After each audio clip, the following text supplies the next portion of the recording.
and welcome to the Hawks Nest live stream show. My name is Brandon Kane, and we got ourselves the first game of the NFL football season. Your Seattle Seahawks are going to start out here at home against the Los Angeles Rams. Sean McVay, young, plucky rookie ball club mainly with just a couple vets. No Cooper Kupp. Can Seahawks take care of business? We'll see today. But it should be a good one. It's always lively in the first game of the NFL season. Pads seem to pop just a little bit harder. The hits just seem to be felt a little bit more. Everybody's amped up, the players, to the fans, to all of us, for these kind of games to start off, as it's been a very long NFL offseason. I hope everybody out there is having a great year. This is going to be the first of many live stream play-by-play broadcasts that we're going to do here. This is a little unusual from what we do in our normal live streams. We do long post-game afterwards, but if you are new in the chat, I will be doing mainly play-by-play here today throughout the game, be doing a little bit of interaction with the chat as I can, but then we do, of course, a very long period of time as far as a post-game stream, so that if there's any questions or items you guys want to discuss, we can kind of go over. I hope everyone's having a great night. As you walk into the door, just do me a favor, put your hat up there on that peg, and then you slap that like button for me. Just hit that button for me if you could. That'd be great. Help me out a ton. Appreciate all the new subscribers as well, as we've crossed over 13,200 subscribers. So we're rolling here before even the year started, before the year has even begun. I hope everyone is having a tremendous Sunday. Having a great one myself. About to put some eye black on, roll up some tape on the fingers. Just thinking about getting the elbow pad on. I don't know. I want to get out there and hit somebody, I feel like, right now. Let's go. Let me give you a little bit of an update here, as we are about 20 minutes away, 19 minutes away here from the start of the game with the Seattle Seahawks. So let me update you on some of the first string of games that came down the pike here. We've got the Panthers down 24-10 to the Atlanta Falcons. Bryce Young, a little bit of an up and down day, it looks like, out there. Falcons leaned on that rushing attack. Jaguars were able to finally get on top of the Colts in a game that they did not thoroughly have here from the start. Took them a little bit of time to find their way through this one. Colts gave them all they could handle there initially to open things up. Titans and Saints are going back and forth 16-15 with 2:17 to go in the fourth quarter there. So anybody's game at that point. And the most impressive action of the first set of games here, I think you've got to give the nod to the San Francisco 49ers, who walked into Pittsburgh at 10 a.m. and currently have a 30-7 lead over the top of Pittsburgh. So they were very impressive across the board today. Purdy, relatively efficient. Christian McCaffrey, very impressive. And that Niner defense looking every bit for real, especially now that they've got Bosa back into the mix. The Cardinals, for a while, looked like they were going to make people think, you guys aren't going to win this against Washington, are you? On the road, opening game of the season, they've been up, it seems like, for the majority of this game against the Washington Commanders, but finally the Commanders have taken hold. They do have the ball. There's about a minute left in that contest, but the Cardinals came out firing again for the new Cards. How about that with Gannon? The Ravens have taken care of business against the Texans, 25-9. The game's a little bit closer and it kind of ended out there, but that game is now got 2 minutes left to go. Ravens got the ball. It looks like they've got that game pretty firmly in the hand. And the Niners just finished wrapping up this game with the Steelers. So Niners aren't going anywhere. Niners are not a lesser team than what they've been. They're looking every bit as difficult to deal with as we thought they might just be.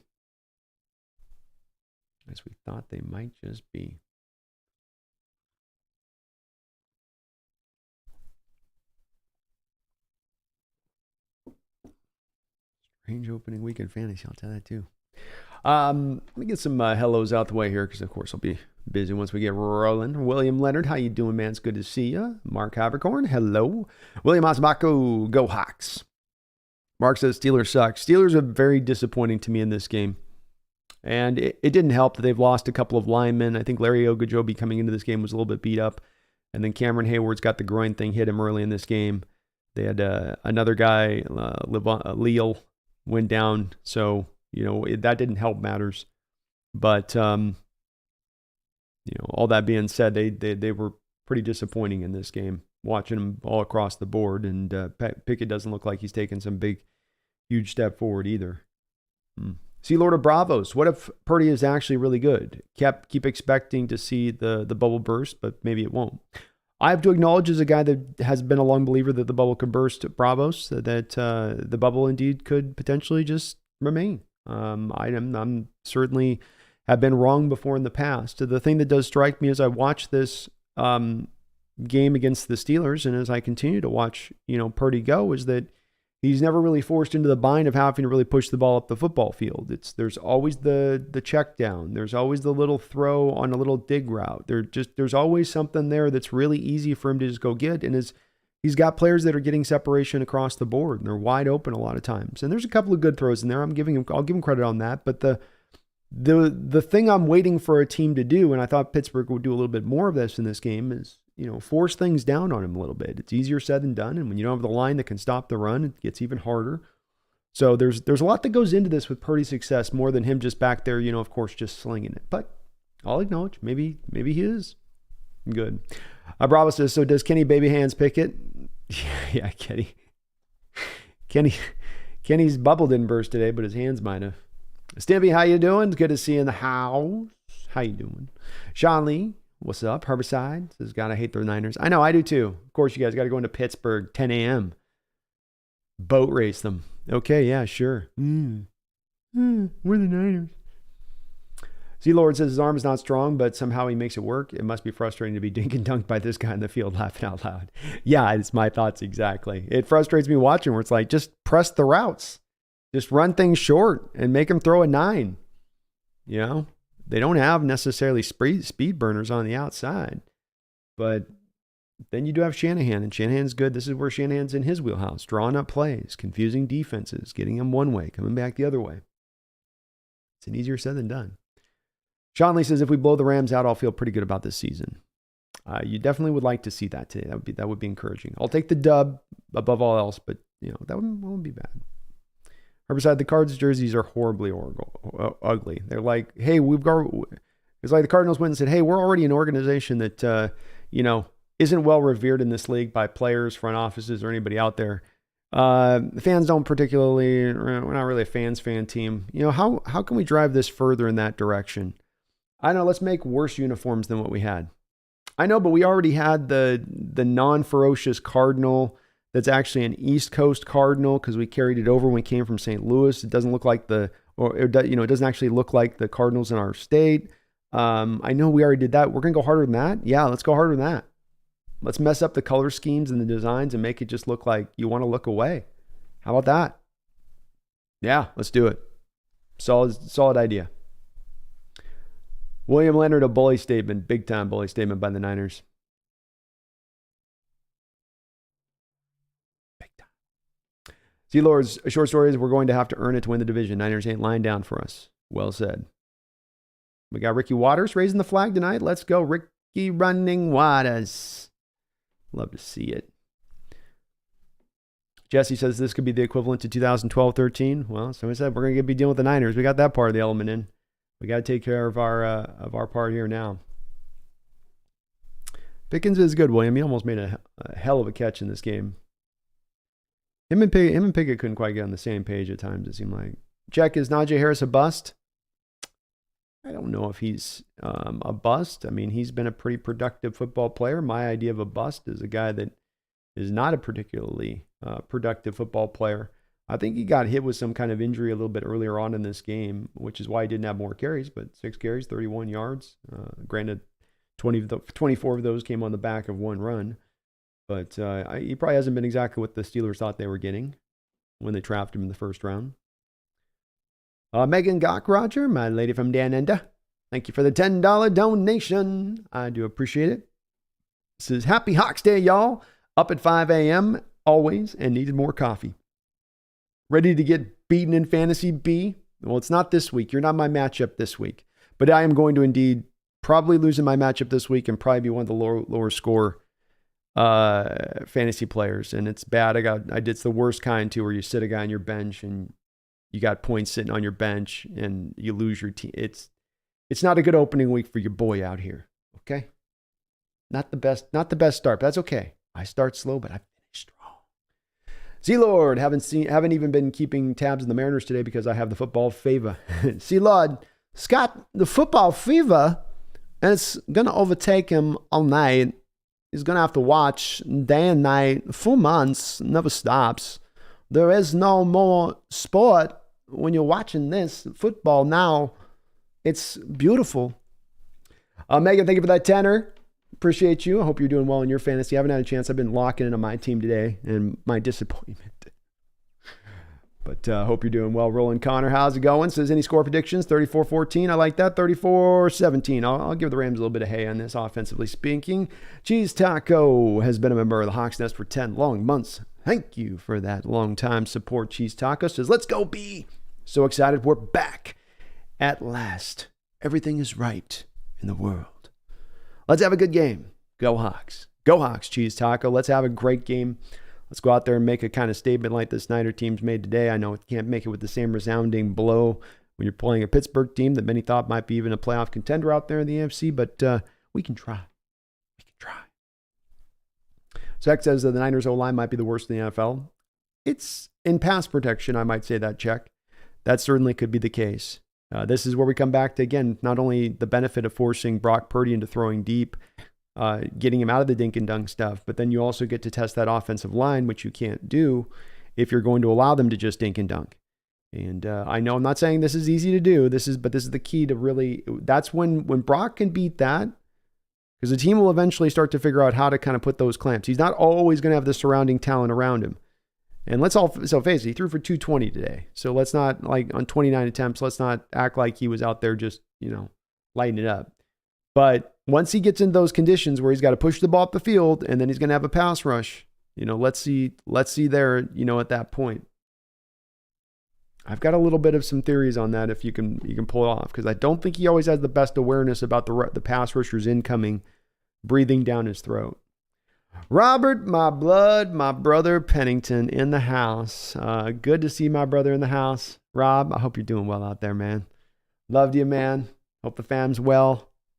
Hope you're ready to watch an awesome game today. He says, Hawks Nest football, let's effing go. Let's go. You know what time it is, Rob. You know what time it is. Are my peeps ready tonight? Are you ready? Are you ready for this season? Have you prepared yourself?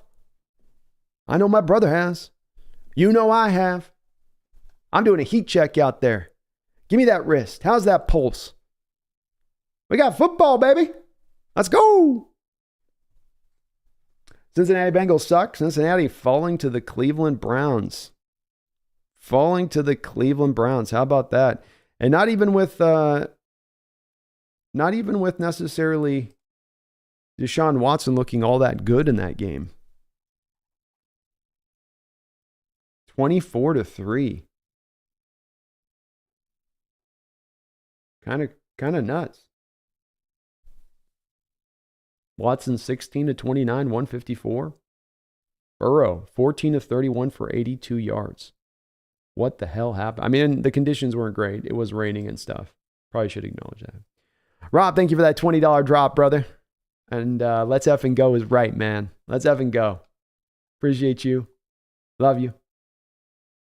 Herbicide says, more ball, please. Now. Throw him the ball all day. He's open. Flying blind. Give me the Hawks with a late game pull away, 31-16. I don't know. I could take flying blind. I'll take that, but I certainly would be well more suited, especially after watching what the Niners did today, with just a nice hit that thing into cruise control. 2 touchdown lead first quarter. Just kind of sit back, hands behind our head, kind of breathe it in. I don't want any heart attacks today. It's the opening game of the season. This is going to be a long year. Everybody says, I want to see more Levi Bell at this point. You're only going to see him if you're going to probably see a Darrell Taylor trade. That man is more stacked up behind more cars than the I-5 rush hour traffic as far as the depth chart in front of him. Is Baker Mayfield going to go get himself a W there against the Minnesota Vikings? Wow. The Tampa Bay Buccaneers beat the Minnesota Vikings 2017. Holy moly. Randall McDaniel is in the house, and he's feeling my brother's energy, dropping another $20 drop here, and I appreciate you for that, Randall. Hope you're doing well out there, man, as well, too. I hope you're doing great with your family. It says, let's effing go, Hawks Nest. It's going to be a great year. You know it, man. You know it. We've been building to this. We had to get through that real rough rebuilding season last year to get to this. But now we are here. Now it has arrived. Now is the time. Now is our time. The Niners, we'll deal with them another day. That's week 13. That's long down the road. We don't got to worry about them right now. What we got to worry about is right what in front of us, the Rams. It's about today. Championship opportunity. Aaron Donald, Matt Stafford. What can you do? Beautiful sunny day down there in Seattle. Let's go. Let's go, Randall. Thank you for that $20 drop, man. Appreciate all the donations. Space, what's up? Cali Tangerine, go Hawks, Roland Connor. Hello, hello, hello.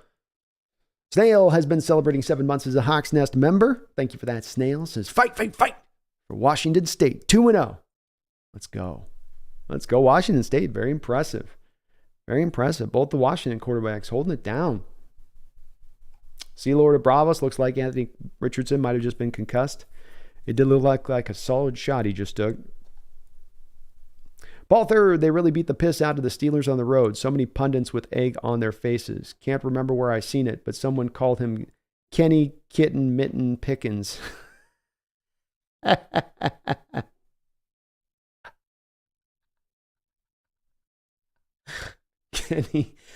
Kenny Kitten Mitten Pickens. Oh, Lordy. Oh, Lordy.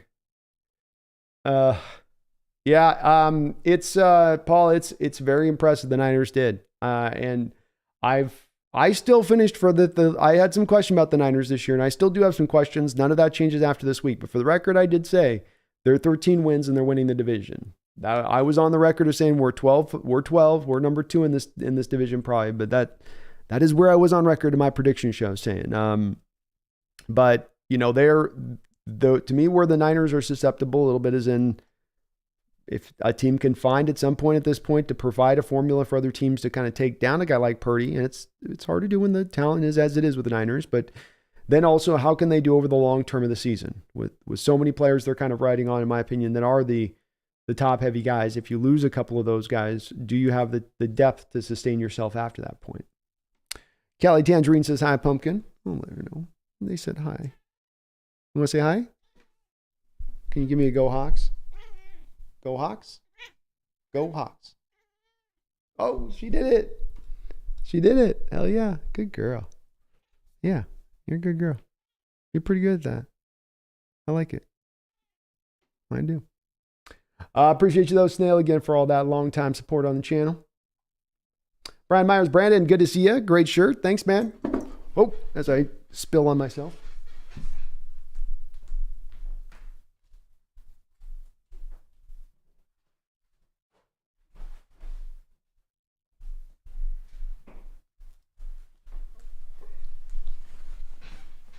Still a little bit stiff here for my back thing. It's got me doing that whole catch in your body leg. Oh, great. Got on the keyboard. Hopefully that doesn't short out. Lord have mercy. But thank you, man. Hawks Nation, baby. I got to get a Hawks Worldwide one here pretty soon at some point. Sure, I don't hit any buttons here.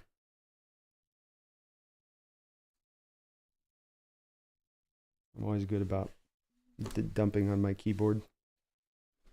Get this back thing where my back's getting a little bit better, but you hear that one little thing goes, ah, and then you move over here, ah, just suddenly jumps up on you.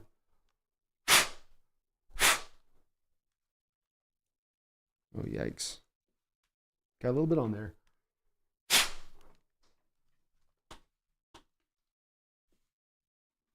Those buttons don't matter. Those buttons are unimportant.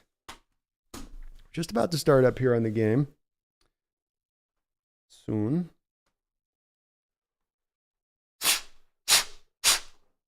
All right. Good enough. Make it enough. Free Truth, what's up? Good to see all my peeps in the house. Arturo, hello, Brian. But yeah, Brian, I got to get the worldwide one, man. Got the one with the nation. Because this is Hawk Nation. Talking to me about Cowboys being America's team. I say it's Hawks Nation. Ruthan Harper. I'm so excited. I already set my phone. I've already have my phone turned off, so I don't want any distractions. That's the way to do it, man. I'm silent as well. Don't be calling me. Don't be texting me. I'm locked in. I'm locked in. All there is football right now. That's all there is. Jesse Lund will catch you in a bit, man. Holy hand grid. I'm just listening until the game starts. I appreciate that, man. I'll be here throughout. Your day. Anytime you guys want to jump in here. Like that warm old friend will say, hello, welcome back in. Come on back in. Come back, have a seat. You want some tea? You want some coffee? Something cold to drink? Stimpy, I feel like our team has a certain vibe that no other team really has. I feel like every position on our team is underappreciated by the league, and this team is in prove it mode. I'd love to see it, though. I like it. Beautifully put, man.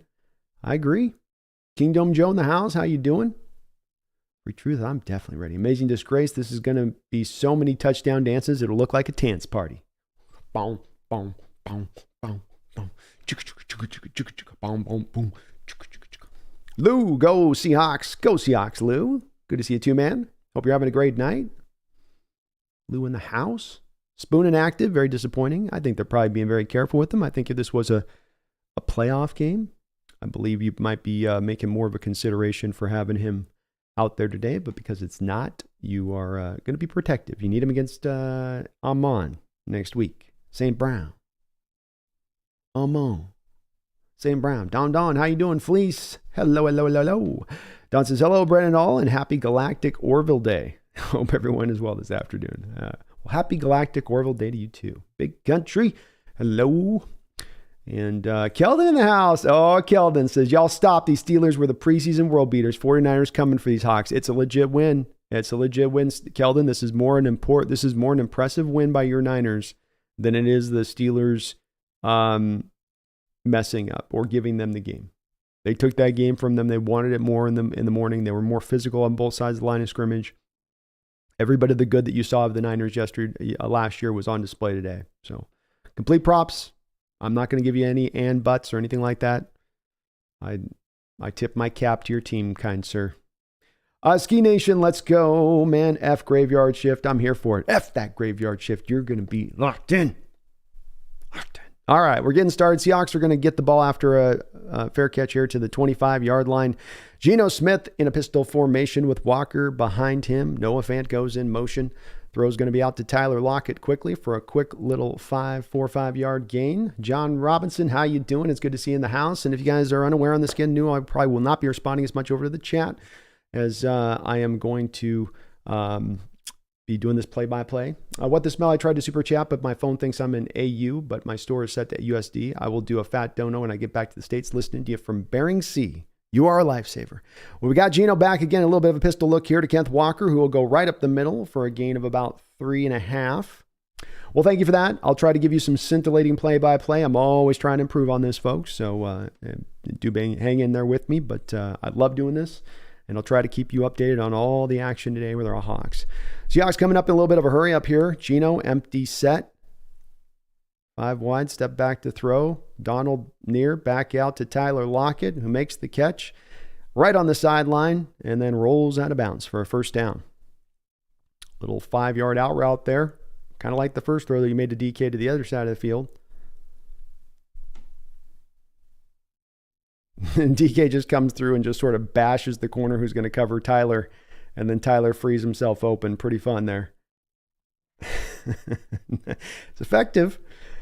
Geno back under center here now. 3 wide receivers. That gives into Kenneth Walker, who turns this back inside. Looked like it was in an outside zone that he kind of pulled it back inside on. He'll gain about 3 or 4 yards there.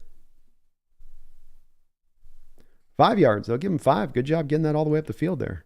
Nice cut back there by Kenneth Walker.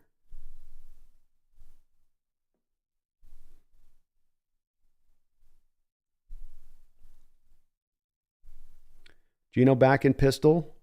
Walker right behind him. 2 tight ends set here now. Parkinson goes in motion prior to the snap. Seahawks run right behind him. They tried to lead with both tight ends there and get a gain of about 3 yards. So this will bring up 3rd and 2.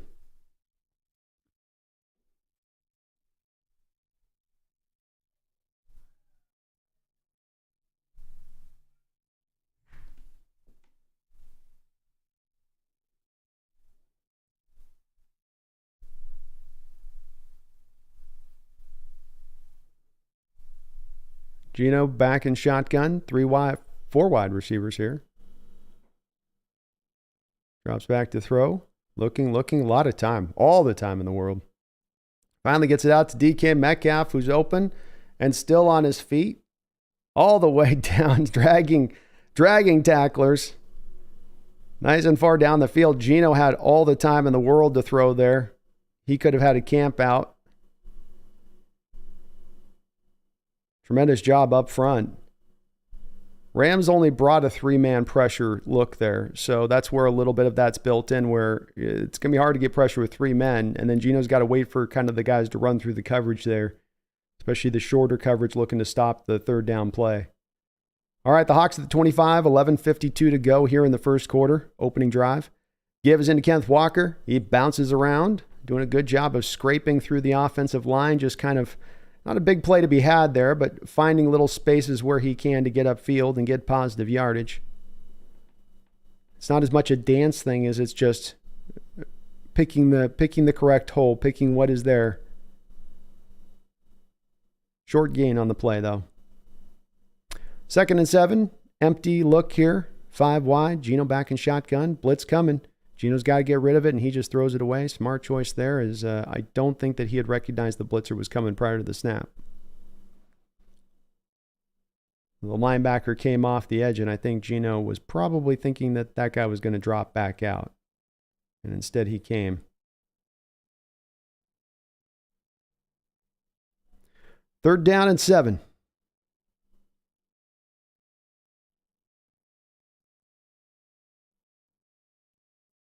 Geno, 3 wide to the far side, back in shotgun. Tyler's going to go in motion. Come back to the other side of the field. Dropping back to throw, letting it go. And we're going to get a flag. It's a pretty blatant hold there. It took the officials about 4 years to finally find the flag in the back of their pocket there on what was probably a pretty obvious haul. Tyler does a very good job of selling this. And Sean McVay is trying to argue that it's an overthrow. This is one of those things where it's hard for you to be able to argue the overthrow when the guy's pulling back so hard on him through that route. And I think they're just going to call hold. That's a simple way to do it at that point. So now they give him the pass interference. Good. That's what it should be. Tyler came up to the stem of his route to make the break outside, and the corner just took a nice firm hold on him, pulled him back, and Tyler again does a good job of selling here. Both things can be true. Geno back under center. We've got a 3 tight end look here for the Seahawks. Gibbs going to be to Walker. He's got nowhere to really go. There's kind of a wall of Rams players there in front of him. This will be a no gain.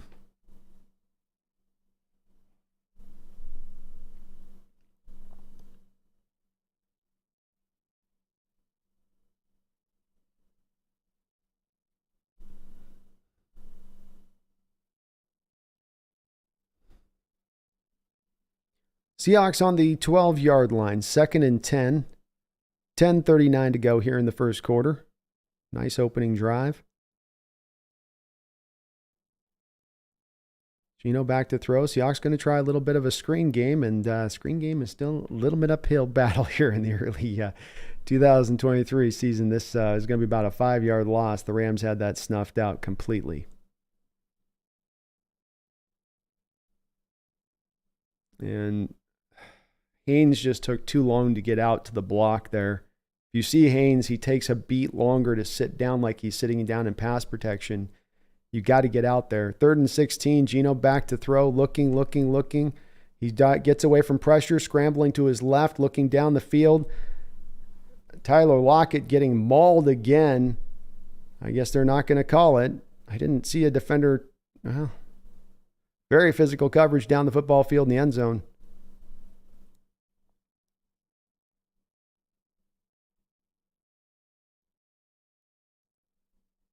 Yeah, that's pass interference. There's contact being made, and he's he's shaking the crap out of him, basically, as he's just trying to go up and make the catch.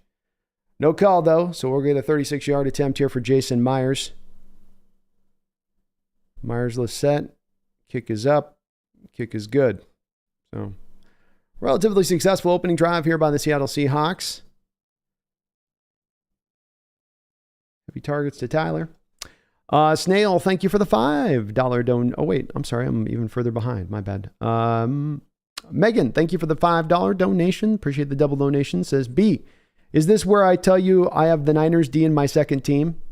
That's going to be a good group for you this year, Megan. I hope you had them on the first team going today against the Steelers, because they would have gotten you quite a few points. Turnovers and sacks, and only giving up 7 points. That's a pretty good fantasy day at that point. But smart move on your part. Looking pretty good on that. Looking pretty good right now. Thank you, though.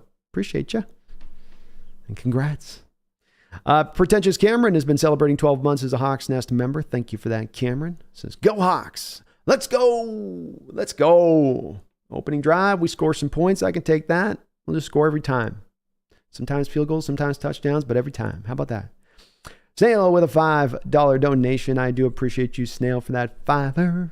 He says, WSU safety number 25, Jaden Hicks, is going to be the dude in the NFL. I'm calling it now. He's only a sophomore, but he's been all over the field. Keep an eye on him. Well, let me get my notepad up. Jaden Hicks, WSU. I think I have him in my notes already in there, but Keldon, This will just ensure I'll keep track of him, keep an eye on him. Always get a good set of eyes on the guy young and early, even in the sophomore years, because it means that's much more tape you're able to watch of them as they develop and go along. Especially to be able to chart improvement at that point. That's one thing that you don't always get with all these prospects if you just start seeing them at the end, is you don't get to see where they've come from. And if they show an ability to really improve, that's also indicative of the fact that they'll probably be able to be a player who can improve at the NFL level too. You know, they got the work ethic. But I'll keep an eye on him, Snail. Thank you for the note on that. I do appreciate it. Keldon with the $2 donation says, Keldon says, thanks. Keldon's our resident Niner fan here in the chat. Always be kind to him. Says, make sure chat is 49er positive today. Well, I can't force the chat to think away when it comes to the Niners. This is a rivalry. And Keldon, you know by this point, a rivalry is rage-filled. It is emotional. And there's only so much control out there, that you can hope to have. It's going to get a little bit wild right now. The better the teams are, the more wild it gets. The longer the rivalry, the more wild it gets. The more heated it gets. So I'll try, but I'll definitely give you my, from my perspective, the respect and props on it. It's a statement win, I think, by your Niners going into the Steelers and winning the opening game. That's 10 a.m. There's a lot against you on that game. Post has not practiced all training camp, and the quarterbacks haven't looked great, according to even Niner content creators throughout training camp. Impressive. Thank you, though, man. I do appreciate it, Keldon. Appreciate all the donations and the members of the channel. All right, we've got 9:52 here after the ball is going to whistle back into the end zone of the Myers kick. Rams will take back over with Stafford under center here. Come out with a bunch look to the far side of the screen. Higbee will go in motion, and the give's going to be out to Akers on an outside zone run. Seahawks are all over this play. It'll be about no gain there. Megan, thank you for the $2 donation. It says Ravens D on the first. Oh, okay. I get that coming into it today. Niner D is going to be hard to keep out, though, Megan. That's going to be a tough one to not have starting all the time, I'll tell you that. I know you got your affinity for those Ravens, but... all right, we've got a 3-0 game here with the Seahawks. 9:20 to go here in the first quarter. Stafford back in shotgun. 2 wide receivers to the far side of the field. Seahawks come out in a 4-man front. Wagner reads it up through. Julian Love makes the tackle. Nice little run, though, for Williams. Just a little inside zone run there for about 4 yards, 5 yards there.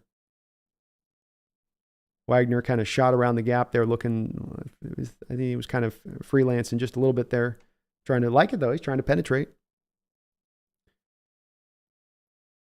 Okay, so we've got a 3rd down and short.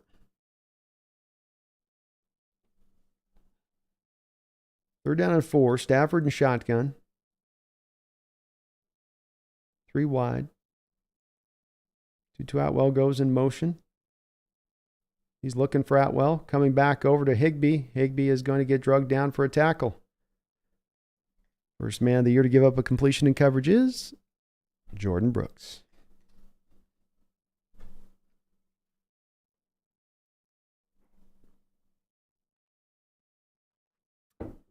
Higbee just ran a little mini zipper route on him. First down, Rams.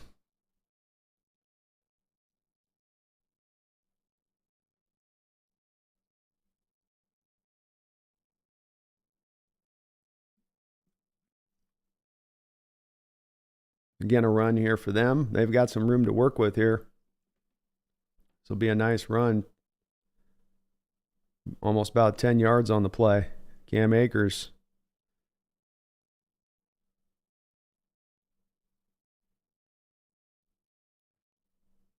Seahawks drove hard to that play. So the Rams run, this is what they do.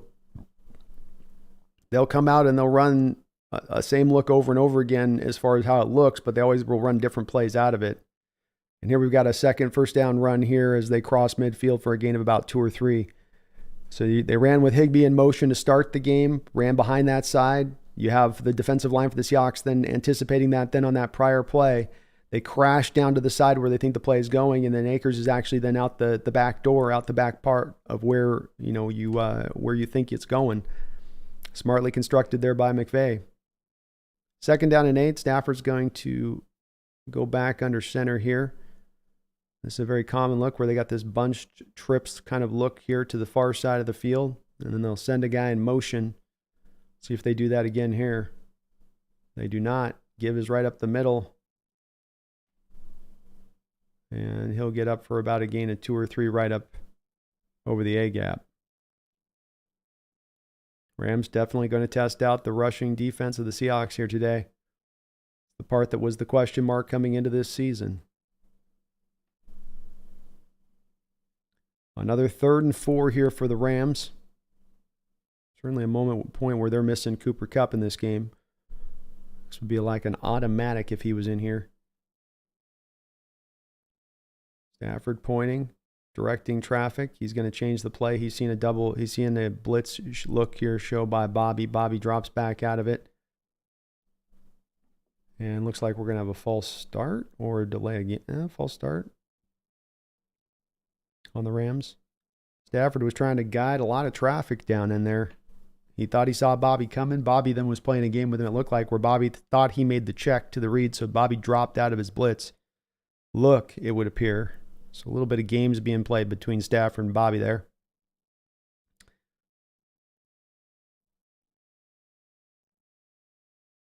And I guess we're getting a timeout for some weird reason. Washington Fish Quest, thank you for the $5 donation. I do appreciate it, Washington Fish Quest, for that. It says, Brandon is the hardest working man in show business.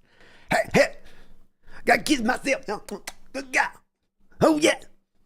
Says, doing both play-by-play and color commentary. Looking forward to a fun season. Go Hawks. I do them both. I love doing both. Got to do them both, you know what I mean? Got to have both. Well, we'll eventually probably get one or the other on the other side of this as a combo on this team. Eventually, you know. Maybe I'll talk one of these former players into and color with me on this. But thank you, Washington Fish Quest. I appreciate that, man. I love doing this stuff. I love doing the play-by-play. It's so much fun. Marco Silveri, thank you for becoming a member of the channel. I do really appreciate you doing that. Welcome aboard as a member. We'll be doing we just did a member-only show this past week. We'll be doing more of them this upcoming year on a weekly basis. So if you want an extra more of me, a little more of me, a little bit extra more me, you can get more of me by becoming a member of the channel. We're going to have a 3rd and 4 here back once this takes back over here.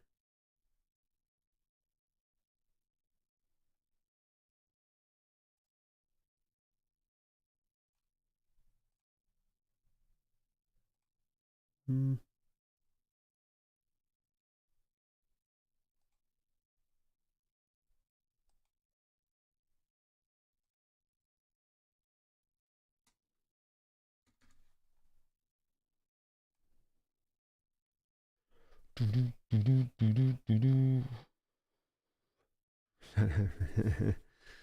up, Flag Sabbath? Good to see you, man. Nicholas Noon. Hello, hello.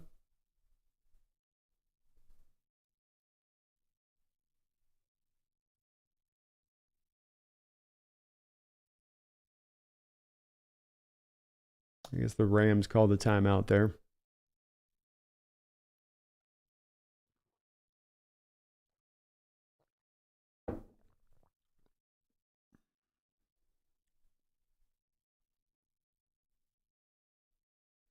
Alan A, what's up? Thomas Cox, hello. All right. 3rd and 4. Shotgun look here for Stafford.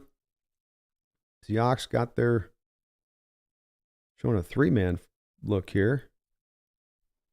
Stafford goes into the run. I would not be surprised if that was just an audible. You've got 3 men at the line of the scrimmage on 3rd and 4. Not enough bodies down there. Very easy to go run against that and then to go into that look. Strange call, strange alignment on the front by the Seahawks there. You just kind of gave him that first down on that rushing play. 1st down and 10, Stafford back under center.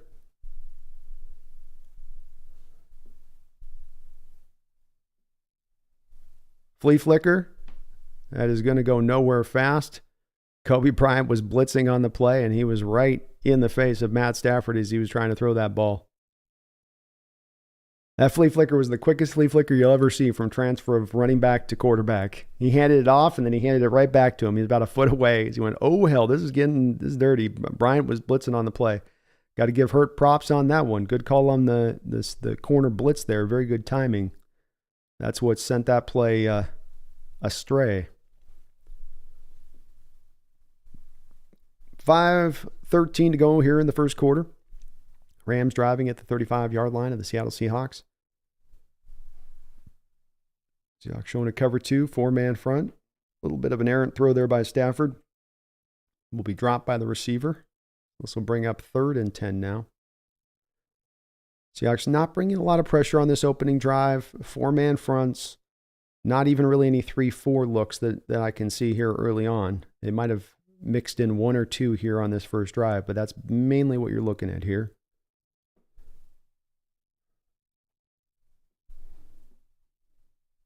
Nine-play, 40-yard drives, taking up 4 minutes and 42 seconds of the clock. Stafford back in shotgun. Seahawks got a wide 9 look here with a 4-man pressure look. And they are going to complete it for a first down. Van Jefferson makes the catch right in the middle of the field.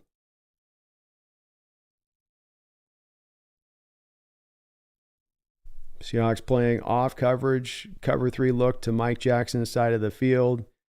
Then you just go in and you attack the middle of the field off a cover 3 look. Cover, I guess it's probably cover 2 with the safeties.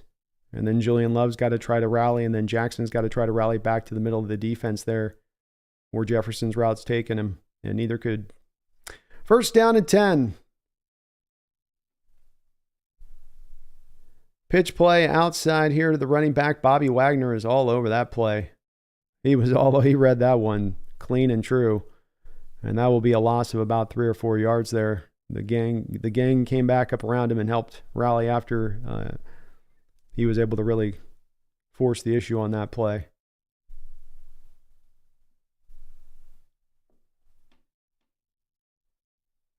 Chenna Nwosu also helping out.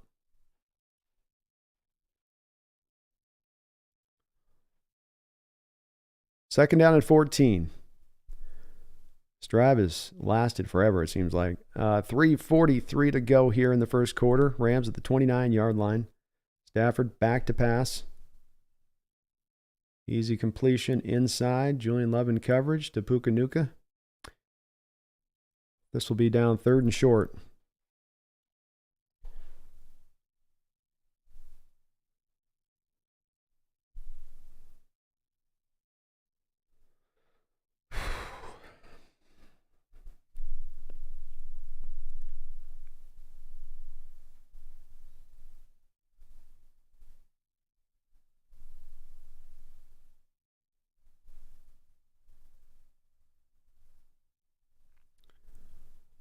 3rd down and 4.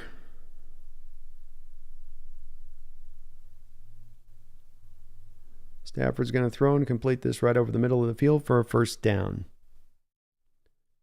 Right now, Seattle's dropping into soft zone coverage. They're bringing a 4-man front every time. That's no more than that. They've got a lot of defenders there back in coverage. The defenders are just not picking anybody up. And there's miscommunication on the back end there between Bryant and the safety as to who was picking who up. You've got that many guys drop back in coverage. You'd hope you wouldn't have these wide open players just standing there. But that has been the case here on this drive as it's gotten past the 50-yard line of the Seahawks. Fly sweep give, missed tackle.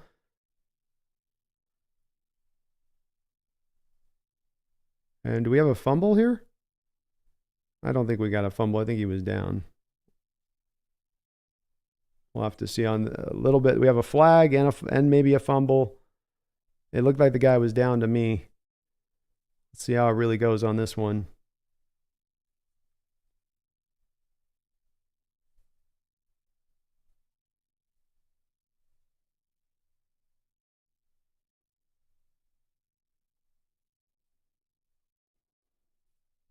A lot of discussion between the officials trying to figure this out.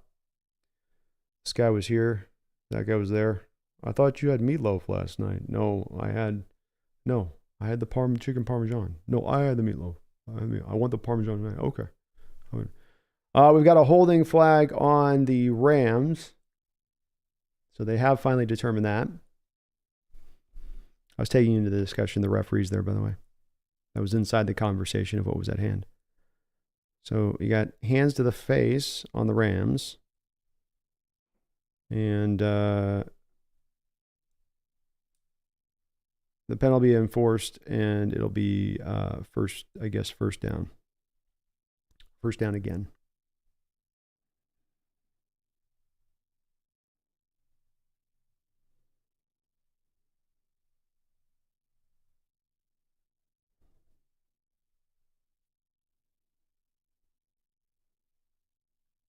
Good call, too. It's not a fumble there for those that are wondering why that's not a fumble, because he does seem to fall down without anybody causing him to fall. The hand touches him. That's will be called in the act of being called the fumble.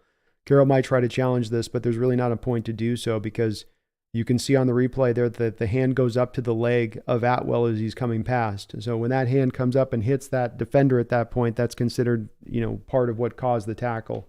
They're not going to say he made a football move after that point. So that's, if somebody's wondering why that's not necessarily a what would look like initially there a fumble, that's why. The guy, he was tackled. All right, we've got the Rams now here at the 17-yard line. Stafford back in shotgun. 2 wide to the far side of the field. The give is going to be to the running back here. Jordan Brooks hurries into the hole there, makes a nice tackle there, and it might even be a loss of 1 on that particular play. Nicely done by Brooks. Yeah, he made a play. 2nd down and goal. 1:29 to go. This drive feels like it's taken up just about the whole first quarter for the Seahawks. Rams have just inched their way up this field.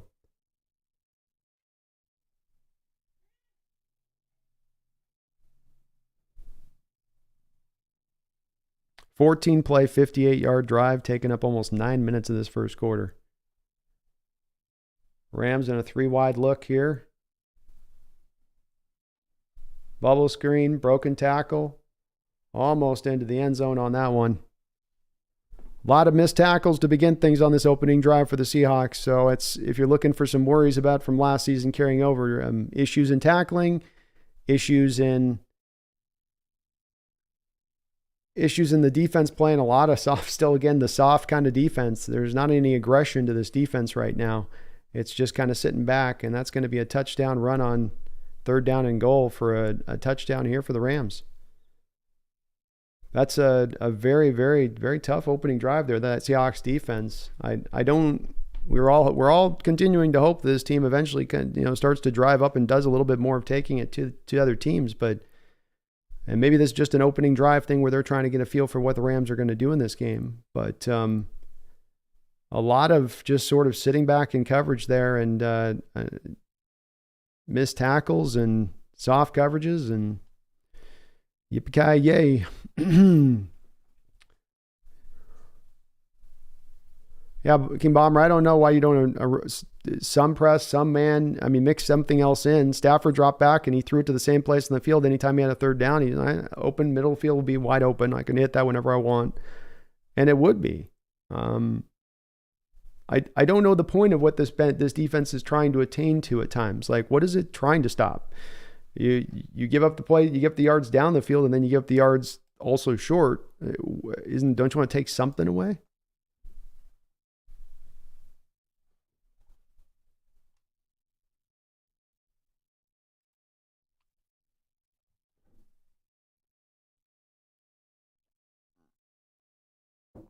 Osborne, I agree. I'm not sure that Trey Brown can tackle. I've seen a lot of missed tackles from that guy. He seems to not be the part of the football game that he likes to participate in.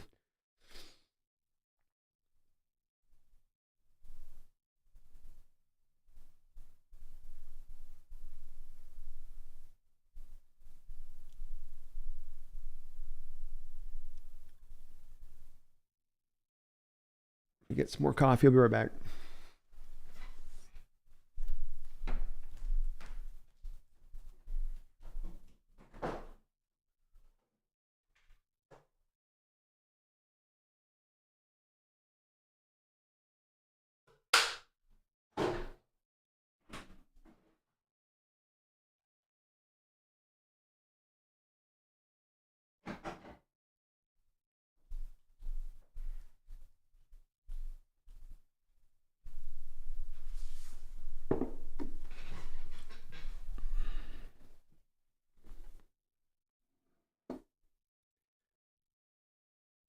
Chris Cam says we need to be more physical. I couldn't agree more, man.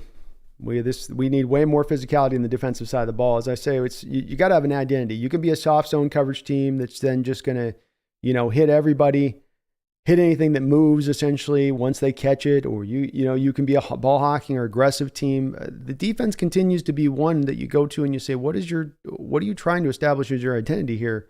It's just one drive. It's just the opening drive of the season, and we'll see what they do the course of this game. And maybe there was a little bit of let's feel this out. So I'm not jumping to conclusions, but that is a lot in that drive of what we saw from the defense last year. Kind of a lot of the same stuff. Can't get off the field on third down. A lot of wide open holes in zones when they want to pick, and they can kind of run the ball enough to where they need to. Hopefully we get that out of our system there with that opening drive. Hopefully just moving on. The offense can pick up the defense here a little bit.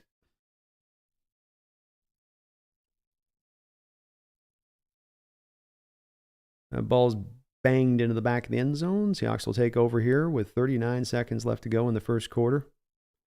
Gino and company were able to get a field goal on their first drive.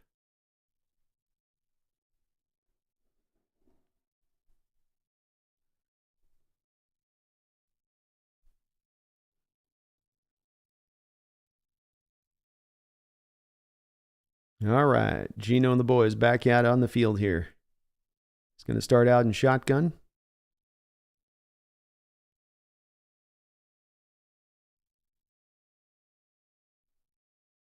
We'll bubble screen out to Jackson Smith and Jigba. We'll go for one.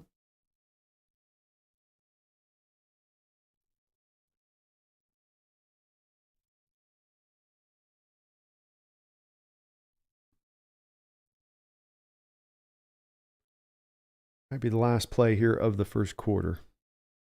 Doesn't look like the Hawks are moving super fast to try to get another one off.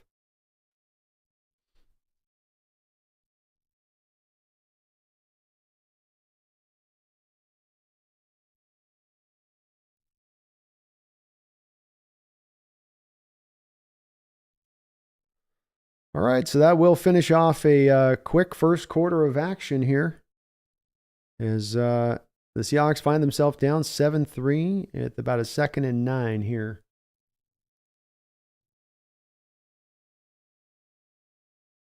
Billy Hodge says, looks like I picked the wrong season to try to give up smoking.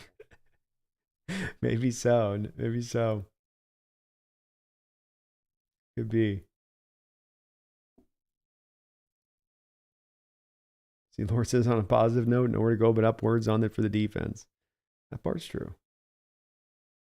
Jay says, I won't let the emotions get to me until halftime. I'm going to try to prevent the same thing on myself on my end. It is just one drive. It's bad. It's an opening drive. It sucks, but it is just one. And I certainly wouldn't be surprised if the coaching staff were to tell us, like, look, we're just going to feel what the offense does in the first drive. And we're going to play within ourselves. We're not going to show our whole hand. We're going to wait to kind of feel things through. We're just going to kind of warm it up a bit. Just warm it on up.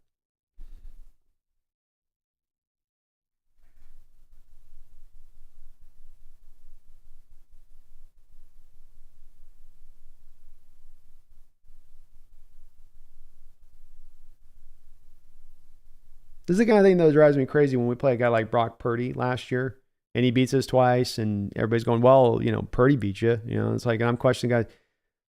And again, you're playing these same kind of soft zones against a guy like Purdy last year where you just sort of drop back into this stuff and you sort of leave everything in front of you and just, we'll just protect against that big play that he can't throw to give him the dink and dunk stuff. And it's the part where you just go, boy, can we occasionally squeeze those routes down just a little bit? Can we just occasionally just push down them just a little bit? Not all the time. Not saying 24/7 go casino blitz mode, but just a little bit. Just a little peppering in of press, Offense is going to hold it up here, though. We got it. Our offense has got it on this one now. John says, can you win the game in the first quarter? Not today, you can't, John.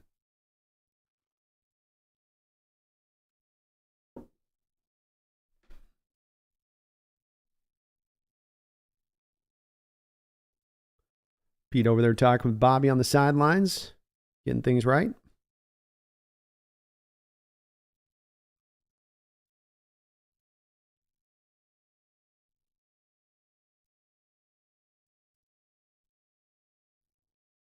Rams were 5 for 5 on third down conversions on that drive. All right. Geno, pistol formation. He's going to move his two tight ends up along the line of scrimmage now. 2nd and 9. Disley with the catch. Uncle Will breaking through for a nice run after the catch there. He's going to get himself a first down. Nice play.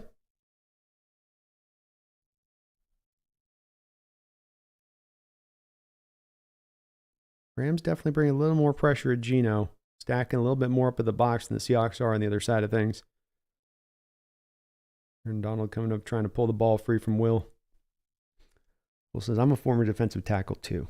I got that strength. First down and 10. Geno back in shotgun. Again, the Rams looking to bring a little blitz here. 5-man pressure look. Go to DK. DK gets inside, gets pinwheeled to the ground, but he's going to get himself a nice little 9-yard gain out of it. 2nd down and 1.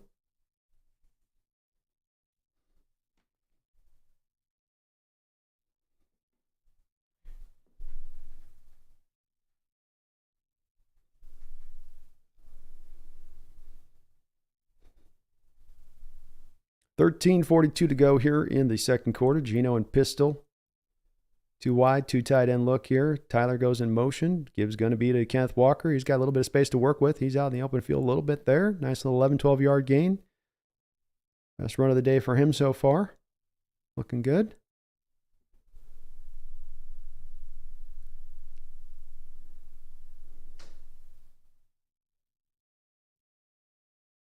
Seahawks looking to really attack in the run game, it looks like, today off that left side. I believe that's where all of the runs have gone so far. Walker, 6 carries, 28 yards here to begin things. Geno back in shotgun on first down. Tyler goes in motion again. Play action pass. Geno looking deep. Comes back underneath. He's got so much time to throw here. Just throw it away. Oh! Geno got smacked right in the head. That's got to be a call there, right? That's a blow to the head. Aaron Donald tried to concuss Geno there, I think, at the end.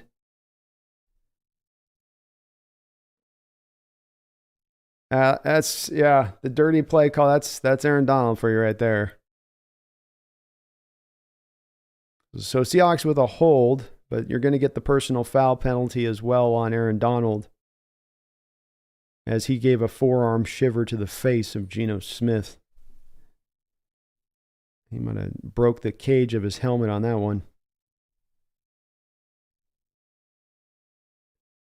I'm not saying he was trying to decapitate him, but he was trying to decapitate him.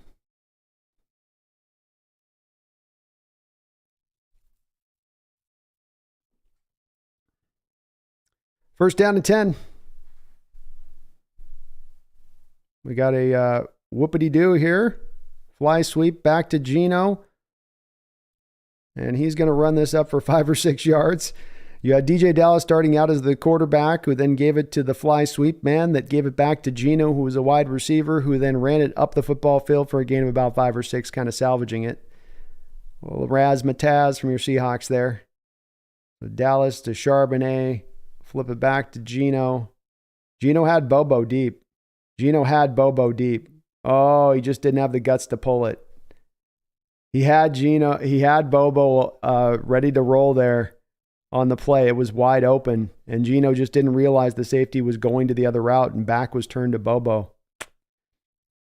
Kenneth Walker with a little pitch play here on second and 4, and he's going to get the first down. Little 5-yard run here, first down.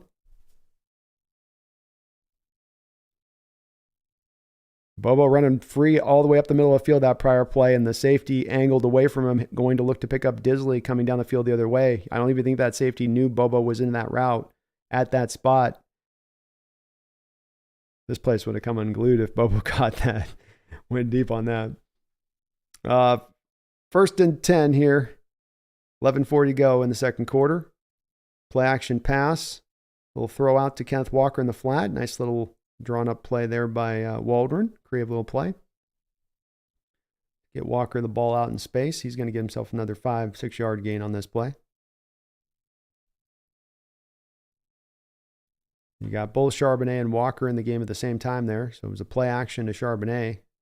And Walker kind of ran over the linebacker a little bit there. He's got a little power to him. He got a little bit. Oh, they'll give him 6 yards on that. Second and 4, Seahawks at the 26-yard line. Bobo goes in motion. Pitch play out to Walker. He looks like he's got a little bit of space there, and he is going to get himself another first down. Seahawks getting some movement in the running game here. Noah Fant out there blocking well. Bobo helps out as well, and Fant's block clears him out. Bobo laying a couple blocks there. Nice job, Bo. First and 10. 9th play of the drive here for Geno and the boys. He's looking for it. He wants a touchdown. He wants a tutty. Little bit of an overthrow there to Tyler Lockett on the play, though.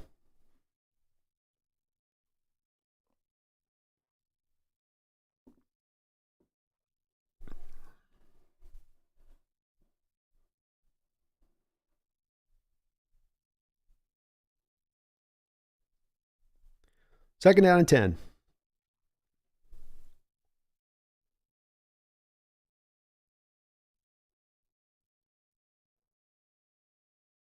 Three wide receiver look here. Jackson Smith on the field. Looking to throw. He's going to go to Jackson. Jackson with the catch. And he's going to go up and make the first down. Jackson Smith with his second grab of the game here. Geno doing a good job here. Being patient. Going through his reads. First down and 10.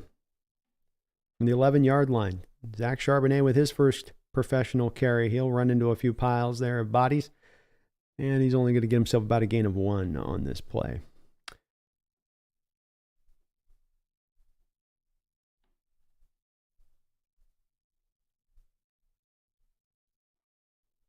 Second and 9.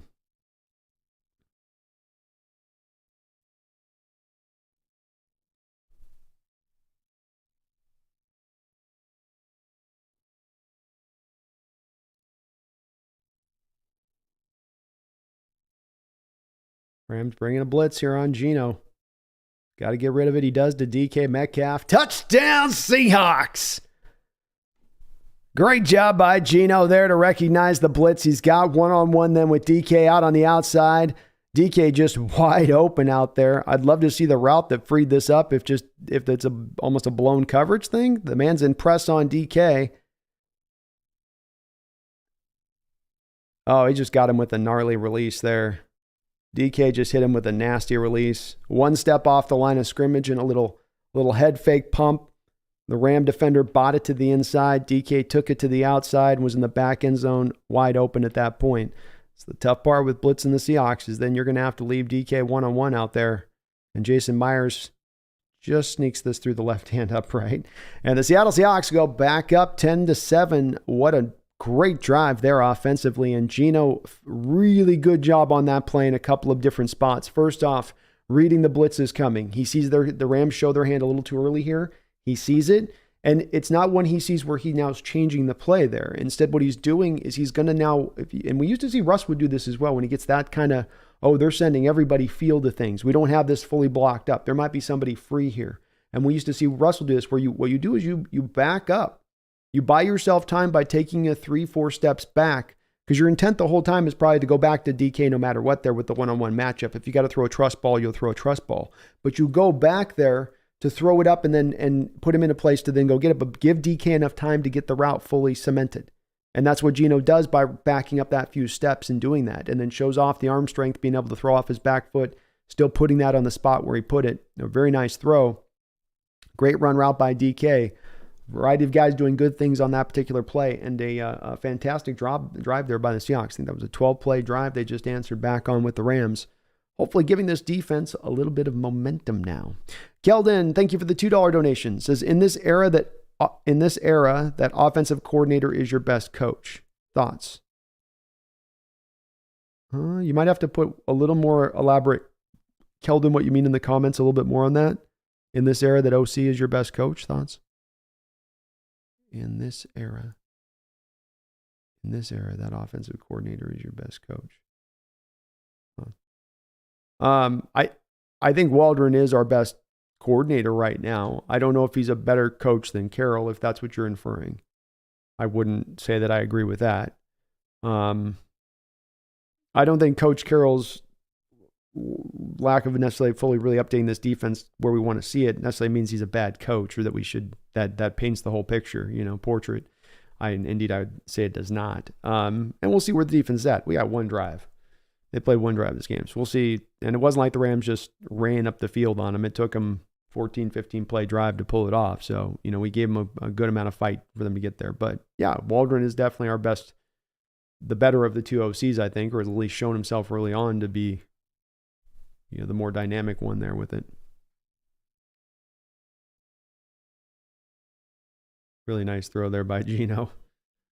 And DK Metcalf having a quietly solid, nice here opening half here with 3 catches. You look, DK, just 3 catches, 47 yards and a touchdown on 3 targets. He just always quietly gets it done sometimes, and sometimes it gets loudly done. But DK playing well here this first half. It's good to see. And thank you, Keldon, for the donos. All right, this kick's going to go through the back of the end zone. Let's go hammer this offense now, okay? Let's go give him a couple forearms, maybe a knee.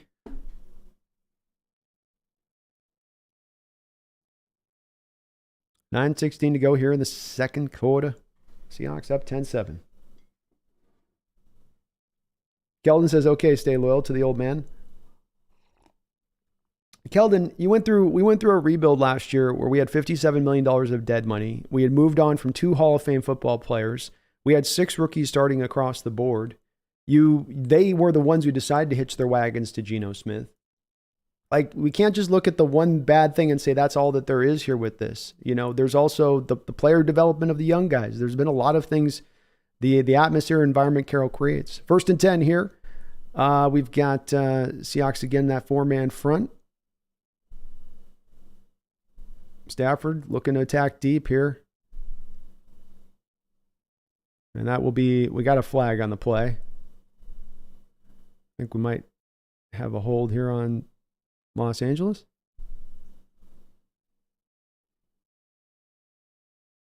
Yeah, we got a face mask on Los Angeles. But yeah, I don't, so this will be 1st and 20. The left tackle, Jackson there, got his hands right. Oh, he twisted the whole helmet off of Uchenna. All you can see is Uchenna's face here with the helmet turned sideways. And him going, oh, that probably doesn't feel good.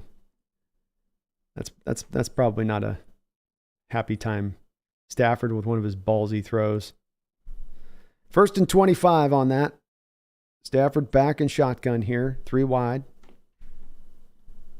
Seahawks showing cover 2 shell.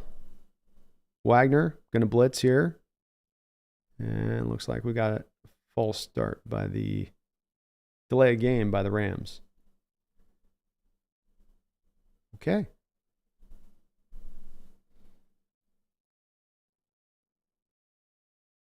12th man getting loud in the stadium. We're going to get 1st and 30 now.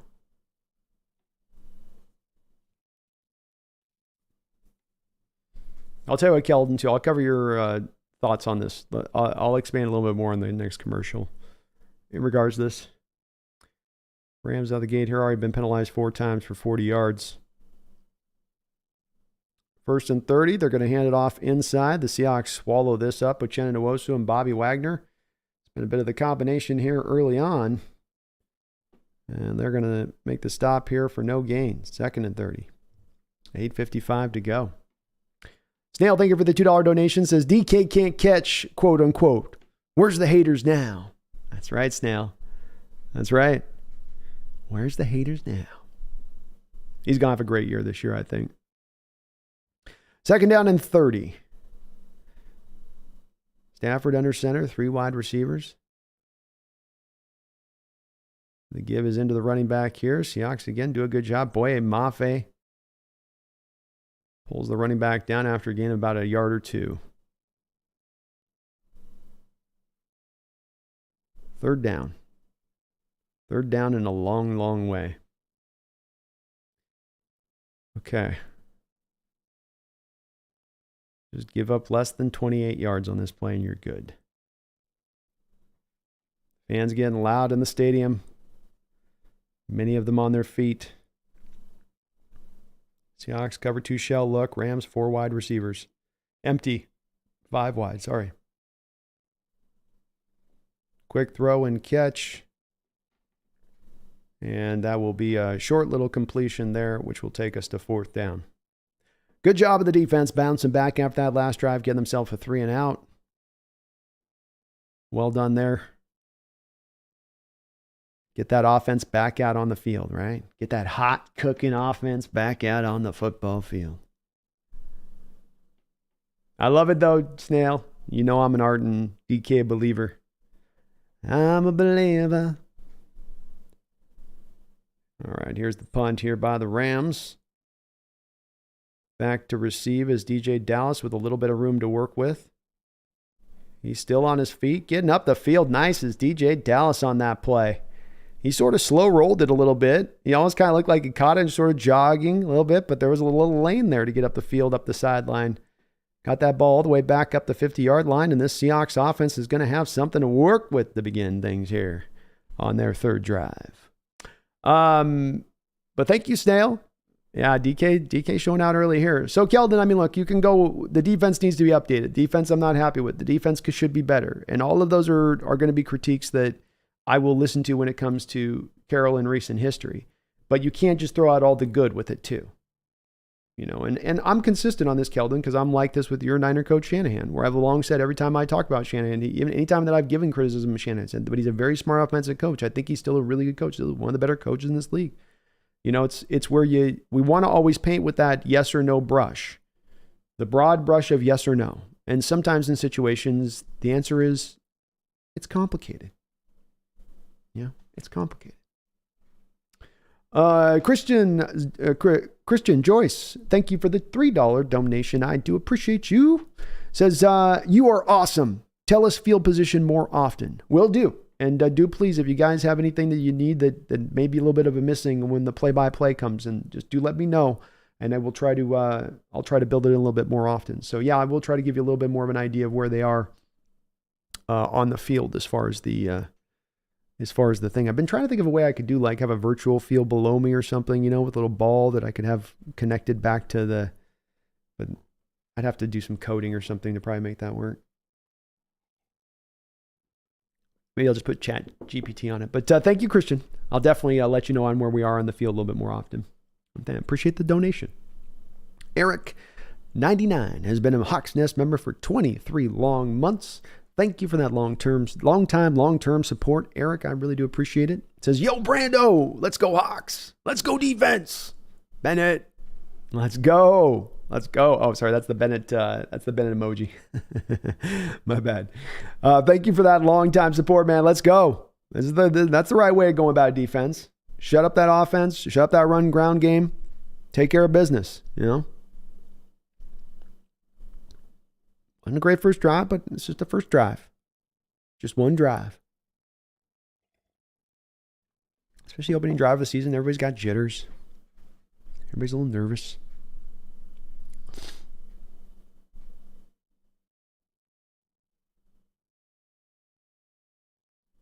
Seahawks' first two possessions, they have started out at the 25-yard line and resulted in a field goal and a touchdown. This one they're going to get from their own 49-yard line. Back in shotgun here, empty look in shotgun with three wide receivers is Geno. Interesting setup here. Quick throw into Will Disley. He's going to make the catch. And that'll be a gain of about 7. Geno being very, very fast with his decision-making here. And that was the kind of throw that you got to put very accurately into Geno. There's a lot of bodies down in there close. You had to whip that in there and put that in a nice little spot there to kind of fit that in.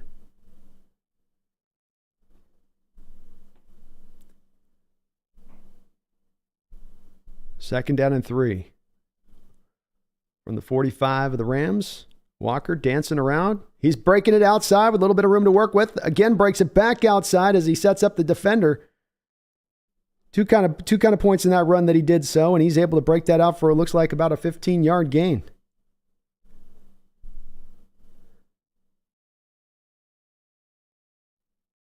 He bounced off the back of the center there, took a couple steps back, bounced it outside, then had another defender rallying up in space, and then bounced him to the outside with a stiff arm to then cement another probably 5 or 6 yards on the play.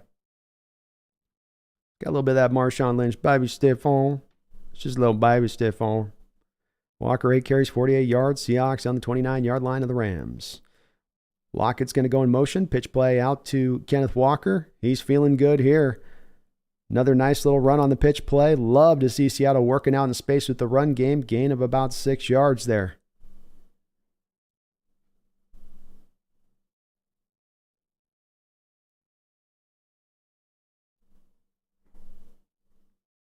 DJ Dallas lays a nice little block out there.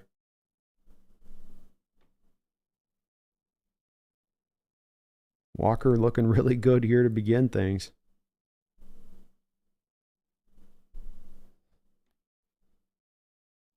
Second down and 5. Geno and pistol. 2 tight ends. Hand off into Zach Charbonnet. I think Aaron Donald cooked that one up quick on that play. He got quick penetration, bounced around the line, and found Charbonnet dragging him to the ground.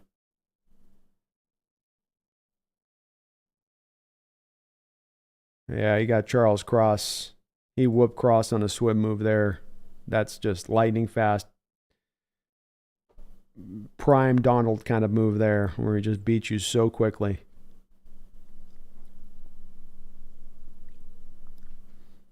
Third down and 4. Seahawks on the 24 of the Rams. Geno in shotgun here. 3 wide. Drops back to pass. Looking. Throws it late. And it's kind of, I think, throwing that one away. Nobody was really open. Aaron Donald again bringing some pressure there. And we're going to have 4th and 4 now. Interesting decision here for the Seahawks. Donald just running a stunt there. And nobody picked him up inside. And indeed, the Hawks are going to go out here with Jason Myers on a 40-yard attempt now. Myers' last kick on the PAT was a little dodgy. Come on, Jason. And he's going to pump this one right up through the middle of the uprights. So the Seahawks will take a 13-7 lead. 3 drives to start out this season. 3 scoring drives to start out this season.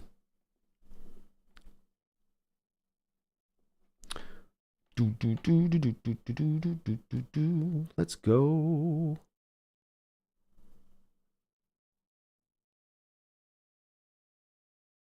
And Keldon, I'm looking for a response if you put it in there.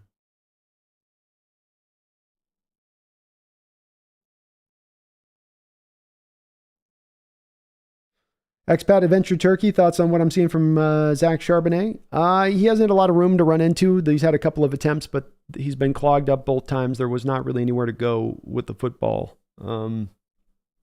He's been good in pass protection to begin things out. So I've seen him put his head in there and stick his nose in there, which is nice to see. They've really been leaning, though, more to Walker, of course. Walker for 9 carries now, 53 yards. He's also got 3 catches for 4 yards in this game. So there's been a very heavy dose of him in what the Seahawks are trying to do. So just haven't had a lot quite yet. Haven't had quite a lot.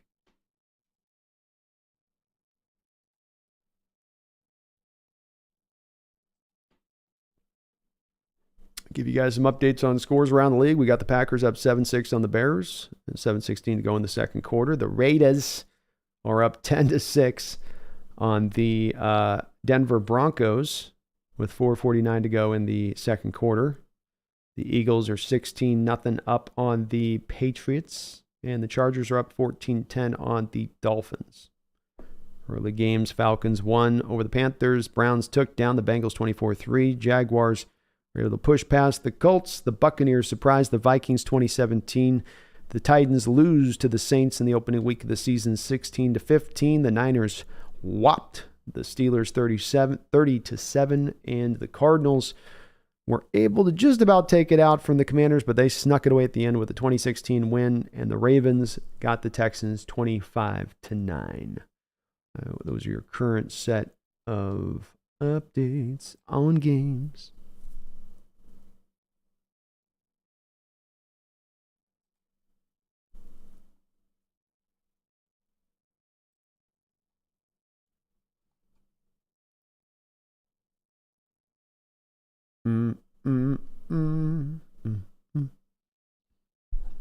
Okay, 4:18 to go here in the second quarter.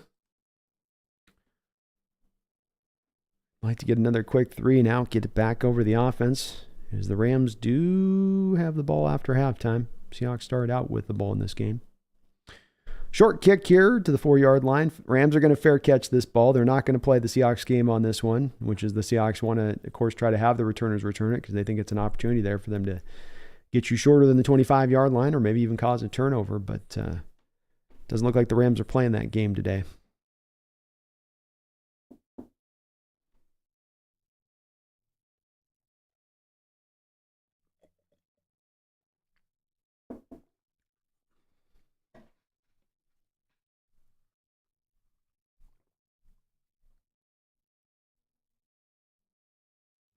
All right, Stafford and shotgun.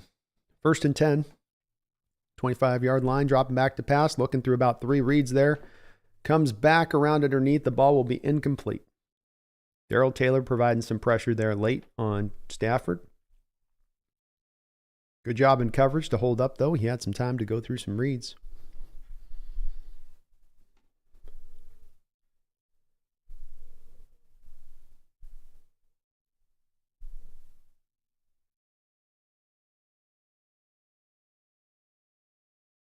Stafford and shotgun now. 2nd and 10. Seahawks showing a blitz here. Devin Bush on the field now instead of Jordan Brooks, interestingly enough. And another completion over the middle of the field for a 1st down. I think that's about the 3rd one of those we've seen. Just an in-cutting route, an over route there. Right in the middle of the defense, right away from the coverage. You have the safeties dropping, I believe, here to depth. You got one safety coming up there. He didn't really come up. I don't know what the... It's going to be interesting watching some of the All-22 this week. 1st and 10. Seahawks again showing a blitz here. Early down. Don't bring it. Drop back into play action here. Stafford's got a man open. Just wide open players right now on this football field for this Rams team. And when Stafford's dropping back to throw, I don't know if there's some miscommunications going on in coverage or not, but the Seahawks do not seem to have just guys wide open. They're not beating guys. They're just running wide open in the middle of the holes of the zone. And another missed tackle there.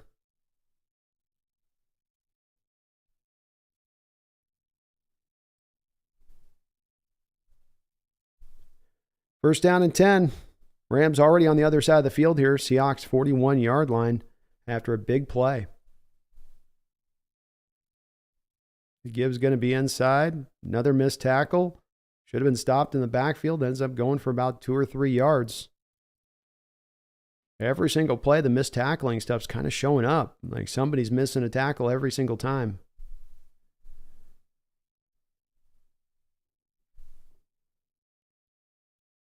Still only goes for about a gain of 3, though. 2:21 to go here in the second quarter. Clock is winding down.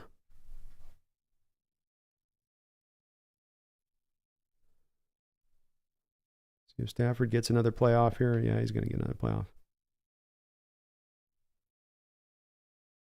Seahawks bringing a late blitz. It's picked up by the Rams. And incomplete. Wow, looking what blitz does. More of that. More of that. The couple of times that they've shown pressure looks to Stafford, it's made him uncomfortable. The few times that they have in this game. And they did there, and it made him uncomfortable, and you could see him kind of not throwing fully into that throw, not really putting into it like he has on some of these other attempts. I'm looking for adjustments from the Seahawks defense in this game to slow down the passing attack. I might look a little bit more towards bringing a little bit more of the pressure-based looks here on Stafford. Especially because do you really feel like they've got the guys on the outside to challenge you in a way to be able to beat you deep? You know, is Puka Nuka going to take the top off of your defense? I don't think so. They're very, very hesitant to run a lot of these kind of pressure-based stuff. It goes against kind of Coach Carroll's mode. That's just not the way he likes to run his defenses, but if it's effective, it's effective.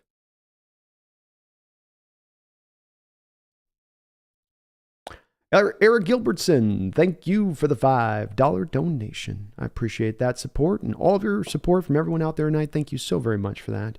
He says, thanks for doing the play-by-play. Only half of Montana gets the Hawks game, and I'm on the wrong half. Go Hawks. Well, go Hawks, Eric. And that's indeed what kind of maybe want to start doing this a little bit to a degree. I love doing it, but then understanding that there were so many people, not only in, just the nation, but worldwide that don't have necessarily a clean access to be able to hear play-by-play or to be able to know what's going on right as it's breaking down. So that kind of initially made me want to do this because I was realizing, man, there are people out there who would like to have this part and consume the game this way. So it's my pleasure to do it, man. I love doing it. Thank you for the support.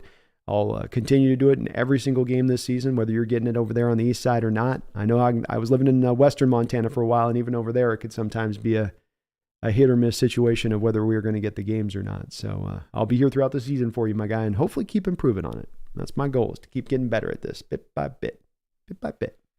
Thank you, though. Appreciate you. MJ Seahawk, thank you for the $5 donation. Appreciate you as well, man. Says, let's go Hawks. First interception coming after the 2-minute warning. Ooh, prediction is down. You are on the books, MJ. I've got MJ for interception inside of 2 minutes. Okay, we've got you for that in the pool, MJ Seahawk. Thank you for that $5. And I like it. Let me add on your prediction. Let's go with a little Quandre Diggs, right? Getting his former teammate as he's gotten him before. Kind of tricks him a little bit. Gives him a little bit of that, I got you, sucker. All right, 3rd and 7 here for the Rams. Stafford back and empty. Please clog up the middle of the field. 159 on the 38 of the Seahawks. He's dropping back to throw. And that ball is going to be way overthrown. Julian Love with some nice coverage there on Pupu Atwell. So the Seahawks defense is going to hold up. And they are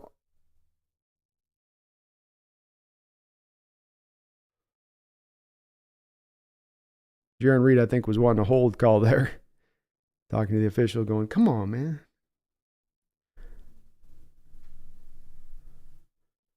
Brett Maher out for the Rams. He was 29 of 32 last year. 57-yard attempt. Gutsy call here by McVay. That ball's going to be blocked. It's on the ground. It's picked up by a Seattle Seahawk, Mike Jackson. He goes back at the tacklers. You want to run away from the tacklers, Mike. Go away from the tacklers. It's the way. That was funny. That's how you know he's a cornerback, man. He picked up the ball. Here come all the Rams players. The sidelines that way. A little bit of free space that way. He's like, he runs it back that other way. Looks like that big Jaron. Looks like Jaron Reed might have gotten the block there. It's a 57-yard attempt. So you're going to get a low trajectory. And indeed, Jaron Reed with that big meat paw up there, that big bear paw, is able to knock it on down. Nicely dobbed. Jaron showing frustrated on the last play, not getting the holding call, pissed off about it, takes out his anger on the attempted kick. And Gino and the boys have really good field position now, as that was a deep kick. They're already on their side of the field at the 42-yard line. Gino back in shotgun. He's going to throw this over, and we're going to have a pass interference call here on DK, as the defender, Hoke, was already dragging him to the ground before the ball had arrived. Easy call there on DK there. Rams have gotten away with it once earlier in this game. They're not going to get away with it all day.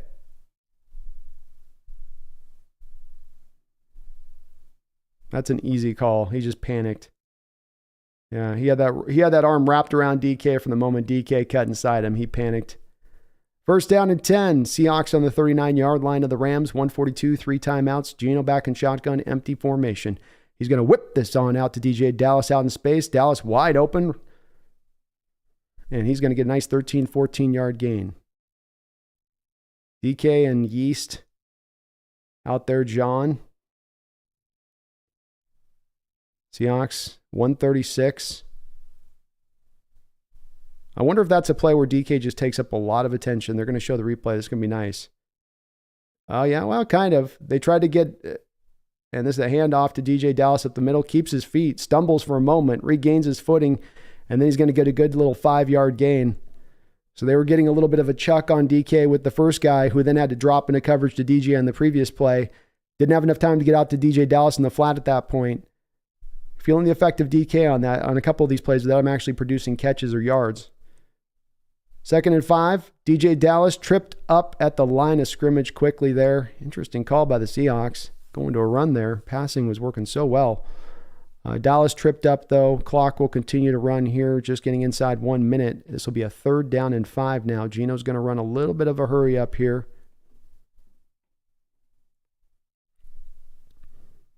You got plenty of time, Gino. Seahawks on the 21 of the Rams. Rams showing a blitz look. There you go. Take your time with this. I like it. I really like this. And he's going to ground it. It's not a play that's going to go for anything there. That's just a busted play, but I do like that Gino didn't rush that or get that going too fast and deciding that he had to speed that play up. He tried to get things into the right point there, and it just didn't work with, I think, setting up the protections on that. You still ended up with a free rusher on the play. It's tough on those empty looks because you can end up with a free rusher like that. So the Seahawks are going to bring out Myers for another field goal attempt here. This is going to be a 39-yarder. This kick is going to be up, and he is going to miss it. He doinked it off the right upper bar there of it. Like a good hold, he just pushed it to the right. We've seen down there on that end of the end zone, it can be a little trickier to try to kick the ball down in. Golly.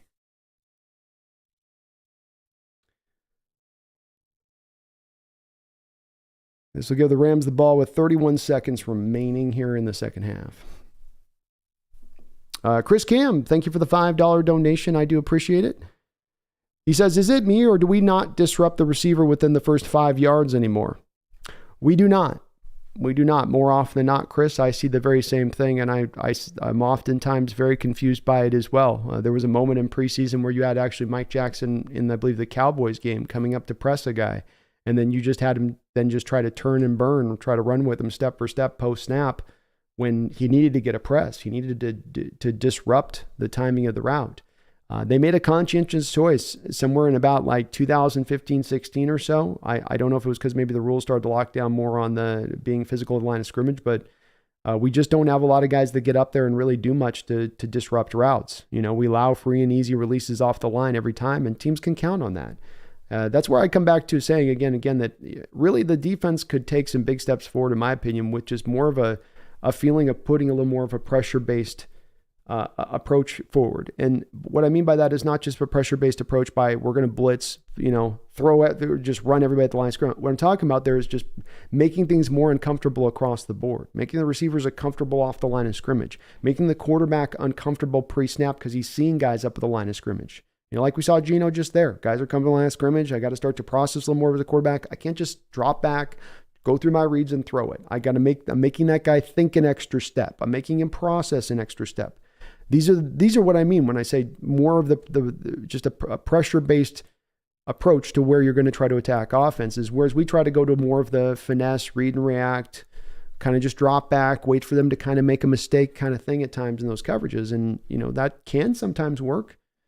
But as we saw today too, if you get a smart quarterback up there who will take what you're going to give him and play within himself and, stay mistake-free as far as tip balls or errant throws, you can go forward with that. So the Seahawks are up 13-7 here after the missed field goal attempt. We got a little bit left of this second half to go here. See if the Rams are going to try to get their way up the football field and sneak this one through here. 31 seconds. Rams have 2 timeouts remaining. They are on their own 29-yard line. Stafford back to throw. He's got a lot of time, and he's going to let this rip. And that's caught. Middle of the field. Oh, no. They're going to say incomplete.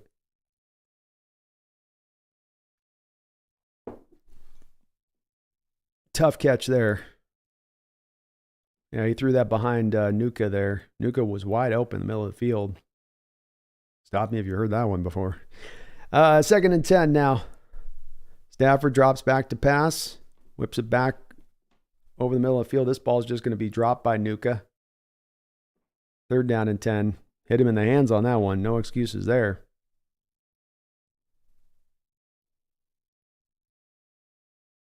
God, what weird coverage from the Seahawks. Bryant, the slot guy, is going to take the outside guy to then give Nuka, the slot guy, open, easy release inside where he's wide open.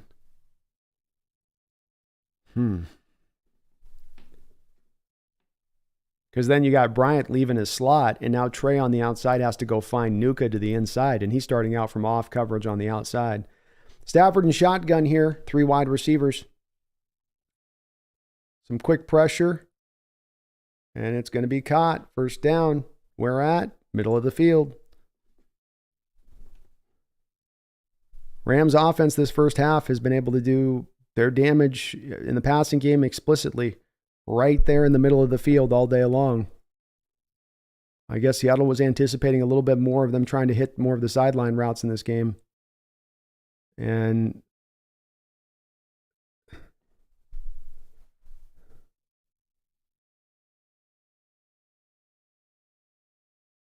boy, Artie Burns got beat fast on that play too. Witherspoon can't come back fast enough.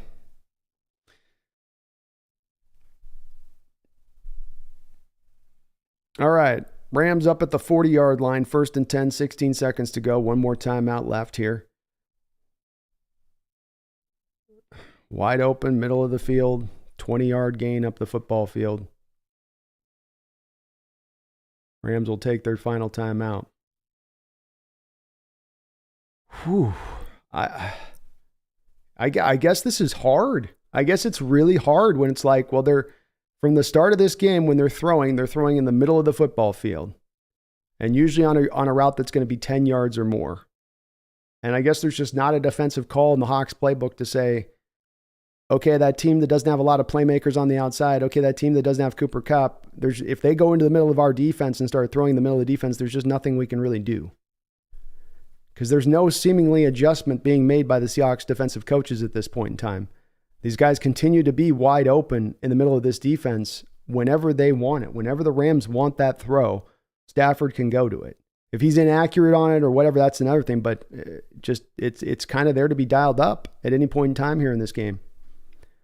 Rams at the 40-yard line. 10 seconds to go here. Quick throw out on a bubble screen. They're going to flip it back outside. And it's going to be a gain of about 1. Flashy little play on a little hook and ladder, but goes for about a yard or 2. 5 seconds to go here.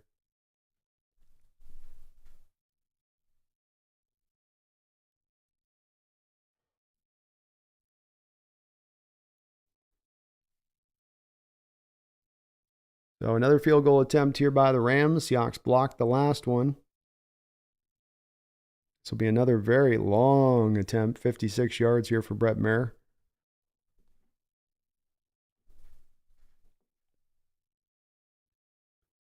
Kick is up, and he pushes it wide to the right. So the Seahawks will maintain a 6-point lead here going into halftime. And, yeah. All right. We good. We got the lead. We got the lead. Let's go. So first half team stats here. We've got 10 first downs for the Rams, the Seahawks 12. Total plays 30 for the Rams, 32 for the Seahawks. Rams had 169 yards. The Seahawks had 168. Each team had 4 drives. Very closely aligned offensively in the way the offensives have kind of played, yards per play and all that type of stuff. No sacks in that first half for either team. Rushing the ball was where things were a little bit different, where the Seahawks had 14 carries for 65 yards, 4.6 yard per carry average. The Rams ran it 12 times for 35 yards, or a 2.9 yard per carry average. So one thing we got to give the defense some credit for here in this first half is in stopping the run. Rams have not been good with that. I think that Atwell, had one little technically, or not, it's a reception. So they've been good in that respect of things. Bobby Wagner leading the way with 7 tackles here. 1 tackle for loss in this game, and 1 with Uchenna Nwosu and Kobe Bryant with the lone quarterback hit. Stafford, 11 of 18, 134 yards, no touchdowns, no interceptions, 84 rating. Geno Smith, 13 of 18, 103 yards, and 1 touchdown, 104 rating. So Geno played a pretty strong first half, in my opinion. Very much close to what we saw last year. And the Hawks do have the lead, so it's good to see. Chris and Cam, again, thank you for that $5 donation, and great insight on your part, again, noticing the lack of jams at the line of scrimmage, and that it's just not really as much a common part of the Seahawks defense as much anymore. It does seem to be a purposeful approach and them shying away from it for whatever may be the reason. Mumbles, thank you for the $5 donation. He says, I feel bad for that yeast guy if he ever gets an infection and needs to go to the doctor for antibiotics. He will always hear that joke. Oh, it'll be that whole moment between him and the doctor where they're looking at each other and the doctor's got this smile on his face. And he's like, okay, so I think we've got you settled. I think we've got your infection settled, Mr. Yeast. I'm not going to be surprised today. You got John with DK. I won't be surprised if we get a shot of DK at some point or another, sunning him up in this game or giving him the two-handed business. One of the two. So, he might have woken up a little bit of a DK there with that, just a bit on that one. You know what I mean? But that guy hears that joke at least once a week. There's a yeast joke. You got any bread? You got any bread, Mr. Yeast? Thank you for that donation, though, Mumbles. I do appreciate you. Jordan, thank you for the $5 donation. He says, I know it's a divisional game and week 1, but this defense is making it look way harder than it needs to be. Thank you for that $5 donation, Jordan. I do agree with you on that. You come out of this half 7 points on 2 missed field goals, but the defensive efficiency is not there here in this half. You have an offense that's controlling the clock, doing their part. Every drive, the offense is getting a first down, and they're getting their team in a position to score points. Defensively, now can you hold up your end of the bargain? To me, it's the allowing things to be made easy for the Rams side of this that I don't get. Allowing for thinking that you got to drop in these soft coverages and be in this kind of preventative mode on a team that doesn't have really the playmakers on the outside to make you pay the price in one-on-one coverage. Or I'm at a point of like, just let me see a quarterback actually that's going to make us pay that price. That's actually going to hit us on those 9 routes. I mean, we must have given up like 2 9 routes all season last year. And Stafford hasn't even thrown 1 deep ball this whole game. And he's just, if we go back in this half now, you've got to adjust things to in the middle of this defense. This is where they're going at. This is where they're hammering. And if you're just going to stay in what you do, there's obviously holes in your coverage right now that they're going to be able to take advantage of in the middle of that defense if you stay with what you're doing. So I hope we do see an adjustment here into the second half now. But it's a good way of putting it. They're making it look a little bit harder than it really feels like it should be here against this Rams team. Let's remember, this is a very young team coming into this game. No Cooper Kupp in this game.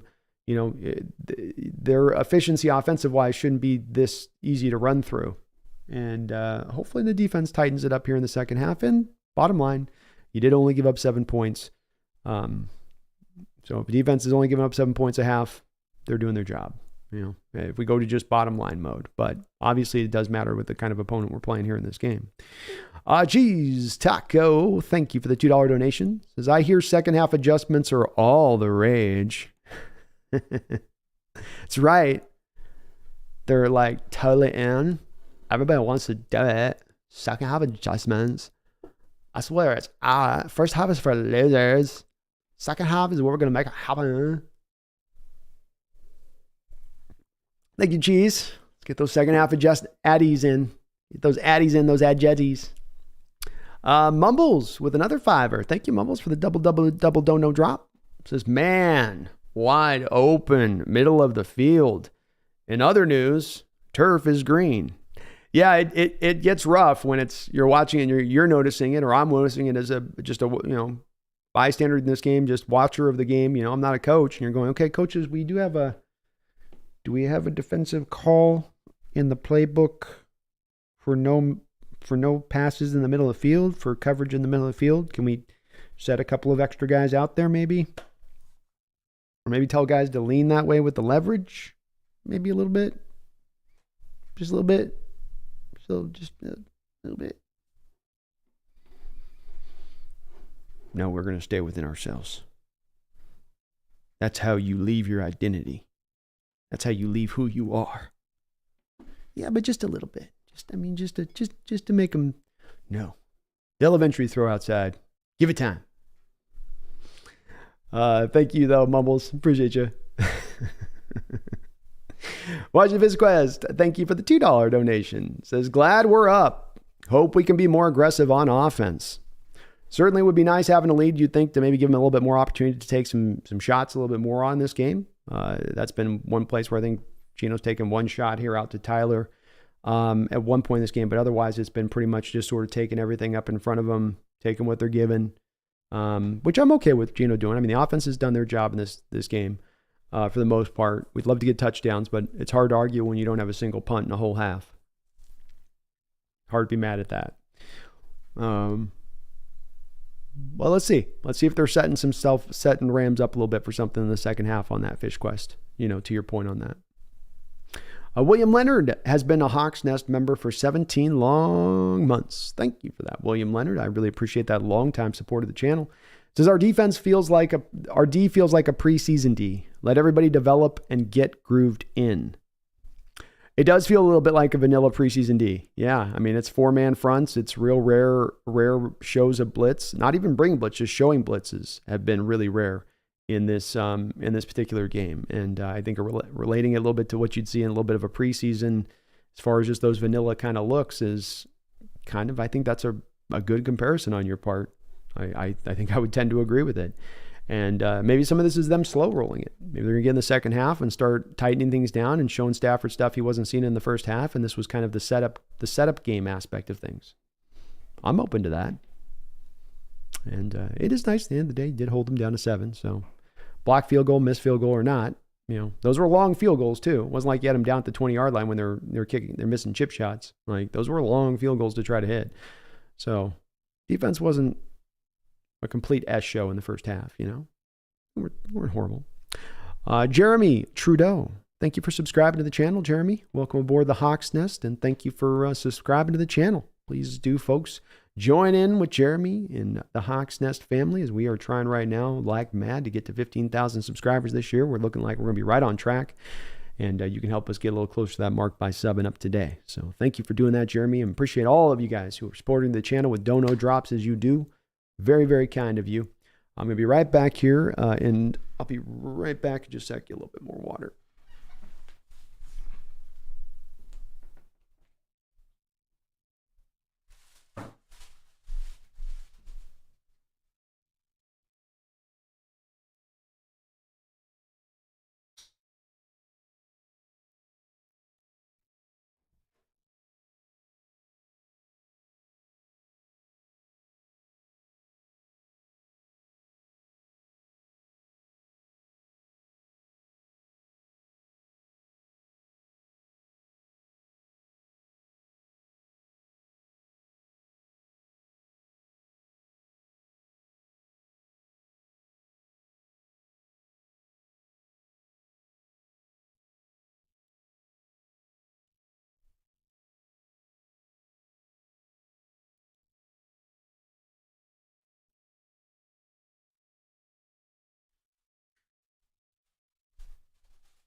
All right. Let's get the second half going.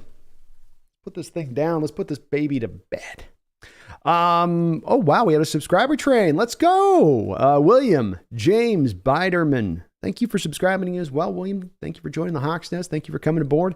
I made my call out there in the wild, told you guys what we're trying to get done, and you answered that call. So thank you for being a bro in that respective things. I appreciate you hopping aboard here on the Hawks Nest. Elliot J., thank you as well for subscribing here to the Hawks Nest. Thank you so very much. We're going to get right on track for that goal. No time soon. We're going to hit that mark. Nathan Candy, you also answered my call to you as far as subscribing up to the channel. So Nathan, thank you for also joining the Hawks Nest. You guys are awesome for doing that. I really do appreciate you. You helped the channel out considerably by jumping aboard. And I promise, no clickbait videos. No clickbait videos. Daniel says, love orange cats. We have one also named Tawny. She's a good girl. She always joins us for the games too. She could be anywhere in this house. You could be anywhere. You're right here. We're going to win this next half, right? You had this as a win in the opening week. Your psychic predictions said it was going to be a win. You didn't say it was going to be like this. Herbicide says, I think McVay just knows how to do us.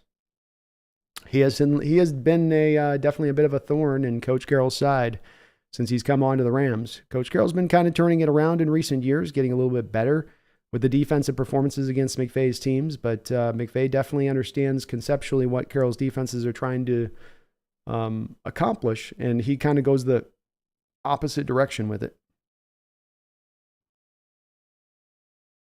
Rams are going to get the ball to start this half out. Wicked Garden says, I want McVay when Pete retires.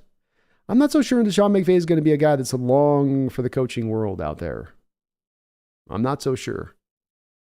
McVay's flirted already as young as he is with retirement, and I think he's got a nice little job as a color commentator at some point waiting for him. He will be very well paid.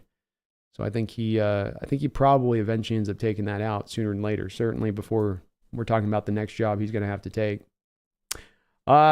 Marcy Alley, you also answered my call. We got a nice little subscriber train going here. So thank you for subbing up, Marcy. We got a short kick here by the Hawks, taking it at the 20-yard line and down about the 24-yard line. So Marcy, thank you for also jumping aboard the Hawks Nest. I really appreciate all of you doing what you're doing. That's awesome. And Jordan Hodson, you did as well. So thank you for subscribing up too, my man. Appreciate you for that. Very, very kind of all of you guys. Tremendous support as always here on the channel here at the Hawks Nest. Can't ask for more. Rams are going to take over here about the 24-yard line. Down 13-7 here to begin the third quarter. Stafford 11-18, 134 yards. He'll take over under center here to begin things. Pitch play out to the right. Stretched well. Nice tackle there by Trey Brown, but it'll be a good gain of about 5 yards or so, 5 or 6 yards. Sean Lee says over under that we get 1 sack today. Do I have to pick an over or an under? Can it be just 1? We'll get 2. We'll get 2 before this thing's over with. Second down and 4. Fly. Stafford back under center here. Again, that little trips look thing they've been running a lot of this game with Higbee going post motion. Maffey scrapes down the line with Jordan Brooks there to help make the tackle. This will bring up third down. No gain or a slight negative gain on that play. Third and a long 4. 13:57. How did a fly get in here?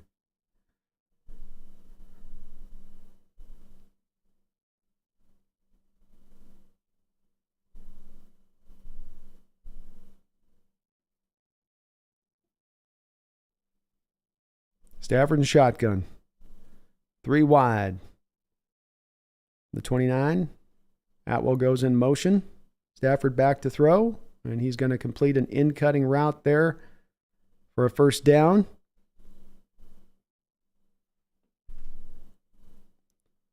You have Tariq Woolen there in coverage on that play.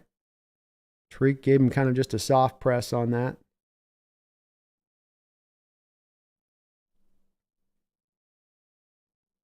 Rams have been the third down converters today, I'll tell you what.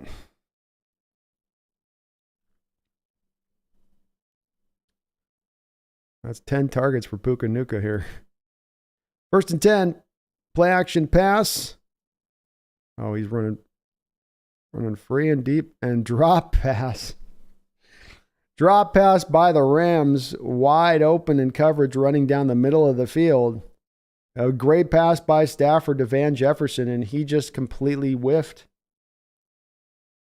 Completely broken coverage on the play. It looks like Diggs might have messed that one up where he was supposed to pick that up as Jeffers going through his zone. Ooh-wee. That's a touchdown. That's a touchdown catch right there. If he makes that catch, he's gone. That's a TD probably. Big, big play and how that looms in this game. Second down and 10. Quickly complete underneath for an 11-yard gain. Where? Middle of the field. Who? Puka Nuka. Guess they don't need Cooper Kupp, man. They got Puka. They got the Nuka machine. First down and 10. 13:27 to go.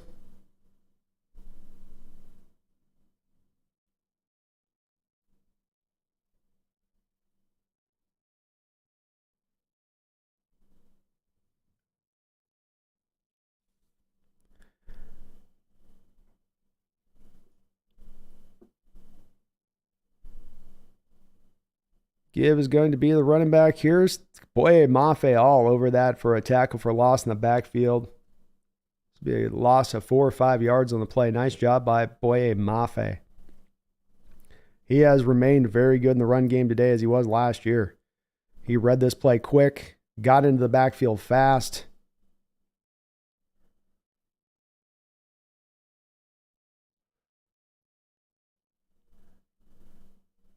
And made the play. Nice job. 2nd down and 16. 11:29 to go here in the third quarter. Rams on the 40-yard line-ish, 40-ish yard line in their own territory. Seahawks showing a press look. Quick throw, easy completion underneath there for about 8 or 9 yards.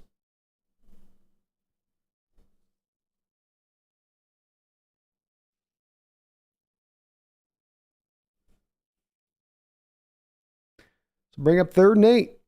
This has been a trouble spot. You'd think this would be a spot where it'd be a little bit in the defense's kind of wheelhouse a little bit here. As far as we got them 3rd and long, tough to convert, but the Rams today 8 of 10 on third down situations, and some of those are some 3rd and longs, as we're seeing here. Seahawks showing a little bit of a pressure-based look here for Stafford. He picks it up, calls his check. Seahawks bring a little bit of that. Stafford's going to go deep over the top. He's got a man wide open on the play, and that's going to be completed down at the 6-yard line. I don't know if anybody today for the Seattle Seahawks has covered anybody. I don't say that with any kind of joking or anything. I don't know if anybody at all has been able to cover or stay with anybody on this football field. There is really right now, it's startling to watch just how right now for a team has had these moments starting out seasons defensively where they look like they can't stop anything. It's been very much somewhat of a similar situation today where you feel like there's nothing pushing back. 1st down and goal, pitch play outside. Jordan Brooks over there to eventually bring him down to the ground for a short gain, 2nd down and goal.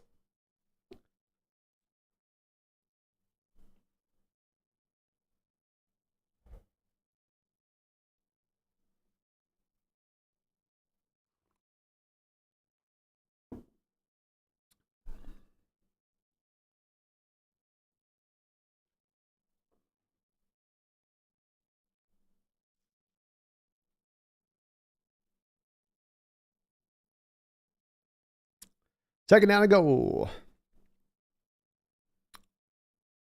Stafford checks, seeing something at the line of scrimmage here.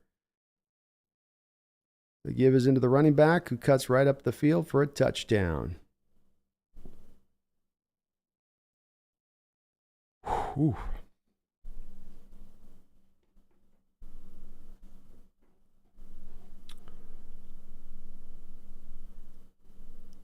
Yeah, this disappointing effort by the Seahawks defense today. I don't see a lot of life or energy. I don't see the coaches doing a lot to put them in positions to really succeed with the play calling. It's for being the opening game of the year, a team that we're hoping that's going to compete and try to push a team like the Niners. They're definitely not matching the Niners' energy that they brought on the road in Pittsburgh. And you're at home. You're at home. And this Rams team is one of the worst teams in football, by the way, doing this to you. I don't know at what point we want to build that into our evaluation of this, because I do see some people in the chat, no, just don't freak out. It's the first game. Just don't freak out. I'm not going to freak out, but let's also not dress it up here. You should not have the Rams beating you at home here into the third quarter in this opening game with the team that they're putting out on the football field. There's no Cooper Kupp out there for them.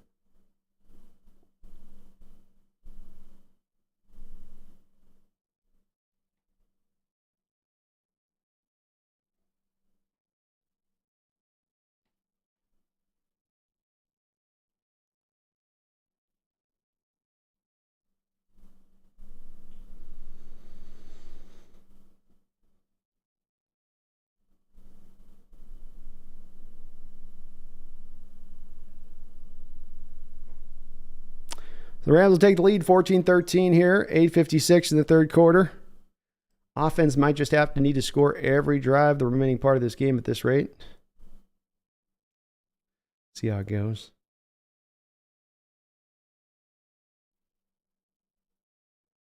I'm legit very surprised this Carroll defense is having this done to him like this by McVay and company here. I'm very much surprised.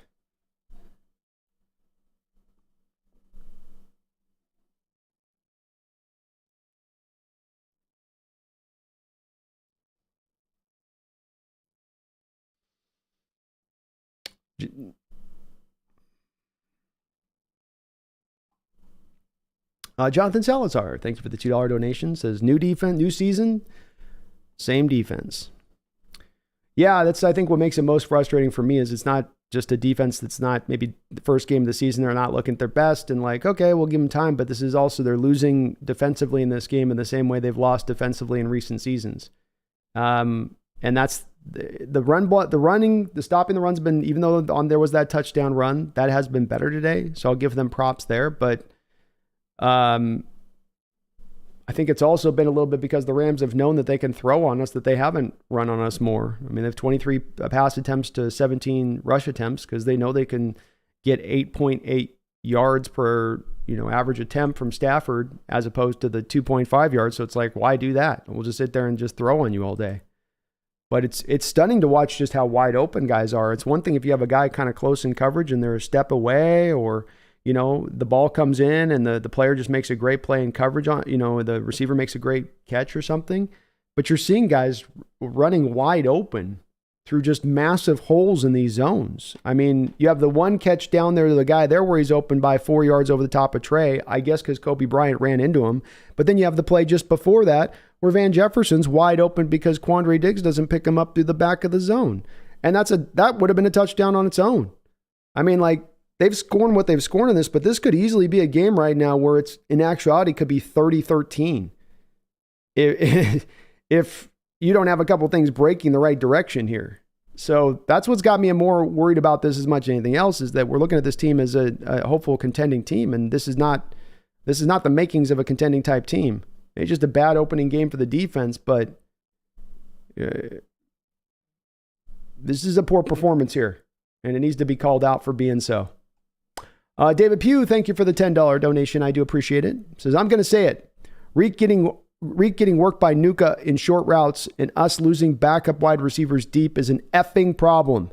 Tell me, Brandon. Tell me, please, what the issue is every year. Rush D looks better. IG. Preach, brother. Preach, David. 100% preach, man. It's the same kind of thing. Can't stop short, can't stop long.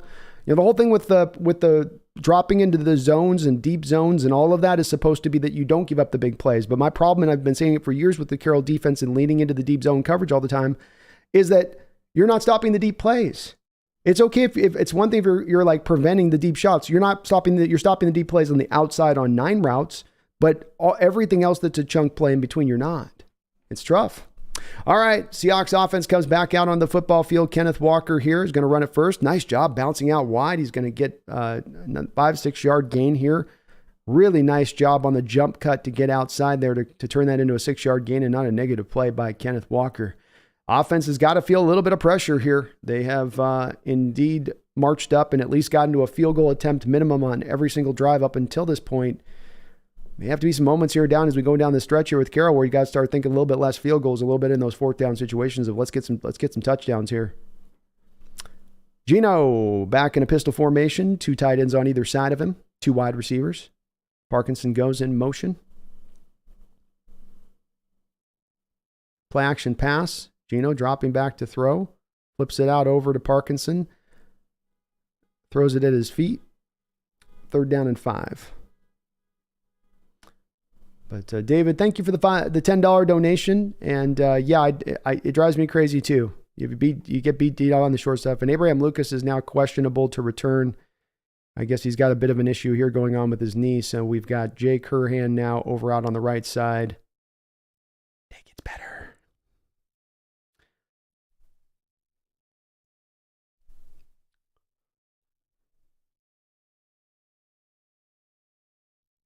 And the Rams are bringing a blitz on 3rd down.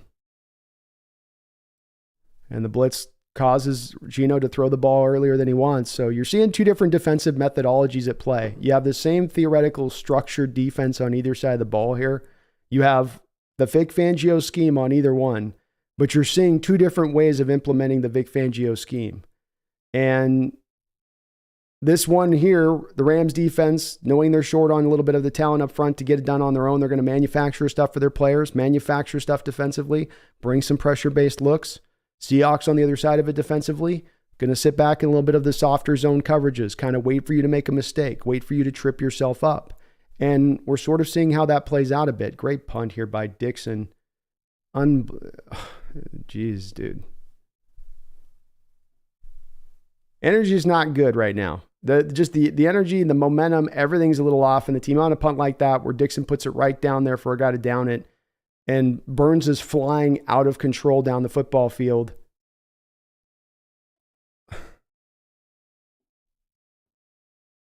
Like, that's a great example of today right now. Just nothing just everything. Yeah.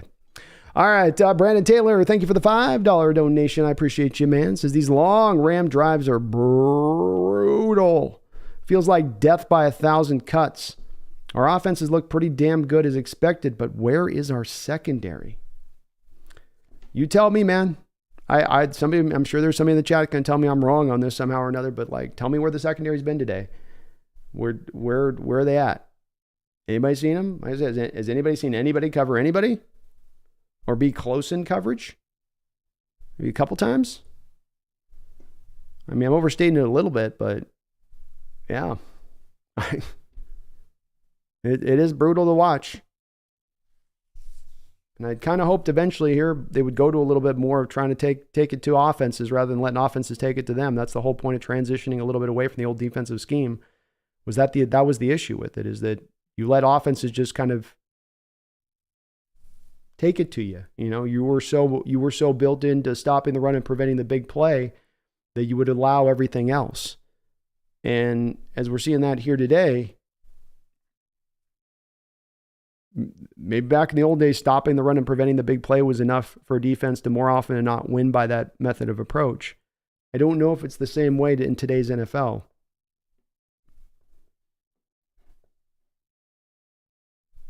Offenses are a little bit more built, in my opinion, to be patient and willing to take what you're going to give them if you're going to give them something, and give them the very same thing kind of every play.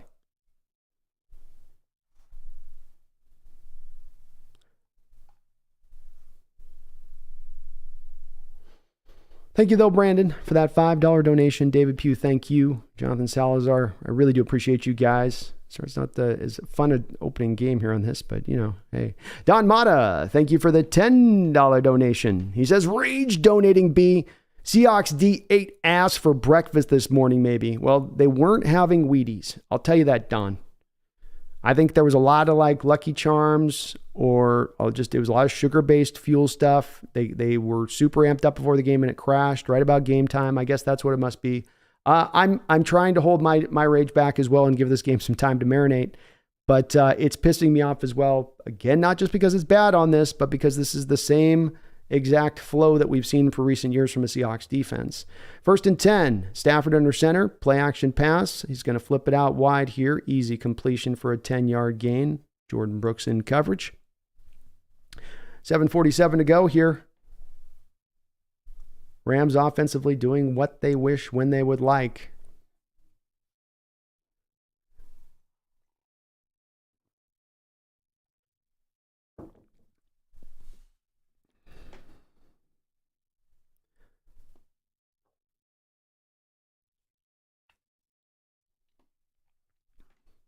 Thank you, Don, for the $10 donation, man. I feel your rage. 1st and 10 here. A little more of a stacked box here from the Seahawks. Give is going to be up the middle here, and they're going to bring him to the ground for a no gain. Mike Morrison on the play there. Nicely done. But I'm with you, Don. I'm right there with you on that one. Chase Stern, thank you for the $5 donation. Another year where the defense looks awful. I wonder when people will wake up and stop blaming the defensive coordinator of the hour and realize this is on Pete. Well, I'll tell you this. I'm not coming out of this game I'm not going to be pointing any fingers at Hurt on this one, really. I'm tired of pointing at coordinators on stuff. And this isn't to say somebody needs to be fired on this or anybody, but when are they going to kind of decide to find a solution on this stuff? It's a good question to ask, I think. All right, Stafford back in shotgun, 2nd and 10 here. Seahawks showing a double A gap blitz. Man goes in motion. Looks like we got a little bit of a false start there.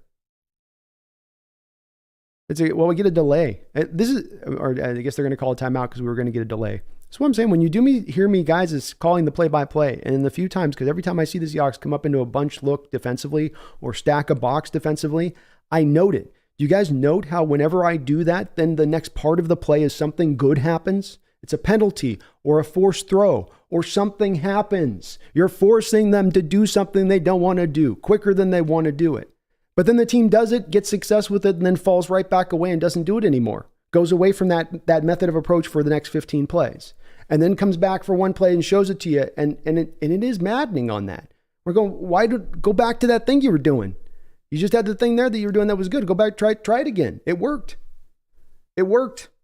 The greatest example of this year, last year, was the play I've talked a lot about. That second game against the Niners. Brock Purdy goes 11 for 11 to start out the game. Same stuff you see in this game. Dropping back into soft zone coverages, just leaving back, chilling. Just trying to prevent the big play, because Purdy's got that 70-yard arm you got to worry about. He's going to hit you over the top. In four-man front, 11 for 11. The one time you go up and bring a blitz, you force your first incompletion. Then the very next play after that, you show a stack box like that double A gap pressure look that we just showed there. Then you get another incompletion from Purdy. So he goes from 11 for 11, then to 11 and 13. What do you want to bet that on attempt number 14, they went back into their four-man fronts? That they went back into their soft zone coverages. And that's where the maddening part comes to me on this, that the team is going to have to fix this if they want to be a contender. You're not going to win Super Bowls by giving offenses double open French doors 24/7 as far as on one point of the field that they can attack any given time that they want to do so. You've got to find a way to take it away.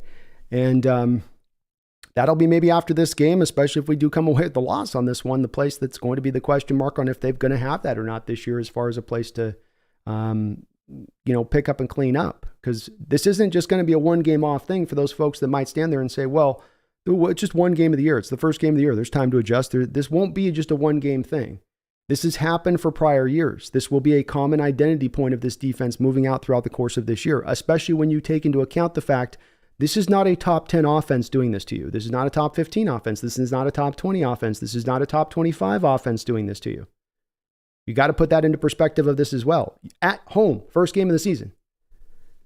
Gonna have to find some answers fast. And I don't know, Chase, but I guarantee you I won't be me. And now we've got Charles Cross being, holy jeez. Oh, Charles Cross is now on a cart being carted off the field too now. Okay. Well, 2nd and 10. Quick, easy completion for an 11-yard gain here. That will bring up 1st and 10.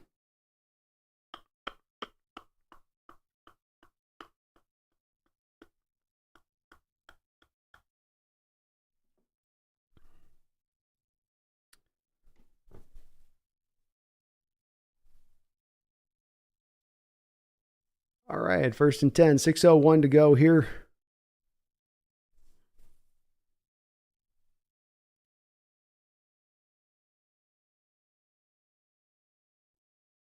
Rams in shotgun on their own 44-yard line.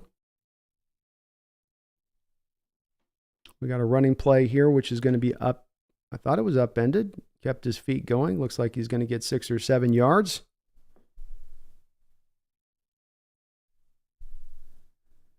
Official saying, I guess, that he kept his feet.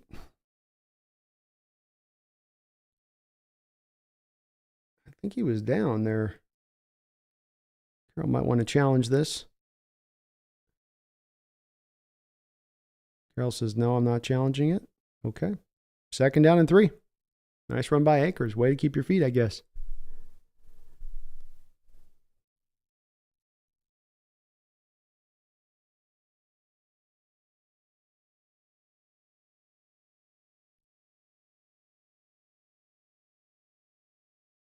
Second and 3. Stafford dropping back to throw. He's looking. He's got an easy completion out there for a 1st down and then some. All the way down to the 20-yard line of the Seahawks. Higbee on Julian Love.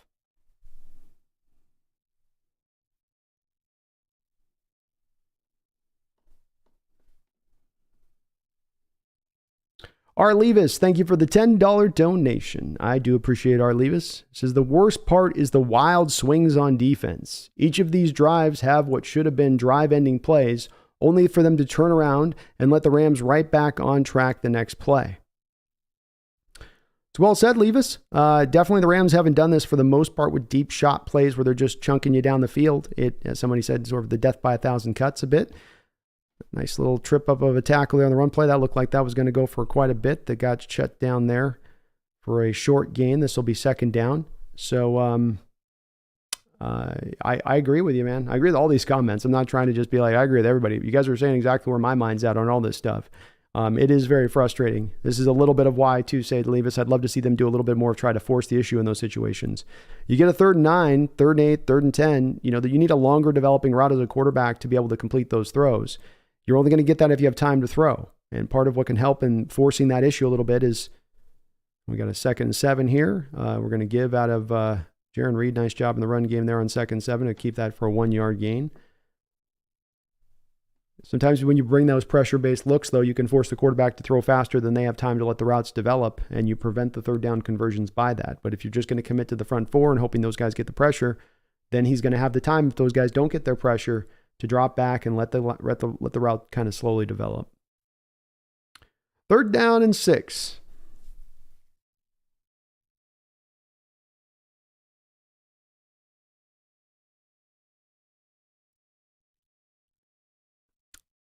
Rams out a 3 wide receiver look here. Rams 4-man front.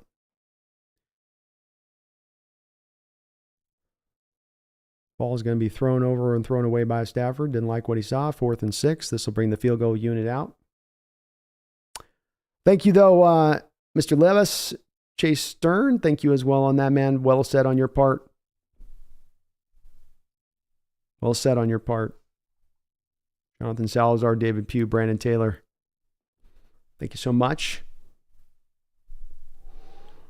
So another field goal attempt here for Brett Maher. He's missed a couple of these. Let's get a punt block return or a kick block return here. How's that sound?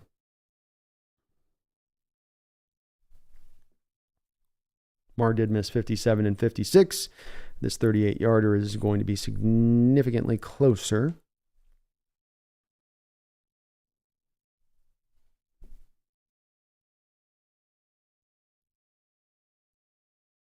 And this kick's going to be up and through. So 17-13 Rams on the Seahawks. Watch FistQuest, thank you for the $2 donation. Says, we'll rally. We have too much raw talent. Go Hawks. It's getting more and more uphill, I'll tell you that. I hope you're right. The offense is going to have to play kind of almost perfect football here as we go through the rest of this game to get this one, it would seem like. And you are now down, it looks like, your 2 starting tackles. The strength of your offensive line, no good there. But they got the talent still to get it done here in this game, and you are still within striking distance, only 4 points out. So well said on that part, Washington FistQuest. I hope you're right. Let's get this back. Get this going. Megan, thank you for the $2 donation. Says, told you it was a trap game, B. Yeah, I disagree on that, Megan. I don't think that, I appreciate the donation. I don't think that this is a trap game. Is your offense not playing up the thing? No, your defense is playing like they played the last couple of years. So I would apply a trap game to, you have a certain standard of play, and then you don't reach up to that standard of play because you're not taking the opponent across from you seriously. The defense has had a standard of play that's been down here, not so much up here, but more down here the last couple of years. And we find ourselves back down here again today. Not as much up here, down here. So this is more of, unfortunately for me, Megan, my perspective on this is that this is a bit more the same from what we've seen from the defense over specifically the last about 2.5 years or so, if not going back 3 years. So it's very much you're getting beaten on the same kind of routes, beaten in the same kind of manner, and make of that, what you will with that. But that's at least how I'm seeing it right now.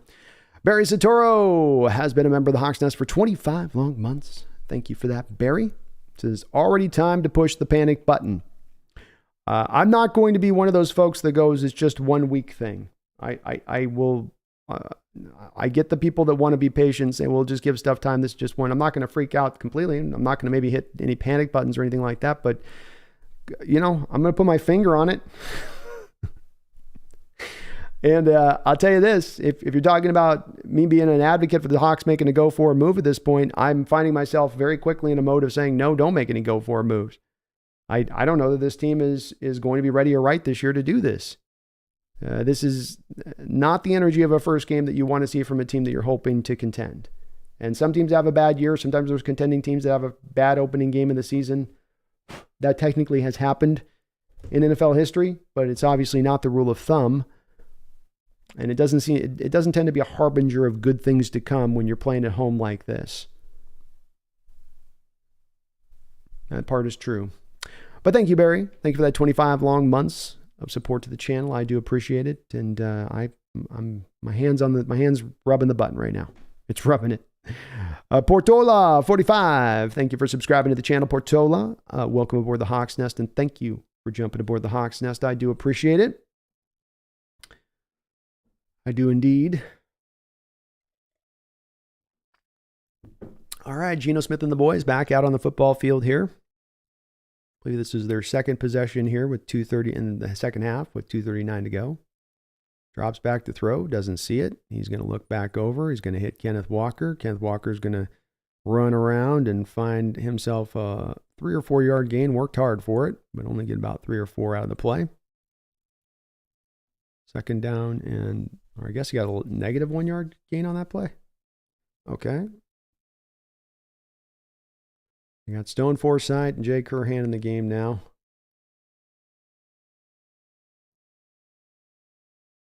Drops back to throw. It's like there was contact on Lockett beforehand, and they will finally throw the flag.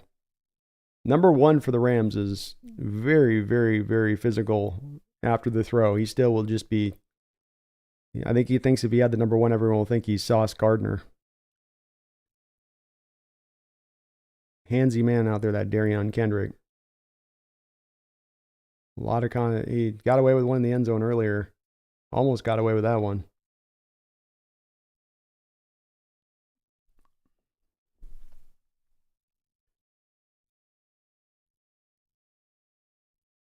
First and 10, 2:04 to go. Seahawks at the 29-yard line, their own side of the field. The give is to Kenneth Walker. He tries to dance out of one tackle.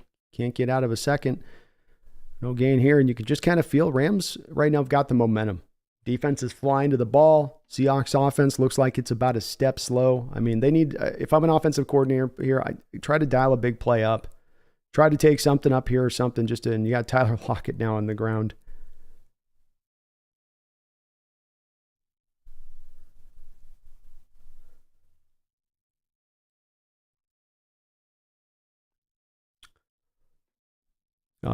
Kit Carbar, thank you for subscribing to the channel. You guys appreciate the train of subscribers jumping aboard here. So welcome aboard, Kit. Thank you so much for subscribing. Joey Berardi, thank you for subscribing too, man. So welcome aboard the Hawks Nest. Thank you. I appreciate you jumping aboard as you are. Sorry I can't be more smiling and laughing and jokey right now, but I'll get back around to that side of it before the broadcast ends, I'm sure, today. Master Mom 84 Gamer Girl. Love your name there, and thank you for subscribing to the channel. I do appreciate it, Master Mom, for you jumping aboard the Hawks Nest.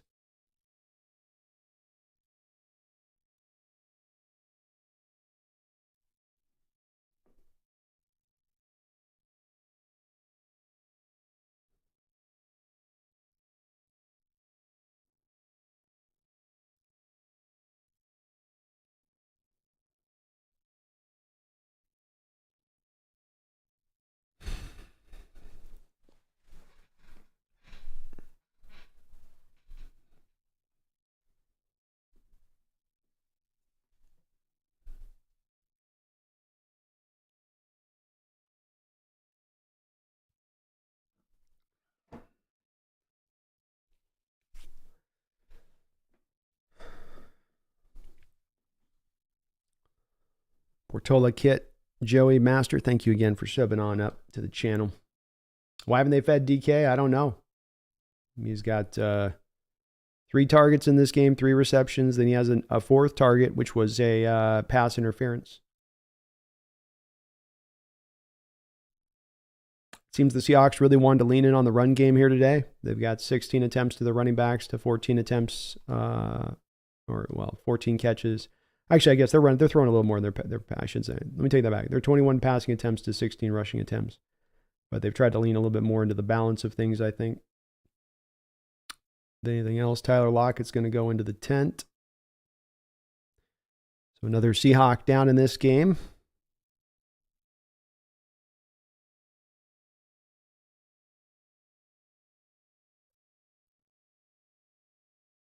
Tyler trying to block on that run play. Looks like he just put his shoulder down and got banged, twisted around there.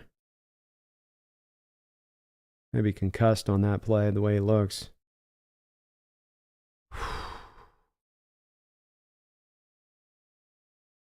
Run here to Kenneth Walker on second down. He'll gain about 5 or 6 yards. This will bring up third down.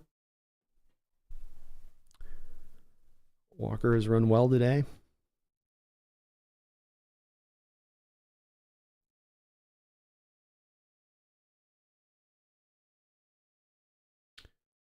Gino drops back to pass. He's going to let one rip deep finally here. Throws it out of bounds by 4 or 5 yards, not even giving DK a chance to make a play on that ball.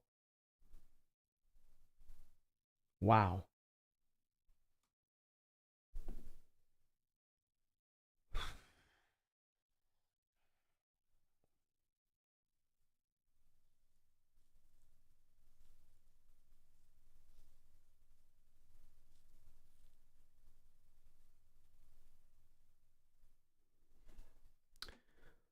Here's a punt by Dixon. He sails a deep one down here. It's going to go out of bounds about right around the 20-yard line or so of the Rams territory. 1:04 to go here in the third quarter.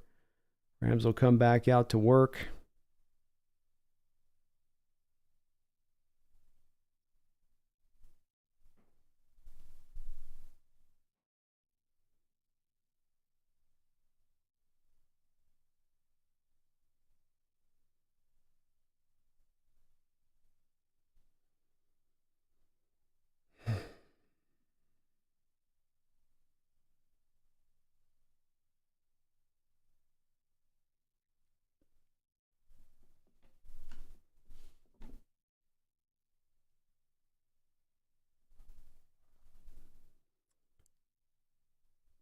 I know it's my job here to do this stream with you guys and have a lot to say every time and be able to I'm kind of speechless a little bit right now.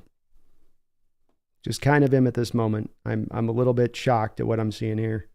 1st and 10, Rams back under center. Play action pass. Stafford throws it low. And it will be incomplete. 2nd down and 10.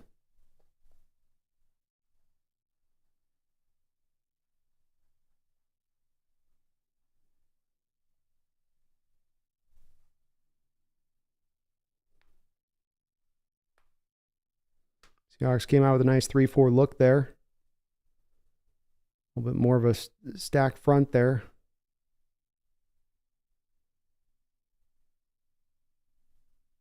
And we're back to the 4-man. 2nd down and 10. Stafford to shotgun, empty formation.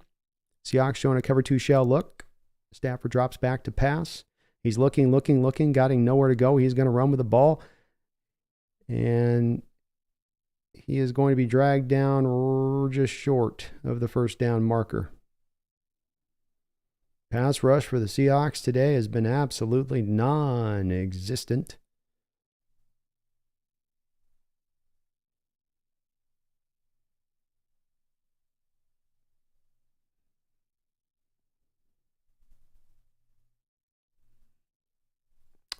Big play here in this game, 3rd and 1. Seahawks could use a momentum driving play here to change things up a bit if they could get it. Boy, that'd be nice.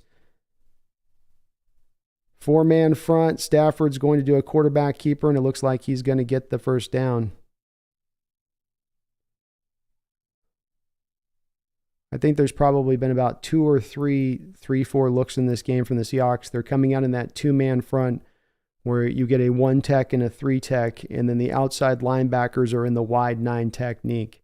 That's been what you see from the Seahawks defense more often than not throughout the course of this game as their standard kind of defensive line. That will take us to the end of the third quarter. Seahawks down 17-13, and we will turn this on into the fourth quarter. Roxanne, thank you for the $10 donation. Says, cannot afford losing Lucas Lockett and still playing subpar D. Yeah, Lockus and Roxanne, let me add on to that too. Charles Cross going out on the gurney as well there. So not gurney, but on the trolley cart, whatever we call the damn thing.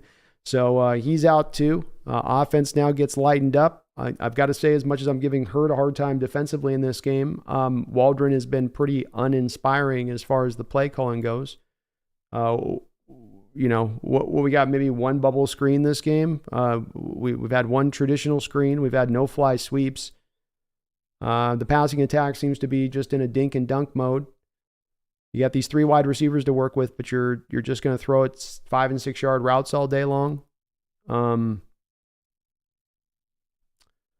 It's going to be a tough hill battle even in this game coming back with where we're standing right now, especially with the momentum thing, because the Rams are feeling good right now. They're comfortable. They're good. They're in our stadium. They're happy. They got their feet up on our couch. They're rubbing their boots in like Rick James in that Dave Chappelle sketch. F your couch. F your couch. Feels a little bit like that. Thank you, Roxanne. I appreciate the $10 donation. Nolan, thank you for the $2 donation. Says that is one quiet looking sideline. No juice. No life with this team right now. I don't see anything there's no sense of urgency in this game. We haven't seen one hard hit from the defense at all in this game. Not one. A lot of missed tackling. A lot of I think to say uninspired is the tone. That's maybe as much shocking and beyond anything else. It's just an uninspired effort in the first game of the season. And as others have said in the chat a couple times over, it's more of the same of what you saw from the defense over the last 3 years. You cannot tell me that there's not a wide difference in how you're getting beat today defensively than how you got beat defensively back in 2020. It's kind of the same thing here today a little bit. 10 straight unanswered points for the Rams. They have lived on this football field throughout the course of this game, and they will start out this fourth quarter here from the 31-yard line. Stafford under center.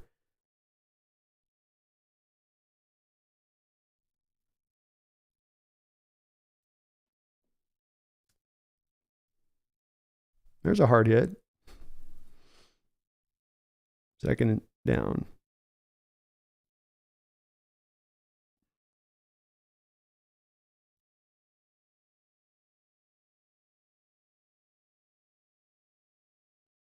Second down, 9.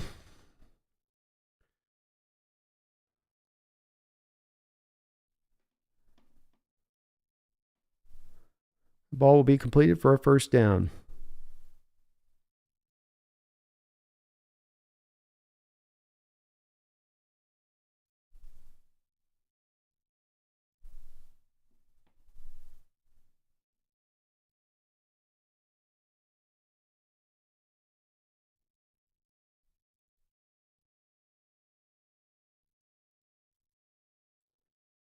First and 10, Stafford back in shotgun.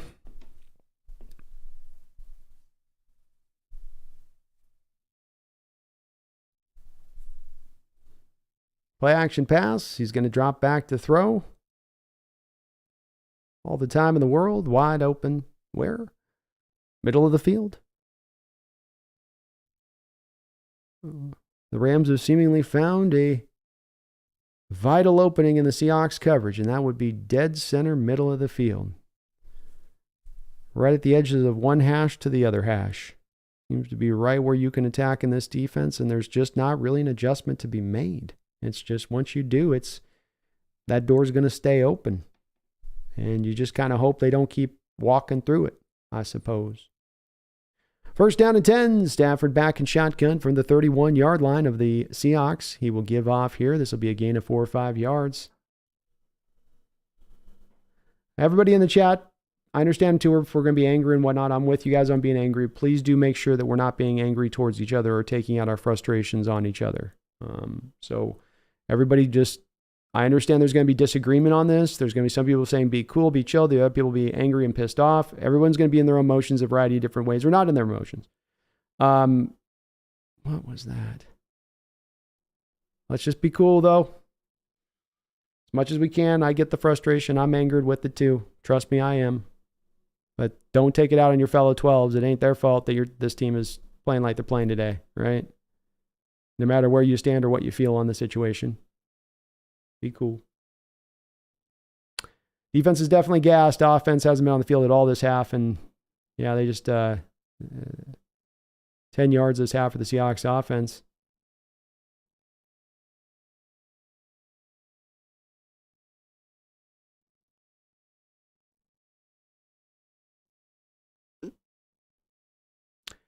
Here's the give to the running back on the 1st and 10. Bobby Wagner back there will make the play, drag him down.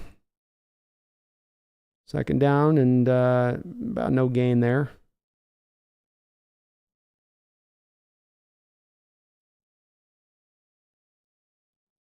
All right, got a negative gain there, -1. 11:35 to go here in the 4th quarter. That clock is just rolling. Boy, is it just tick, tick, tick.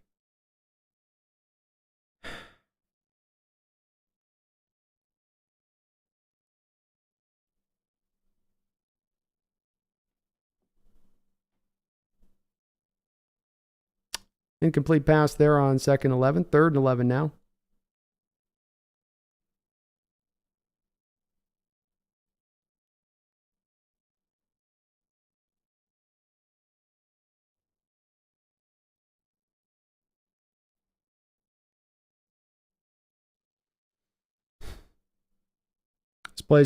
Drive's gone 10 plays, 66 yards, taking up 4 minutes and 48 seconds of the clock. Seahawks fans on their feet, beckoning their team. Come on, D. Get this stop. 3rd down and 11. Stafford and shotgun here. Darrell Taylor tries to whip under with a ghost move. Tipped by Tariq Woolen down the football field, though we do have a flag. Woolen knocked it away there.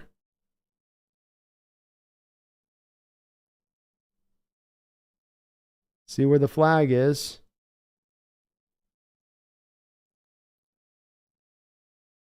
Oh, my God.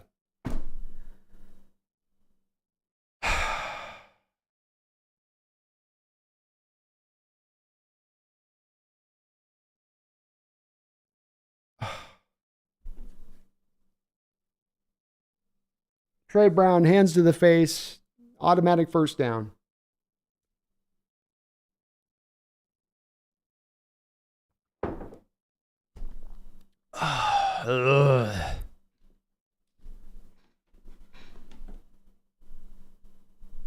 This is some ugly shit. 1st and goal from the 9. The give is into the running back. Nobody can seemingly tackle him down to the 1-yard line.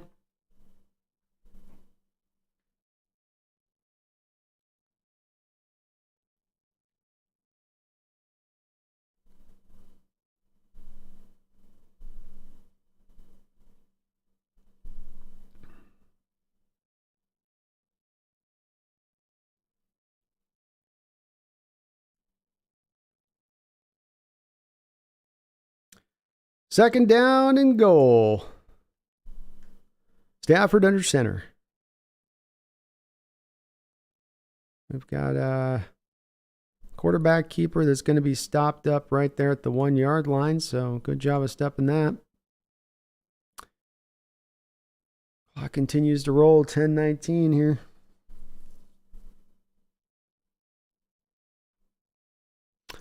V-Ray, thank you for the $5 donation. I do appreciate it, V-Ray. Says, even if we can pull out this game, you can't be happy. No, V-Ray, I agree. I agree. This is 3rd down and goal here. Stafford rolling out. Ball's knocked down there by Julian Love on 3rd and goal. So bring the Rams into an interesting point of decision here. Do you take the field goal and get up by the touchdown? Or do you try and 4th down and goal and then leave? If you don't get it, you leave the Hawks at the 1-yard line. Interesting call here for McVay to make. But as I've said on many of the comments posted in the chat and the donations, I all appreciate all the donations, but I'm in agreement with everything I'm reading as far as my donations and my chat go. I mean, I'm in the same place, V-Ray.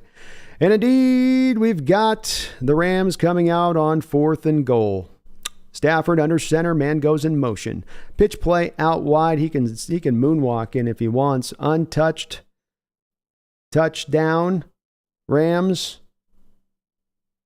And they will go up by more than a touchdown now themselves. Taker 610, thank you for the $2 donation. So Stroud, Young, and Richardson all lost in their debut. They did indeed. They did indeed. They both, I think all of them got kind of outside of maybe Young. They all got some tough teams to kind of try to make it go there and be winning. Richardson looked good, though. Did some stuff on his end of it, which was encouraging. The kick is going to be up, and it's going to be good. So the Rams go up 24-13 on the Seattle Seahawks. And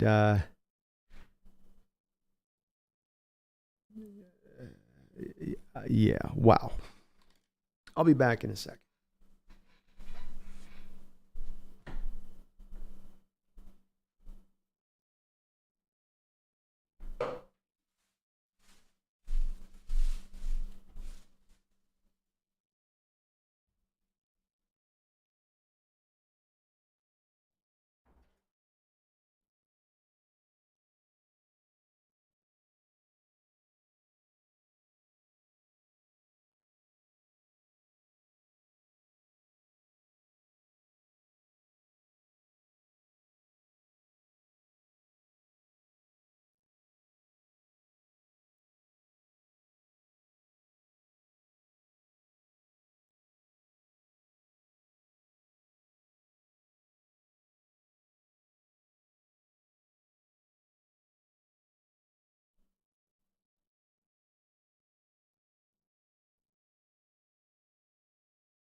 Eric Chinard. I was going to say Eric. Thank you for subscribing, Eric, to the Hawks Nest channel. I appreciate you jumping aboard. A lot of new subscribers today on the channel, so thank you to all of you guys for hopping aboard as you doing. I do appreciate that. Guards, both a 99-cent donation and a $10 donation. So thank you for the double dip dono guards. I appreciate it. Nothing posted in your comment as far as a comment goes. So if there was something you wanted to say, do feel free to put it in the comments. I'll try to read it out if I missed something on that. But thank you for that donation. I really, really, really do appreciate that. You guys are always as kind on that as ever on this. Just can't believe it. Wish I had more to report that was nicer today on the other side of things. 24-13 Rams, 9:45 to go. The Seahawks are going to take over here at the 25-yard line. Tyler Lockett is indeed back out on the football field. Gino dropping back to throw. He'll toss this out here to Jackson Smith for a gain of 2.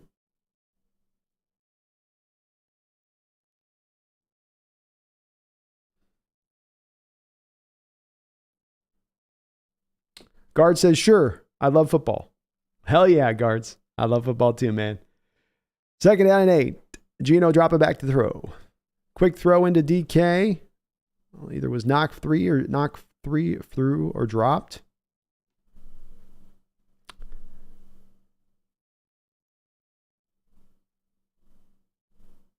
For some reason, Geno's going to run hurry up here.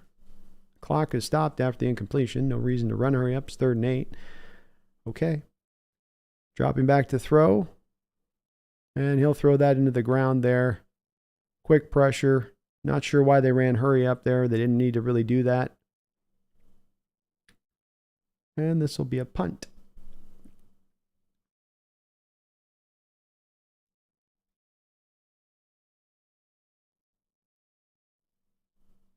Holy Hand Grenade has been celebrating 2 months as a Hawks Nest member. Thank you for that, Holy Hand Grenade. Says, bro, what on earth is going on? We're the better team. We should be blowing them out.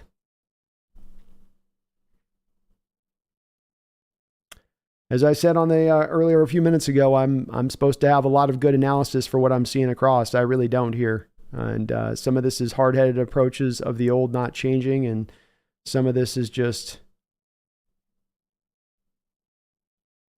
a team that, I don't know.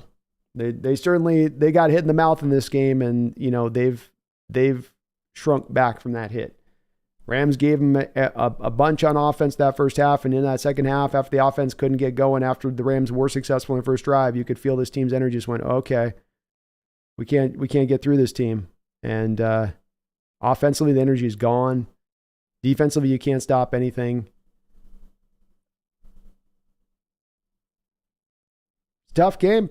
This is one of the more miserable opening games I think I've seen in my Seahawks fandom from the team. There's been some worse ones. There's one 90s against the Jets. The Jets just absolutely stomped us at home back then. There's been a couple others that have been a little bit worse, but it's about as bad as it gets as far as watching this performance goes. It's only 24-13, but this Rams team could easily be up 42-13 on us.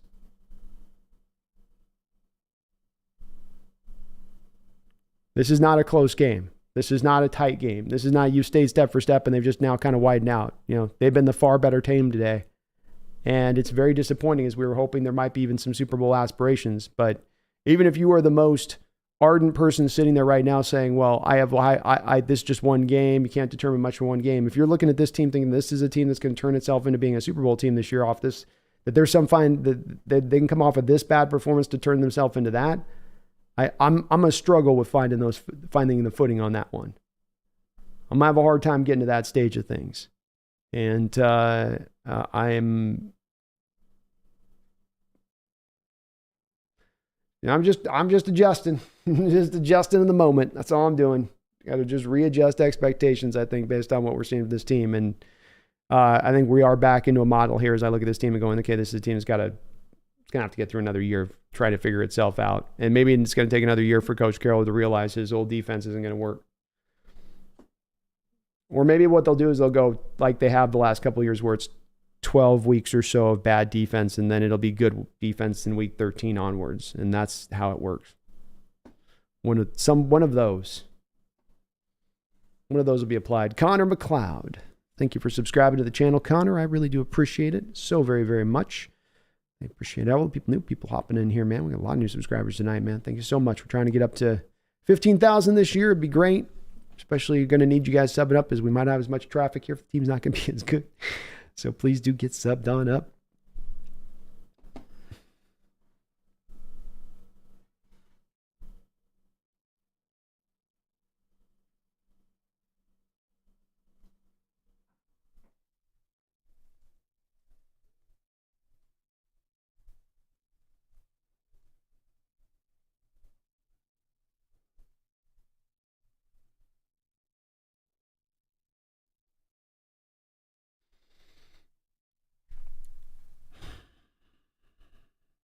First down and 10 for the 25-yard line. Rams take over with Stafford under center.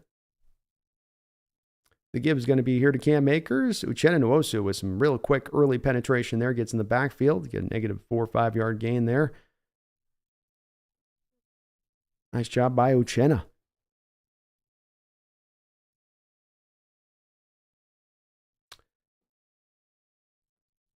Adrian XA says, I understand our defense sucks, but wow, our offense, yeah, that's parts of the newest development. I was just coming to terms with the defense. Now I got to come to terms with the offense on top of it. What's next? Special teams is going to collapse. Yeah. Stafford empty here, 2nd and 14, dropping back to throw. He's looking, and able to find someone there underneath. Kobe Bryant, a short little completion for about 7 yards. This will bring up 3rd and long. But it doesn't help when you're losing, when you've got both your 2 starting tackles out. But that isn't to say the Rams have, impactful guys off the edge to give you a lot of problems out there either.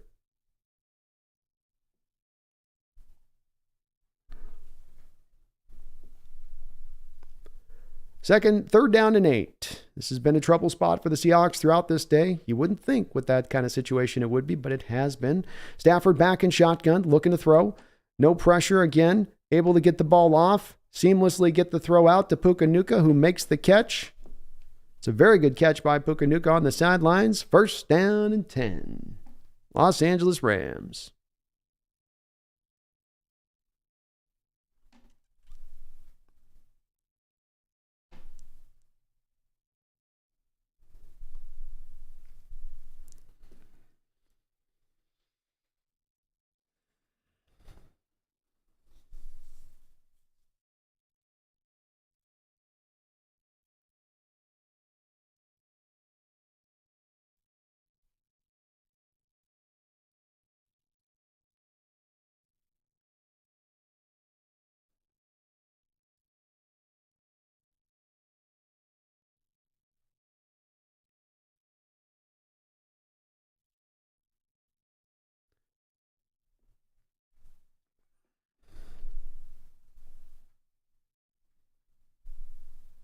First and 10, 7:44 to go here in the 4th quarter. Puka now with 10 catches and 120 yards in his NFL debut. Uchenna Nwosu is going to come off the field slowly here. Looks like he's injured by some way or method or means.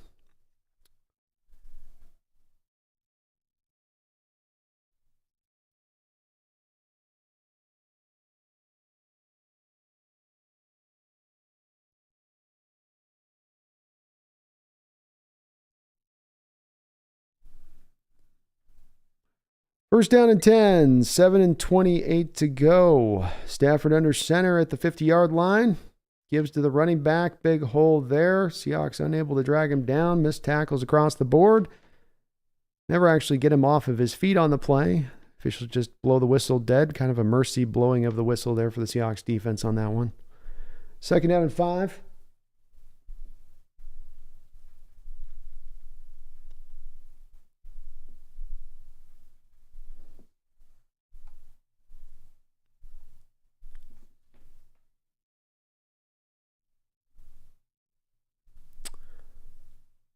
Second and 4, sorry. Stafford under center. Gibbs going to be Akers. Akers with a lot of running room. 1st down.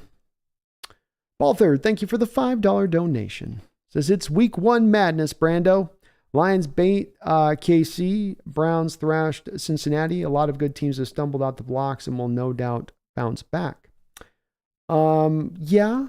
I think that the KC playing Detroit and Cleveland has put a good roster together going up against the Bengals, as well as there's some secondary kind of explanations in there. You have the Bengals team that wants to throw the ball a lot. It was a really rainy, wet day with a lot of wind there in the stadium. It's going to be hard to throw in those conditions. They don't have the run game that they can fall back on to be able to necessarily compete as well. You had KC in that game. All of their receivers decided they couldn't suddenly catch. And Stafford's going to throw this away here on 1st and 10. And then they had no Chris Jones. So there was kind of some explanation for those 2 poor performances that you saw. I don't think that there's much of an explanation for the poor performance you're seeing today, Paul, in this game. I know that it's going to be a common sentiment that's out there. And I very much do respect the folks that will come out of this game going, flush it. It's one game. We'll act like it doesn't exist. Let's just move on. I do analysis. I got to pay attention to what's going on and watch the team, and I can't do that as much and as easily as some others can. And especially when it comes to me analyzing what I'm seeing. And my analyzation of this is that the same problems and issues you're saying today on the defensive side of the ball have been there for the past couple of years. And let us not forget, the team last year, for as good as it was to get to the playoffs, was held back by the defense. The defense of the three parts of your football game, offense, defense, special teams, was the worst part of what you did last year. And you can make the argument going back the last couple of years, it's been more of the same in that role. And the way that they've lost has been the exact same way. The way that they're getting beaten is the exact same way. And so when people go to me and say, well, this is one game, which is going to be what I'm going to hear. It's just one game. This goes back beyond this game from the problems we're seeing. And so that's where I get a little bit more worried about it and say that it's probably got to be raised up a little bit more as far as the concern goes. Stafford going for it all in this play and just overthrows his man. Fourth down. That's where I have to myself just kind of be in a different alignment than some of you guys might be. I'm not going to freak out and put it over the top, but I'm also not going to gloss over it. And that's a little bit of what I think happens here if we're just going to come out of this game going, one game. We'll be right back. We'll be back 4 or 5 weeks now. We won't even be thinking about this. I can't quite get to that mode of it. I get there will people that get there. I get there will people that ask me to get there.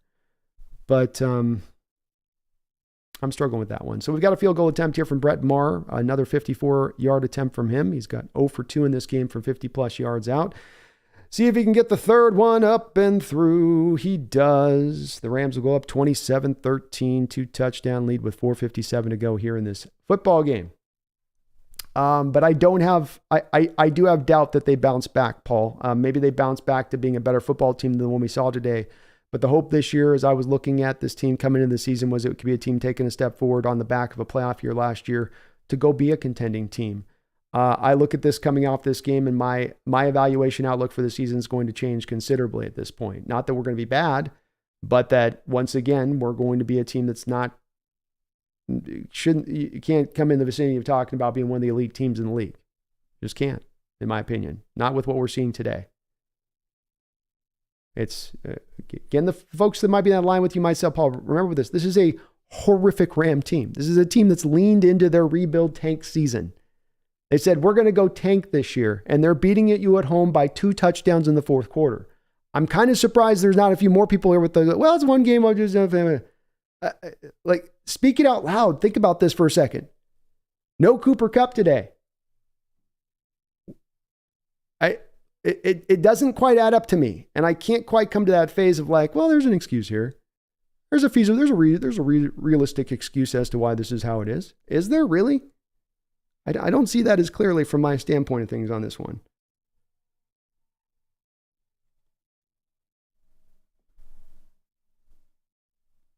Yeah, I can't quite get there. Sorry, I just can't quite get there on it. Maybe I'll eventually, by the end of the night, make some peace with it. I can't quite get there right yet. Dale, thank you for the $2 donation. The offense is worse than the D. I don't know. I don't know about that. How many punts have you caused today? 3, 2? Gino back in shotgun. Drops back to throw. Was going to hit Parkinson here. Megan, thank you for the $5 donation. For anyone wanting Caleb Williams, not happening as he's looking to stay at school for another year. Well, thank you for the $5 donation on that, Megan. I do appreciate that dono. I think he's kind of throwing that thread out there for the thought process if the Cardinals are sitting with the number 1 overall pick that he can, at that point, he can go back to school instead of feeling like he has to go to the number 1 overall pick of things. But we're not going to have a chance to make the overall number 1 overall pick. We're not going to be that bad. Nor are we going to be able to trade for that pick if he was there. So we can't talk Caleb. Caleb's not even a vicinity of being in the even a vicinity of being in the. And DK taking out some of his emotions in this game on N'Keal Witherspoon. Thank you, Megan, for the $5. I do appreciate that. And yeah, no Caleb here. Guards, thank you for another $20 donation and another $20 donation. So I got a double drop of the 20s here from Guards. Thank you for that, man. I do appreciate those. All these donations are incredibly kind of you guys. It says, I love the Browns. Well, congratulations on your win today against the Bengals. I do think you put together a good team out there, and considering how bad kind of the Steelers looked right now, Ravens did enough against the Houston, but Browns might be enough of a team that they put together to compete out there in that North, and maybe should be more strongly considered. Maybe they should. They've got a good roster, really good offensive line. Myles Garrett, one of the best, if not the best defensive players in the sport. You can go out to Denzel Ward, lockdown corner on the outside. Got some interesting stuff you guys are working with, guards. And your fan base certainly deserves having a winning ball club out there, getting a really great season, getting a deep playoff push. They certainly do. Thank you, though, for that double $20 donation. How are we got a flag now? Why is there a flag now?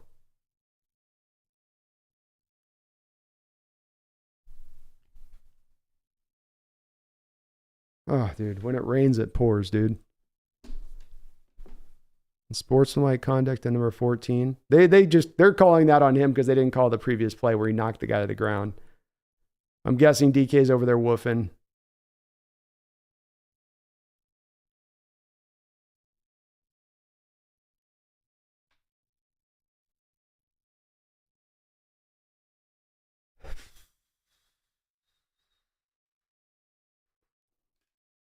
Geno back in shotgun. All the way back his 29-yard line after the penalty. Under a lot of pressure, he's going to be sacked quickly.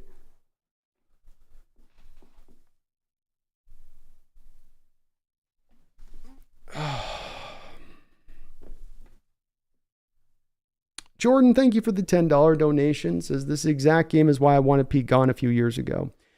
He refuses to adjust to anything. Shotgun snap, 3rd and 26. Geno again under pressure and again is going to be sacked instantaneously. Seattle just can't hold up in pass protection right now. He says, no one is playing hard and there is no defensive lineman that will change this team.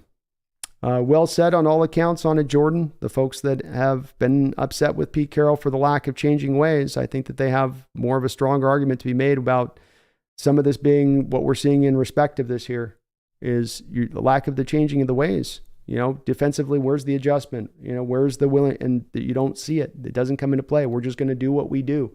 We have a plan to do things the way we do what we do, and that's how we do what we do. And we stay into what we do, and we don't leave for what we do. We got our base philosophy. We got our base identity. We've got who we are, how we are, who we are, how we are. We can't change who we are, how we are. We don't adjust. We don't change. We don't want change. We don't change. We can't change. We got to be who you are. Got to be who you are. Got to be what you are on paper. That's who you got to be on the field. It is a little bit like that to me too, man. Well said on your part, and I can understand those folks ultimately very frustrated with it. That's where my frustration comes into play on this. Is not that this happens in this game, but that your defense continues to look as horrifically bad as it's looked in the past couple of seasons, and horrifically bad in the very same way it's looked bad in prior seasons.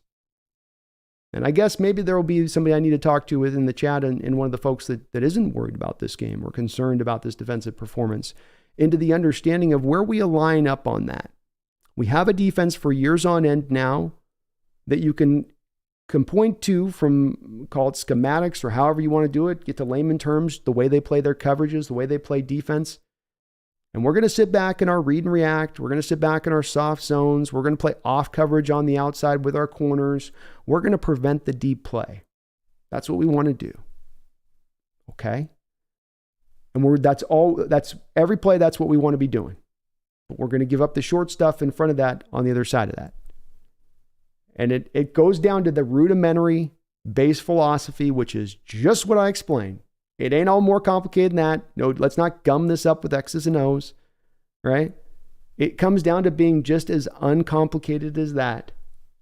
And we've got Matt Stafford under center on 2nd and 9 here. He's going to hand the ball off, and the Rams are going to run this down well below 2 minutes. Seahawks are going to have a hard time to come back in this one. Very, very hard time to have a chance in this one at this point. That's the part to me where I think that the criticism, and this isn't, again, let's get to the nuance. This is not me saying I'm calling for heads. This is me saying, let's get to the nuance in this.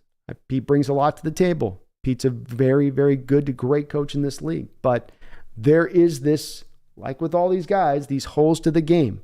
And can he fix up the hole in his game? And that hole in the game being that his baby, his cherished one, is his defense and has always been so. He's a defensive mind. That's where he comes from. It's who he is. And he's got a philosophy in place that he wants to drive to, and he can't quite leave that base philosophy even when he knows he needs to do it. He spoke at the Combine a couple of years ago about the arrogance that existed within the own coaching staff, himself included. And we've been hesitant to change our ways. We've been locked into this kind of mode. We just thought we could kind of keep doing what we've always done. I'm not inventing words out of the man's mouth here. This is exactly almost verbatim of what he said. And when he said it, it gave all of us, myself included, so much encouragement that he was changing his ways. 1st and 10, there was a penalty again on the Seahawks there, which gave an automatic first down to the Rams on Quandre Diggs for something.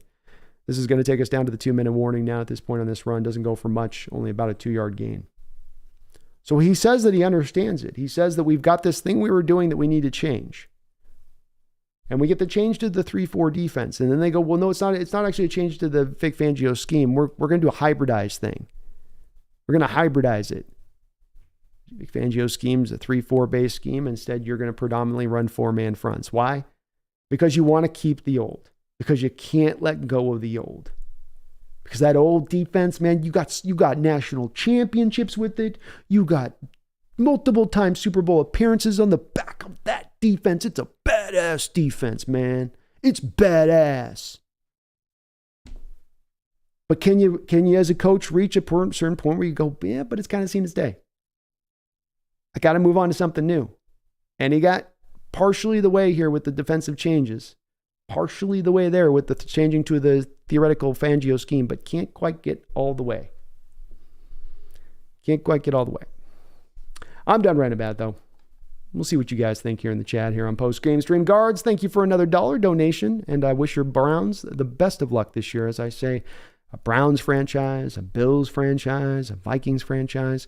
Got a lot of sympathy for you guys out there. You've had a hard row of it. You know, it's been a tough trek. So, you guys having a good season or a fun season or doing some dynamic things would be awesome. Jaron Reed was offsides on that particular play, which he will be called for here. So that's why there's a little bit of a delay in the action. Guards, Jordan, appreciate the donation. Megan, Snail, Paul Third, thank you for all you guys do for the channel and your support. We got a pitch play out here wide to the running back. He's going to take this up the field for about a 4 or 5 yard gain, something like that. 3rd down and short. Seahawks will take their second time out. This will bring them to their last one. 2:15 to go in this football game.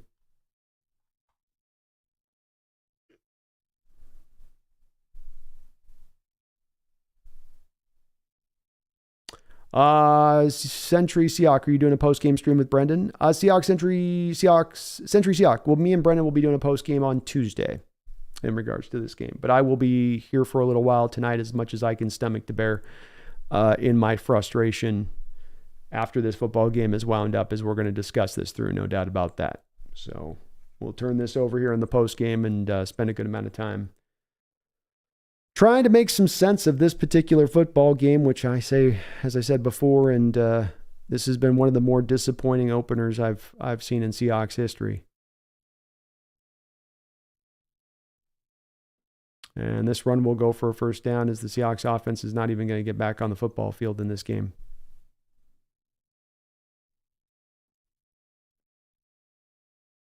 Megan, thank you for the $5 donation. She says, I've been up since 4 a.m., so I'm a little exhausted already. I'm not getting too worked up yet, but understand why some are.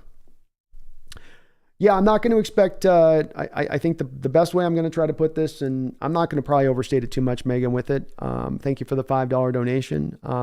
But I'm going to say it kind of succinctly on where I stand with this with the folks. If you're in the camp that says, look, this is one game off, I want to be patient, long season, flush it. You know, they'll figure this out. They're just finding their way. I'm not knocking you. I'm not going after you. I'm not going to tear you down or say you're stupid or say you don't have an intelligence behind your viewpoint.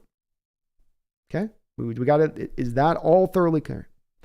On the other side of it, I'm going to have my take and my outlook on this. And I'm going to have it hopefully well housed and well thought out conclusions that are logic and reasonable. It's not me going over the top to have a bit of negativity coming out of this game to say, this means I'm calling for trades or calling for heads. I'm not doing that. But what will be at the forefront of this is is this team going to see enough information defensively to start changing up what they do? Because to me, this wasn't a game about talent. You have more talent defensively than that Rams offense by a wide margin. You've invested all of this money into the secondary, all of these draft picks into the secondary.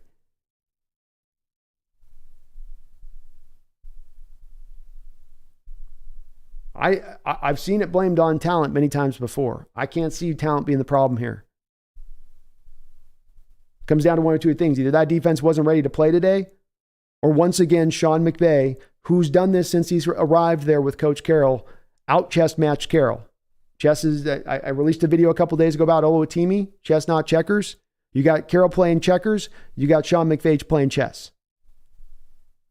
When are we as a defense going to start playing chess? When as a defense we're going to start realizing this old way ain't working? You've got to let go of the old ways. What made the Legion of Boom work isn't going to work now. And this halfway approach into adopting the Fangio cover 2 shell, they call it hybridization, but that's kind of BS. That's kind of a BS way of putting what it is you're really doing with it. Because what you're really doing is we're going to adopt this new scheme, but we can't let go of our precious, the precious old. We love our precious. It's so shiny and it had Super Bowl titles. Can't let it go. 2 minutes to go here for Stafford and company. Again, a false start by the Seahawks. 5-yard penalty.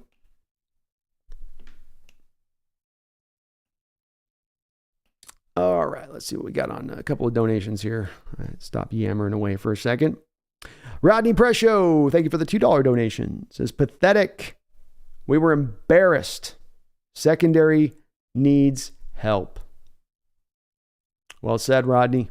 I can't say I've disagreed with anything that's come through on my donations and my comments. I appreciate all the donations, but also as well, I agree with all of them too. So pathetic is a good way of putting it. Embarrassed is a really good way of putting it. This is an embarrassing loss. This is you're at home. I mean, what happened to our dominance at home? What happened to the home fans being loud and having a, like, where is that? Any moment in this game where you felt the sound of the stadium, where you felt the people engaged with the first game of the season? Kind of just a lifeless affair on both sides of the ball for this team. And that's as much, I think, it pisses me off that they still are back in these old defensive machinations, but it's also just annoying with not annoying, but just strange. The Coach Carroll teams usually always at least play up. They'll always at least play with fire and energy. He's a good motivator. He usually gets these guys up and ready to roll. And through most of this game, especially after they sort of took the best punch the Rams had, they just seemed to kind of wilt. Like, wow, you hit hard. I don't want any more of that.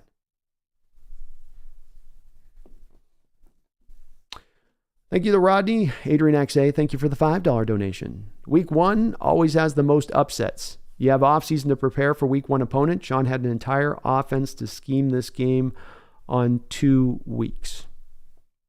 Game on 2. Week 2. This game on 2, week 2. Yeah. I mean, we had the same preparation to Adrian X. The Rams haven't changed anything in their offensive scheme over the offseason. They haven't changed anything in their defensive scheme in the offseason. So, I mean, if that applies, why does it only apply to Sean McVay's side of things? Why would we not have those same advantages built in too?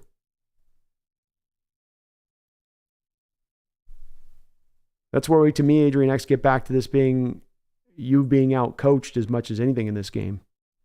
And that's the disappointing part. You've got the talent, you've got the ability, and you got out-coached. And again, just to go back to it, this is not just a Rams team that's any NFL ordinary team. This is a Rams team that has taken their team down to the studs this offseason. They gave away Jalen Ramsey for a milkshake. They let all their free agents go because they didn't have any money to spend on them. They had no draft picks to restock, really, outside of a second-round pick. This is not Rams team it's not a Super Bowl winning Rams team coming off their Super Bowl. There's not that same kind of roster. No Cooper Kupp in this game. And you're giving up 427 yards to that offense at home in the opening week, and that's not worrisome? That's just like, well, that's just the opening week weirdness. I can't quite get there myself. But I get it. I get it if there's folks on your side that, and I'm not going to knock you for it. I just say that I'm just not in that same place of, well, it's a week one thing. We'll bounce back next week. No problem. Flush it. Good. Maybe. A D Nugget with a $2 donation says the LOB equals Legion of Boo. Thank you, D Nugget.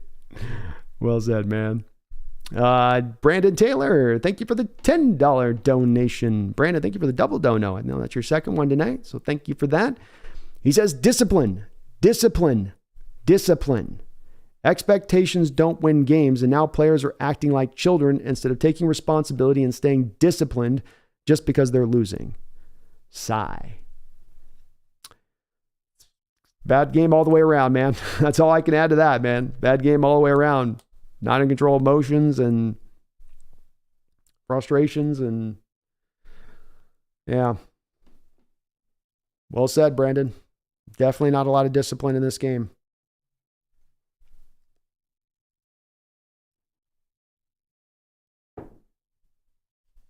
Definitely so. Thank you for that $10 donation, though. The double donation. And sigh is a good way. This is going to be just a long, drawn-out sigh for me today. Here's the field goal attempt, and that will be knocked up and through 30-13. No fans even left in the stadium. Always a tough look at home. 11 seconds to go. Rams will go up 30-13. Just about finishes off here.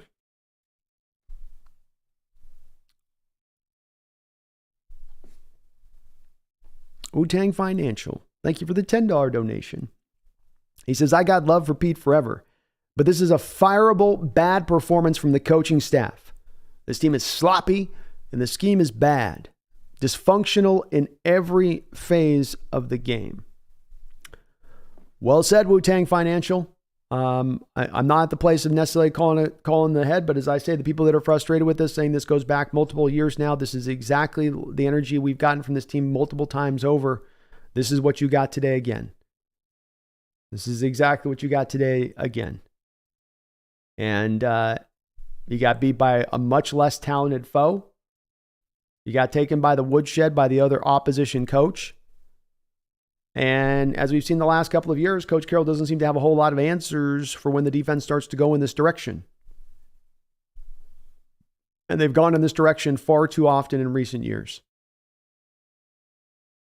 Far, far, far too often. Scheme is bad. Team was sloppy.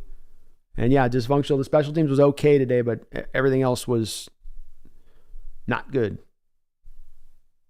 Not good. And I can't believe the defense is again here for another straight season where it looks almost historically bad. Because I guarantee this, if the Stafford and the company with this talent on this offense is doing this to us, what do you guys think a team with really good offense is going to do us?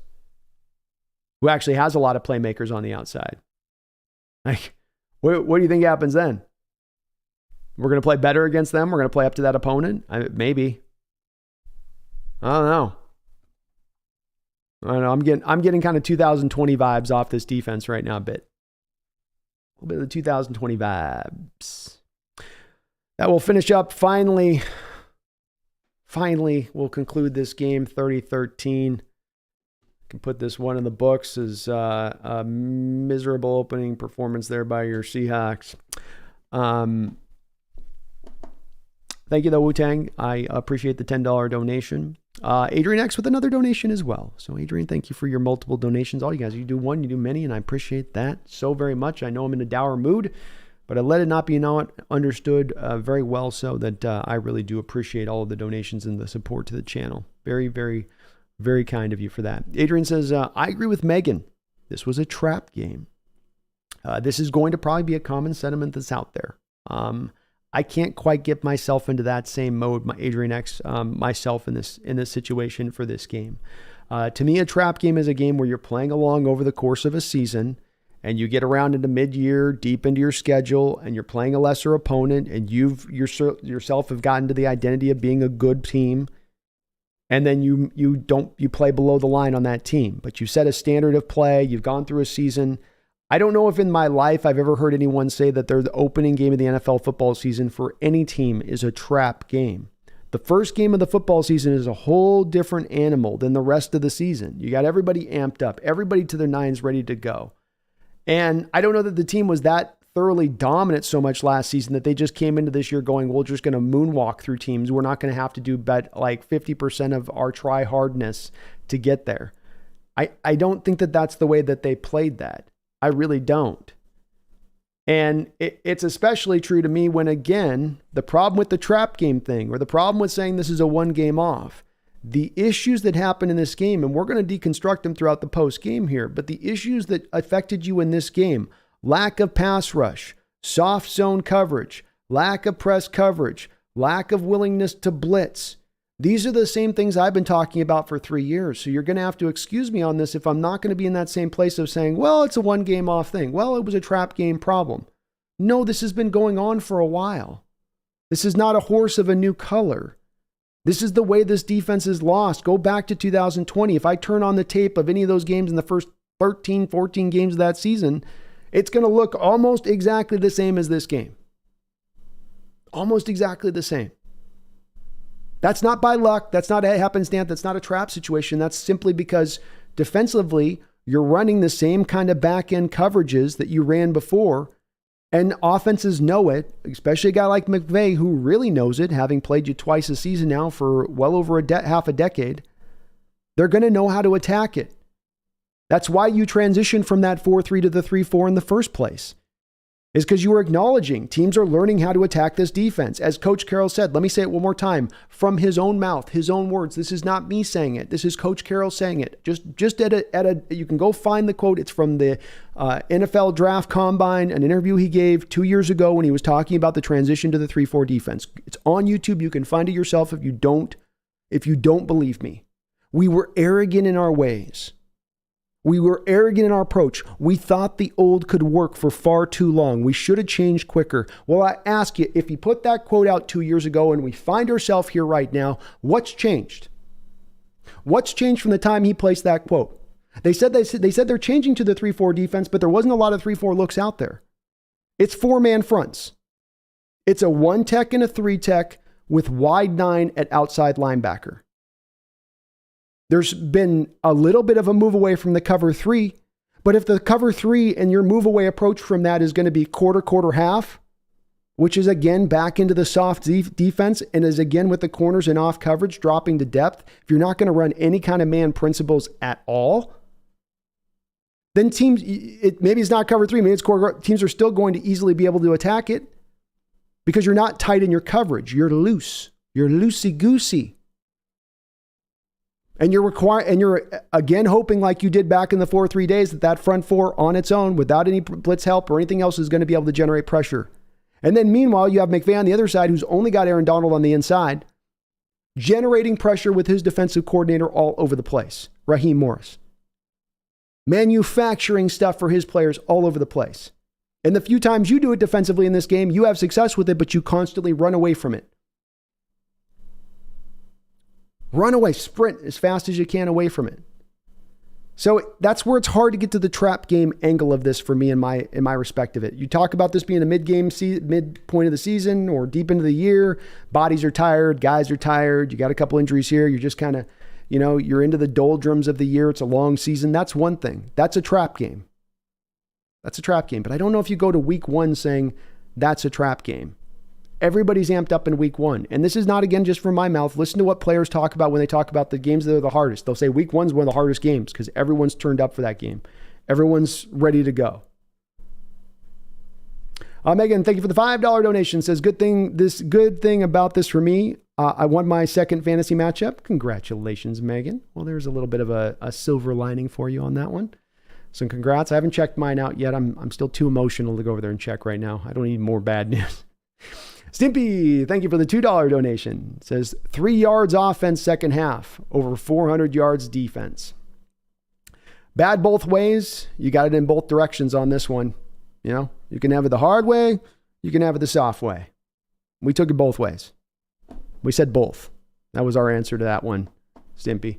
And yeah, the offense definitely strung down. I think there's no coincidence here that when the offense starts to feel like it's going to have to score on every single possession, that you start to get the offense pressing a little bit. I'm not blaming it all on that. The Waldron scheme and his play calling today was pretty uninspired, unimaginative, much like what we saw on the defensive side of the ball. So I'm not going to let him off the hook on that either on that side of it. But it does get hard offensively, like we saw in the Niner playoff game at the end of the year when we had the lead at halftime, when you had Geno in that first half balling out, but then the defense was going to show you that, hey, you're going to have to score every time in this football game. There is going to be no room for error for you.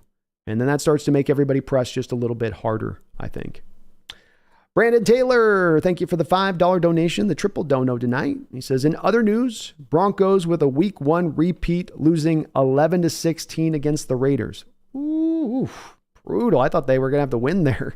Perna and the Broncos crying with us week 1. Yeah, we're both in that same boat together. You know, we'll hand them the handkerchief. They can hand us it back. You know, okay, give it back to me. Give it back to me. I don't want to get some. Okay, here you go. You take it out. You take it out.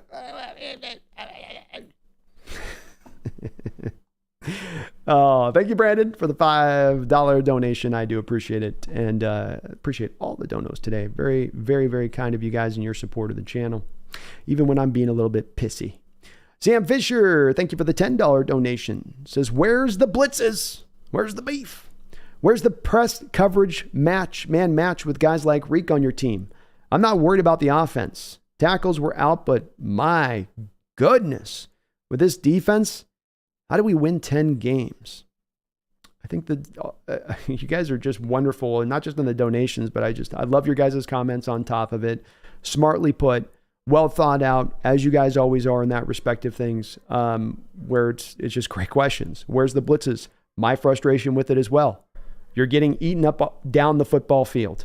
Down the football field, Stafford's looking unstoppable with this mid-market crew of pass catchers and playmakers that he's got to work with. Manufacture something, show some more blitzes, press the action a little bit. No, we can't do that. And why? We come back to the base philosophy time and time again here. The base philosophy is we're going to stop the run and we're going to prevent the deep ball, and then we're going to win on the back of that. And once again, I'm not speaking out of school. Go read Coach Carroll's book. It's exactly what he talks about. The methodologies all track down to some very base things when you really set it all out. Why the soft coverages? To prevent the big play. Why prevent the big play? Because Coach Carroll took 3 decades of data over one period of time, spun through all that data, and he said, okay, 3 decades of football, college football, pros, high school. Let's look at all of the outcomes of all these football games and analyze this data. What was the common denominator for how teams won? Preventing the deep ball, limiting the run. I'll build my defensive methodology and approach out of that. And it worked. It worked for a lot of years, decades it's worked. The problem is that offenses are always adjusting. Everything is always evolving. What worked 30 years ago is not necessarily going to work today. You've got to update with the times. Even if it worked so bloody well before, even 10 years ago. And that's the part that is frustrating because it's the part that's not changed. The updating, okay, I get it. It no longer is going to work. Understood. Got it. But I really do like it. But it's really nice. Okay, I get it. Well, 3-4, banjo scheme, we're changing to it, but oh, God, I do love that cover 3, though. It's so nice. It's so good, though. It's like it's a warm blanket. It makes me warm. I got coverages deep all over the field. You're never going to throw a deep pass. You're never going to throw a deep pass. Never. And what do offenses do through this time period? Dink, dunk, dink, dunk, dink, dunk. Because they know you'll never adjust. Did we adjust today? No. Did we adjust in 2022? No. Did we adjust in 2021? No. Did we adjust in 2020? No. We're going to do what we do. This is the frustrating part for me. We're going to drop to depth. And you'll dink us here and you'll dink us then, but you'll eventually feel like you have to take a shot. You'll eventually take a risk. You'll eventually go push that ball into a tight window, and we'll be there to jump on you when you do, except not. Because the modern day NFL offense is spread concept based. The modern day NFL offense is built to get the ball in the player's hands and let them work in space. Or that ideology by which will specifically attack your old defensive stylings. So the adjustment is continue to drop with depth into zone coverage. Keep your corners in off coverage. Think about it also that you have a corner. He's playing cover 3. Cover 3 is your corners drop to depth post snap. Your safety drops to depth. You have cover 3. I now have my corner in off coverage by 7 or 8 yards. I then ask that corner to drop with depth. He's going to do what's called bail technique drop within the Seahawks defense, which means he flips his ass to the sideline, and then bails 2-3 drop steps to depth post snap. Now, do you think that guy in that position is going to have an easy time to getting to the underneath routes, to the over routes, cutting back to the middle part of the field when he's being asked to do that? A significant portion of his coverage drops. And if he does that, a significant portion of his coverage drops, do you think the opposition's offensive coach will understand that that's going to be the case on both outside positions, meaning that I can run that over route anytime I want to? Anytime I want to, easy money, candy from a baby. I sat there on the stream today and I was like, another pass completed where? Middle of the field. Another pass completed where? Middle of the field. And not for 4 yards, not for 3 yards, not for they were running a drag route and he's just dumping it underneath. Like they're hitting you on 13, 14 yard in routes up the field with significant depth on the routes. Significant depth. But McVay knows every time where your players are going to be in coverage. That's a problem. That's a problem that's got to get fixed. And it doesn't get fixed with you just playing game 2. Game 2 doesn't make that magically just go away. Especially against a Lions team that's got way more built in to attack us than this current Rams team did today. As I said, you think that this is an anomaly or not, whatnot. If you think this Rams team is understaffed as they are on that side of the ball today and doing what they did to us today, putting 30 points on us at home, you think we're going to somehow hold Lions down below that at home, or even one of these other offenses that we're going to have to play that are very explosive? I don't know how you come to that conclusion. I would love to understand if you come to that conclusion, how you did so. Because I can't see the pathway on that. And man, I need somebody to tell me a tale now. I need somebody to sell me a little bit more on the dream here as I look at right now. Don Mata, thank you for the $10 donation. Appreciate the double dono from you as well today, Don. He says, Carroll with the reverse redemption from best D coach to getting whipped on the regular by amateurs. Folks, how can it be a trap game when our defense has been the worst in the history of forever? That's about exactly, Don. That's my thing with this, is that the trap game thing is you're a front-running team. You're a team that's leading the division. You've been rolling through opponents. And now you go and you take up this little Debbie Downer sad sack opponent. And you're like, all right, we got this game. Let's just, hit cruise control, lean back the chair, put on some tunes, and we're going to be good. That's a trap game. This defense wasn't good enough last year to walk into this game and go, yeah, we were so dominant last year. We're just going to walk in there and give it to anybody who's in our stadium every week like we did last year. To nobody. You were a league worst defense last year. You have been historically bad multiple times over. 2020, we were like 9 games into the season on pace to give up more yards through the air than any team in NFL history by a wide margin. The only thing that saved us that year, the only saving grace we had that year, was the defense came together, but it came together because you had a bunch of crap house opponents you played on the back of that schedule. Otherwise, it would have attained that mark. The very next year after that, you were 9 games into the season and you'd given up more yards to running backs out of the backfield out in air yards, and you were on pace again to obliterate that record through a good portion of that season.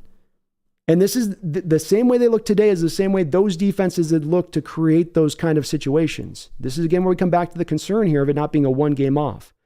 The trap game thing just does not fit to me on this one. It seems to me a little bit of an excuse on this one that's not a valid one. You can apply it at times, but you can't apply it on the first game of the season. You can't apply it when a team like this that hasn't proven itself yet. It's coming back off a year where it barely was able to slide into the playoffs thanks to the Lions beating the Packers at home in the final game. It's the only way he got in there. They didn't have the ability to come in with that kind of confidence that they can just go out there and just kind of walk through anybody like this. And especially, I just can't see it on that too. So it's a tough thing to watch with Carroll because I know he wants this defense to be great. I know he does. But I also can see it in watching this team so closely for this many years, and especially doing this from the YouTube perspective and analyzing this defense and watching how they play. It's very hard to see somebody that just won't want to change their ways, that won't want to adjust, that won't want to evolve, that they're just, I really had a lot of success with this. This was really good for me. Yeah, I know. But you still can, you've got a lot of things you still bring to the table that are great. Don't let this thing be the thing that holds you back. I don't know how you don't get into like halfway in that game from a Seahawks defensive perspective and say, we got to start bringing some blitzes here. We've got to start just stirring this up a bit from a defensive coordinator position. We can't just keep running like we're running out here. He's beating us like this. We're not providing any resistance. Let's at least try to provide some resistance. It might fail, but we're failing already as it is. Thank you, though, Don. I appreciate the donation, the $10 donation, and well put as well into your donation as well. Thank you so much. Adrian X, thank you for another $10 donation. Says, to answer the trap game comment, love your stream, by the way. I much love out to you too, Adrian X. And especially, again, we're going to have some disagreement in the chat. Thing I do ask in the post in the comment section, things that I do ask folks that might even be bristling at me having my perspective on this, is to give to each their own. You know, if you want to be positive about this, I'm not going to try to sell you on it and say, you've got to think the way I think. I get that people are going to look at this as game one and that, hey, we'll just flush it and we'll move on. We'll see if you're proven right on that.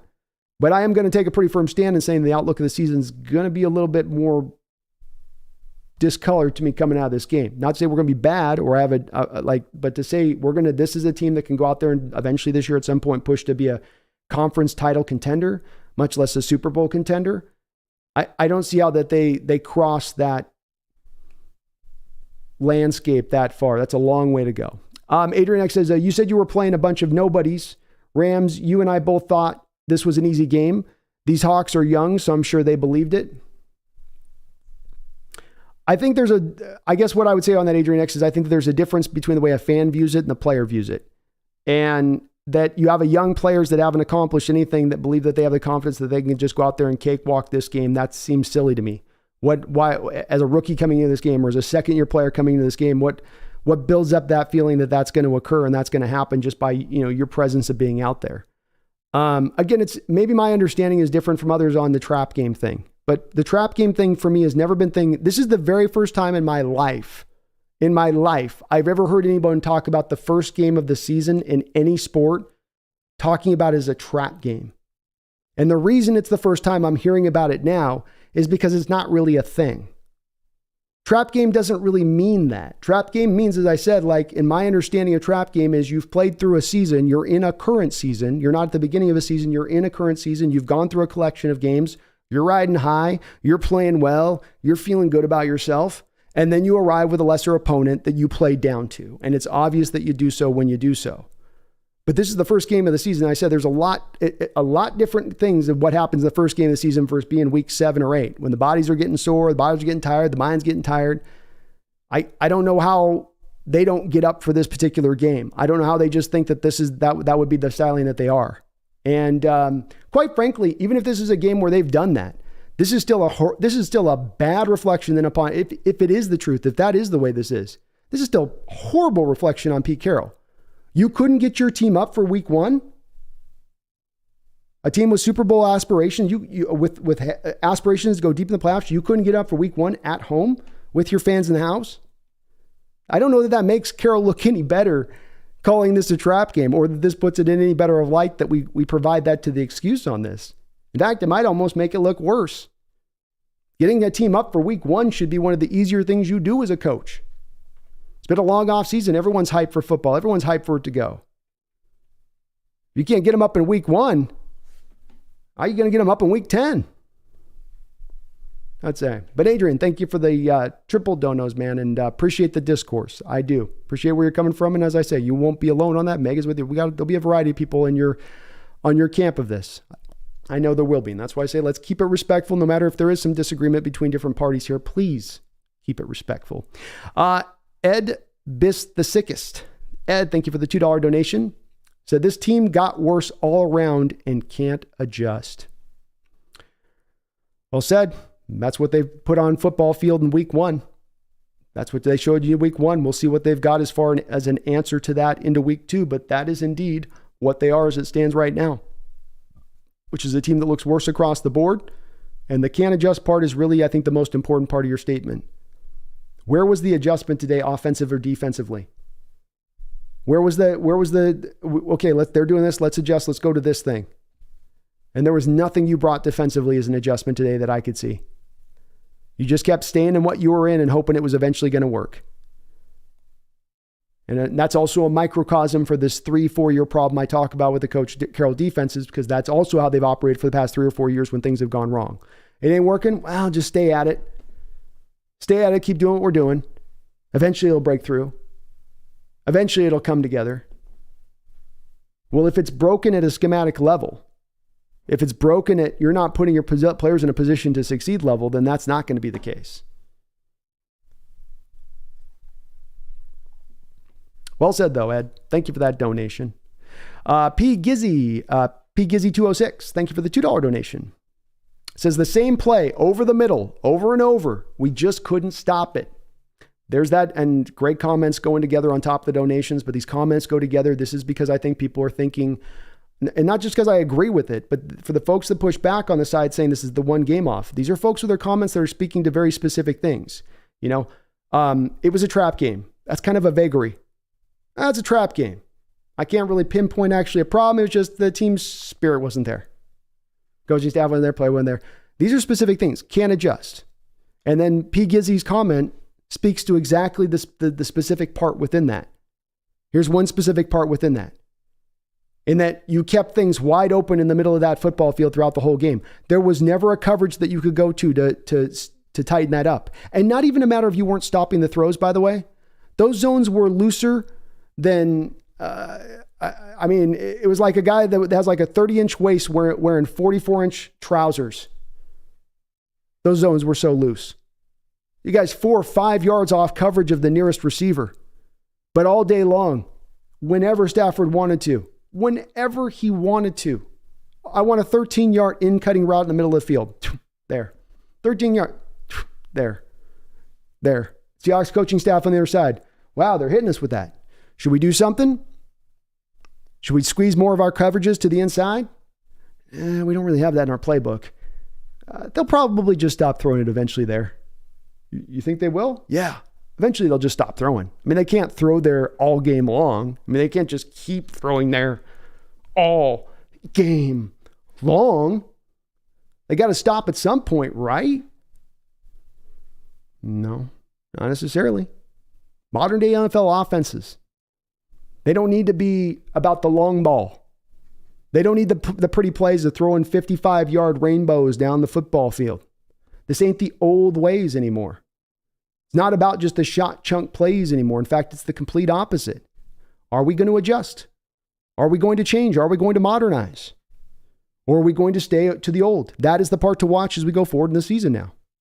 Is this defense going to take a step forward and saying, we got to update the modeling here? We got to do more. We got to do better to put our players in a position to succeed. We got to stop running a front 4 package up on the front side of this and expecting them to generate pressure on their own, because you know what? They won't. They won't. Stafford with 38 dropbacks today. You managed 2 quarterback hits and no sacks for a pretty rebuilt offensive line. Pretty rebuilt offensive line at home with the crowd noise. All those guys today getting that extra step from the crowd noise. Oh, I can't hear. I can have that extra step to get my 2 quarterback hits. Got to manufacture. Got to bring some pressure. The front 4 can't get it done. Help them out. The whole point of going to a 3-4 defense is to be able to run more pressure-based looks. It's hard to do it in a 4-3. Easier to do it in a 3-4. But you got to be willing to actually make the play call of a blitz. And more than just in a kind of show me way. Here's once every 20 plays a blitz look. James Martin, thank you for subscribing to the channel. I do appreciate you, James, for coming aboard. John Robinson, thank you for the $10 donation. He says the whole point of zone is to take something away. We took nothing away. They refused to play hard flats or any underneath routes. Nobody runs fly routes on us anyway, which is what our D stops. Bingo, bingo, bingo. So the whole point of zone is to take something away. Let's unpack John's whole thought process on this. The whole point of zone is to take something away. Okay, we're all agreed on that. Yes. What did we take away today? Did we take away the short routes? Did we take away the intermediate routes? No, we didn't. So that then would probably mean, considering the fact that Stafford didn't attack very often deep, that we were probably trying to take away the deep stuff. So as John says at the end of his comment, nobody runs fly routes on us anyway, which is what our D stops. For you folks, think about this, folks. So the folks in there kind of trying to understand this a little bit further. Think back to last year. How many 9 routes did teams run against us? How many times did the quarterback drop back, throw it down the sideline 40, 50 yards? I'm just talking attempts, not successes, just even attempts. And I would estimate that there was probably easily about 10 to 12 games last year where there wasn't one 9 route throw made down a sideline on us. Because offenses know how to beat us. Offenses know how to go after our zone, know what our zone's trying to take away from them. That Seahawks zone is going to try to prevent you from throwing the ball deep. So as long as you can stay patient all day, as long as you can dink and dunk all day, as long as you can not overextend yourself and just take what they're going to give you, they will give it to you. And yeah, they didn't take anything away, John. I said it early on in the game, and I will maintain throughout watching the whole game. I'm not sure who covered today. You had one pass defense on this day by Julian Love. I think he had one good play in coverage. That's about the only play I can think of over the course of a whole game. At least in coverage. No. You had Tariq Woolen tip one in the back of the end zone as well. So he made a play in the back of the end zone. So there's 2. That's on 38 pass attempts by Stafford. Tough, man, but well said, John. Very, very well said. Barry Satoro, thank you for the $10 donation. I do appreciate it, Barry. Very, very much, man. And a longtime supporter of the channel at that, too. It says, playoffs. Don't talk about playoffs. You kidding me? Playoffs. I actually did a pretty good Mora there. I'm going to kind of buy that wasn't a bad Mora. It says, I just hope we can win another game. And Barry quoting famous Jim Morris Sr. press conference where the reporter's asking about the playoffs and he just went off on the reporter. Playoffs? Are you kidding me? Thank you for the $10 drop though, Barry. I do appreciate you, man. Lazy, thank you for the $2 donation. He says the zone drops killed us. They did. And it's very tough. I backtrack it to being a schematic structure thing. You don't like to play press coverage very often. You like to play with bail drop depth with your corners on the outside. And you like to do it at a real high rate. And it does make you predictable defensively as to where your guys are dropping, where they're going to be at zones post snap. I've hammered on this for many years because this team leaves an advantage on the table every single game that they play defensively. And that is that they are not going to confuse the opposition's offense at any given time. The opposition knows what it's probably going to get pre-snap to post-snap. There'll be a couple times in the game you might get them, but not more often than not. And they don't have a way of really doing anything to disguise what they do as far as post-snap because they're so rigid in what they do post-snap. If you do something at 85% of the time, you don't really have a lot of movement to be able to flip things up to make me change your ways. That other 15% of the time, you might be doing a variety of different stuff. But as an offense, I'm always going to be leaning into that 85% of the time thing that you're doing. I'm always going to be thinking, no, they might hit us occasionally where they catch us off guard with it in those little 15% of the times, but I'll trust my luck on operating like this thing is going to happen 100% of the time, even if it's only operating 85% of the time. And I'll find offensive success within that. And teams have. And have for many, many years now. Not one game, not 1 year, many, many years now. Many. David, thank you for the $5 donation. Says, where does this loss rank in terms of worst losses in the Pete era? I can't take a positive. I can't think of a positive takeaway from this game. Thank you for the $5 donation, David. I really do appreciate that. And I would say that this is one of the more miserable losses for me in the Coach Carroll era, frankly.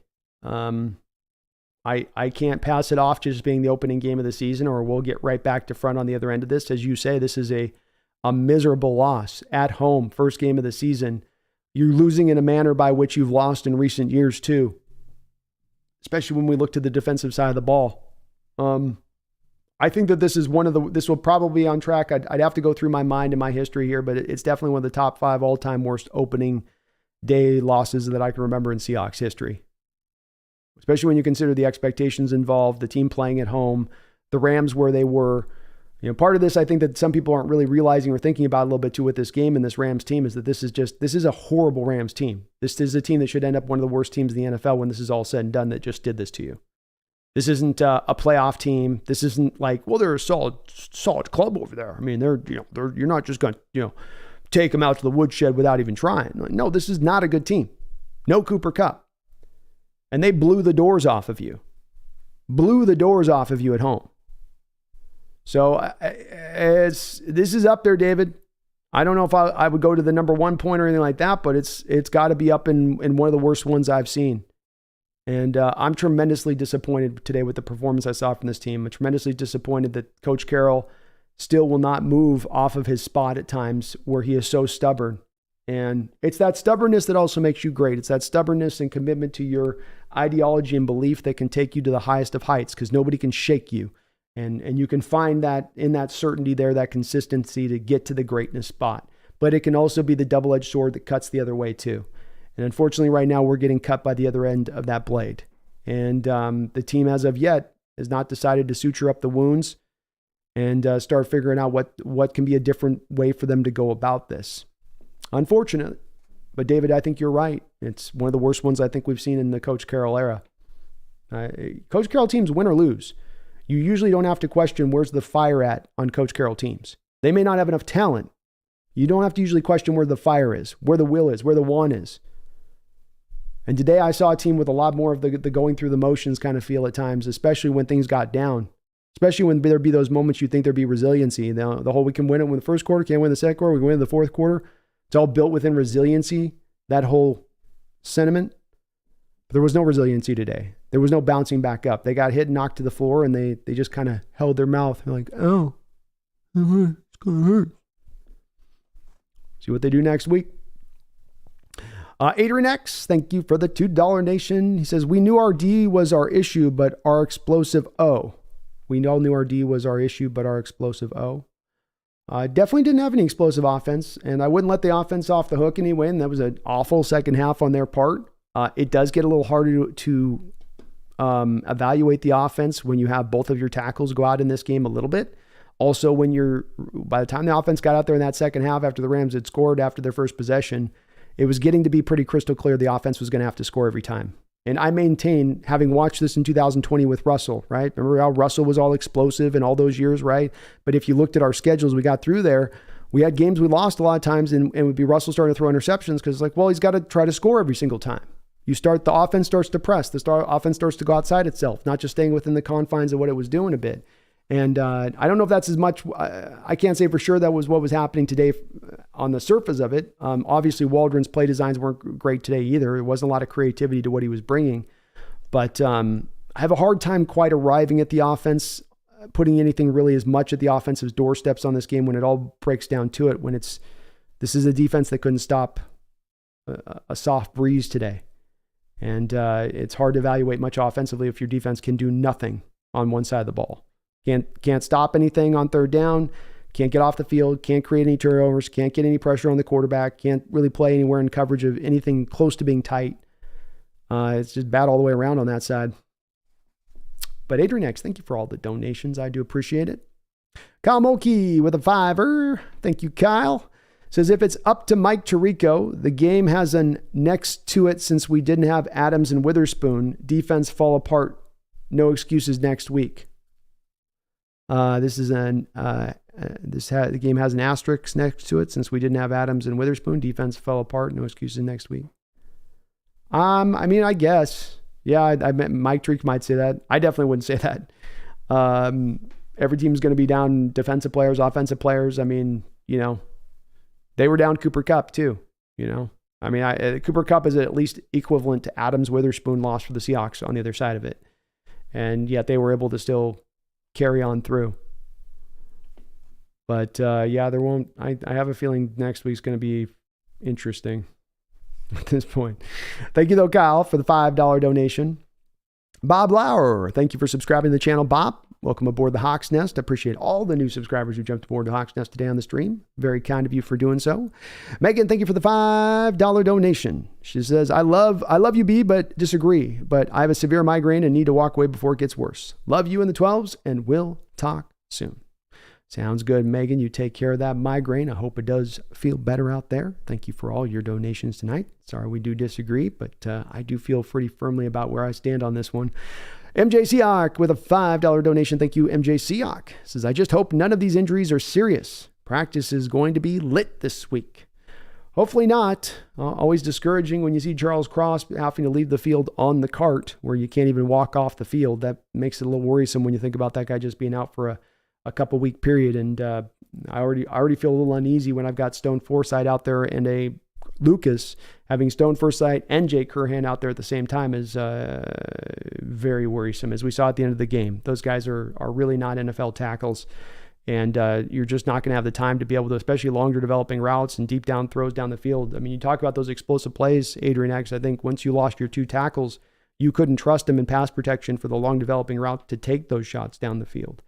And I would imagine that affected a little bit of that, as Geno just had no time to throw there as the game kind of wore on there. Hope the injuries aren't too serious, though, too, MJ Seahawk. Well said on that. Hopefully these guys can bounce back. William Leonard with a $2 donation says, Bobo was wide open on that trick play. Bobo was open on the trick play, and I don't know why Geno didn't throw it. The defender was completely turned away from Bobo. It looked like Geno looked right at him. I guess he just didn't quite trust it in that moment to let it go. But Bobo was running wide and free open in that defensive secondary. He had an easy touchdown there if Geno had just saw him maybe a little bit of a beat longer. Well said there. K-Jab, thank you for the $5 donation. He says, ran on for me. Well, I'm glad you guys are okay to hearing it. I'd love to be more positive, and I'm usually a guy that can find a little bit more silver lining. But as I said, I also will call this what it is, and I'm not going to dress things up as well. And if you're a new person in my stream, I'm overly going to be positive on my team more often than not, but I'm also not here to wave pom-poms. And I do analysis here of this team, and my analysis of this right now is that it smells like it smells like a big. I think it isn't, and I don't know what the team's going to do for right now this season here to make an adjustments on this, because I think knowing them, they're going to just keep running out the same defense. But this defense as constructed, even if it starts to perform a little bit better beyond that, is not a defense that can go out there and win you a Super Bowl. It's not a defense that's going to get you a conference championship.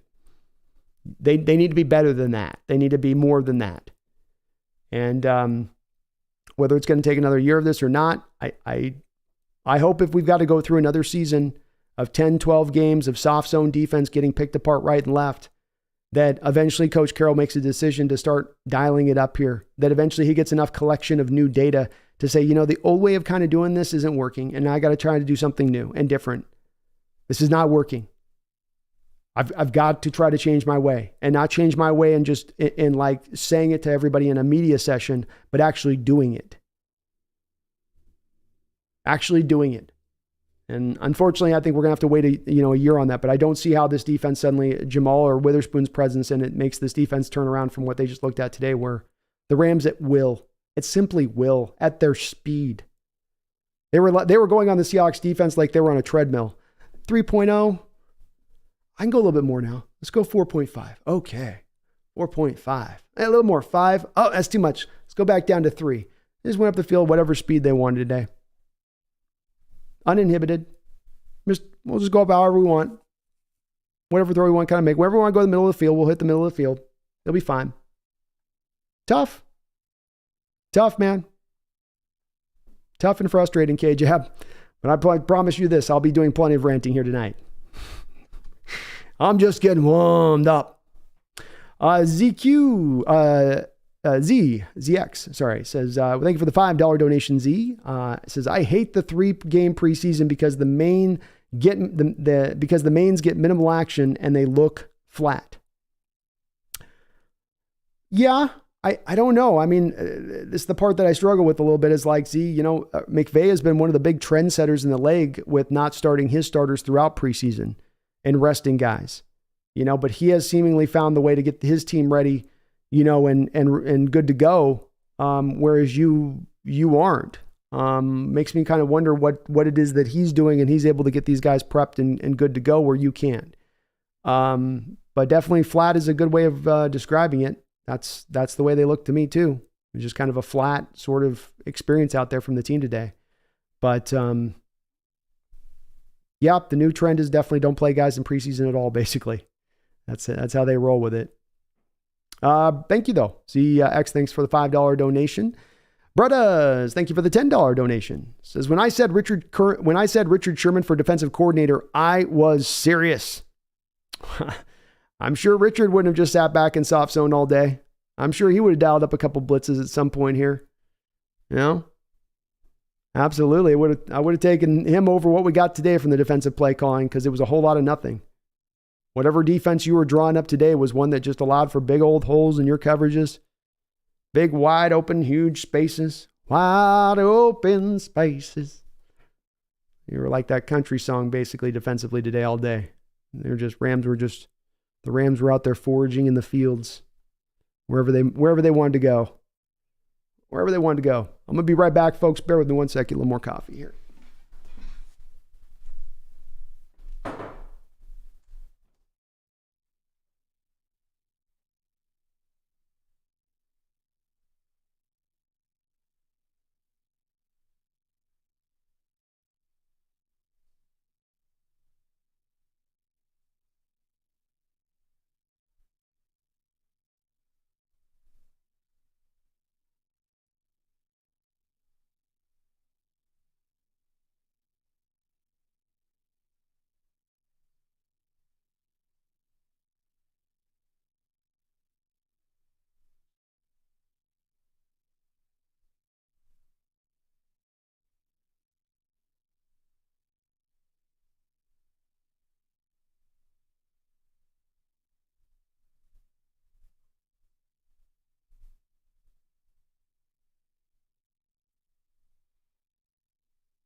Alrighty, thank you for bearing with me. Brothers, thank you for that $10 donation again. Maybe the Sherman will be the eventual defensive coordinator at this rate. Cloudy Match, thank you for the $5 donation. Says, how long are our tackles going to be out? Once they were out, we panicked, and then when the D was tired and on the field for the rest of the game. It definitely seemed like they didn't have adjustment once those tackles went out for how they were going to run things offensively at that point. It got very constricted and compacted very fast at that point on that side of the ball. Rams looked kind of twice as fast.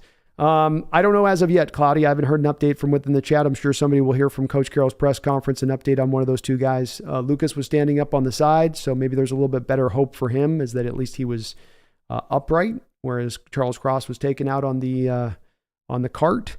So we'll just have to see where those guys are when this does kind of settle out now, Cloudy. I'm not too sure at this point. I will give an update as soon as I hear it from within the chat or otherwise, though. I promise you that. Thank you, though, for the $5. Cheese Taco, thank you for the $5 donation as well. Says, B, the way you hold back on completely unloading is similar on how I hold back on not yelling at my 10-year-old for breaking something in the store. Yeah, I try to be balanced with it. I try not to go too hard with this too much. But when it's this bad, when it's like this, when it's pretty far off from what I thought I was going to be seeing on the football field, I think I got to call for what it is a bit. And this was a playoff team last year. It was a rebuilding team, but it's a team that played overall pretty good football. And that just didn't look like the same team we saw on the field this year, which kind of belies a little bit of understanding because you've got more talent on the field this year. You have guys going into their second year. You think they would look better, but that just wasn't quite the case. wasn't quite the case, but I have a hard time not unloading right, when I'm in my feelings with this team. It's always been that way, though. Thank you, though, Cheese. Appreciate that $5 donation. You know, you gotta let him know, man. How's he gonna learn? He's not gonna learn if you don't let him know. Don, thank you for another $10 donation. That's a triple dono today from you, Don. Thank you for that support, and that is really, really kind of you. He says the bootlickers, Seattle reporters, are never going to question Carroll's failing defensive strategy. It severely hampers the offense as well when they're sitting on their asses for half an hour at a time. Another great point with the defense not getting off the field is it gets very hard for an offense to maintain a level of rhythm. You know, you go down, you get a 12-play drive, now you're going to be off the field for 20 minutes. You're right. That does make it a little bit harder in offense to kind of keep its momentum and keep things kind of rolling a little bit. And you're also right, Don, in that the Seattle reporters are not going to ask those kind of questions. I don't know if it's that Coach Carroll has created an environment or the Seattle organization has created an environment there where if reporters ask difficult questions, they get sent out the door. I mean, maybe it's as much of that. I don't know, and that their hands have been tied by this, but it is eminently frustrating at times to watch the Seattle Seahawks reporters throwing complete underhand questions one after another at Seahawks coaches and whatnot. Even when times are rough, they just won't do it. And I know that we're really nice in the Pacific Northwest. I know we're good people and we don't want to get mad, and we got that thing of just always be nice. You can't ever be mean. You got to always be nice. But there are these moments where it would be great if somebody could ask a little bit more of a question. You know, Coach Carroll, you said you were arrogant in your ways a couple of years ago at the NFL Combine. Here's a question I would ask Coach Carroll. I'm Seahawks reporter Brandon Kane here on the scene. Coach Carroll, you said 2 years ago you were a little arrogant in your ways. That in fact, you were really arrogant in your ways. So much to the fact that it took you too long to change your defensive structure in the way it needed to be changed to modernize it to what now new NFL offenses were doing, specifically doing to your defense.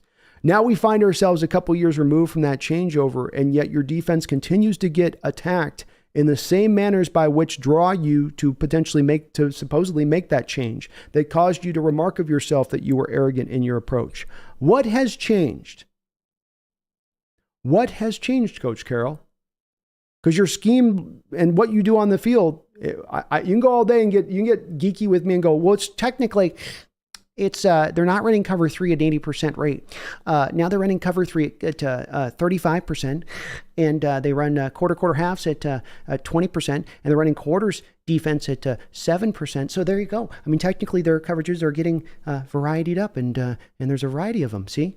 Yeah, but all of those coverages again, off coverage corner, dropping to depth. Safeties, dropping to depth. Off coverage corner, safeties, dropping to depth. Off coverage corner, safety, dropping to depth. You can call it all those other different coverages you want down the line.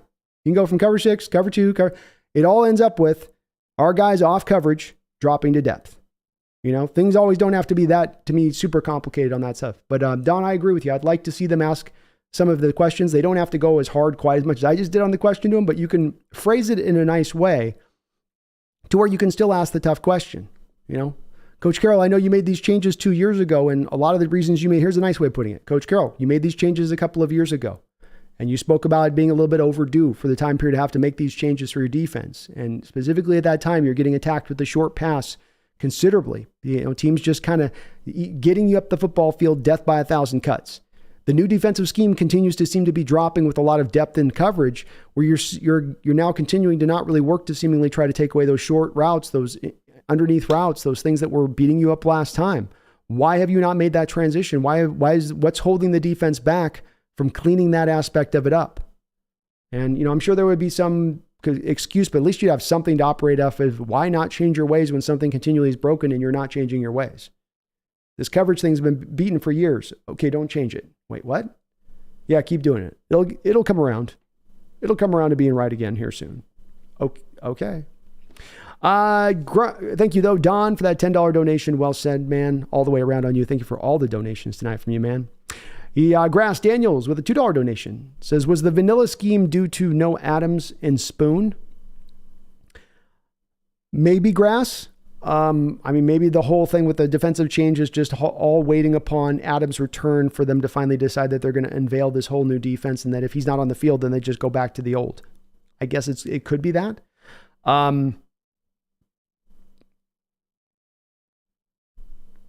I don't think it's that, though. And that's what's really at the heart of your question. Is it that? No, I don't think it's really that. You're probably going to run some less vanilla stuff with Adams on the field, but you're still going to lean into heavy vanilla. You're still not going to lean on it kind of like a bedrock, to be exotic, to be multiple, to be confusing to the opposition on what you're doing prior to the snap. The way is going to be, we're going to show you what we're going to do prior to the snap. That's what you're going to see post-snap. And that's going to make you tremendously easy to play defensively, regardless of what talent you're putting on the other side of the ball. If I, as an offense, know where you're going to be in coverage prior to the snap, that is a monstrous benefit to an offense. Monstrous. And one that not many defenses around the league just give away for the hell of it. We'll just allow you to know this because we don't want to make things too complicated on our players. We just want them thinking and playing fast. So we'll just keep things nice and simple and easy for them. Well, then that makes it simple and easy for the opposition's offense. Now you get a smart quarterback like Stafford that's been around the world. You get a journeyman backup like Colt McCoy, who's 3-0 in his career. Dice Seattle up back-to-back seasons on the back of the same kind of strategy, because Colt McCoy didn't have a big arm, but he cut you up. He cut you up like Jack the Ripper. Multiple times over. Multiple times over at home on 2 different separate teams.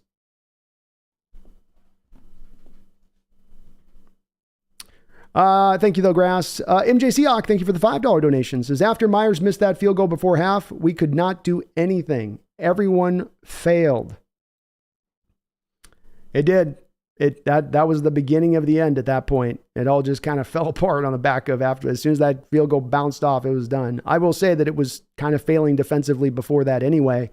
You got lucky enough to get a block kick. You got lucky enough to get a missed field goal attempt. But it wasn't like the defense was like holding its own necessarily in that first half either.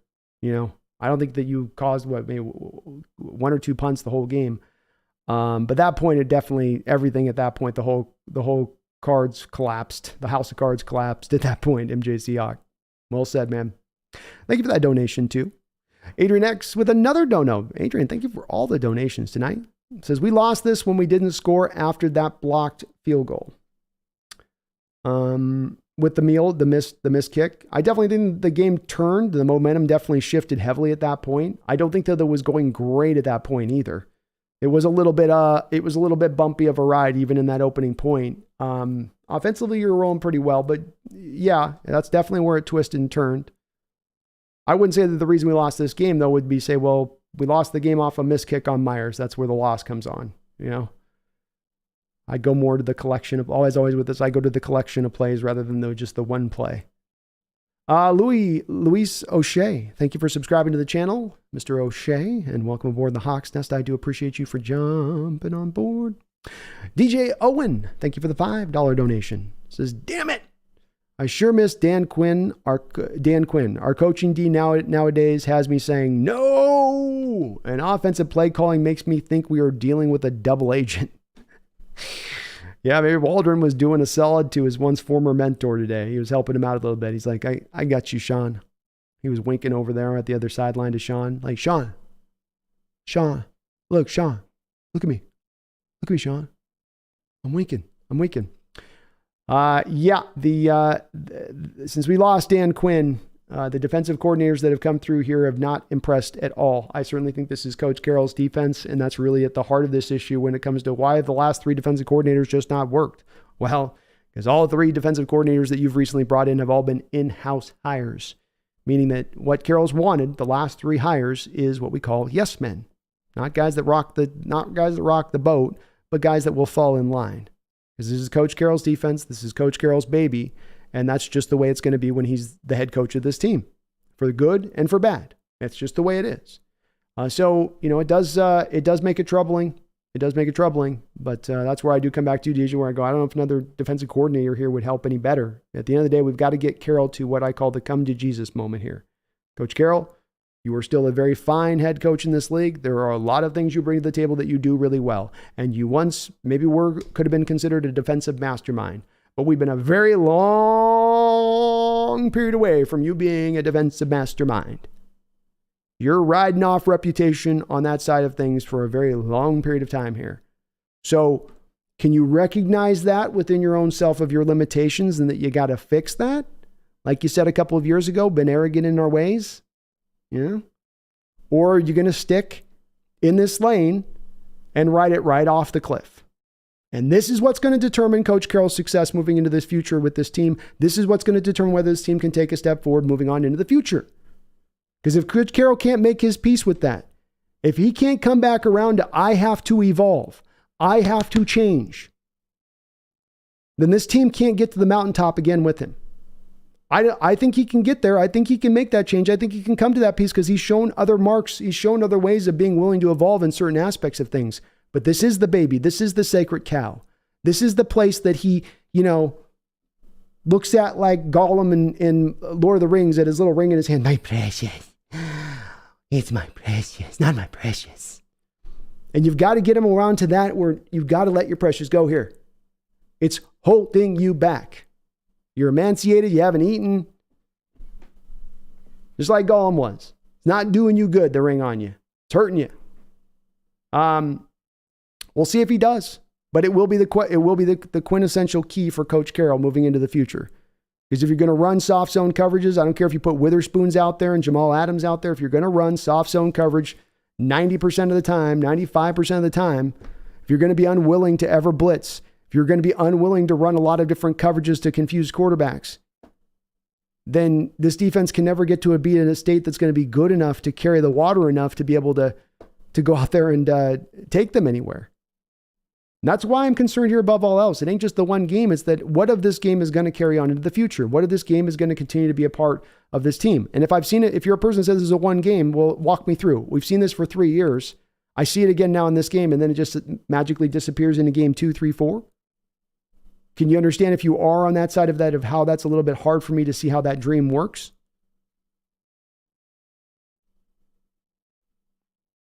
Jordan with the $2 donation. He says, quote unquote, I'm surprised. Pete Carroll post-game conference. Sounds about right for Coach Carroll.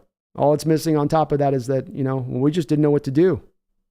That's the only thing it's missing on top. Well, we just didn't know what to do. It started going like it was going, and we just didn't know what. That was confusing. That was crazy. Was it? Didn't know what to do? Unsure? Thank you, though, Jordan, for the $2 donation. Good to hear Coach Carroll is on it with the details. The Real Cheese, thank you for the $2 donation. Says, well, at least they didn't run for a ton of yards. Nope, indeed, they did not run for a ton of yards today. 40 carries here for the Rams, 92 yards, a mere 2.3 yard per carry average. Of course, a lot of those runs were going into stack boxes at the end where you were knowing they were going to run and bleed the clock, but they were good throughout. Let's give them some credit. Let's give the credit and stopping the run throughout the course of this game. It was never really a problem. You didn't get hit by the fly sweeps really in this game at all by the Rams. They didn't even try any fly sweeps on you. So we'll give the defense a good on that. Well done on the stopping of the run. There's always a silver lining somewhere, Real Cheese. Thank you, brother. Sanchez coming in with a $50 donation. My goodness. Thank you so much, Sanchez. Thank you doesn't seem enough with these $100 drops I get from time to time, but I hope you do know it is very, very appreciative here. Very kind of you on that donation, man. You are awesome. He says, with this much talent and the streaming diarrhea that is our defense, we have to start evaluating who's on the toilet or what we're eating.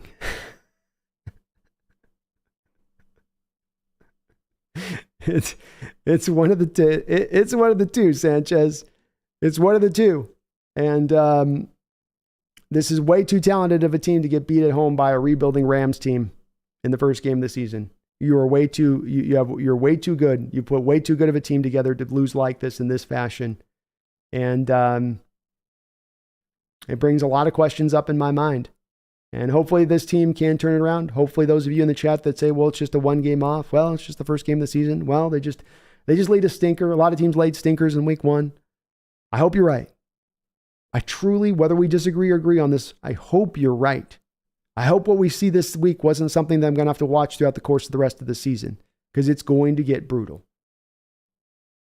And if I will say this, if I find myself back in the same place we were in 2020, I find myself back in the same place I was in 2021, I find myself back in the same place I was in 2022, where this defense is flailing, unable to stop much of anything, in over their head constantly in how they look, out-coached across the board, well, then he's going to get called on it as Coach Carroll.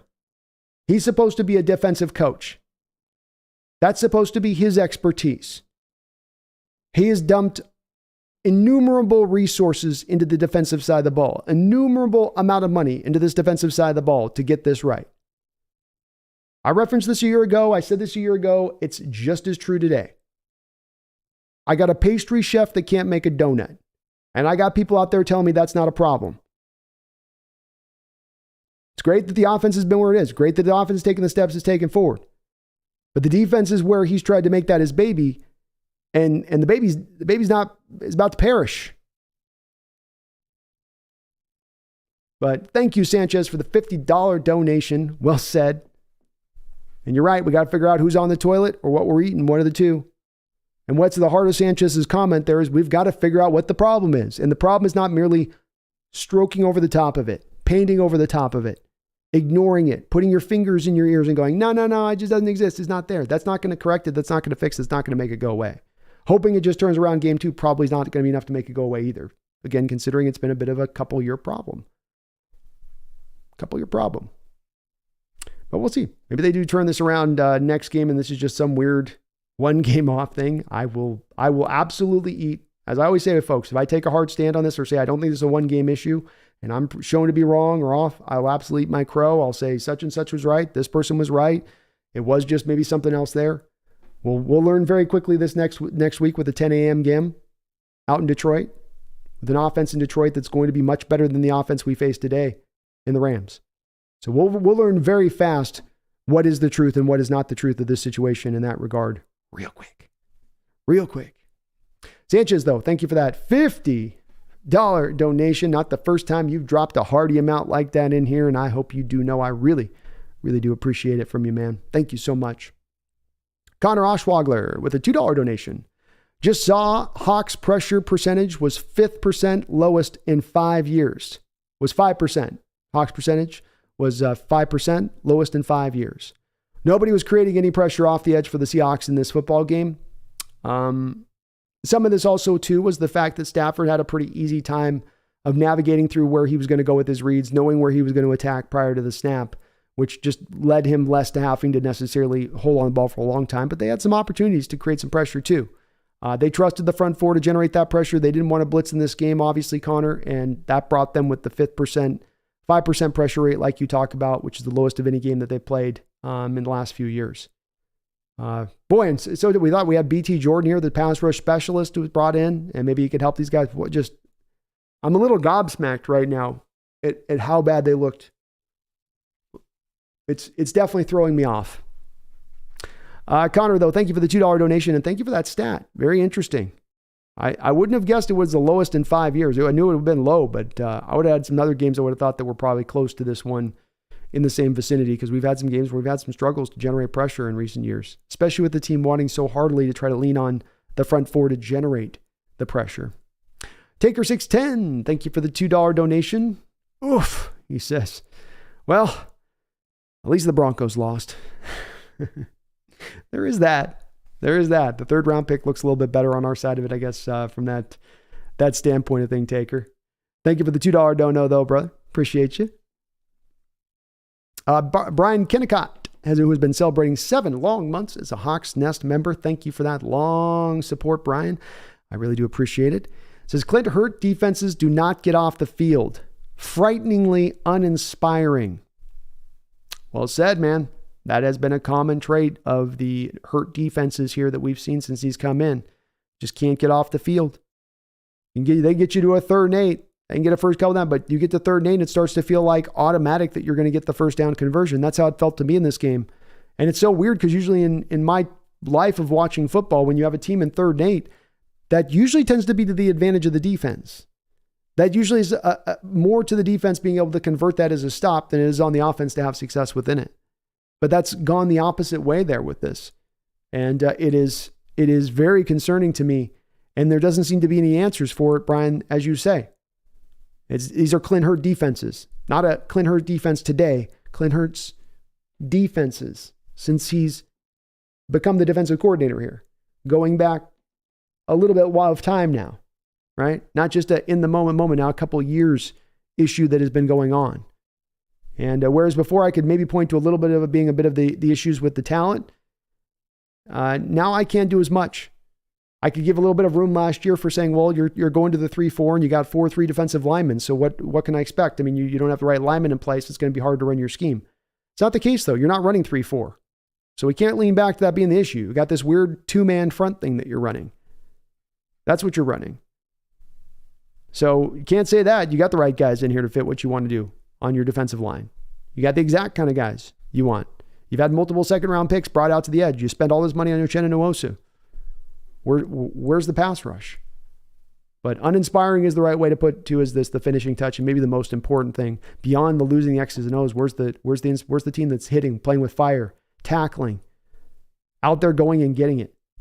This team does not look inspired on that side of the ball and hasn't looked inspired on that side of the ball for a very considerable amount of time. Jordan, thank you, Brian, again, for that long-time support on the channel. Jordan, thank you for the $5 donation. So somewhat good news. Cross has a sprained toe, and Lucas is dealing with a sore knee that he had in camp.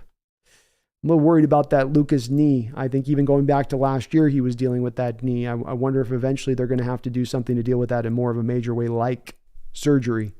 Cross with the sprained toe probably means turf toe. That can keep you out a couple of weeks, but he is a lineman, so it's a little easier for them than versus if you're a receiver or a cornerback or a running back that's got to cut really hard on that foot. So maybe a chance that he comes back a little bit more faster, but that is good encouraging news. Thank you for the update on that, Jordan.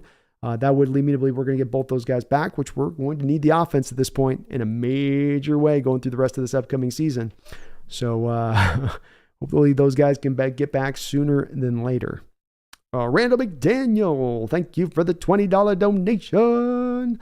I appreciate Randall, that big dono. He says, team lacked identity today. Offense unable to find any rhythm that combined with long drives by the Rams equaled a long-ass day. Probably the worst second half of football I've seen. Not hyperbole. Think the coaches and players just overlooked. You're not alone, Randall, on the last part.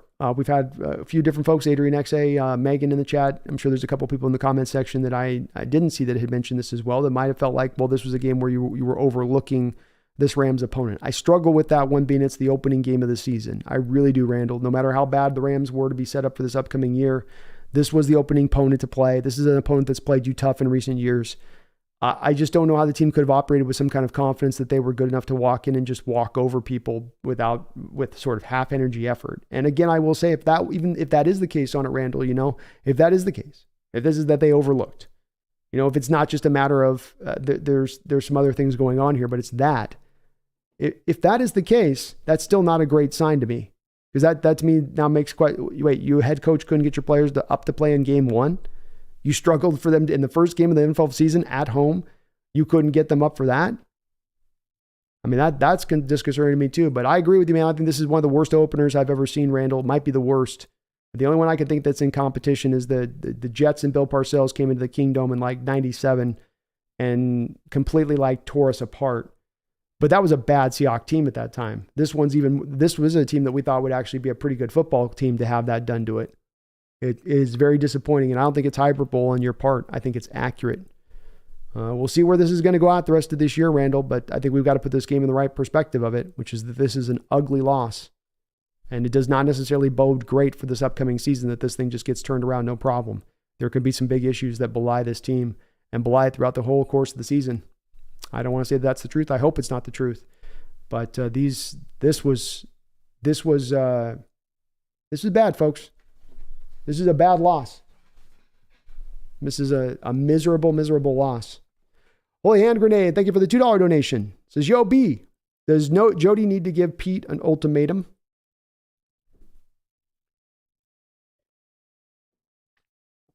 No, I don't think so. I think Pete Carroll has earned goodwill, like John Schneider's earned goodwill, by being on the other side of this, being on the right side of the Russell Wilson trade, getting back what they got for Russell, doing in the draft what they've done and bringing on the talented players they've had, in having the success that they had last year to get to the playoffs. I think that there's been goodwill built there that wouldn't have Jody Allen on her last nerve. And nor should I expect it. I'm going to be consistent in this approach, folks. This is a worrisome sign for me to see in this first game, but I'm not calling for heads. I'm not calling for firing. What I'm calling for is an adjustment. That's all I'm calling for here. In all of my anger and all of my pissed off, that's the one thing I'm asking for. Stop doing the same thing you've done the past 3 years. That's all I'm asking for. Maybe this is too much. Maybe I'm being an emotional fan here on my side of it. I'm just asking for that thing that's destroyed you the last 3 years to try to stop doing that as much. To maybe start to try to change a little bit of your strategy. And none of that's in the heart of that necessarily saying somebody needs to go or doesn't need to go. I don't think that. And I think this is a very young football team that the Seahawks team is constructing. A young football team is going to be inconsistent and is going to have some bad performances with the good performances. But this wasn't just a bad performance. This is a horrible performance. Horrible. And it's one where that's more of where I'm locked into of, fix this thing, Pete. Fix this thing defensively. Change what you do defensively. It's not working. Your old method does no longer work. 10 years ago, it was great. You built one of the legendary defenses in all of football. You had legendary defense at USC. That's great. Those successes don't mean this is going to be a success now because we're 10 years into the future and football evolves. There's the stat I often love to reference. If you go back to 2012, your pre-snap motion was something at like 6% of the time or something. Now it's over like 50, 60% of the time you have pre-snap motion across the league. Things are always changing and in a flux. They don't just remain in a stagnant position. And that's where we've remained, is we're just in stagnant right now as far as the way we want to run things defensively. And it is definitely not working. Y2KH, thank you for the 10 months as a Hawks Nest member. He says, what the F was that? Whatever scheme we ran was absurd. Same scheme we've been running. Same scheme we were running. You tell your players, don't get beat deep. I don't want to give up chunk plays. I want to keep everything up in front of me. Okay, coach. Did you hear what I said? I heard what you said. You want me to keep everything up in front of me. At all times, do not get beat deep. You get beat deep, you're coming off the football field. Is that understood? Oh, don't get beat deep off the football field. But if I give up a catch in front of me, I'm on the football field. As long as you rally up and tackle. As long as you just rally up and tackle, yes, you will remain out there. Okay. And then you have a defense constantly dropping in depth, protecting themselves over the top. Stay deep. Don't get beat deep. Don't get beat deep. But everything up in front of you, that's okay. That's acceptable. Offenses will grow impatient at some point. At some point, they're going to go take their shot. At some point, they're going to want to air it out. It's not the way that it's gone, though, in recent years. Teams have remained patient. It's the same soft zone defenses. It's the same lack of complication within those defenses. There's no little adjustments within them. Everything's the same, just spot drop with depth. And the opposition knows it. And if the opposition knows what you're doing post-snap, there's a really good chance that they're going to be able to attack it, even when they are undermanned, even when they don't have the same kind of talent you do on that side of the ball. It's again where we get to the old days of, well, our talent's just so good. We can just run our scheme vanilla, and our guys are so fast and so beastly that they can just get it done. Can't do that no more. It's not 10 years ago. It's the here and now. Here and now. It's frustrating, Y2K, though. Eminently frustrating today watching this football game play out. And a lot of hard to come away with a lot of positives out of this football game with this team right now. Holy Hand Grenade, thank you for the $2 donation. Says, I don't mean by firing him, I mean with the defense. Oh, okay. I'm sorry, I misunderstood you on that one, Holy Hand Grenade. I don't think she will. I think that she's going to go down to the bottom line fact, like I said, being that you got in the playoffs last year in a rebuild year. You're on the right side of the Russell Wilson trade. I think that Schneider and Carroll are both going to be able to just kind of do what they're doing now into the future, into the foreseeable future. And I don't say that as a slight at Jody. They've earned the right to have that goodwill. That was a major coup for them to walk out of that Russell Wilson trade, the draft assets, and then to have the two drafts that they've had the past 2 years. It's a major, major coup on their part. And so that's going to get you a little bit of, that is going to get you some goodwill, and understandably so in that. So I think she's probably going to be pretty hands off of the situation in regards to that defense right now. This is going to, I think, take Coach Carroll coming to the well on his own with this one. not being drugged to the well, kicking and screaming, but coming to the well, dipping the bucket down, getting himself a nice drink of water out of it. The bucket of truth. Got to get the bucket of truth here. But thank you for the clarification, Holy Hand Grenade. I'm sorry I misunderstood on your first dono with that. I do appreciate, though. Finally caught up there. Thank you for all of the donations in the chat today. You guys are amazing in your support. Even in a loss, you guys are very supportive of the channel, which just speaks to how awesome you guys always are here on this channel. We're going to be doing some interactions here in the chat, getting a little bit of breakdown done here. So here we go. Let's see where the chat's at on this one today. I'm sure many are in the same place. I've been Lions Mania. How you doing? It's good to see you. Lions Mania, we didn't have a chance to draft Richardson. He was taken before we selected. I think we would have traded up to go get him. And I don't think that I would have been in favor of giving up what it would have taken to go up and get him. Plus, I don't know if the Colts would have even been willing to trade back at that point. Nate, by all the names we have on the offense and nothing was working. JSN, Tyler, DK plus Fant. The ball hardly moved for this offense to get going. And why does Curhan and Stove Forsythe have a job? Backup tackles are going to be hard to find in the league. So you're not going to find a lot of really good players that come out as backup tackles in this league and that are going to be, supremely functional. Seahawks are obviously getting by with as minimal as you can get by with at the position with these two guys. So this is definitely a bit of a sliding scale between getting by and having guys non-functional. They looked a little non-functional out there today. Unfortunately, there's no fixes for this. There's nobody out there to really improve it. You need your starting tackles to be out there and starting. You're not going to be good enough if you got to ride with those guys over a considerable amount of games. Dayatel, K9 could have had a run for 140 yards and 2 touchdowns. You didn't have to pass all the time. That's for sure. That's for sure. Luke says there's no way nothing Desai didn't leave a lasting impact how the secondary should be used. There's no way nothing Desai didn't leave a lasting. Luke, you might have to, I don't know quite what you were saying there. It got a little bit garbled up there. But it doesn't seem like Desai had much lasting impact as it stands right now.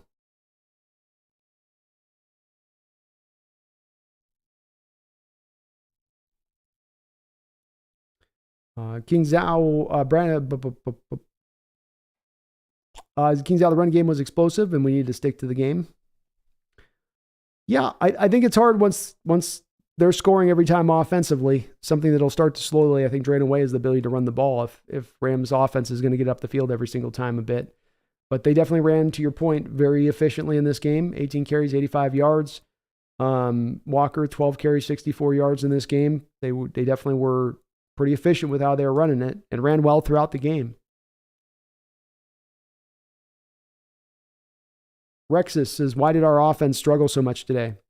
There wasn't a lot of creativity in the play calling, first and foremost.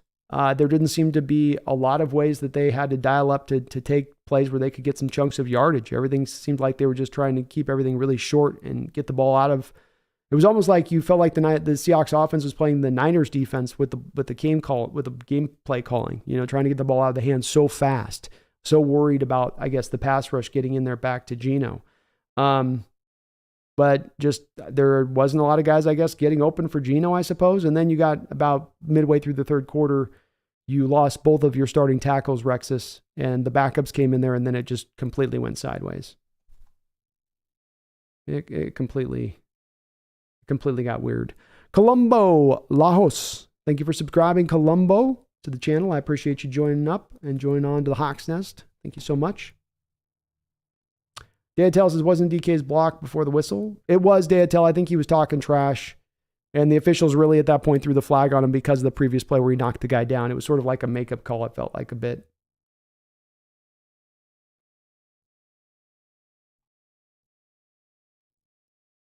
Kevin C. Cucumber Cross did play today, but he was injured about halfway into the third quarter.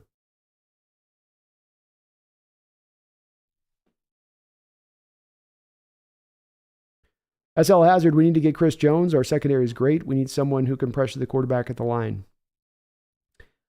Boy, SL Hazard, it's a hard one for me to come out of this with feeling like the secondary was great in this game. Granted, I'll give you the defensive line wasn't good either, but it felt like both didn't hold up their end of the bargain to me. Felt like you both, I don't know, there's like twice in this game that I walked away when somebody was covered. It felt like the whole rest of the game, I didn't even know if you were covering anybody. You just had guys like emptily dropping into zone, not really picking anybody up in a zone, just sort of spot dropping to a space.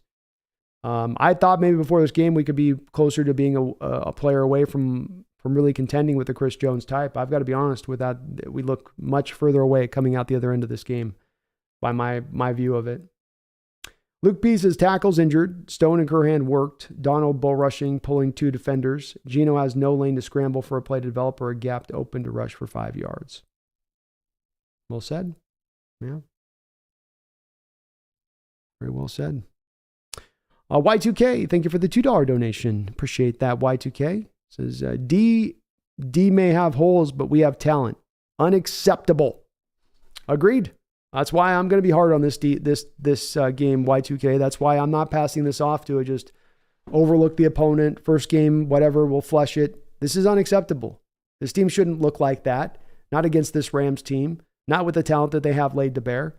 This is a remarkably bad loss. For being just the opening game, it's a remarkably bad loss.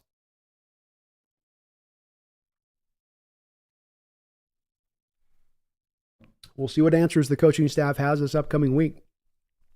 But unacceptable is the right way to put it, man. They're going to go through another year of this. If we're going to have another year where the defense is just holding on for dear life, it's got one finger on, just holding on as it's flying behind this machine with its legs flopping about in the air.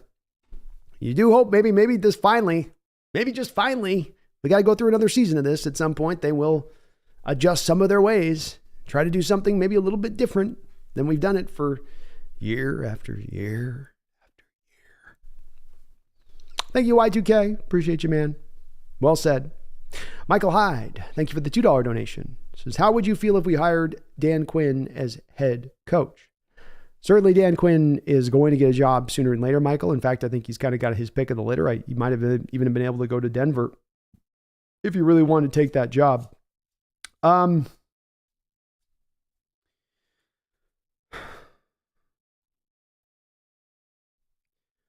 think Dan Quinn's a really good defensive coordinator. I don't know if Dan Quinn's a really good head coach. I also really would like to, on the next coach that I bring in, to get an offensive-minded head coach, because I think it's just an easier pathway to build a good football team. I think that when I watch these defensive head coordinators walk into it, it just feels like they end up holding back the offense more than the offensive-minded head coaches hold back the defense. A defensive-minded head coach wants to structure his whole offense around protecting his little special baby defense. And I kind of get tired of that. It all becomes this like, we just got to protect, make sure that don't let my defense have to be on the field for too many snaps and, just keep the ball away and control the time of possession and just, it's a little bit of that going on at times. It's a little less of being aggressive and going for it, a little bit of this just, let's try to bleed this win out. And I'd kind of like to get back to let's try to score some points. That's how we win football games. And so I don't know if I'd want to go to defensive-minded head coach moving forward. I'd prefer an offensive-minded head coach. I don't think a head coach is coming down though, Michael, anytime soon. I don't think Coach Carroll's leaving, and I think he's here for the future. So it's kind of a null and void discussion anyway, because I think it's going to be what it is moving on in the future, kind of regardless of what happens this year. And as I said, I'm not calling for Coach Carroll's head here. I'm not calling for any firings. I'm frustrated by this. I don't think these problems are going away, but I'm not doing that. This may just be a year we have to get through with the young talent and let them bake a little bit longer, I guess, in the oven. But thank you, Michael, for that $2 donation. Very kind of you. Adrian X, thank you for the $2 donation. Our defense sucks, no excuses, but let's score touchdowns. I'm with it, man. I do hope there'd be some times this year too where the team might be willing to, Carroll, especially in moments here where it's instead of just always going for the field goal, you got a 4th and 4, 4th and 5. Trust the offense to maybe go for it sometimes down there. Don't always be just happy with the 3 points. Be aggressive with it. That's the thing. I come back to that defensive-minded coach thing. Like they're just going to take the points and let's just get through the game. Just get just enough. We'll just shorten the game. We'll just. They're always trying to kind of manage it down that way. And offensive coaches will kind of go for it a little more. They're a little more ballsy with stuff. But no excuses is right, man. No excuses. I appreciate that. I appreciate you saying that, Adrian X. I know we're going back and forth a bit on the overlook thing, but I appreciate you saying that, because that's where I'm at with it a little bit right now as far as I stand. It's just there isn't really excuses here on this D. It's just, it sucks, and it shouldn't suck. It's got too much talent to suck. There shouldn't be games where I walk away going, you just played against what's going to be probably one of the worst offenses of all of football, and you sucked. I should never arrive at any point in game this season with the Seahawks team and how they've been built to say that, especially not in the home opener, especially not in the first game of the season. First game of the season. Thank you, though, Adrian X, man. Thank you for all the donations. Very, very kind of you, man, as always, as you always do.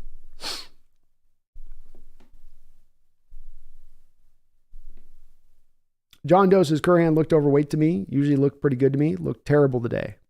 He's usually held up okay out there. But yeah, he looked completely overmatched.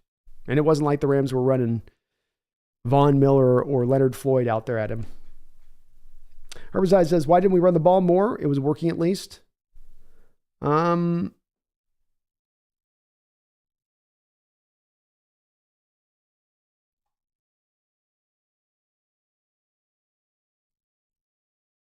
have to go probably look back at the game a little bit to see the sequence and how it bumped out exactly on this one.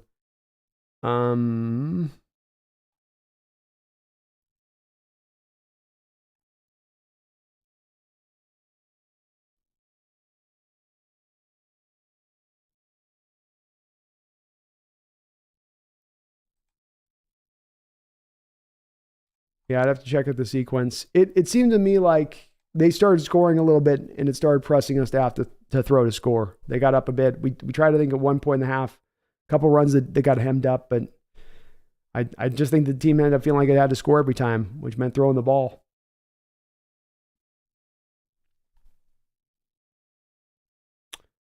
But I don't have a good excuse on that one right now, or reason on that one, Herbicide, quite yet. I got to look back at the game, see how that boiled down.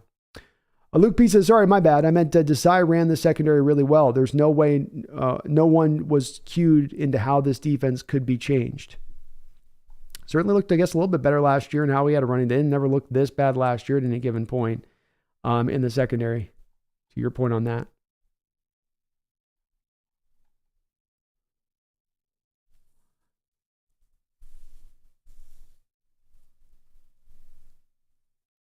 But they looked uncued today, Luke. Nobody knew where they were supposed to be or how they were supposed to get there in that secondary. Lions Mania, that was a cheap, terrible move by DK. What a cheap shot artist. Cheap shot, bro.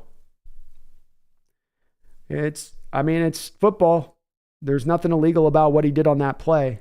He didn't go at the guy's knees, you know, and DK plays with physicality and an edge. And it's a man's sport. You know? I don't really care on that one. I'm kind of like, that's to me with Lions Mania. There's a thing with this is where it's like, look, it's a tough sport. These guys are hitting out there, you know, and guys are going to get hit. And the whistle had not blown on that play. There's a reason there was no flag. He can come in there and block. It's well within the rules. So I don't know. To me, the defender needs to do a better job of keeping his head on a swivel and being aware of what's going on. And if you get a secondary to be thinking about that type of stuff, that, hey, this receiver might come by and hit me upside my head if I'm not watching him, that's getting your eyes then off of the ball carrier. That's getting you then worried about DK and not about the ball carrier. So I'm not going to ask DK to pull that back myself.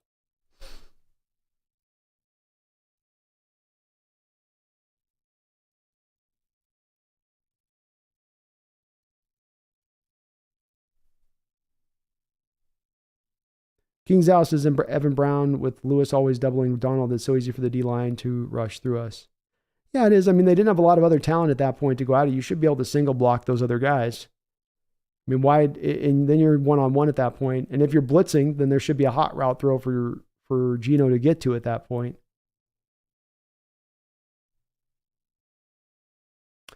Brandon Moody says, so bummed about DK part of this team being great as him being a moral leader for the young team.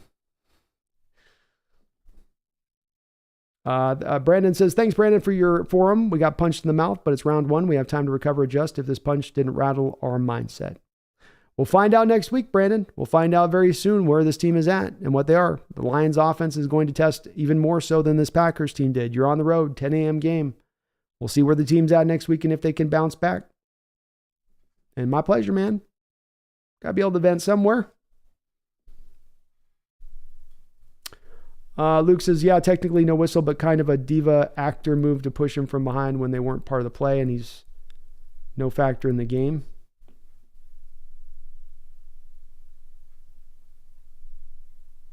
DK talking trash and missing passes.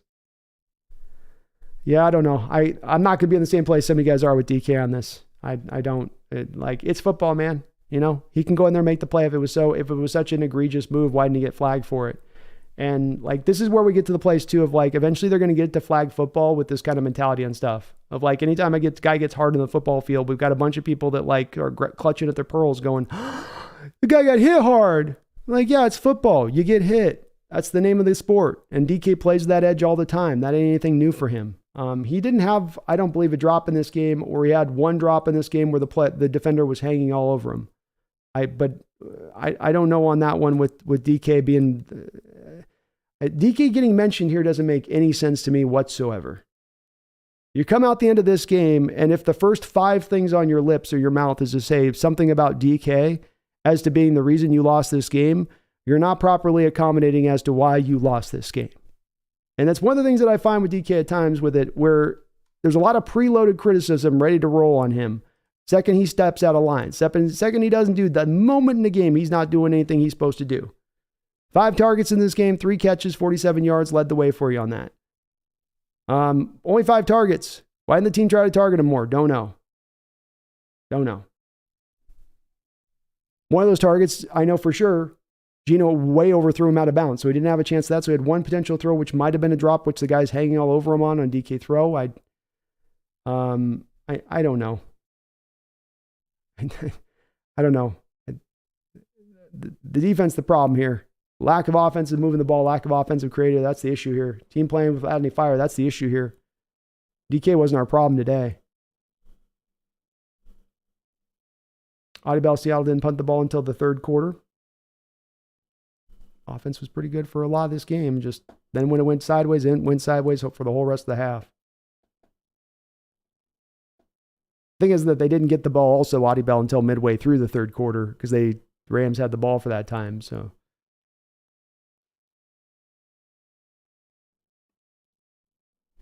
Drebe 327, thank you for the $5 donation. Says that game was just sad. Penalties killed us, and some of our guys were undisciplined. We usually seem to start slow, but I wish we can be consistent. I wish we could be as well. Definitely has been a very, very slow starting team over the last few years, and this is more close aligned to what that's looked like and how it's looked when they've been like that. More of that today. Definitely undisciplined is a very good way of putting it. You had guys not in the right spots, miscommunication all over the place. The tackling was very, very sloppy. You stopped the run pretty well. There's that. As something you did decently, I suppose. But, penalties didn't help as well on the other side of it too. But undisciplined, I think Drebe is just the best way to put it there with it. Undisciplined all across the board. And very vanilla. Vanilla and undisciplined. Not a very good combination. Especially when you go up against a head coach like McVay who knows how to attack that kind of simplicity. Drebe, though, thank you for that $5 donation. I really do appreciate it. Hunter Williams, one of the worst Seahawks games I've ever witnessed. Well said, man. Very, very well said.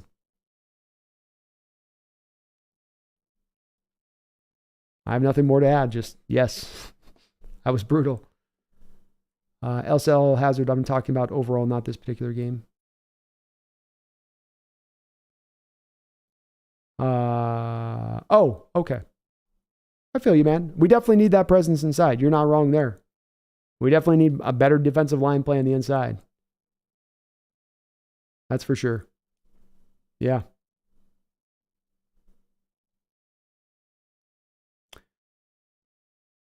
King says the secondary didn't do great. The only real secondary player making big plays was Julian Love. Everyone else was honestly playing mid to below tier. Yeah, what I saw too. Love got hit a couple times as well in coverage here today too, though. Even he did. Mr. Isaac, it was a rough one, brother.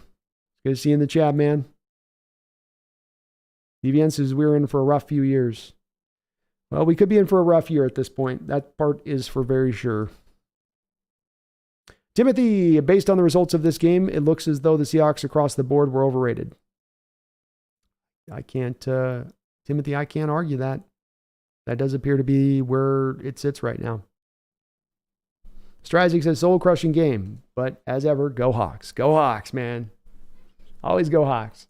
Adi says they just didn't get in the end zone in the first half like they needed to and missed a field goal. Yeah. Riverside says we need a new coach. All there is to it. Very well could be. We're going to find out at the end of this. Lions Mania, Aaron Donald did play, but yeah, they didn't have Cooper Kupp. Ranesh Ravi, is Puka Nuka even good? He played a really good game today.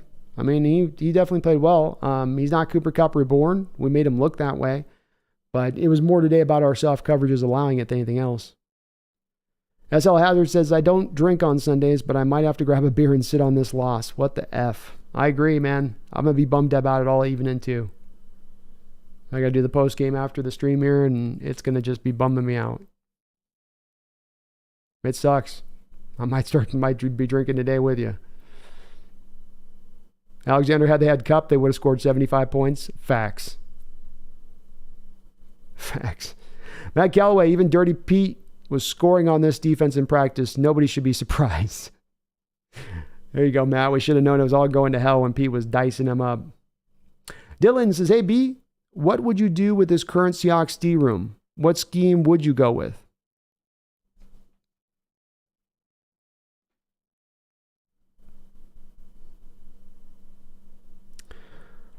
I think that I'm less married to a scheme being 3-4 or 4-3, and I'm more married to the creativity aspect of an approach being employed. Varied, multiple, unpredictable. That's more than the type of defensive scheme what I want. I want the quarterback across, when he's walking across and he's looking across from him at what we're doing, to not exactly be sure of what he's seeing. To it not being crystal clear every time like it is now of where he's going to go with the ball. Because right now, when you have the simplified coverages like we have, a quarterback can come up to the line of scrimmage. You can look at our coverage and you can go, I know where I'm going with my first read. And based off of my assessment of the situation, the first read is going to be very highly likely to be open. And you can do that a lot of the time with the Seahawks defense.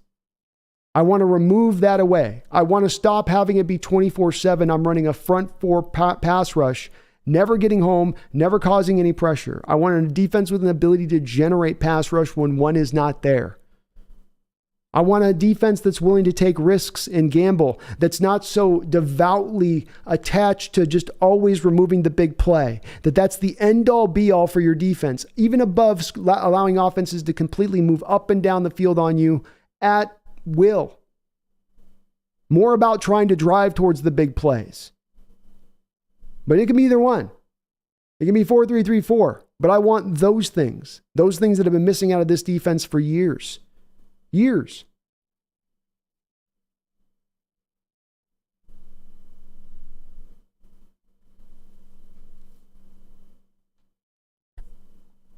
Daniel Bailey, thank you for the $5 donation. I do appreciate it, Daniel. He says, we had a stretch of games last year where our defense actually looked good. What were we doing differently schematically? Maybe a future video idea. It's a great suggestion, first off. So let me say that. Second off, let's go back and take a look at something.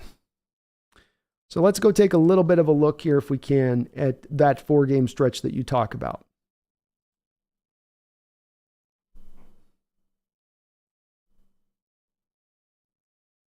Because I have an answer to this that I want to make sure I'm referencing the right teams on this. So the 4-game stretch that we're talking about is when you played Arizona week 6, week 7 Los Angeles, week 8 New York, and week 9 Arizona. That's the 4-game stretch. So the first thing that we, of course, can notice out that where I mentioned it is that we have the same team twicely mentioned there, right? and that Arizona team was one of the worst offenses in all of football last year. So the defense probably making a lot of hay against those particular two defenses. Not as much worth mentioning, I don't think, on that 4-game stretch from last year. Chargers came into that game. They had no Keenan Allen. They had no Rashawn Slater in that game. I believe they lost Mike Williams about halfway through that game. So their offense was very much not the same of where it is, let's say right now, for instance.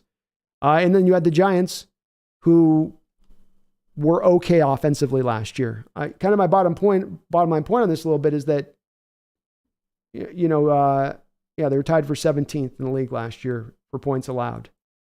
So my bottom line on this is a little bit of that. What you got to have in that 4-game stretch is you got some lesser offenses you played who weren't at their best, and you were able to take advantage.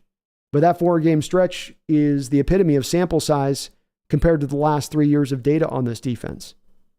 And it's not really that we did something unusual and then went differently from it after that 4-game stretch. You just weren't playing, you were playing against tougher offenses. It's part of why I have a bit of a hesitancy to say this is just a 1-game off. You have what's going to be one of the worst offenses in the NFL who ran up and down the football field on you. Why do we think that this suddenly gets resolved when we start playing tougher offenses? And maybe Jamal Adams and Witherspoon can be the heroes here. They can be the superheroes with their capes flapping in the wind and come out here and save the day when they return. Maybe. I'm a little bit skeptical of that.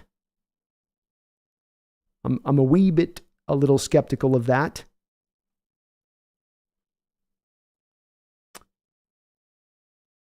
So yeah, Dylan, I'm not married to any kind of scheme. Anyway, I want to go with it, but got to change something up. But thank you, Daniel. It's a good suggestion. I wish I could reference something they did in those defenses, but they weren't doing anything different on their schematic front of things in those games. Nothing was short of changed at that point. They just happened to catch some offenses that were kind of struggling and weren't exactly rolling at their best at that time of season like they did. Holy Hand Grenade, thank you for the $2 donation. It says, B, did you see the pic with Chris Jones with the Hawks hat? Well, unfortunately, Holy Hand Grenade, you got what we call breaded. That's the Twitter term for this. And that is that there is a man who goes by the name of Breadman on Twitter who is all about the troll tweets. And so he takes it next level. So there's a shot of Chris Jones with the hat in his hand at the Kansas City Chiefs game.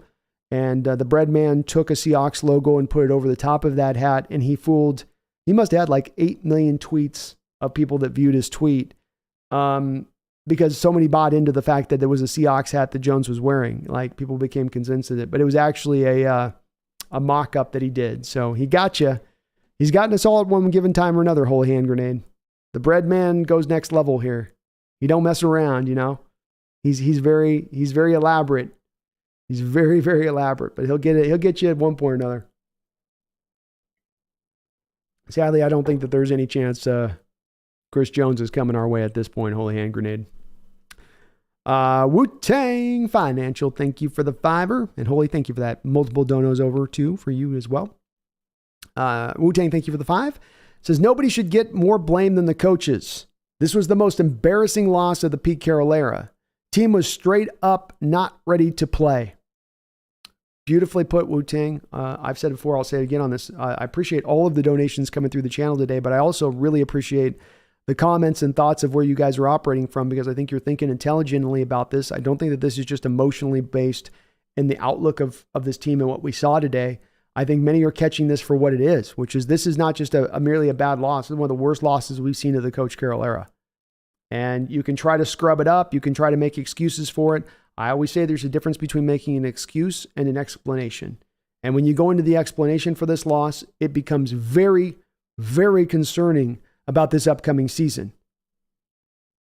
Carroll's defenses have gotten beat before. They've gotten beat badly in the last couple of years. They haven't played completely uninspired like that. They haven't played with a lack of energy and fire like they did today. That was a team that at times looked like it was going through the motions, both on the offense and the defensive side of the ball.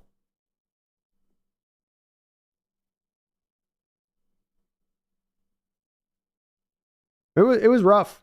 It was rough to watch. And I'm not going to cover it up, Wu-Tang, like you're not in your comment. I think it's got to be called out for what it was. We'll see if it's a 1 game off, and indeed if it just flips on a dime next week and they turn it all back around and look like the team we thought they were going to look like this year. But as opening games go, that's just about the most disappointing opening game I've seen of a Seahawks team in my time as a Seahawks fan. When we've lost badly in opening games of the season, it's usually because we were a bad football team and you understood why. Or if you were a good football team and lost, you just barely lost. You didn't go out there and put up that miserable an effort, that bad a tape at home. At home. I'm glad to hear it, Wu-Tang. I'm very glad to hear that there are many that are in the same camp as me on this one. And I feel like we're kind of looking at this in the right way of it. I don't think this is emotional. This is the proper view. Don 19, what's up new to this channel? What's up, Don? Welcome into the Hawks Nest. We'll be seeing you next week. I definitely don't feel great about this game coming up.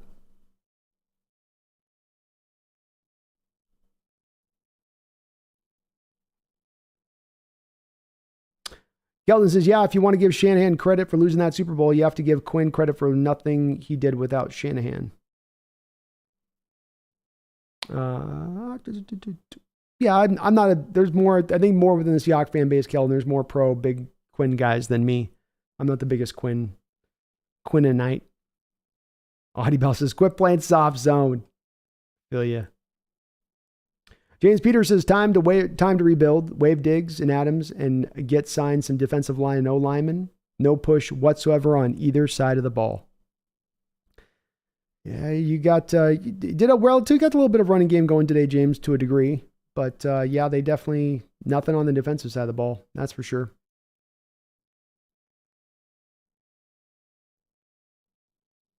OD Death Metal says Pete's the problem. Him and those soft zone concepts he keeps teaching. He loves them soft zone concepts, man. Just loves them. Hates to leave them. Even for a play or two. Luke P says, yeah, this is why I like Dan Campbell, bro. Was like, nah, we're going for it. This is a war of kneecaps, brothers. I love it. I love it too, man. I like aggressiveness. I like trying to go for it. You know, I don't like the feeling of like, we're just trying to not lose this game. And I got to be honest with you, there's a lot of times in recent years where it feels like we as a team are just trying not to lose the game. And you can find, I think, a measure of success within that approach, but I don't know if it can take you really far either. I think there's only a certain length of space it's going to take you.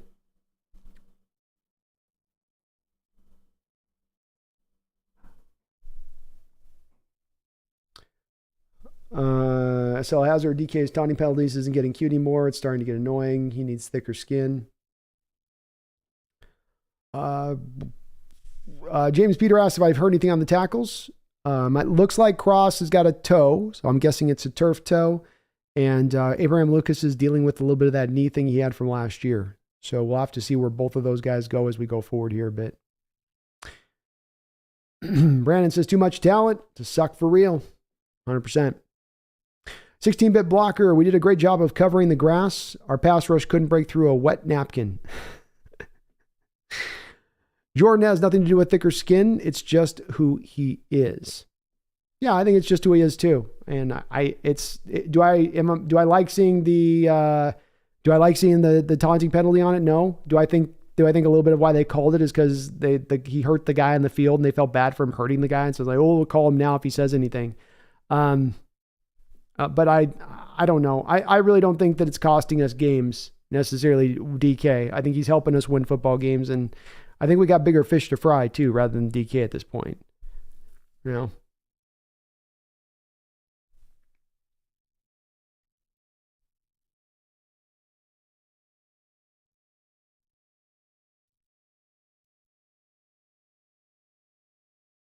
Hunter Williams, are the tackles all right? So we got tackle update. Chris Cross sounds like turf toe. He is, that's probably a couple weaker out. And then Abraham Lucas is a knee. We'll see where they're going to be with him as far as, is this just something that kept him out this game? Is he out a couple weeks? Do they have to do cleanup now? It's early right now. We'll have to kind of wait on those for a full update, I think. I believe.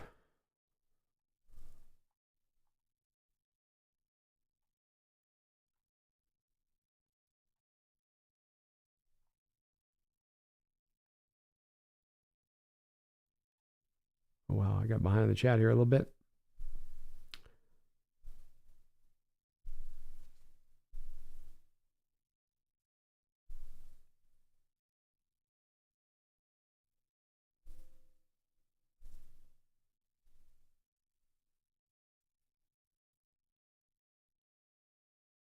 Aaron says, school him, Brandon. I'm trying, man. Sickerman says DK should have 11 targets a game. Be nice to have more than the 4 he got today, that's for sure. Standard champion, people worried about DK getting a flag. A game needs to go watch our championship team who had the most penalties in the league. Yeah, it isn't going to be a part that I'm ever going to raise as being an issue. It may be an issue for some of you out there. It's not with me. I'm completely okay with DK and what he brings to the field. We got other problems on this team that are so massively bigger than anything that could be the negative that you could draw to DK's game. It's really not worth mentioning. You know, if our defense today could stop anything for a moment, give our offense more of a chance, that's where you lose this game. And any DK in the taunting penalty.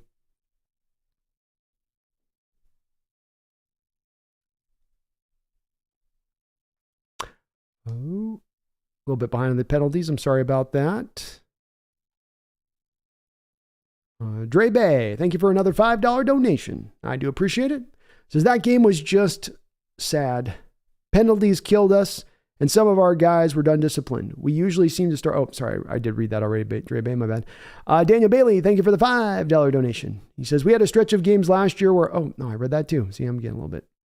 I crossed here. Dre Bay, there we go. I saw another Dre Bay there. Dre Bay with another $5. Appreciate you for that. Says even the NFL didn't know we would start like this. They gave us a national game versus Detroit week 2 and Monday Night Football with my week 4. Glad we have a week 5 bye now. Yeah, that bye can't come soon enough. No, I don't think the NFL thought that we were going to start like this either. I think they thought we were going to be one of the better teams. Is it a national game? The 10 a.m. next week? That's interesting. Very interesting. But yes, they definitely this is a bit of a shocker. And yeah, hopefully that bye comes pretty fast. Hopefully we can hold on for dear life until the bye maybe. I don't know. Thank you though, Dre Bay, for the triple dono from you today, man. Thank you so much. It's caught everybody off guard.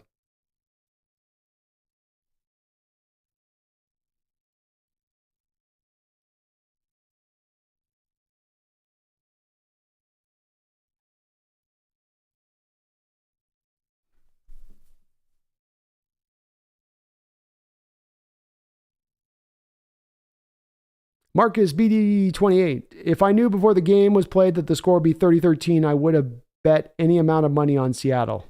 Yeah, I know. Me too, man. I would not have put us to being beat like that. I'm completely just super shocked. SL Hazard, silver lining. It's the first game of the season. A team got a lot of soul searching to do this week and come back strong against the Lions. Peace out, y'all. Go Hawks. Go Hawks, my man. Appreciate you. Adi Bell, you lost this game because you didn't put the ball in the end zone enough in the first half, and your defensive game plan, 12 for 16 on third down. That's right. It was garbage. King Bomber, Quandre was pretty bad. B-Wags wasn't great in pass coverage. The defensive backs weren't great. Well, yeah. I think beyond weren't great, were bad, I would say. Coverage was bad across the line here, everywhere. Luke says, listen, being clinical is fine. No big deal. I like those exchanges only when it's done smartly. Controlled aggression. That's just my opinion, though.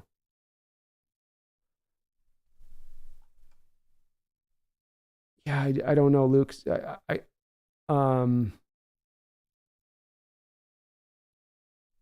don't know. I like the DK plays with an edge. He's one of the better blockers in the sport. There's times where he blocks guys so aggressively, he'll get a penalty called where other receivers could block that aggressively. They wouldn't. He's just dominating his matchup.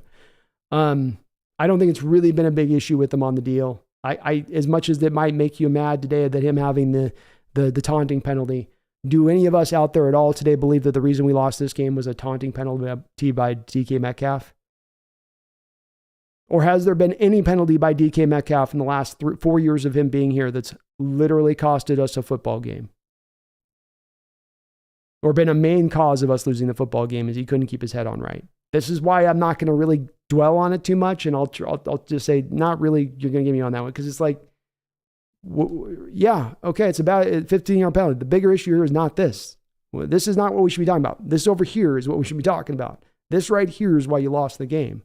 That's why I kind of edge away from this. We're talking one play of a 15-yard play. Our defense couldn't stop anything today. Nothing. Zero. Zip. Nada.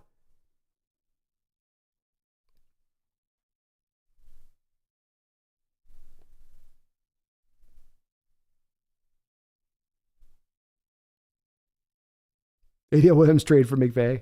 I think he's going to be pretty happy where he's at. Aaron Donald, is this a drinking stream? I'm thinking about it. Benelli, Caleb Williams look good in a Seattle uniform? No chance. We're getting him. No chance. No chance.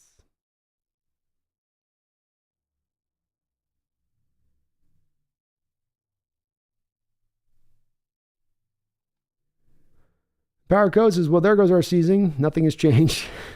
It's a little bit of a bummer right now, that's for sure. Krishna, I do think Spoon and Adams helped this team considerably. Hope you're right. I hope you're right, Krishna. I think Dox Brandon is playing need at nose tackle, generating double teams like most nose tackles. I think we need to go back to the 4-3, fill more gaps, create more pressure up the middle. Just a thought. I mean, at least you'd be doing something different at this point from this defense, which has brought nothing since this change. Addicted Hawks. You know, I mean, at least that'd be a change or doing something new. So I'm in favor of let's make some adjustments. Let's get a little bit creative and whatever that needs to be to arrive there. I didn't lock in enough on Reed on the tape, but you're going to have to get back to me on probably Tuesday or Wednesday with that one. Let me take a look at the all-22 to see what Reed was doing down there and what he was or was not generating as far as double teams are concerned. So I'm not sure. I wasn't locking in enough on just him specifically. But I'll know by Tuesday or Wednesday once I look at the all-22.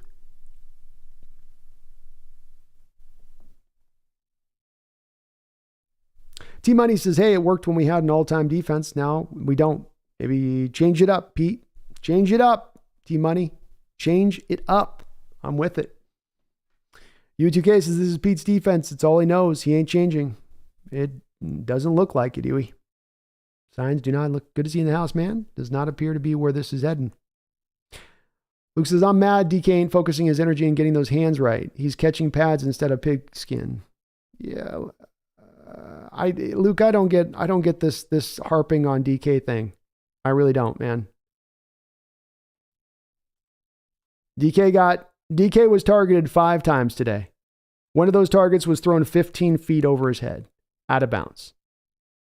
The other target, which I guess you're calling a drop, which let's go back and look at the tape. I wouldn't be the least bit surprised to see if the defender contacted him before the throw or the defender actually got a bit of a hand on the ball.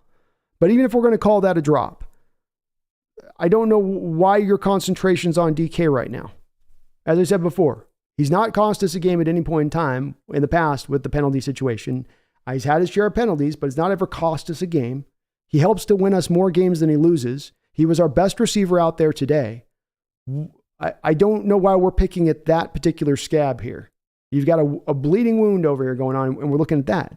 It's really not even in it shouldn't be in my opinion on this, Luke, it shouldn't even be in your top 5 points of focus coming out of this game. There are other things to laser focus in. There are much worse problems. There are problems that are going to continue to be issues as we go forward. That are things that are not going away anytime soon that are going to cause us to actually lose football games. You're jumping on the one thing that's not causing us to lose football games. That's why I'm kind of getting unsure of where you're at on that one. Well, I'll let you go. Do what you want to do.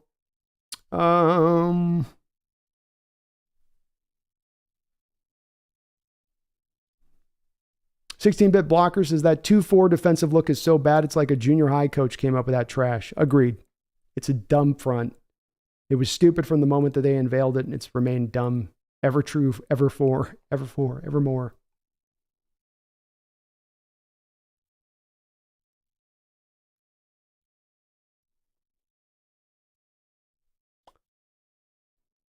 Huey says the Seahawks didn't beat one good team last season. This is not a good football team. It has some young talent, but it's not a good team.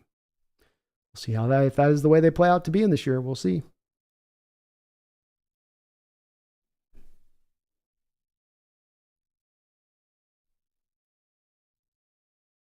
Wow, chat is just draping. I mean, just dragging DK right now. Comments I'm reading, I'm not even reading all of them, but it's just like, wow. I'm very surprised. We come out of a game 30-13 where their offense runs up football and there's people hammering into DK on this game. Okay.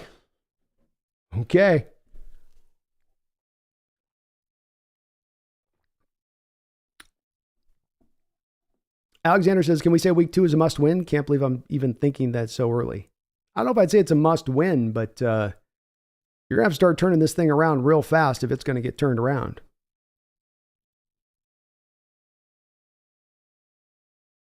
T-Mighty says, McVay's an offensive guru. Scheming up plays with a vet quarterback against a defense that doesn't really change is an easy day for him. Well said, man. And I agree.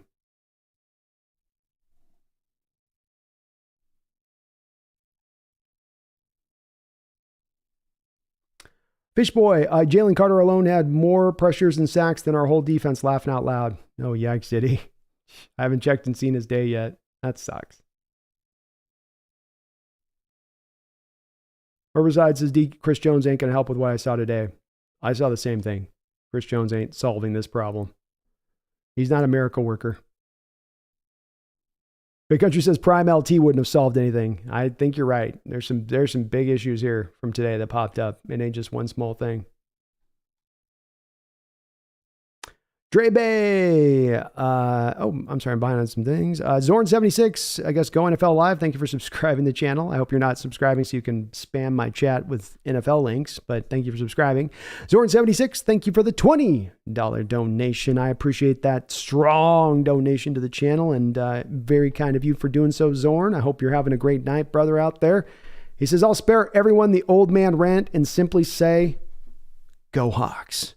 Hey, go Hawks, Zorn76. There's no doubt about that, man. And today will be a day for rants. We're going to have some rants. We're going to get this stuff out of our system, try to turn this ahead here after today. But today is indeed a day for being a little bit rant-filled. It was a tough game. It was a brutal show of our team. Brutal opening way to start our season out. Is about as bad as I've seen in my lifetime as a Seahawks fan, to be honest with you. And hopefully they can get it back to right on this, Zorn. You know, it is just one game. You got 16 games left in the season. There is time. But there is a lot of work to do. I appreciate you sparing some change on my way of it. That's a big spare for change, $20. That's bills. I appreciate that. So thank you for that, man. Go Hawks, and feel free to rant away. We need some good rants right now, Zorn. So that's the Hawk world needs a little bit right now. Dre Bay with a $2 donation says week by week prediction. Week by week prediction, like, based off this game? You mean like, Dre Bay, do you mean like based off of this game, the rest, like the Seahawks schedule the rest of the way?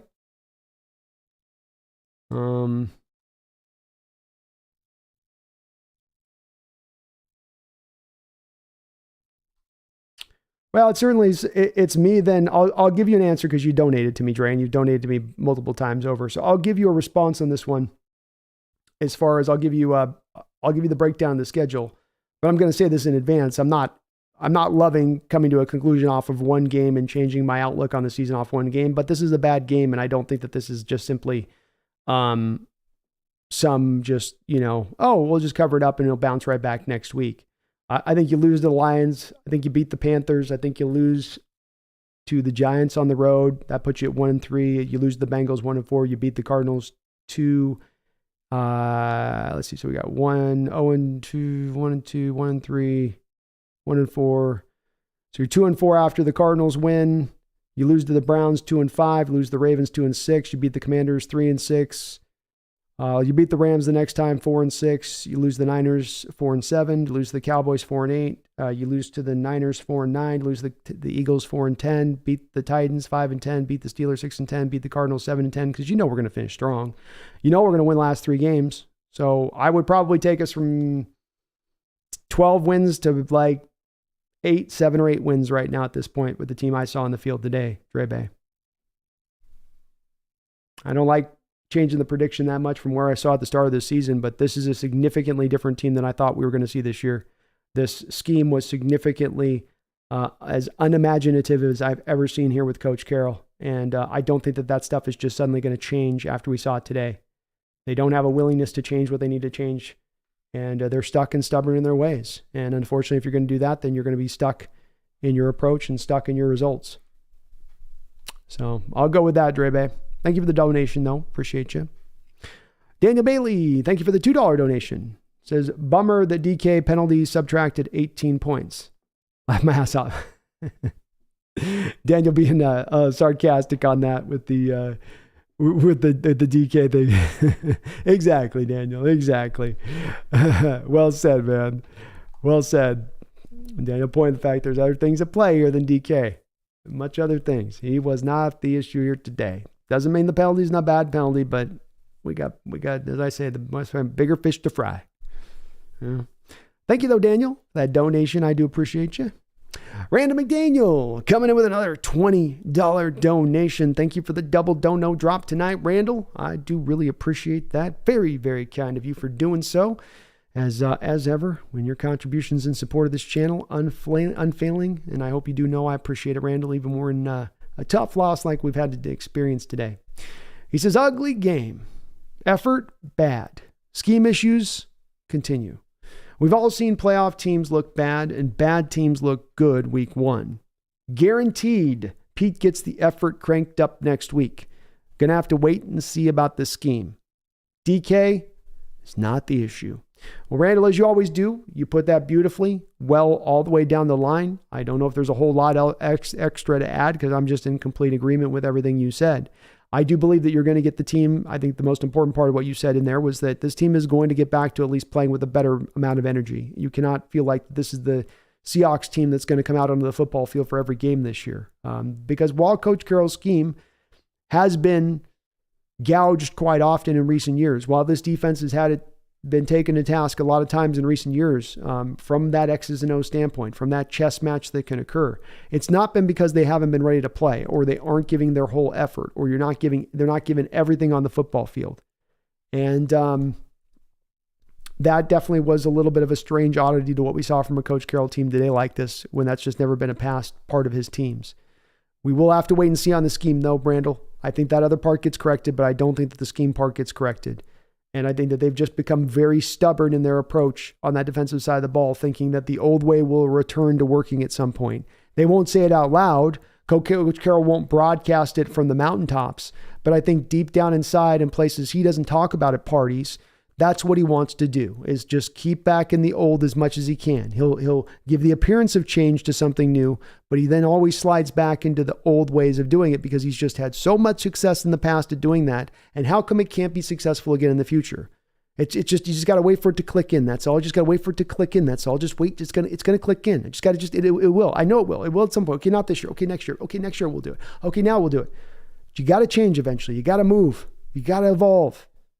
And Carroll's going to write his story in the final part of this coaching career here with the Seattle Seahawks. The final chapter is here for you, Coach Carroll. What's it going to be?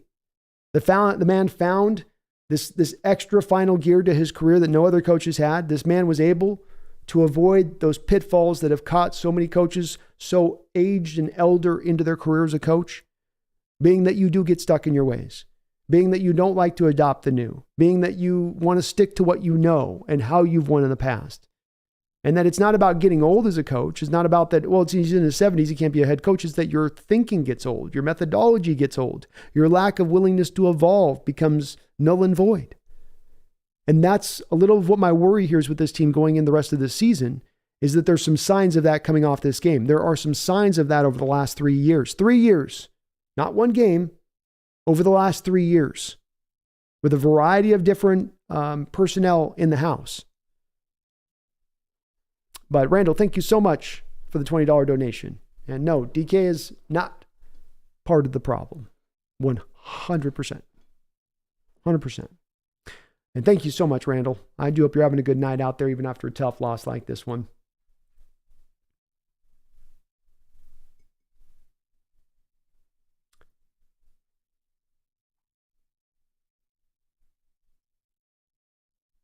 Seahawks, agreed, Jordan. Should have caught that one sooner, I think. I'm the same way on that one. Got me too. I think Docs, was Draymond a scratch for today's game? I don't remember hearing his name once. You did not hear his name once, I don't believe. And he was playing in this game. So Draymond was supposed to be out there. See if he registered any tackle or sacks or anything. So he got 2 tackles in this game. No quarterback hits. We'll see if he got any pressures. Daniel says, I only saw Jones get a penalty in the fourth. Alexander says, the bread man, what happened to the milkman? I don't know. He's got a bread. It's just his name's Baker the Bread Man or something, I think is his Twitter name.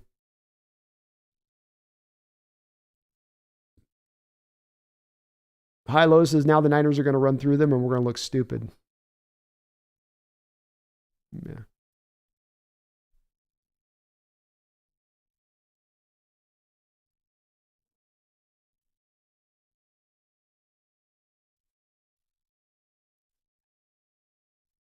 Riverside Mafe played decent. That was all. Mafe was good.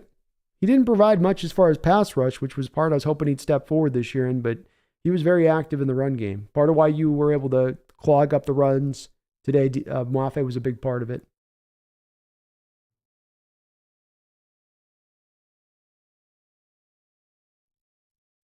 Alexander says, offense and defense were the 22 stooges of Larry, Curly, and Moe. We needed them. Docs, I'm too depressed to watch other games right now. Wow. I get it. I would be too. I wouldn't be watching the NFL right now. I'm definitely annoyed too. Did I tell only good players today were K9, Will, and Parkinson? Weren't a lot. There weren't a lot of them. That's for sure. It wasn't a long and prestigious group. Tex, all the DK hate is crazy. I don't get it either. I don't get it. Tommy says the problem with turf toe is your extremities get the least amount of blood flow. It's hard to repair. It is. It can be a tough one. I guess the bit of the good news is that you do have it on a lineman here rather than a skill position player where maybe they can get around that a little bit, but it's probably going to be something that he's going to deal with throughout the course of the year. Turf toes can be weird though. Like T-Money says, they can kind of sometimes linger. Lions Mania, I just hope next week's a good game at this point. I hope we don't embarrass ourselves. Tex says, people are saying it's Pete's fault. What are your opinions on that, Brandon? Yeah, I put this at the blame of Pete. I do put this at the blame of Pete. He didn't have his team ready to play this week. His scheme remains stilted and stagnant and unevolving and boring and easy to go up against for the opposition's offense. And I had hoped that we would start to see some adjustments here, and there has been none. So yeah, my position on this text is I put this very much at the blame in the foot of feet.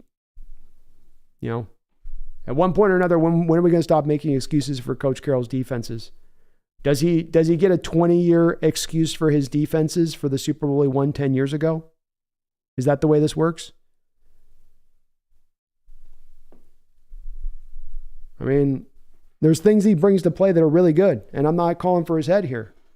But you're a defensive coach. You're supposed to be a defensive mastermind.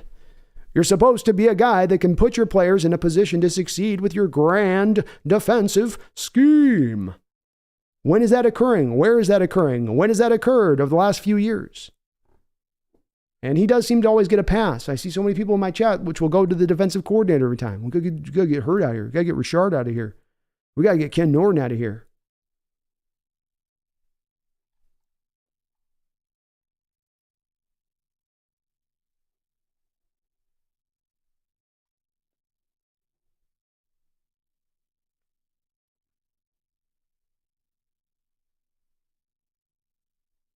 King Bomber says, defensively, we survived without injuries. It's not a talent issue. It's a scheme issue.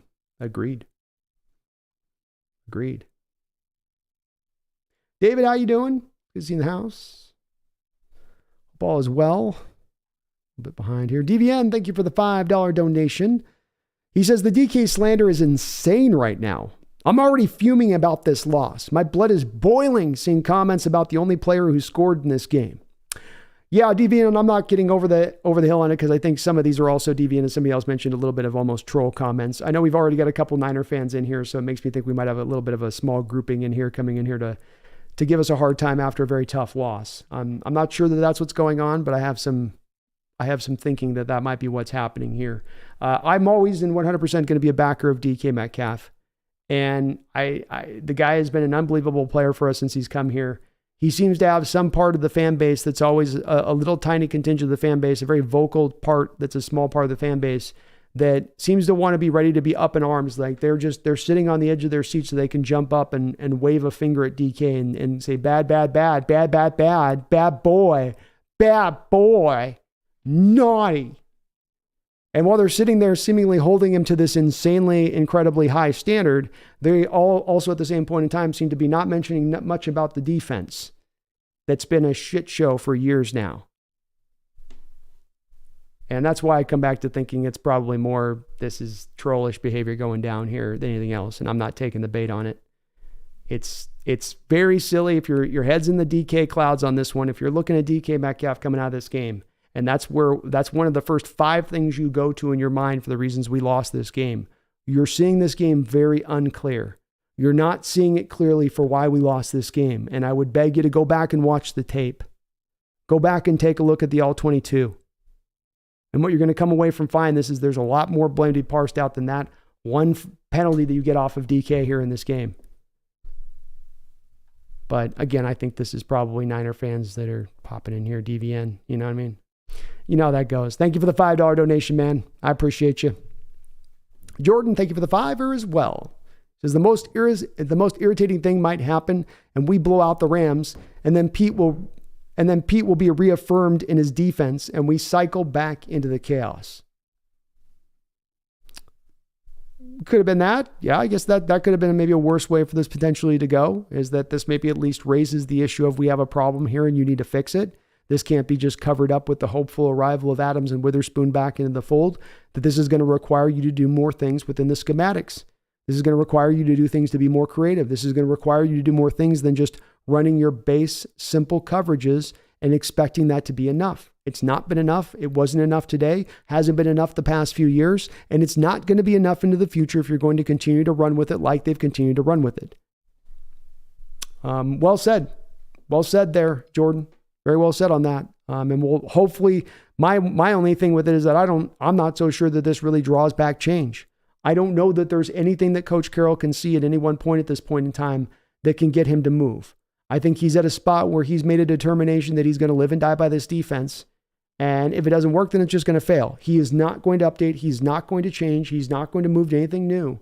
He's going to run what he's run and what he's always run. He might make it look a slight different, but it's still the same old thing. And so my opinion on this is that we're just going to have to hope that the old defense does what he's hoping, which is that magically corrects itself, fixes itself, and then just suddenly starts working. Maybe Coach Carroll's right on this one. He's seen more football, guided more football than I ever have. I'm certainly, a layman amateur on this kind of stuff. Maybe he is right. But in my opinion, that seems to be the outlook by the organization and the team right now, which is that it essentially will just sort of, fix itself. And you'll have to understand if I find myself a little bit reticent to believe that that's going to be the case in the way that this does play out. Thank you, Jordan. Appreciate that $5 donation. And so we're game 1. Just game 1. Marcus B28, thank you for the $2 donation. He says, for the DK criticism tolerance fund. Oh, thank you, Marcus. I'm going to be out here putting my shield up in front of DK Metcalf. You give me 22 players on a football field that care and operate with the kind of mentality that DK brings on the football field, you're winning a lot of football games. You're winning a lot of football games. I wished all my players cared as much. There's a lot of guys out there that I watch going through the motions. I'm not so sure they care as much, or that they've got that edge to them, or that they got that dog to them. I see a lot of guys last few years playing defense for us seem pretty happy being football players, being pretty happy going about the motions. I don't see a lot of fire in their guts. So I get it from one of these other players when I'm not seeing it across the board on my team. I laud it. I celebrate it. That's how you win football. This is a game of emotion. This is a game of guys playing with an edge. This is a game playing mean. Oh, you hit that guy from the side and you really hit him hard. Tough. That's football. Toughen up, Sally. That's the way this goes. You want non-contact, go watch soccer. You want guys flopping and falling all over because where they don't hit each other, where they're all nice to you, go watch basketball. This is football. This is a man sport. Put on your belt. Stick your chest out. Deal with it. This is what this game's about. It's always been about this. Guy gets hurt over there. She hit him really hard. You miss me with that.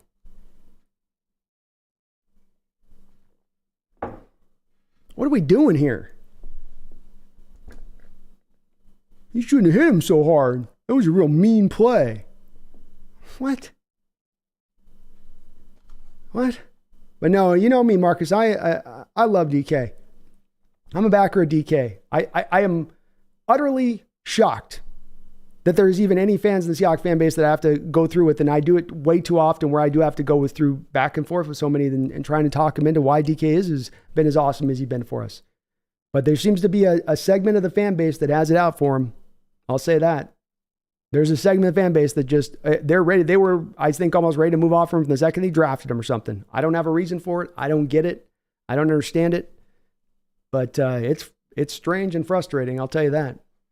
Seahawks Gaming, thank you for the $5 donation. Was the Super Bowl defense actually Pete Carroll? Because all of Dan Quinn's defenses are like top 5. They have 2 pick sixes against the Giants. Ooh, nice job by the Cowboys. Good start to their game over there. No, I don't believe so, because let's also remember, Seahawks Gaming, that you had a really good defense with Bradley here before Dan Quinn came over to take over for Bradley, who then got a head coaching job. So the defense did work once prior. But we have to remember that when the Coach Carroll defense came in at the time in 2010, 2009, whatever, when it came in, there were a lot of people in the NFL that were laughing at the fact that he was going to run such a simplified defense in this modern age where defenses were growing more complicated. And Coach Carroll got away with it because he had such elite athletes and they had drafted so well across the board on that defense to get away with it. You know, when you've got the best players at their position across the board in so many spots, it makes the defensive scheme, it can cover up problems in your defensive scheme. When you're missing that talent, now you need your scheme to kind of carry the water a little bit more. His scheme can't do that because it's wholly reliant on the players being elite. Dan Quinn's made changes as he's gone through. Dan Quinn's gone to the 3-4 when Carroll was still marrying himself to the 4-3 and didn't want to leave it at any turn. Dan Quinn was tossing it away and going to more 3-4 looks. Dan Quinn has shown more of a willingness to evolve in his processes and change with time, whereas Coach Carroll doesn't want to do that. He loves his defense. This is how he's won, and he wants to stay with it.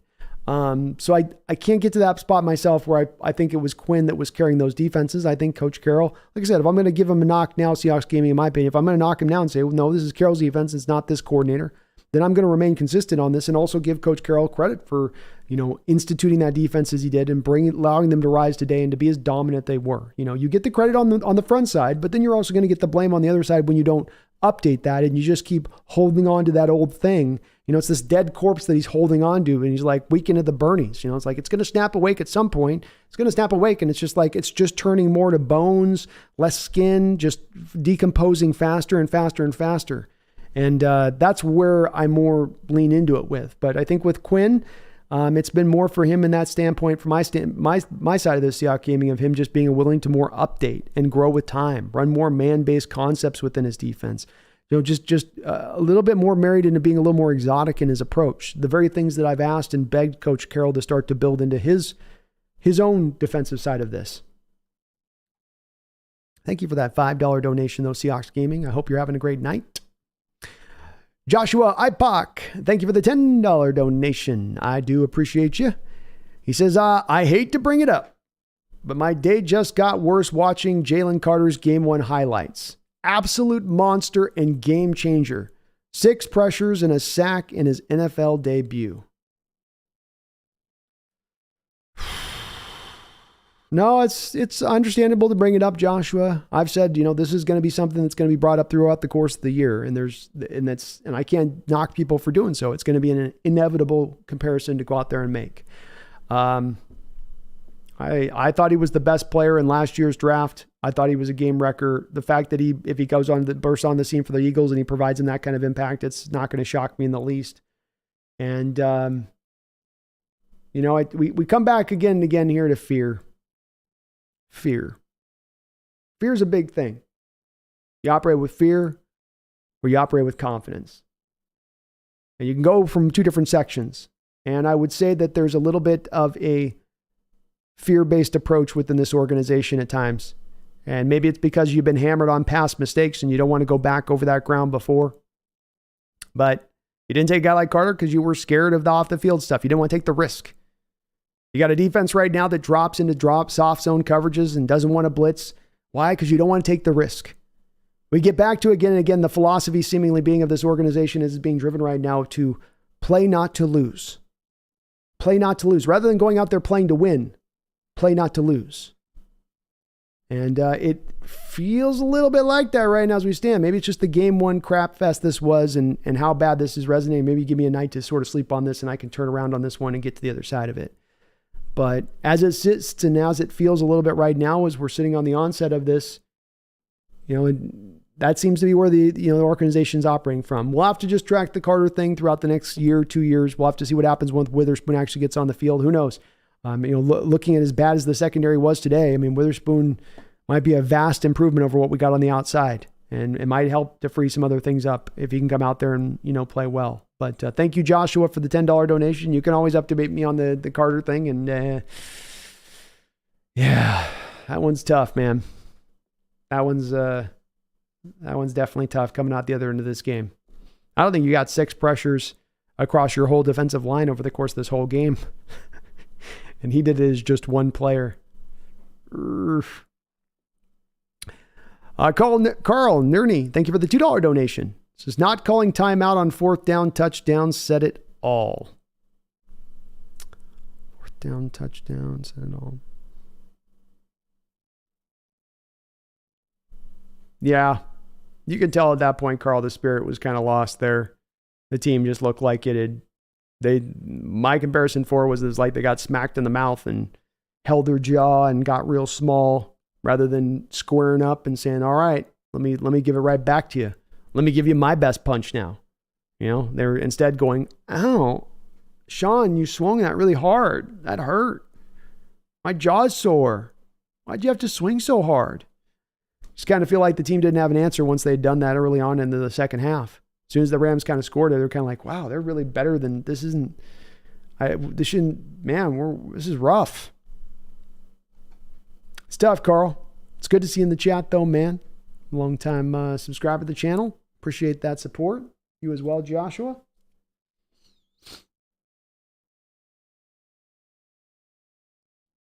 T-Money says we could survive with one of our tackles out. Hopefully both aren't gone for too long.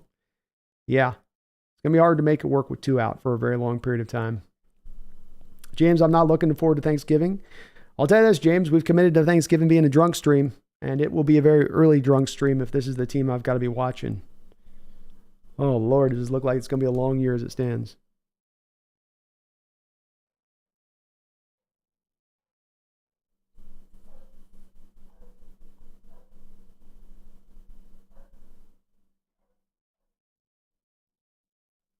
I'm not sure Jason Tudor if sprained toe is turf toe. I think it's the same thing.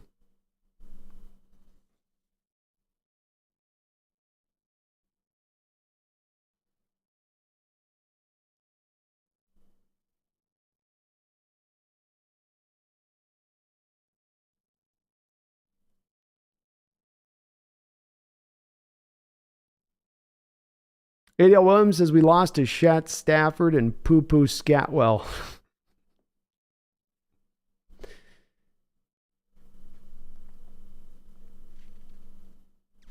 Tex says we couldn't stop the run at all. First up tackles, please and thanks. Yeah. Couldn't stop the run at all. Couldn't stop the run at all. First tackles, please. We did okay, Tex, stopping the run. You had 40 attempts, 92 yards, 2.3 yard per carry attempt. Stafford was their most efficient runner on the day at a 3.7 yard per carry average.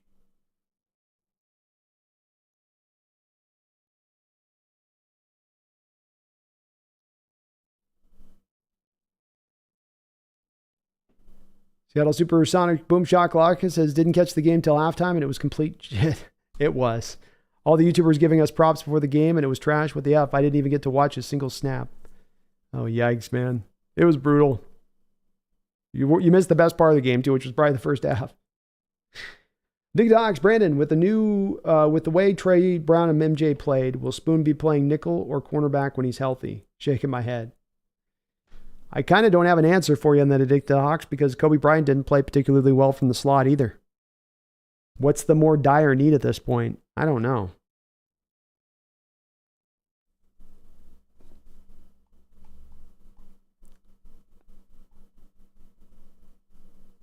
Deviant says, I've never been so angry. Now I got to walk into work tomorrow and answer all the trash talking and defending I've been doing back to back every day. I'm sorry, Deviant. That sucks, man.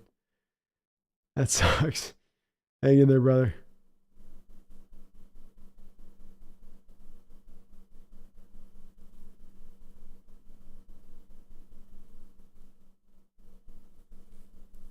As Keldon says, as a Niner fan, yeah, there are like 30 other NFL teams that would love to save that troublemaker DK from you guys. Exactly.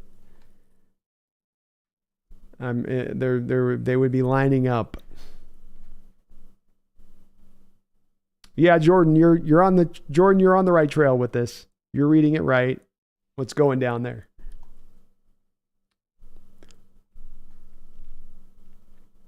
BB says, B, you look like you lost your best friend. Cheer up. Laughing out loud, but this game is either going to make us or break us. Make us better or break us. Agreed, BP. I think that's why you see me a little bit down, as I have a little bit of less confidence in the bettering part. It might mean that. It could mean that. I hope you're right that's even a possibility on the table right now. But in watching this team for the years I've watched them and tracking them as I've tracked them and seeing this kind of game, the wisdom of living the life and watching the games I've watched has told me that this is not a one-off, and that what you saw today was not merely the team overlooking an opponent or just having a day where they're just going to crap all over themselves, but they'll get it right next week. It would seem to me that there's a lot of chickens coming home to roost in this particular game, especially on the defensive side of the ball. And it's been a couple years of this.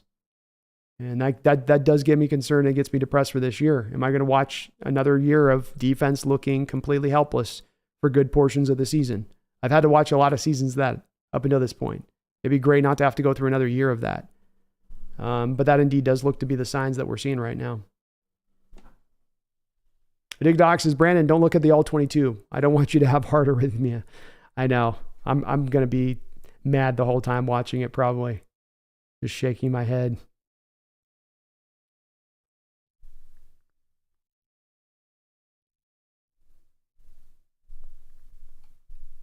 I think Luke P, you made your point completely clear where you stand on DK. You'll get some maybe agree, some disagreeing.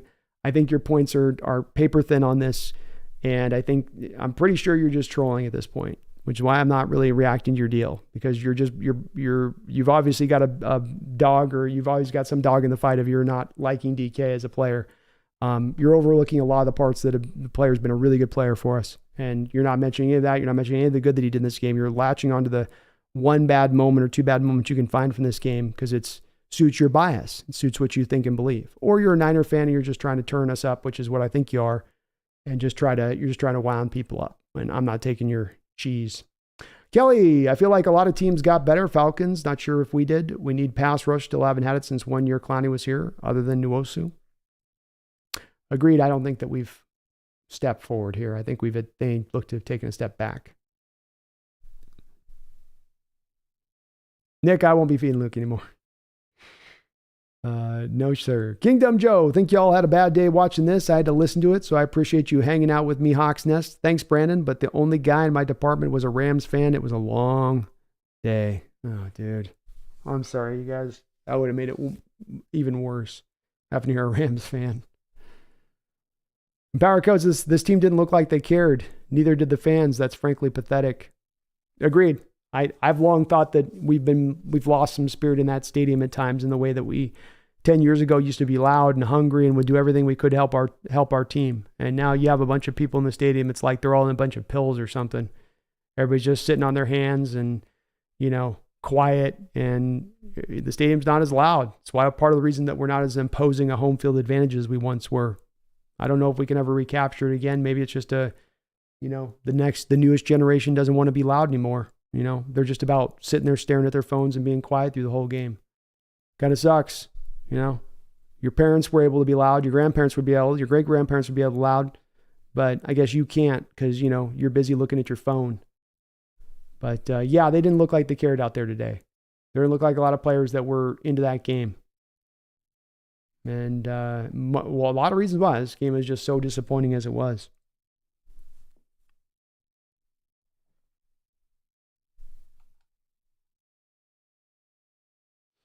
Sanchez, thank you for the $2 donation. Says, put in Drew Lock. Appreciate you, Sanchez, for that dono. You keeping that one from last year, huh, brother? Wu-Tang, thank you for the $5. It says, we need to stop the run this year. And another finger on the monkey paw curls. Thank you, $5 donation. Damn curses. I'll tell you what. Well, at least they did stop the run. We can hang our hat on that today. We were able to stop the run. We gave them 40 attempts and they couldn't crack 100 yards. So that's something. Appreciate you, though, that donation. Another finger on the monkey paw curls. Randall, thank you for another $5. Appreciate you as well, brother. This is off topic, but there's something that really pisses me off. I consistently read folks these days saying, quote unquote, is just different to describe a player. It's just different. Yeah, I'm not a fan of descriptions that are all based in vague terms that aren't specific. You know, that's like where you get to that broad brush stuff where people speaking in absolutes, you know, when things are really more based and needed for nuance. But yeah, that's like that thing the kids say to us, like, he is him. What does that mean? What does that mean? I'm him. You're him. What? Him? What do you mean? No, he's him. Okay. Yeah, I'm not a fan of that either. I don't like those empty descriptors, Randall. Describe the player. Give me something more than that, you know? Agreed. Thank you, man, for the donos. Michael Hatmaker, thank you for subscribing, Michael, to the channel. Appreciate you jumping aboard the Hawks Nest. Very kind of you for doing so, even when I'm in a little bit of a pissy mood.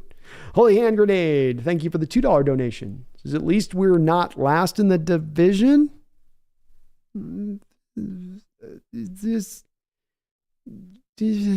Not yet. Not yet.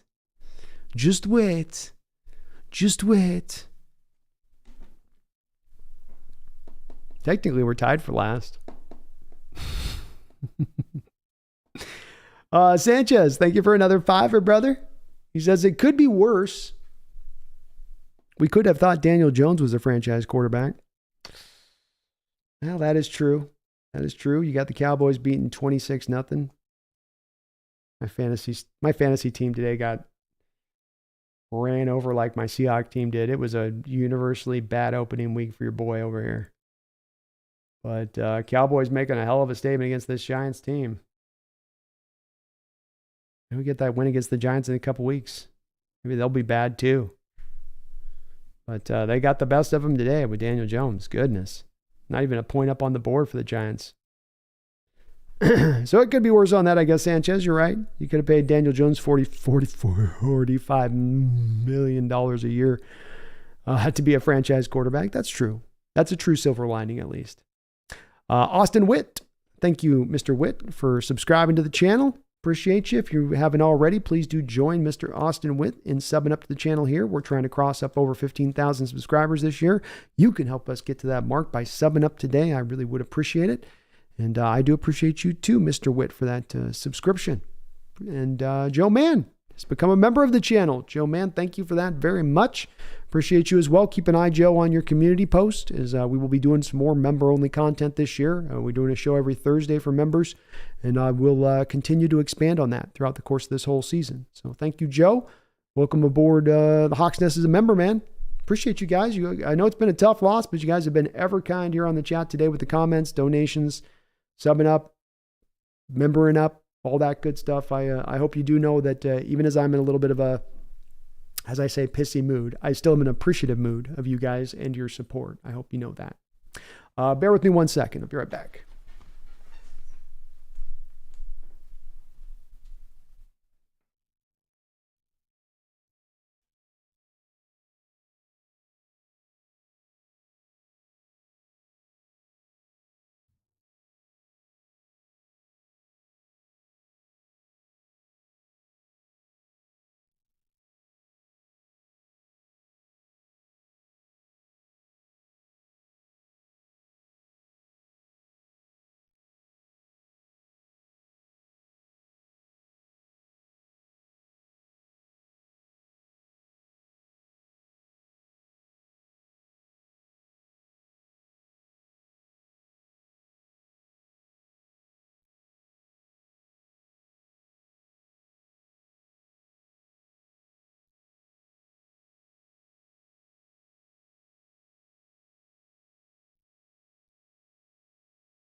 Please do hit that like button, folks. If you do like what you're listening to today, I would really appreciate it. Chance Pace, thank you for the $5 donation. He says, we got to go back to the basics and get Adams and Witherspoon out there. I believe this was a good ass whooping for us. What a very kind donation on your part, Chance. I also love the positive angle of where you're coming from with this. I've had a harder time kind of turning that forward myself. I'll maybe eventually get here. Might take a little bit over today. I might have to sleep on it through a night. I'm having a hard time landing at the place where I find the benefit of it. And it doesn't mean that it isn't possible. And it doesn't mean that this isn't a game that, maybe does shake you awake. If we're looking at it in given history, you've got I believe the Patriots team, if I'm not mistaken, it could have been that very first championship that they got. And chat will definitely correct me if I'm misremembering this, but I believe that they got really worked in the first game of that particular season, that first championship season. I mean, I think they lost like 40-14 to the Buffalo Bills. And they were able to galvanize from that effort, come together from that effort, circle the wagons, and find a way to, find their footing through the rest of that year to eventually to become a championship team. Maybe this will serve in that same fashion for our team here today. I hope so. I hope you're right. More than any comment posted tonight, Chance. I hope your comment is the correct one and that is the way that this does play out. Adams and Witherspoon can't hurt. And it can't be worse than what we put out on the field here today. So hopefully those guys can inject some life and help into this defense when they do arrive, whenever they do arrive. But it was a good ass whooping, man. It was a thorough, complete, good ass whooping. And a pretty embarrassing defeat on top of it. Very, very embarrassing. Thank you, though, Chase, for that $5 donations. Well said. Love the positive energy you're bringing on into the chat tonight. Kingdom Joe says, I can't stand the two down lineman fronts. So dumb. Real dumb. Real dumb. Not effective, and I don't understand how they think it's supposed to be effective. Timothy Edwards says, welcome to mediocrity for the next 5 years. I hope not. Who got guap?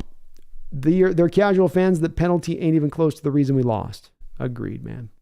OD Death Metal. This might be the worst loss at home in Pete John era. We lost in every facet of the game. Sorry, I can't be more positive. This was really bad football. Even Wyman was calling out the zone defense. I don't expect him to be positive on this because I'm not being positive. I certainly can't expect you guys to be if I'm not going to fit to that mode of things. And I struggled to come out of the positivity on this one.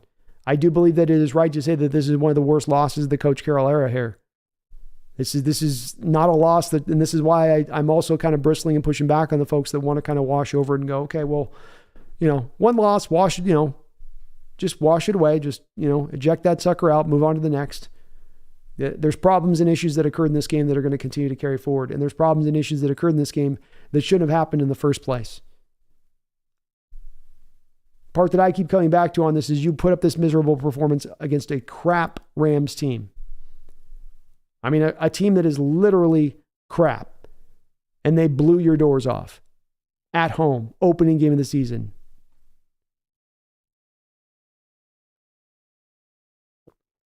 And Kronos, I don't think people are really putting this on DK. I think we've got some trolls in the chat. As much as anything. Austin Witt, 3 yards in the second half. It felt like I was watching Seattle's 2020 offense in that second half.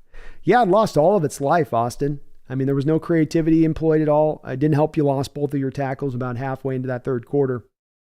But Waldron didn't have a lot of ingenuity. He was driving out there today. High lows, I honestly don't care about draft picks with our coaching being so bad. I think that's right, high lows.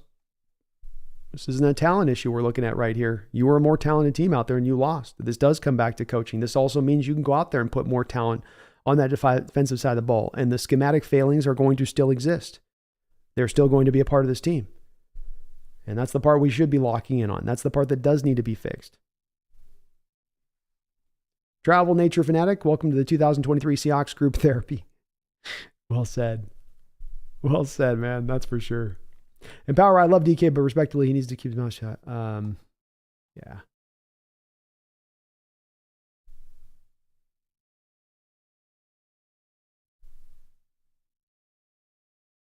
The 9% DKs, but I did think last year he was giving up on the binky. Seems like he's wearing it today. I wonder what's up with the binky. He should feel stronger with the binky in his mouth.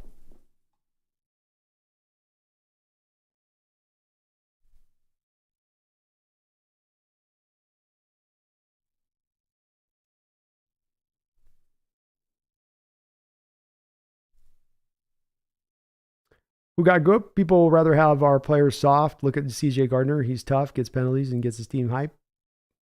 He does. James Griffin, will be a different narrative next when we get the dub. Next week when we get the dub, I think is what you mean, James. I hope you're right, brother. I hope you're right.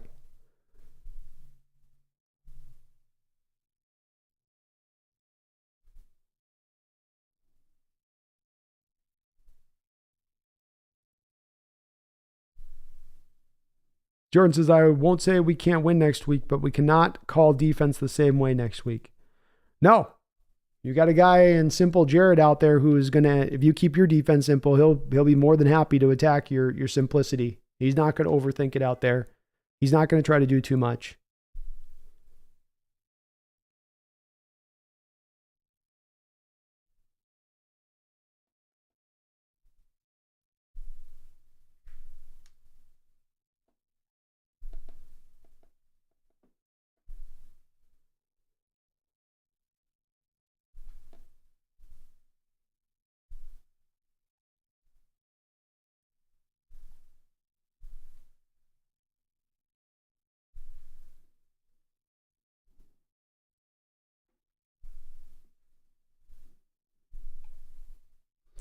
King Bomber, I'm so mad at this game. I'm so mad at this game on DK. He cost us the game completely. He dropped a ball and got a pick six 3 times, reaching points. What?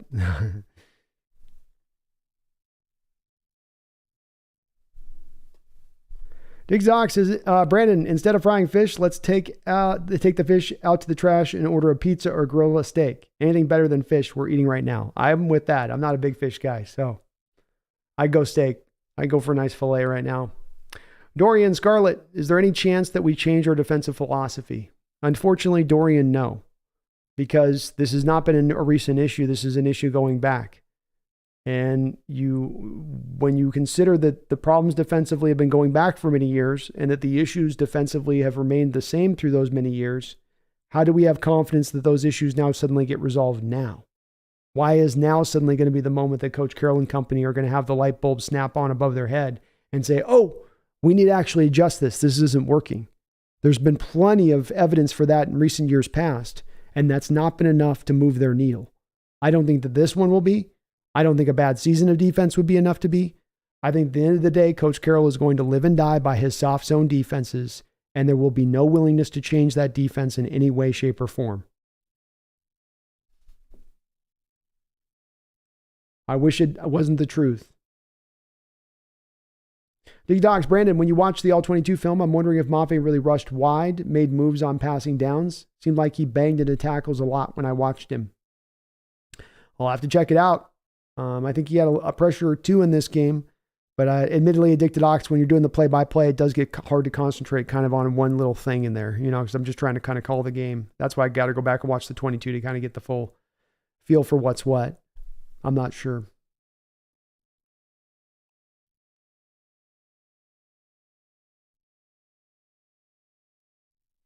ADL Williams, Seahawks had 3 decades of sucking, 10 years of success, back to 3 decades of sucking. So ADL Williams, the second that you got Mike Holmgren in here, you got to be a pretty consistent football team for a good 7 years in there when he was here. You went to playoffs, you won playoff games, you got to a Super Bowl, you should have won the Super Bowl. You certainly weren't sucking during that time period. The majority of the time the Seahawks have been around, they sucked when they had bad ownership. When they've had good ownership, they've been a good ball club. And they should be, I think, if they have continued good ownership, eventually be a good ball club back to it again. But it's not been just this 10 years of football that we've been good at. We've had some other good times. We didn't suck through all the 80s either. Just falling short of Super Bowls doesn't mean that then you use a team suck for a 10-year period.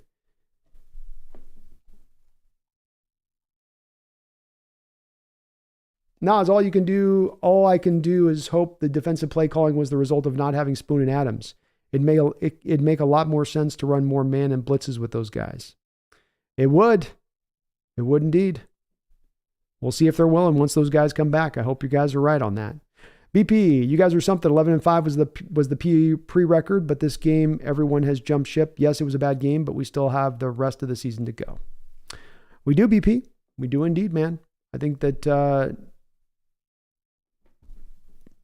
all losses are, you got to put everything into the right, proper place of things. It is just one game. That's well said. For the folks that are, you've not been alone, I'd say, on that too, BP. There's been a lot of folks that feel like it's one game, flush it, move on to the next. One game in a season, just a bad game. One bad game, just not a big deal. One bad game. I hope you guys are right. As I've said with this, BP, this is issues that showed up in this game have been issues that have been showing up the past couple of years. Last year you got in the playoffs despite these issues. Previous year you didn't. But these issues have been here for more than just going on one game, especially the defensive side of the ball.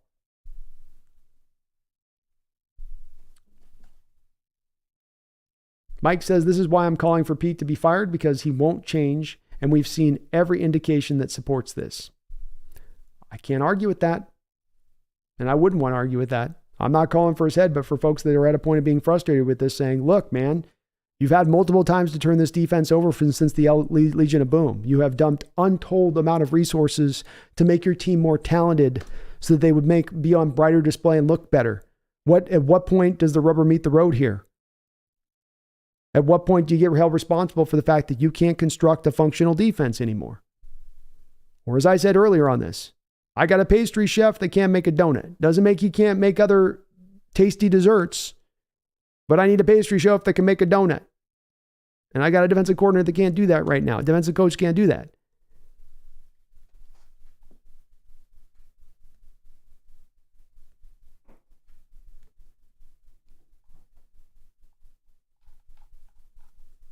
And I'd say, folks, don't get too much on the DK thing. We've got people in the chat that are doing the troll thing. And this is always a tough loss. You get people coming in with the troll stuff. So don't feed the trolls. I'm not going to do it.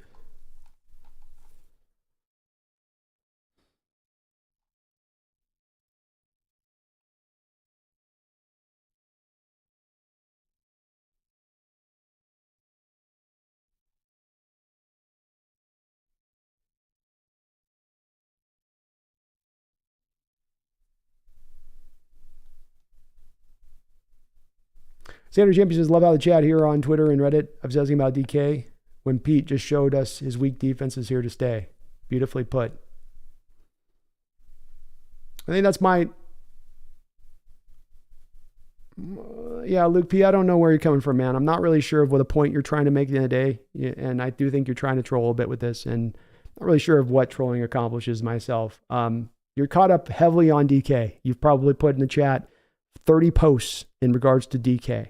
This game is a game where the defense lost you this game. This game is not about DK. I've said it to you a couple times that you're viewing it wrong if you're getting stuck on this, and indeed it's like being obsessed on it. Let it go, my man.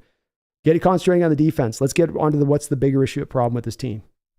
That's what's holding this team back. DK is not holding this team back. And if you're bringing up DK and trying to talk about, you're not really talking about the big problems here, and we should be talking about the problems if we hope to fix them. And if you're going to ignore and look over Carroll, because in all your 25 comments on DK has not been one about Carroll or the defense or any of that, then you're going to ignore that. That is going to continue to metastasize. Simple 1970 says San Francisco loses their last two defensive coordinators for head coaching gigs and don't lose a step. Jennifer Cologne, Giants scoreless against Dallas. 2 pick sixes from Dallas's D, 26-0, almost halftime.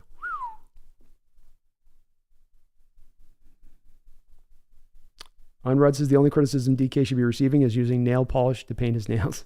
That's valid criticism. Ryan says, one thing I've noticed for years is our corners give way too much room off the line of scrimmage. We do, Ryan, and then we drop into what's called bail technique. There's even a term for this, and that's where you flip your butt to the sideline and you drop. You do 2-3 side steps where you drop to depth. So you're already starting at depth, and then you drop to depth post snap because they want to stay on top. They don't want to give up the big play. But then what that opens up is everything underneath, everything then inside, as we saw today, especially in the middle of the football field.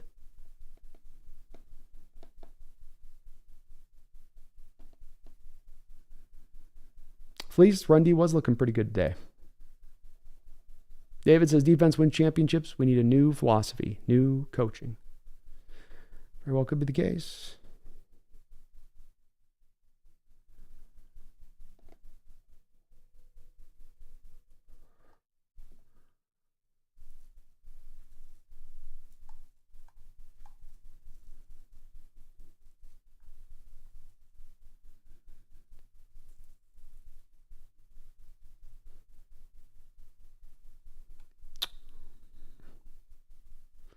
Chance, I'm not saying Geno can't be efficient. I just think Drew Lock has that gunslinger mentality.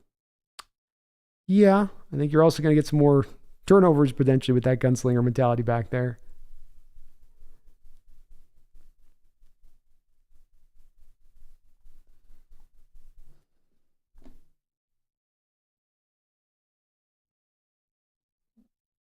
Chances we got way too much talent to be dinking and dunking. Yeah, there's a little bit of that's going to be within the context of the offense, being it is a West Coast offense. Well, you would like to see a little bit more mixing up of the shots downfield within it too. I'll have to check on the All-22, see if those shots were available. 16-bit blocker across stubbed his twitty toe, and Lucas' knee was super stingy. Sounds bad. Yikes. Hopefully they can get right. We're going to need those guys.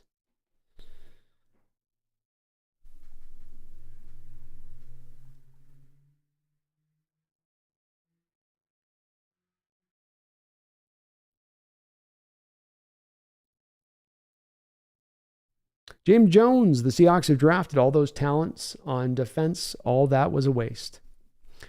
Definitely haven't come together with all that you've stocked up over there, that's for sure.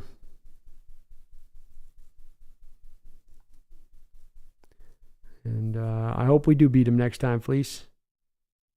Jordan says, you know what irritates me about the Rams? There are fans that think they have a competent squad this year and will make them think they will have a shot in the playoffs. They'll get brought back down to earth really soon. That team is what it is. We made them look better than they are, but they will come back down to earth very soon. Next says all of Seattle was on fentanyl. Maybe. That would explain it. Gabriel, so many fans left the game early. I can't blame them, man. That was an awful product you put up on the football field today.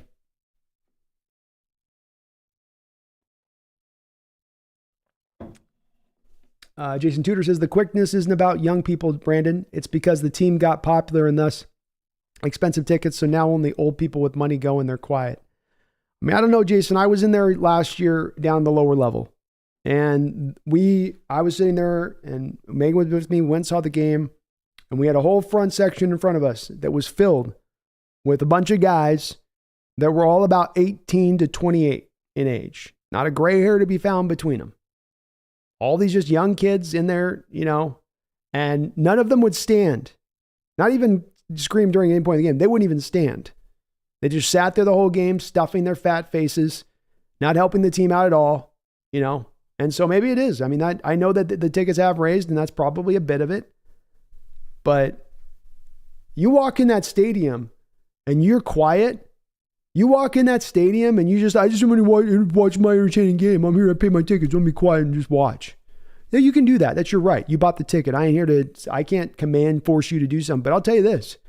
Multiple generations of Seahawks fans going back in that stadium. I win the Kingdom. I was there when your grandparents were in that stadium. I heard how loud they got. They didn't have to be beckoned forth to be loud. They didn't have to be begged to open their damn fat trap and make some noise.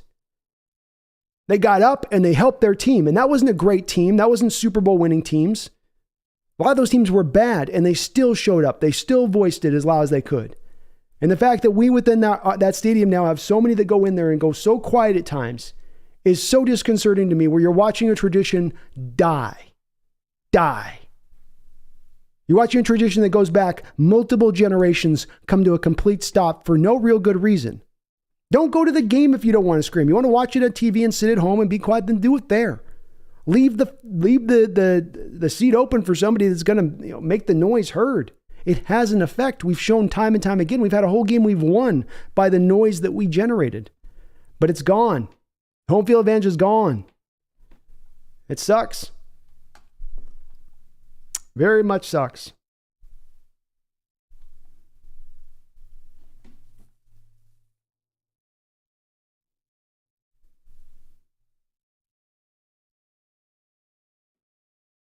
Seahawks game, I feel bad for Bobby. Probably his last year, and he has to go through this.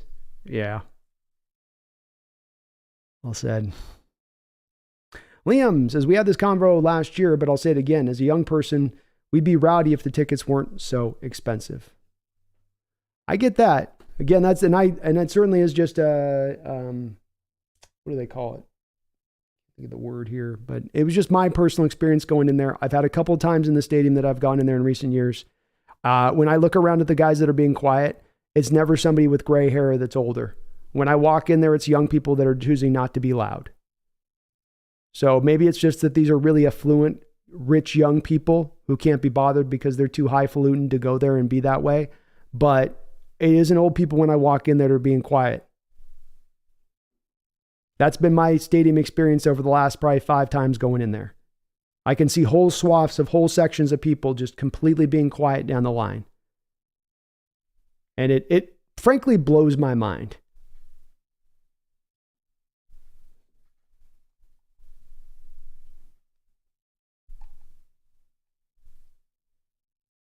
Not for sale. Thank you for the $5 donation. I do appreciate it. Not for sale. It says Cowboys, Niners, Eagles, Ravens, and Browns defense might legit murder Geno. Our defense looks worse than last year, sadly. Total, utter letdown. Shaking my head. Shaking my head too. Beautifully put on your part. Geno is definitely going to be in some trouble, especially if those tackles can't stay upright and you got to play some of those defenses. It's going to be tough for Geno. The defense does look worse than last year. It looks like it's going to be off to its epically bad start like it was in 2020, like it was in 2021, and we look like we're going to be right back in that same mode again this year by the looks of things. It's a letdown. There's no way to address this up. I will oftentimes look to try to find something positive. You may not think that, being if you're a first-time person listening to me on this stream, I do try to find those places. I just don't think there's a lot of positivity to be had here. I think this is an awful win, one of the worst in the Coach Carroll eras, and I think it's got to be described for what it is.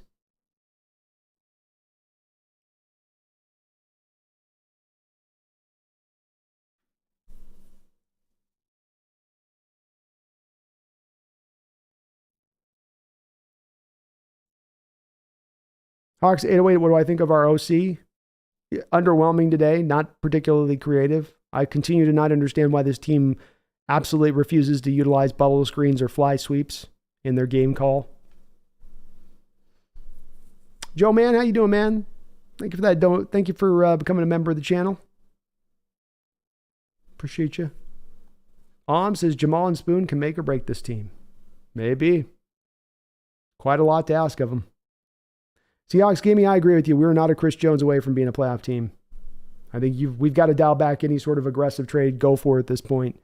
You don't have anywhere near a good enough team at this point by the looks of things. They have a lot more to prove to get into that mode. A lot more to prove. Radu, I don't think secondary will be an issue in the future. Might be a fluke game. And with that, with that, a pressure would be nice helping the secondary all the time in the pocket. I hope you're right, Radu. Hope you're right. I'm not sure that we're going to get better pressure in the future, and I do think some of the soft zones help to make those completions easier to be had. Please, if this says it's not the scheme, they didn't show up tonight because they thought Rams were a joke or our secondary was too cocky. Well, you've not been alone in mentioning that, Fleece. There's been a few people in the chat that have mentioned that. I would like to know where exactly we get the proof of that, though. I mean, we can say that, but how do we back that up with that? Because my pushback on this, Fleece, is I don't tend to see a lot of teams that let the whole overlook an opponent thing in week 1 of an NFL season. If we were midway through the year and this kind of game happened, maybe it'd be a different story. But the first game of the year at home, you're not up for that game. And I have a hard time with it not being the scheme, Fleece, when you see them attacking the very same place on the field over and over again. The 10-yard route to the middle of the field was open all game long whenever Stafford wanted it. You never did anything to adjust to that. You never covered that up, pressure or not. It was there all game long. But for me, too, the scheme things and the coverage stuff doesn't just go back to this particular game. This goes back for a couple of years now. Jordan says DK is the best wide receiver on the team, and I don't think it's close to this point. No disrespect to Lockett. Agreed. D-Doc, Brandon calling the 2 down lineman front dumb is an insult to the word dumb. Sigh. Shaking my head. Very much truth, man. True all the way there. Paul Third says, Mafe and Hall are the biggest concern. You think Seattle can make a trade for a less raw edge rushers? Maybe. I'm not sure. Alexander says, nothing to like, Brandon, but I hit the like anyway. Laughing out loud. Appreciate you, brother. Jennifer, it's time to use that $9 million to get a pass rusher. We need an effective player ASAP. I would have thought that before this game, Jennifer. I'm a little bit hesitant now at this point because of the fact that you may be further away than just one player here. You get beat this bad by a Rams team that's in rebuild mode at home first game of the season. It does lead you to believe that this is more than just a one-player issue problem to me a bit. Maybe. I'm not saying I know that for certain, but it does make me think that might be a little bit closer to where we really do find ourselves as an identity of this team. Jordan says, I just say that because Lockett looks to have lost a step and the team's game plan for DK before Lockett at this point. True. New Black says, shockingly, the Giants might be playing worse than us, down 32-0 to the Cowboys at the moment. Yeah, they might. We'll have to see. Keith McCracken, I'm mad, bro. I'm mad too, man. Hawks 808, Zone D is ridiculous. Ridiculous. Hawks 808, Clint Hurtt is what I thought he would be. I mean, I didn't even know who he was before he became a defensive coordinator. The dude is trash. I probably can do better, but I probably can't do better, but he's zone trash. Well, and that's where you come back to me. I don't disagree with you that maybe, he isn't over his head on this one. I come back to this as being that the last 3 defensive coordinator hires that Coach Carroll has made have all come from within house. All of them. Even technically going back to Quinn, it was in-house. He does not go out around the league and go out there and find, what's the brightest and best talent out there? Who's the best coach I can go out there to go get? Who's the star who's on the rise? Who's the guy that's going to come in here and challenge my ideas and how I do things? That's not what he wants. I would offer that's what he needs. That's what he needs. But that's not what he goes out there and gets. What he goes out there and gets is somebody that's his coach in his own staff. 3 straight hires, all coming from within. Are we to be led to believe that all 3 of those hires in a nation full of coaches across the landscape, that the 3 best hires each and every time you've come back for a defensive coordinator over the last 6 years is all in-house? That all lies in your own home? It defies logic. And that's where you come back around to, can't really blame it on the D coordinator here. Because what Carroll has hired with the D coordinator is what we call a yes man. And what that yes man then often becomes is what we call a patsy. So let's not turn Clint Hurtt into another patsy. Let's call this bad defense what it is. This is Coach Carroll's defense. He is running this show.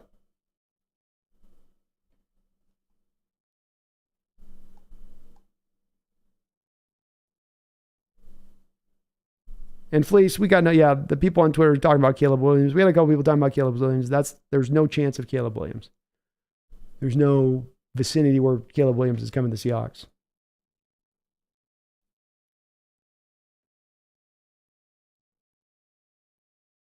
Cooper UW yesterday versus Hawks today. Who wins?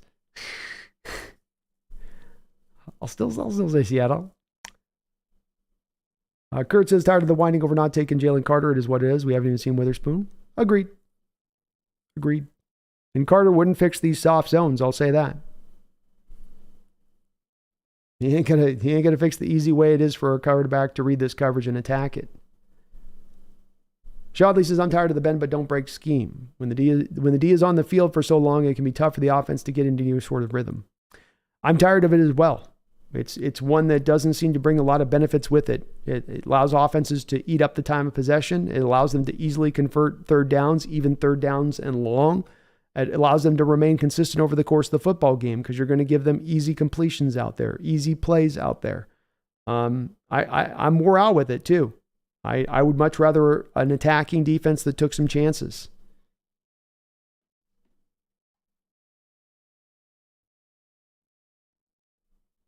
John says Clint Hurd is a Carroll yes boy. Nothing more. Or a Carroll yes him. Misplaced 12 joined the stream late. The rebuild is feeling awfully shaky after that clown fiesta. Clown fiesta. I love that.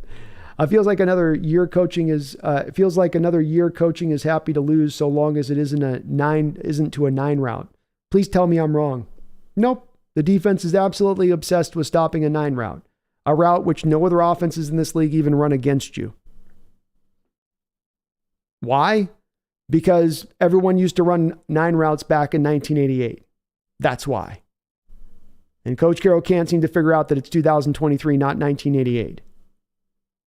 So no, that's the stopping the 9 route, the stopping the go route is a big, heavy part of what this offense is built to stop at the first and foremost. And that comes at the cost of the short passing game, of the middle of the field, of the conversions of 3rd and 8 at will. That's the price you pay for that. And it is frustrating as hell.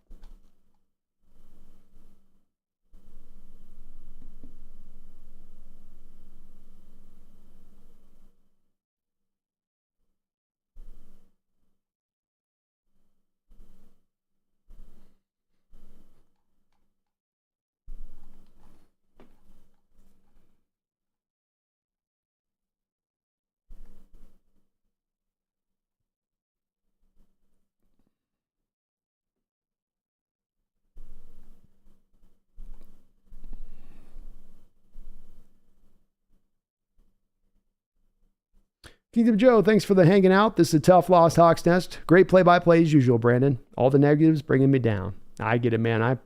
We'll get this turned around. You got to go through a little bit of suffering on a tough loss like this, but we'll get this turned around here this week and start to look a little bit more forward on this one. Dig Dogs, Brandon, darn it. I watched a bad game and now you made me hungry for donuts. Teasing. Actually, a donut would be good right now. It would be good. A little comfort food. Comfort sugary food would be good. Seahawks Gaming says we would have better luck playing cover 0 the whole time. Probably. You're actually probably not wrong. D-Nugget, where was Quandre Diggs' protection on that long bomb that was not caught? He blew his coverage on that play. Unfortunately, he blew his coverage. DJ Owen, thank you for the $5 donation. I do appreciate it, DJ. Sorry, a little late to acknowledge. Says, at least we didn't have the worst game of the season. Just look at the New York Giants. Ugh, go Hawks. Well, that's true. At least they're going to get all of the bad headlines this week, hopefully. Let's also remember, though, that the Giants are playing a Cowboys team. They're playing a playoff team. They're getting embarrassed like this against that level of caliber of opponent. We got embarrassed against what's going to be one of the worst teams in the NFL this year. So I don't know, DJ, as I think about this one, even with the Giants getting beat, worse is probably worse. It might be even worse for me on this one. Because the Giants can just say, well, Dallas is good. That might be your NFC representative in the NFC this year. Who knows when it's all said and done. Rams are not going to ever be considered good this year. This will be their best their record is right now, today, this week, I think. Joe, man, thank you for the $10 donation, Joe. Says 1 down, 16 more to go. Plus playoffs? That's right, Joe. Yeah, you need to have a little question mark on that. Plus playoffs? Or an exclamation point. You gave me the smiley face, which means maybe. Yeah, maybe. 1 down indeed, man. That's a tough first 1 down. Hopefully the other ones go down a little bit smoother than this. Got stuck in my throat. I'm coughing a little bit. I might throw up. But it's just 1 down. Just 1 game. Don't have to suffer through it, hopefully twice. Appreciate you, Joe. Very kind of you for that $10 donation. Y2K, thank you for the $5. Says, I feel you. I feel if you just played 3-4 man, randomly picked 2 linebackers a down to blitz cover 1 the entire game, it would be way better than this. I don't disagree with you guys that say this. This is one of the things that I've been calling for, is a lot more willingness to blitz and bring those guys up there to attack. And look no further than the Rams on the other side here. I mean, it's the Rams defensively in this game. Didn't have a lot of pass rushers. You had Aaron Donald, but a lot of this game, they were manufacturing that pass rush.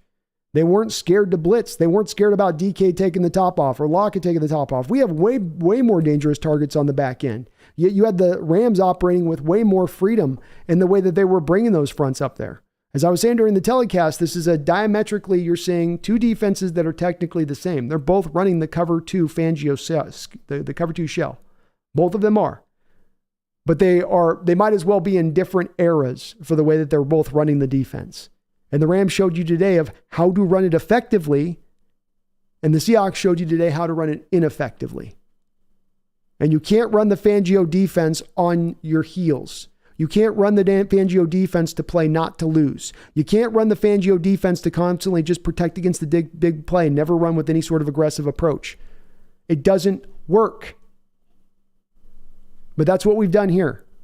And the reason that we're doing that here is because Coach Carroll does not want to bail out of the old ways. He doesn't want to bail out of the old defensive ways. He wants some of that structure in this new defense, and it doesn't work. Commit to it or do not. Run your old defense or run a new.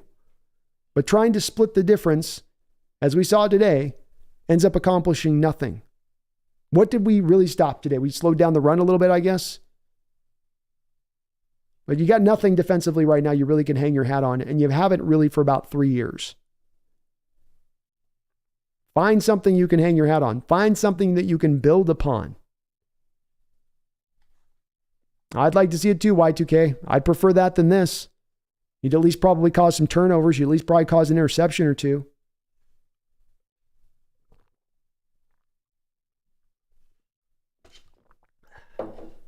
Alan A. with a $2 donation says, Charles Cross going down was a huge blow. Definitely a big blow, Alan, especially with Cross going down at the same time. I mean, you lose your two booking tackles. You lose two of the biggest factors of your offensive line. You don't have the backups in place to sustain, and you don't have the rest of the good talent up front to overcome. So that was a big, huge blow in this football game to lose them both, just as you were losing momentum too, just as things were kind of pittering out energy-wise on both sides of the football. Randall, thank you for the $5 donation. Words for my wife, Mrs. Randall McDaniel. Let's not forget that we played the Rams a rival, and they always play us tough. I reminded her she knows nothing. I appreciate her trying to find some positivity within this, Randall. I do. I really do. And the Rams do always indeed play us tough, But this is where we get to, well, why do they play us tough, Why does McVay, since he's come in the door with the Rams, why has he had Coach Carroll's number? Is it because Sean McVay is Coach Lombardi 2.0, the reincarnation of Coach Lombardi? Or could it be that McVay has brought a method of approach in order to attack the Seahawks? That method of approach was very effective right from the moment he walked in the door and has continued to be effective because Coach Carroll and the staff refuse to make any changes to adjust to the way that the McVay system hammers this defense. And that's where I come to on this being this issue that's just more about the game and this being a bit of a problem that we talk about being about today and going into the future. Because you knew coming into this game how he wanted to go at your defense. You knew coming into this game the way that McVay attacks your defense. And understanding all that, you still went out and did the same thing you've always done in the way that you've played McVay. And again, he beat you with it. It defies my understanding of this, defies explanation. I don't quite get it, why you would be so stubborn about this thing. You see this thing fail. You see this thing fail over and over again. You say, I'm not going to leave it. I'm not going to leave it. And the only thing I can come back to is you've just got so many of those beautiful magic moments in your mind of winning national titles and Super Bowls.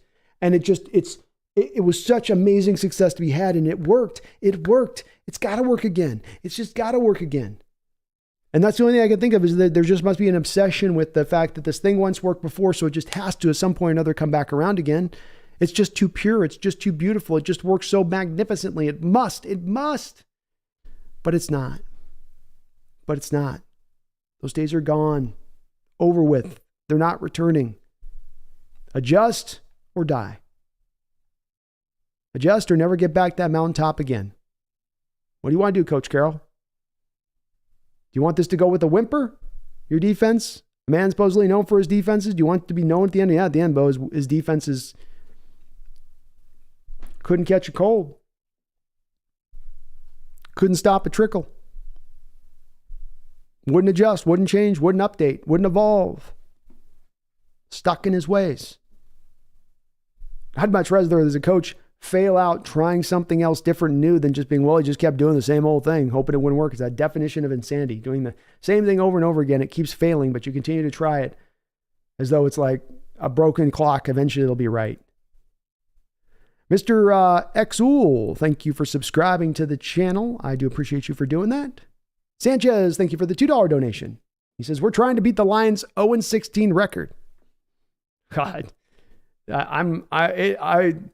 Brandon might literally be in a true, utter state of depression if we're to 0-8 or something like that. You guys are going to have to pick me up at that point. If we get into the season and it's like that, I'm going to have that soldier 1,000-yard stare thing going on at one point or another.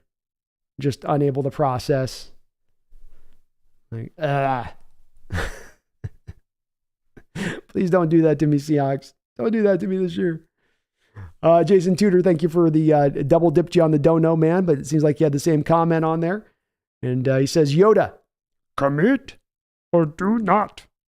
There is no try. There is only do. And Yoda had it right on this one, Jason. Commit or do not. I can relate this back to the offense. You had the offense in the first year with Waldron here. And boy, it looked a lot like the offense it looked over the prior 10 years. You thought it was going to be updated. You thought they were going to start to utilize this new offense and bring it forward and modernize it. And Waldron struggled that first year to do so. We saw Russell Wilson wasn't really easily adapting to the West Coast offense. We also had Coach Carroll having sound bites where he would say, yeah, we really like Waldron here. He's a really good offensive coordinator for us here. He's really open to doing some of the things that we've done in the past. Wait. What? You brought Waldron in to change your ways, not to reinforce your old ways. But then we got last year, finally, Waldron able to really fully adapt his offense in full, really able to run it fully. And Carroll let him have the reins, let him take the reins, let him throw 57% of the time last year. And there was success from it. He got the best offensive performance that he's had here in many, many years from that offense in modernizing it and updating it and trusting that update. Here you have him updating or seeming to update, changing from the 4-3 to the 3-4, but he's not updated anything. He's not modernized anything. He's not changed anything. Not really in any kind of substantial way. It's much more closer akin to what you were doing in the old rather than the new. And if he would just commit to the new, commit to leaving the old like he's already done offensively, they would probably find success defensively speaking. But as we know with Coach Carroll, offense and defense are two different things. And I don't think he has as much of the emotional connection into the offense that he does to the defense as far as that being his baby. And he wants to do it his way on it. He doesn't want to change his ways. He doesn't want to adjust. But if you're not going to commit to it fully, if you're going to just take this little half approach to it, then that won't bring success. It will only bring failure. Commit or don't. If you don't want to move off your old 4-3 scheme, Coach Carroll, then don't do it. Stay with your 4-3 scheme and ride it until the wheels fall off. Don't change to a 3-4 scheme and then just keep all of your coverages on the back end the same so that it has the appearance of changing. Because that's what it looks like right now. It looks like the appearance of changing. This will placate the fans. It looks like we're doing something different. I asked it earlier, I ask you now, what are we doing different coverage-wise, really? What is really that change? When Coach Carroll said a couple years ago at the Combine, we've been arrogant in our ways. We've been arrogant in our approach. It's time to change our ways. We've waited too long to change our ways. From the comments he made of that 2 years ago, I ask you now in the chat, what has changed? Hell, they won't even go to the 3-4. What did we run that 4 times today? It was still the 4-man front today. He won't even leave the 4-man fronts. Daniel Bailey and Jason, thank you for that double dono of the $2. Sorry I doubled you up there a bit, but thank you for that. Daniel, thank you for the $2 donation. Says, Pete is chasing the dragon with his soft zone. I believe he probably is, man. What do they call it when you're on the hopium? You're chasing the green dragon or something like that. Pete's got a lot of hopium that his old defense will suddenly become back into bloom just magically. And it's not going to work that way. And the soft zone D is one that is so eminently frustrating. Again, going back to Coach Carroll did this data where he looked at 3 decades before he went to USC. He compiled this data in order to ascertain how teams won football games. Limit the big play, stop the run. The problem with this, of course, though, is that this was data that was built on 70s, 80s, 90s football. Football that was housed in running the ball. Football that was housed in quarterbacks being willing to throw more interceptions, to air it out, to test you deep more often. Quarterbacks today play way more under structure, way more carefully. They're not as willing to take those shots if they're not there to be taken. They will be patient. They will slowly work up the football field if you're going to easily give them the short stuff to work with. And that's where the methodology hasn't changed. But that's what that soft zone is born out of, is essentially just to prevent the big play. Alexander says beats the cream filling. At least I never once blamed Geno. I only blame the O-line and secondary because they look horrible today. But a lot of Seahawks fans like to blame Geno Smith for everything. He's gotten some shade today for sure, yeah. I don't blame him either on this one. Seahawks Gaming, we've had better luck playing in cover 0 the whole time. I'm with you guys. Let's go with that. North Fresh Coast Media says, you guys got to relax. Laughing out loud. Just the first game. Hashtag just the first game. Unroad, hey Brandon, do you believe LJ Collier stating our Seahawks defensive scheme holding him back from being a top pass rusher? No. LJ's not a top pass rusher. That's what's holding LJ back,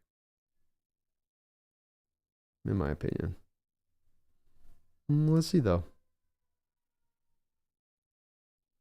Let's see how he did today. Let's see what LJ tore it up here against the Comanderos. LJ Collier with 2 tackles today. That's all he did. But no, that's just him making excuses, in my opinion. Lee says, I thought Trey Brown was good, but he looked horrible today. He did. I did too. I thought he was better than this. Chizako B, you need to start charging admission fees for your stream. Playing psychologist for everyone after this horrendous loss is a community service at this point. I personally think we are a year off. I think you're probably right at this point, Cheese. That would be a bit of my assessment after this game a bit too. And I'm happy to be it. Hopefully I am providing some of that, Cheese. I'm trying not to be too much in my emotions and going too over the top with this as I can. That is within my control because I'm an emotional fan like all of you. I love this team. I live by this team. I die by this team. And when it's crap like this, it's hurt. It hurts. It's hard. But it's my pleasure to be that for you guys. Hopefully it is that. You know? Even just to be a spot to vent in. If it's just minimum that. But yeah, I think a year off might sound a little bit closer to where we really kind of are standing at this point. Jimbo says it's going to be a long year for Hawks fans. Yeah, it might just be.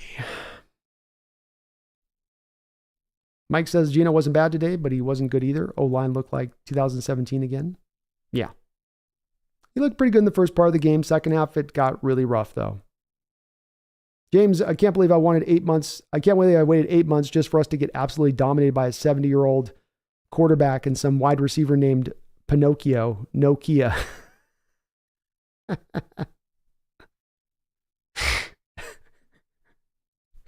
We did get beaten by Pinocchio, Nokia today, didn't we? Addicted Hogs. Brandon, do we run Charbonnet 3 yards in a pile of dust next week if Lucas and Cross are out? Forsythe and Curran will get Geno killed. We're probably going to run like 60% of the time if those 2 guys are out next week. To your point, Addicted Hogs. So it's going to be a heavy dose of running the ball next week.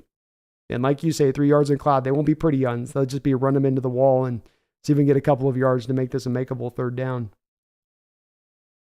Yui says defense was pathetic, but that's not new. The only way this current team can win is offensive output. Where was that today? That's more alarming than the D. D is the same as last season. 13 points ain't it. Yeah, I mean, they were in a position at the end of halftime. The guy hits the field goal to go with a relatively pretty makeable field goal there to go and put 16 points up in that first half. You lost your 2 tackles midway through the 3rd quarter at that point, Yui. I don't know that there's a lot of offenses in the National Football League that remain functional if they lose both of their 2 tackles. Maybe there are teams that are that good, that well stocked, but I can't remember one in recent memory that lost both 2 tackles and then just kept humming along offensively like nothing was going wrong at all. I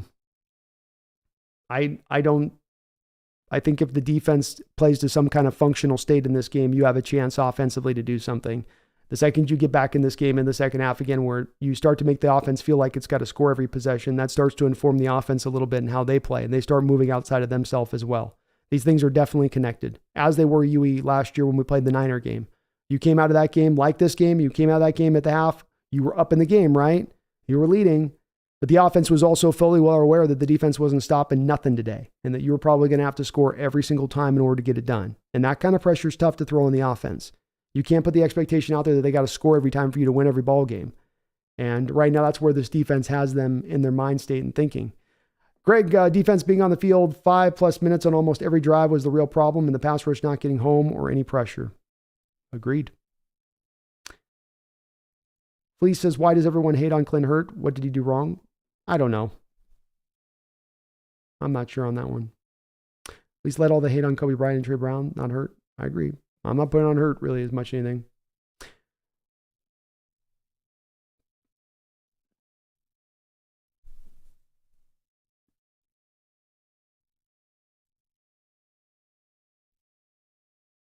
Jennifer says, thank you for helping the 12s vent and accept this hard loss. I wish Coach Pete was watching this and heard the hard truth. I would love to speak it to him. I would be as passionate as you could believe. I'd love to have 5 minutes room with Pete to just be like, dude, come on. Quit. Who are you fooling here? What are we doing here? Come on. You've seen the data. You've seen what's happened with this defense. It ain't working. Why are you clutching onto this thing? It ain't working. You've turned this defense over 3 times because every time it's the talent. No, it's the defensive coordinator. No, it's this excuse. No, it's that excuse. Or maybe it just doesn't work anymore. That defense doesn't function anymore.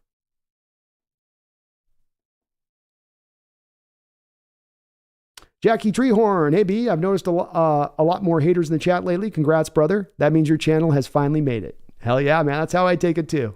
I'm getting better too about not taking the bait on the trolling behavior. So I'm getting a little wiser myself, even in these emotional states. But I appreciate that. I take it as a sign of that as well.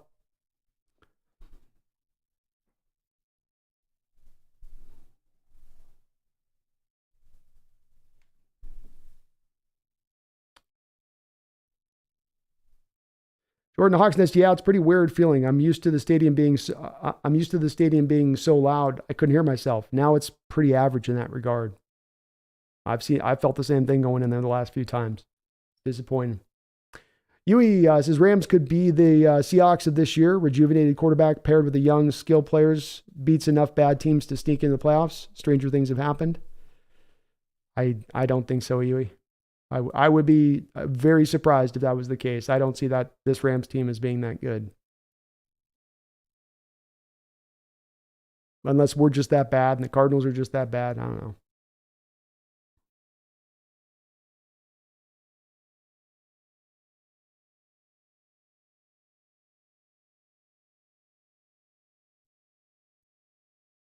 Randall McDaniel, thank you for the $5 donation. Says 3 worst losses in the Pete Carroll era beside the Super Bowl are at the hands of McVay. First was the playoff loss at home to backup quarterback. Number 2 was today's loss. Number 3 was the 16 or 17 game where Gurley housed it on a 3rd and long. I think that's probably pretty right. Pretty right, Randall. He's tended to have Coach Carroll's number and understands certainly of what he needs to accomplish in going up against Coach Carroll teams. How do I beat him? What's the strategy? What's the way I need to go about to get this accomplished? And McVay, from the moment he's got here, has had a certain very clear outlook of how to get that done. And more often than not, he's got it done against these Coach Carroll teams. And Coach Carroll has not found an answer for him. Well said. Well said, Randall. I think those are definitely right. The playoff loss is certainly one of the more losing at home again, the playoffs. Rams backups in the game. You knock him out. Goff's got to come in with a pin in his finger. Still beat you. Still beat you. Brutal. Absolutely just brutal. Thank you for all the donations, Randall, though. I appreciate you, man. Chase, thank you for the $20. donation. Very, very kind of you. Very much so. I can't believe you guys on your support of this channel. Unbelievable. And thank you so much. I've had a feeling for years now that we won't win another Super Bowl under Pete. Today validated that feeling. His scheme is obsolete and cannot work in the modern NFL. Tired of people looking to blame anything but Pete.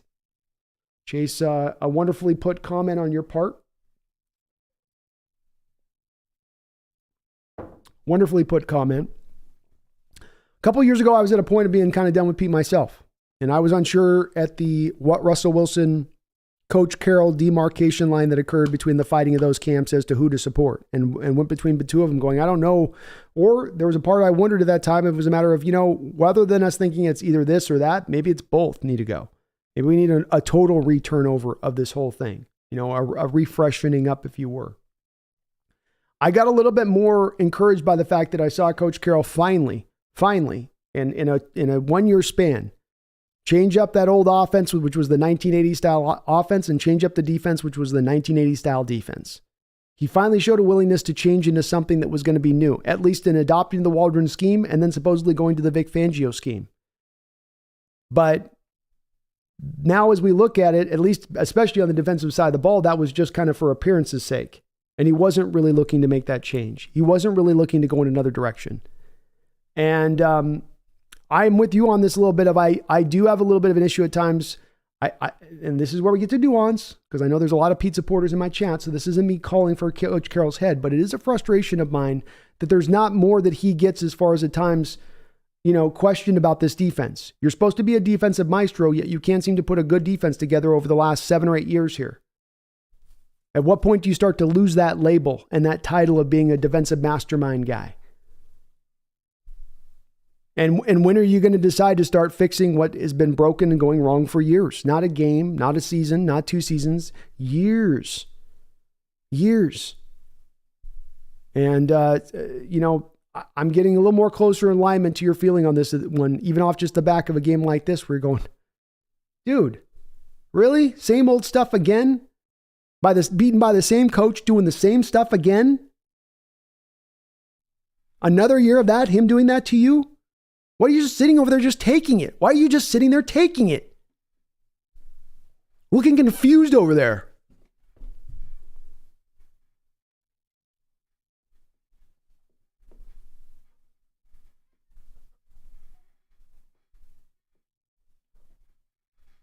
Do something. Help your players out. Great coaches can get more out of their players. They don't require the player to drag the coach all the way to the finish line. They can get a guy like this as 90% of what he is in this position across the league, and they get more out of him with the coaching, with putting him in a position for success. Then there's the other coaches on the other side that put their players in a position to not have success. You back my corner 15 yards off the line of scrimmage, 80% of the time, you're not setting him up for success. And it ain't that complicated. This ain't that hard.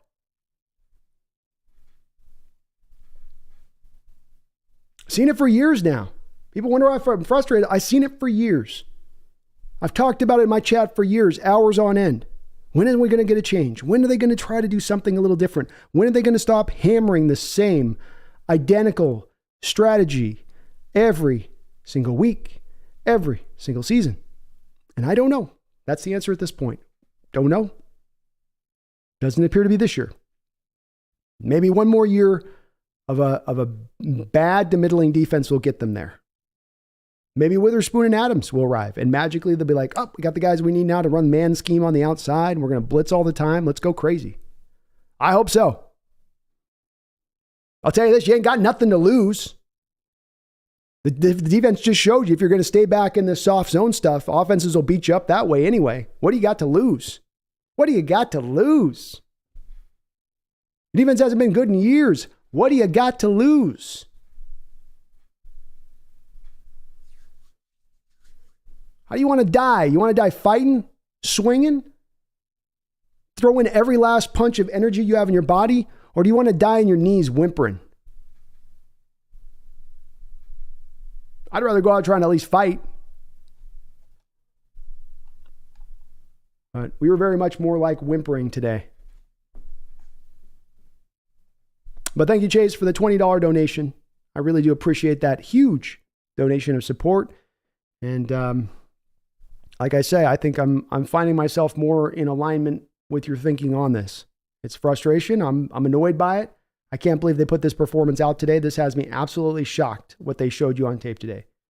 This was shocking. And I'm not big on the excuses right now. Explanations or excuses. There's a time and place for either or in a given situation. And right now we need explanations. This team was bad, horrible. Why were they bad? Let's lock in on the right reasons. So then they're correctable. And let's hope our coaching staff lock in on the right reasons so that they can correct them. But unfortunately, we don't have quite the evidence here that they're going to do that as of yet. Thank you, though, Chase, for that big $20 donation, man. I'm right there with you, brother. Right there with you. Long This. Thank you for the $10 donation. Long This. I really, really do appreciate it. It says, Rams fan here. Respect. But 200 yards of offense doesn't win. 0 points in 2.5 quarters doesn't win. Seattle D is better than the O from my view. Well, I appreciate the donation, first off. That's a nice donation of $10 Long This, and I appreciate Rams fan coming in here and checking out the stream. We're another fans channel, so I appreciate you doing that. The offense isn't meant to be given off the hook here, but the problem last year wasn't our offense. And Long This, when I look at this team and look at where the team's going, it's never always just a viewpoint of just into a game-to-game situation, especially as we're looking for this team to grow, to get better, to improve, and to build upon performances to hopefully get to a place of being a contender, like you guys were a couple of years ago when you won the Super Bowl. We're trying to get to that kind of state of things. And the defense has been holding this team back for many years now. Many years. I can't see necessarily, and this may just be a place we disagree on this, I can't see how you come through this game and look at that and go, the defense didn't just lose this game for us. And Rams fan, you guys put out a phenomenal effort today. You won this game. I'm not making excuses to say that you guys didn't take this game from us, but that you don't have a very good team this year. And maybe this is something you don't want to hear on this, but you went into rebuild mode. You leaned into tank mode. You shaved off all of your salaries on your team. You went all dead money. You have no picks to go on. You're going to start all these rookies across the board. You have no Cooper Kupp today. No Cooper Kupp today, all of that, and you walked up and down the field on our offense at will.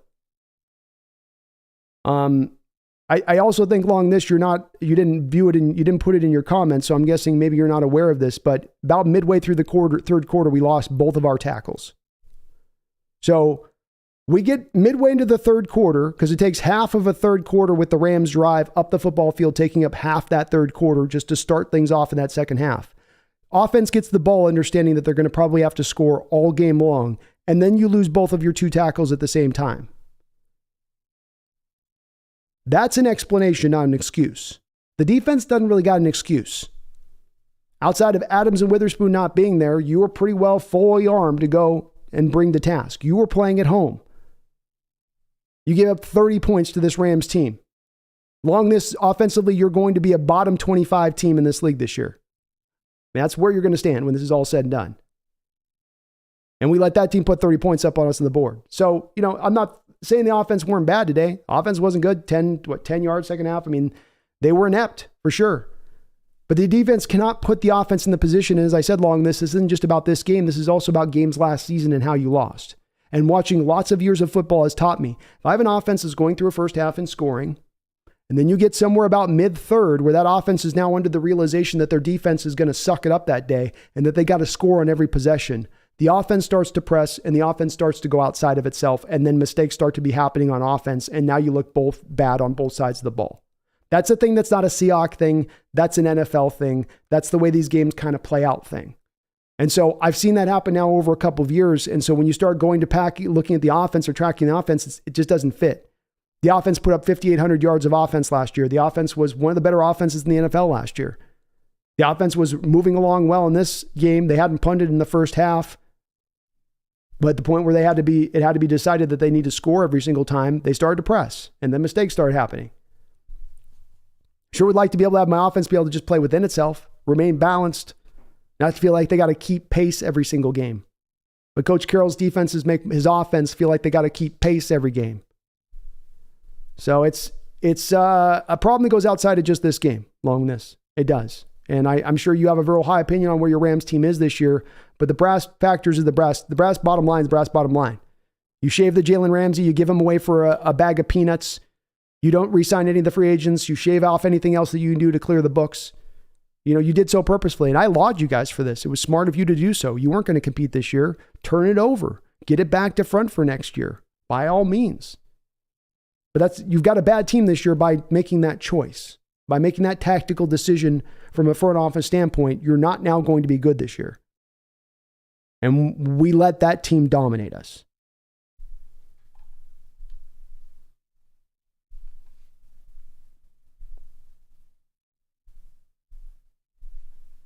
Standard Champion says at the Falcons game last year, I'm positive they were pumping in crowd noise. Wouldn't be surprised at this point. They definitely probably recognized it.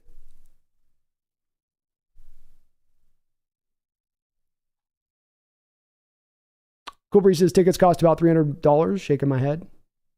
Comparing to the cost to say 20 years ago and why fans may not be as loud, excited. Some folks have been priced out of it and lost that energy. I think you're right. I think there's definitely maybe more of a wine and cheese crowd. My question is that why do the wine and cheese crowd people, why are they let off the hook of being loud? Like you make a little bit more extra coin in your pocket and that makes you quiet? At the end of the day, it's where us Pacific Northwesters are letting down our own who go in that stadium. You're letting down your own. You're letting down your forefathers. You're letting down this tradition that we had created as this real special group of fans in this real in this little tiny part up of the country. And I can see it kind of on a yearly basis, you know, sliding out of our fingers, sliding away. And maybe it is just the ticket price. Maybe the rich people don't want to be loud. You rich folks need to get your head out of your ass and figure out what you need to do in that stadium. Stay home. If you can't be loud, stay home. Mike, put me in a Seahawks game and hear my 22-year-old lungs burn out at the game screaming for my team. Seahawks for life, man. Me too, man. It's the way I do it too.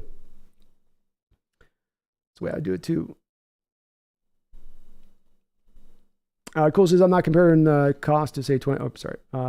Fans made loud. Some folks may have been priced out. I think it's valid. John, I'm 65 and leave every game voiceless, but what Brandon is saying about quiet people in the stadium is true. Selling tickets today are 25% lower than 5 years ago. Been a season ticket holder since 2006. That's my thing with the Johns. I think the older generation gets it. And I look in there, and I've done some times when I go to the stadium when I'm hearing it quiet, and I look around because you do your assessment. I'm like, man, it's been louder in here than this before. And you start looking around, and you see these guys so quiet, and they all got this stupid, dumbass look on their face. All of them just...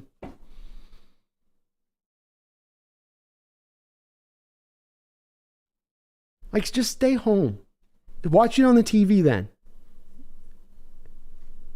I want to watch the stadium. I'll just be quiet. I bought my ticket. I'll be quiet if I want. Yeah, you can. But you're still an a-hole if you do. You know?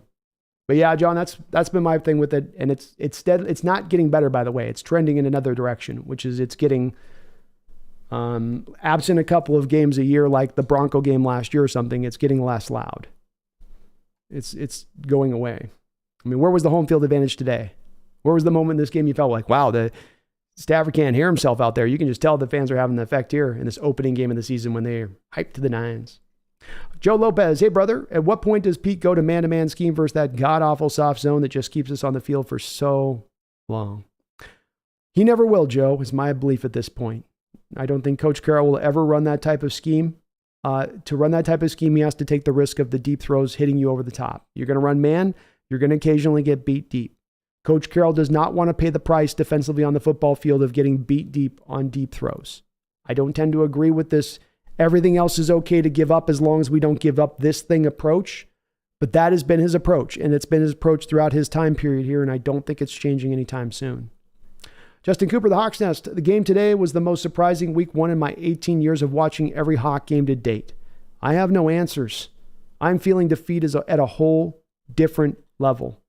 This is why I'm in a negative state right now, Justin, and I'm sure there's a few people out there watching and going, well, why go no so negative after one game? And I'm trying to explain to some of these folks that are a little bit less understanding in my chats and comments and that I do run across. But this is bad. This is really bad.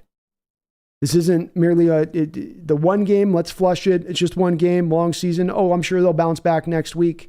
I hope you're right, but this has not been my history of understanding football in the way that this plays out.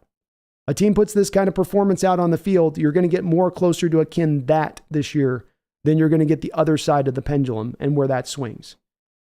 And I think this is one of the most disappointing season openers I've ever seen in my life. That was bad football. That was an uninspired crew. That was a crew wasn't ready to play. They got outcoached. You kind of go all the way down the line. Defense bad. Offense bad. A less talented team beats you at home.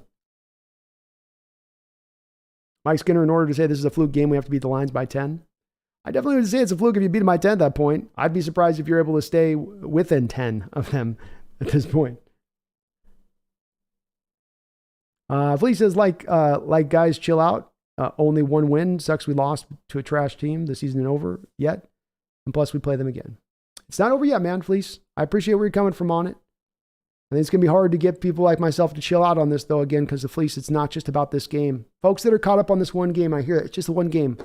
I'm continually kind of bringing up reasons why I'm trying to get you outside of the it's one game thinking here for a second. I'm trying really hard to give you guys reasons as to why you got to leave that just for a moment. Get out of the one game thing. How did you lose today?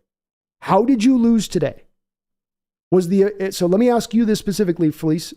How did you lose today? Okay, that's how you lost. Did the way you lose today have anything with how you've lost in recent seasons? Has there been a track record or a repetitive manner by which you've lost in recent seasons over and over and over and over and over and over and over again when you've lost, that you again lost in that way today? Now, we may differ on this, but from my standpoint, the answer is hell yes. You lost today through getting dink and dunked to death because you refused to run any pressure-based packages, because you refused to run any man-based concepts. You let a bottom-level offense beat the doors off you, beat the pants off you at home because you don't want to be aggressive, because you're scared and fearful of how you could get hit deep on one particular play. And that fear drives everything else through your defense. Don't get beat deep. Don't get beat deep. Don't get beat deep. Don't get deep. I do hope all of you guys are right. And I will sit there.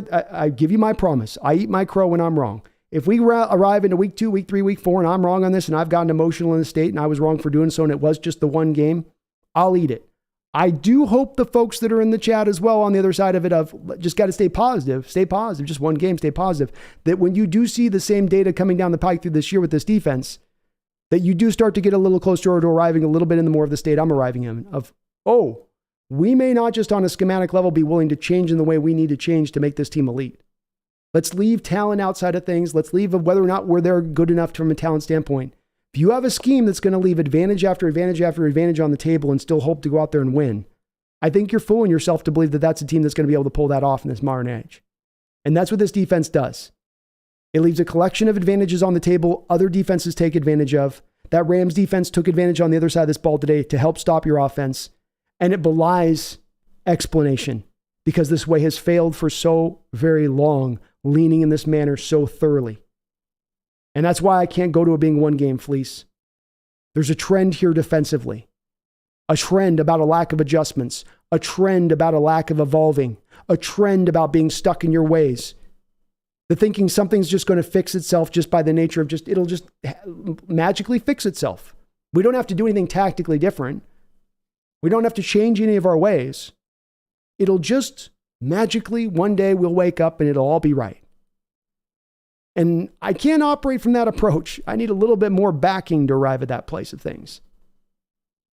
Daniel says, Brandon, if you had one opportunity to join the journalist room and ask Pete a question, what is the exact question you'd ask? Pete Carroll, 2 years ago at the Combine, you gave a really insightful interview about the state and your view of your defense. And you said at that time, we had gotten too arrogant in our ways. We had gotten too hesitant to change, that we had waited too long to change. And you're speaking specifically about the defense here, Daniel. You said you wanted to make those change. You changed over theoretically here to this Vic Fangio 3-4 defense, but you don't run a 3-4 defense. And you've not changed your coverages on the back end to any sort of real recognizable degree. You're still getting dinked and dumped down a football field. You're still dropping with depth into coverages. Why are you unwilling to make any adjustments in the stance? Why will you not try to do something different when this has failed for so long, when this has gone wrong for so long? That's what I would ask him. And I don't think there's one damn journalist in that room with the balls to ask him. I think all those guys are so scared about their job, they wouldn't ask Pete Carroll a tough question, even if it was screaming for them to do so.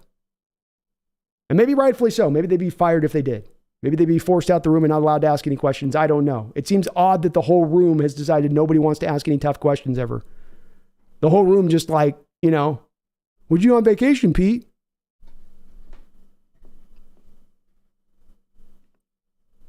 Joe Lopez, Pete had what in the hell going on type of face for the whole game. Is Pete blinded to the 2023 NFL game now?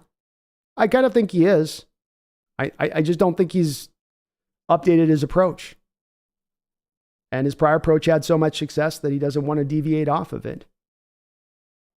Lee says, we are a better team, but Rams wanted it more, and everybody was trash talking the Rams the whole week. If the Seahawks were the Rams, they would do anything to prove everyone wrong and do everything to win. Yeah, I'm not sure, Fleece, why we aren't matching that energy at that point. Why are we riding so high on the hog? Why did we think that we could just walk in this game without having to fit that same kind of energy?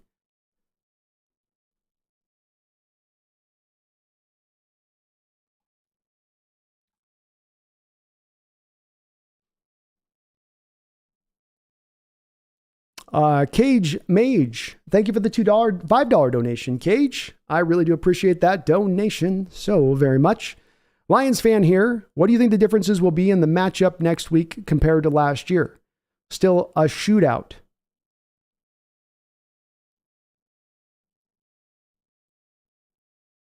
I don't know if my offense is going to be in a good enough place to get a shootout going as it stands right now, Cage Mage.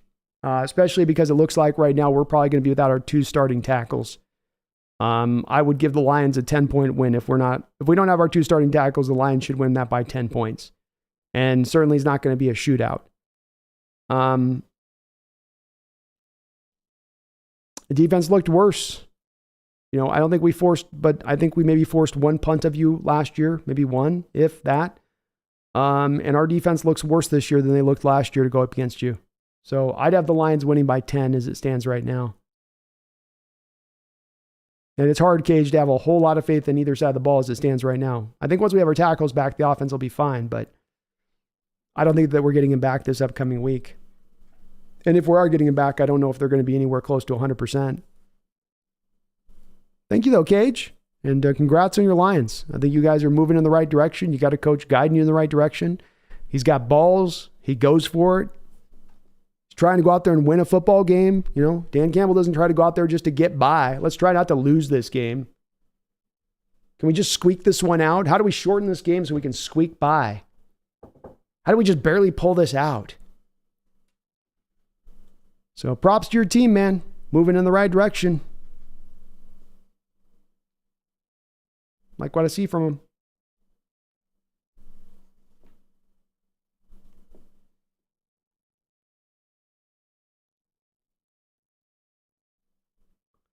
Do you not get what would Paul Allen do now if he was still alive? I think he eventually would have forced Coach Carroll to either you can quit or you can change your defense. What would you rather do? I can go either way with this. I'd love to have you here and be the coach moving forward. You bring a lot to the table. You have a lot that I love about what you do in helping this team get ready. But your defense no longer works. And you've had multiple times over to turn this over. And you had vice presidential control through the majority of your time here as a head coach, meaning that you had the means to pick the players you wanted for your defense. And turning it over multiple times over, you have failed at every instance.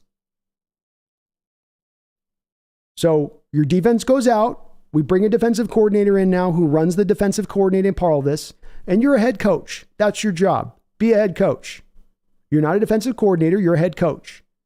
Do that. I think Paul Allen would have come to the line and not messed about with that part of it at some point or another. Big Doc says, Brandon, great points about the yes man hiring of defensive coordinators. Need new blood at DC for sure. That's right. You're not going to fix anything hiring a yes man in there. You're not going to fix anything. You got to get guys with new ideas, outside the box ideas that are going to challenge Coach Carroll.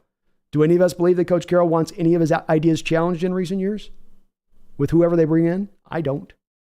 Why do we think Sean Desai wanted to get out of here after a year? Do you think it's because Sean loved the environment? So a lot of meeting of the minds, a lot of freedom in there?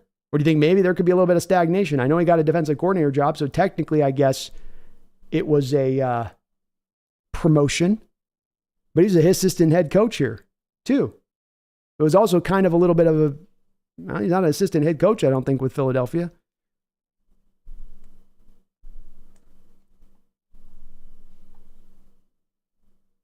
Seahawks Gaming, if the Seahawks get number one, if I'm Caleb, I'm going back to college. No way we're getting number one.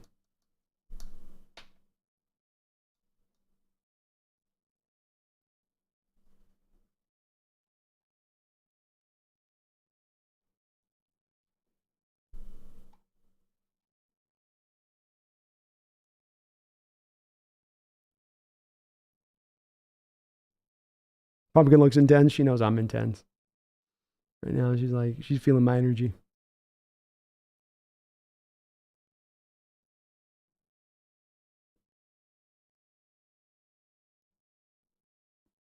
Mike Skinner says Pete's the greatest coach in Seahawks history. With that said, it's time, old man. If you're unwilling to change, it might be just that. Alexander says Pumpkin's doing a mind meld with Soft Zone Pete right now. Radu, at this point, I don't see us making the playoffs. I don't either. That team out in the field today didn't look anything close to a playoff-ready team. Kurt says, what will it take for Pete to retire? I don't think he's ever going to retire. I think he's got to be dragged off the field kicking and screaming, or he'll just die on the field. Whichever of those two come first, I guess. That would be my feeling on it. He's so positive that even if things were going wrong, he'd always be back around to being like, well, we're just an inch away from turning it around. We're just one off season from getting it right. Peter Wentworth. All right, everyone. I won't say it's been fun, but thanks for the catharsis. Have a good week. Play nice, trolls. Hey, thank you, Peter. You have yourself a great night, man. Appreciate you hanging in there with me. Snail, Rams rushed 2.9 yards per carry on 40 attempts. Back end needs to get cleaned up for sure, but if the offense is going to let the D get any rest, what do you expect? Yeah, I mean, the offense was driving throughout the first half, Snail, you know. And the back end getting stuff cleaned up, we'll see. We will see. Scooby, you can't really say anything more than this was a pathetic on both sides of the ball. That's all I can really say. How was anyone on this team not prepped for this game? I don't know, man. I don't know. It's a confusing one. Jarl says Harbaugh was Pete Carroll's B. Pete Carroll is Mike McVay's B. It could be, man. Could very well be. Certainly looking like that right now.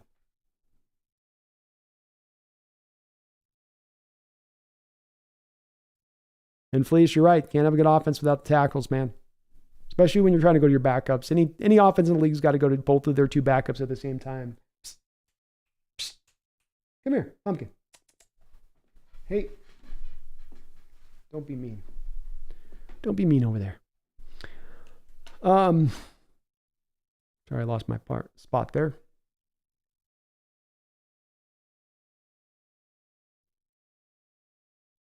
A1 says, why did Jackson barely get open? Thought he was supposed to be like St. Brown. I don't know. Not a lot of targeting him in this game. Michael Austin, hey, Brandon, do you think it was also due to switching so many players in and out and not sticking with the same people? It's like they couldn't get going. I don't think so, Michael, just because some of these issues in the secondary I've seen before in recent history. So I just think that at the forefront of this, it's really them trying to just keep things clean in front of them, stay clean on the back end, not give up the deep play. And they just trusted the fact that Stafford was eventually going to maybe throw them the ball, I guess. And I do think JSN was, I don't know if it's his hamstring fleece or they were probably being a little careful with him.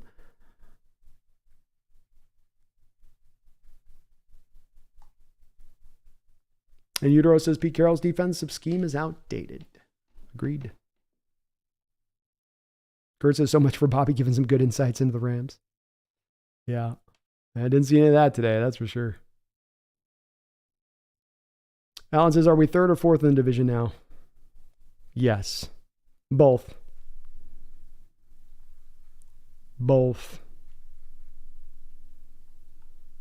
Grass Daniels, I'm on St. Brown and Goff are going to personally walk Pete into the retirement home next week. Maybe. BP 1989, is Clint Hurtt a part of the problem? B, I don't really believe so. It's hard to tell on this BP, but I think that we're wrong if we're going to start looking at Clint Hurtt as the issue here at play. Coach Carroll has gone through defensive coordinators like some women go through shoes. And this is Coach Carroll's defense, BP. There's been a variety of different quotes from KJ Wrights to Cliff Avrils and everybody in between when they get asked about this defense and how it's playing and what it's currently doing. And is Clint Hurtt going to make a difference? Is he going to be when he was first getting hired on, they were asked about that. Every one of those guys to a man has been uniformly the same in the answer that they're giving. This is Coach Carroll's defense. So if we see a defense that's unchanging in 10 years over 5 different defensive coordinators, if we see that there are 3 in-house defensive coordinators that have been hired over the last 3 hires for that defensive coordinator position, if we see the problems that have plagued other defensive coordinators that have been hired here continue to play this new defensive coordinator, at what point do we get at the point of going, well, it's maybe not the defensive coordinator. Maybe there's a bit of a deeper issue lying at play here. And so, no, I can't come there to the DC on this one. This is Coach Carroll's defense. I'm not speaking out of school on this one. This isn't, well, maybe it's kind of it. The players themselves, the people that played for Coach Carroll, those players that won Super Bowl championship with Coach Carroll, when asked about Hurtt being brought on as the new DC, is Hurtt going to be a miracle man? Is Hurtt going to fix everything? Is Hurtt going to cover this up? Is Hurtt going to get over here? Is Hurtt going to fly on the wings of an eagle? Their answer was the same each and every time. They would roll their eyes and they would say, this is Coach Carroll's defense. That's who's running this D. We got to keep our eye on the prize with this one or it won't be fixed. We'll just end up blaming another patsy. And I'm not trying to do Clint Hurtt like Lee Harvey Oswald here. BP says, I think John Schneider needs 100% control. I'd agree with that.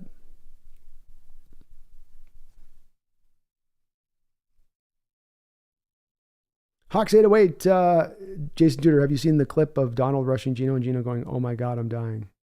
I haven't seen that one. Hawks 808, Dan Quinn must have slapped up Pete because he's so good. Watching Cowboys play tonight looks exactly like the LOB. Heard Caldwell say Dan Quinn uses this guy like Michael Bennett in this scheme. He's definitely, well, there's a difference between two coaches that started out with the same kind of feeling on how they want to go about coaching and how they want about playing their schemes. Dan Quinn was the guy that first went from the 4-3 to the 3-4 when Carroll was still clutching onto his precious 4-3 defense for all that he could. Dan Quinn has pushed his scheme forward. Dan Quinn has evolved. Coach Carroll is not. And that's the differences you see between the two. Fleece says, if you're so mad over losing by Rams, you could be Niner or Steelers fan. You don't have to be Seahawks fan. If you hate this team so much, you can switch anytime. I don't really understand that comment, Fleece. I really don't. I'm not allowed to be mad at my team when they lose one of the worst games I've watched them play in years, one of the worst games of the Coach Carroll era, when they're beaten by a team that's in tank mode. Being a fan is not one where you have to support the team at 100% of the area and that's what you have to do, Fleece, is that you just always support them 100%.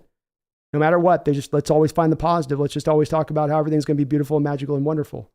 I know that there are channels that run that way. That's not the way I run my channel, and that's not the way I've ever been as a fan. And frankly, Fleece, that's just not the way most fans naturally are.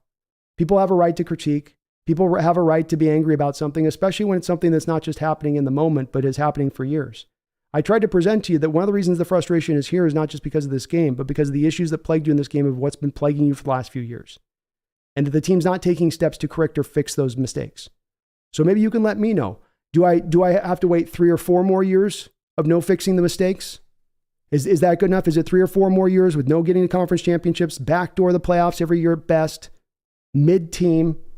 Do I wait 3 or 4 years and then I have your permission at that point to then critique and then get angry and then be mad? This is where when you say you can't be angry, can't critique, that's where it gets ridiculous. There's a reason to critique. There's a reason to praise. There's a reason to do all those things at the right time. Now's the right time to call this what it is and how this looked today. And I think you're seeing, Fleece, the majority of the fans are in that place. But I never quite understand. If you can't support the team, go be an Eagle fan. Okay, so I don't get a critique? What sense does that make? Especially, again, when it's an issue. I don't understand. Something happens for years on end. Don't be mad about it. Just be happy with what you got. I don't operate that way. Jack, someone funny, something thing funny is I was thinking of shooting down the I-5 to watch my first ever NFL game. Glad I stayed home. Yeah, you picked the right game to stay home on that one. Oof, that would have been brutal to watch in person. Scooby Snacks, well, the offense, we lost both our tackles. I mean, that sucks ass, but the truth is that before they got hurt, they weren't really doing much of anything before that. So yeah, I blame the offense too.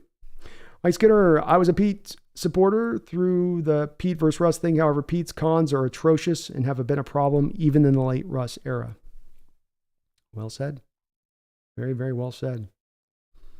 Standard champion, fans in the stands making business decisions, saving their voices. I guess they are, man. Saving it for later in the year, maybe. Tickets are pretty ridiculous, New Blocks. You're right. Fleece says, bro, people have no hearts in today's world, making fun of our coach that bought us a championship and bunch of playoffs seasons. It like you guys never you never point out the positive stuff of the team. Yeah, we lost, laughing out loud. Yeah, this is a common comment I'll get from certain folks coming through the chat at time to time, Fleece. And I think that this is where we maybe get to a place as fans of, we enjoy our fandom in different ways. Something I always try to say to folks like yourself is that enjoy your fandom however you want to enjoy your fandom. If you want to praise the team ad nauseum, if you want to feel good about the team at every turn, if there's never a point that you want to critique or point out what's going bad or wrong, you can enjoy your fandom that way, and I'm not going to force you to have to think of my mindset of it. You don't have to think like I do. You don't have to feel as I do about this loss. But the same thing I ask is that do for me as I do for you. I provide you the respect of not expecting you to have to think as I think, but then allow me to think how I think. And don't say that I'm not, God, I always got to come, well, you should be a fan. You're a fair weather fan. The Super Bowl was well over 10 years ago. The Jacksonville Jaguars have more conference championship appearances. The Jacksonville Jaguars have more playoff wins since 2017 than your Seattle Seahawks do. Do the Jacksonville Jaguar fans cling to that playoff appearances and those wins and say, well, no, or have they turned through coaches? Have they tried to find a different answer there? We can't get held up on what happened 10 years ago, Fleece. That doesn't have anything to do with what's going on right now. We're just about to hit the 2024. 2014 was a long time ago. Long time ago. And I'm vastly more positive about this Seahawks team than any negativity I bring up. Go through my last 10 uploads, I'm sure 9 to 10 of them are positive. But I'm also going to call when things are not right and when things are wrong. That's part of what I do here with this channel. That's what I've done from day one since I started this channel 4 years ago. And I'll say it. This is how I operate. You don't have to be this way, but this is how I operate. I'm not here to wave pom-poms. I root for the team. I want to see the team do great. I hope we go out there and raise Super Bowls every single season over and over again. But the team's going down a wrong trajectory, a wrong lane. I'm going to call them on that as well. And that's just the way that I run my channel here. That's just the way I go about my business.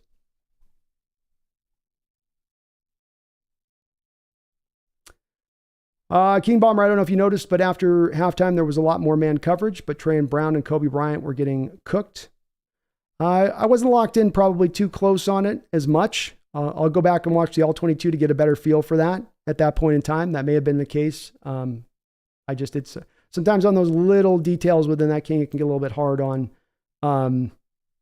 picking that stuff up. I'll tell you, when they were showing all 22 shots, I kept seeing corners drop to depth in their post-pail drop on every play that they showed of the All-22. It was very rare I was seeing players, up at the line of scrimmage running step for step with the guy. Sean Proper says, to be fair, the team hasn't given them near enough to cheer, yell about like they did in the heyday.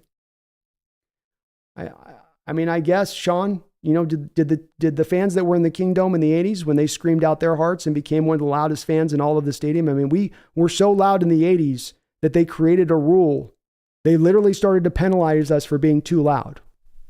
You're too loud. We're going to charge 5-yard penalty on you fans if you're going to keep being this loud. That was for the Chuck Knox days. That was for the Ken Behring days. That wasn't a team that was winning or that was doing necessarily super great at that time. But those fans still showed up every week. Those fans were still loud every week. Those fans knew what time it was when they walked in that stadium. They didn't have to have it explained to them by some idiot like me. They knew. They understood. So that's the word that if I didn't know that there was a time that existed in the 80s or the 90s where they were loud in those ways, in those manners at those times, then I'd be able to say, yeah, you might be right on that, but you were loud at a time when you were bad. You did fill a stadium at times when you're bad. New Lax, I'd love to go to a Hawks game again, but I can't justify the cost of driving up there plus tickets. Used to go more. Went to Alexander 5 touchdown game.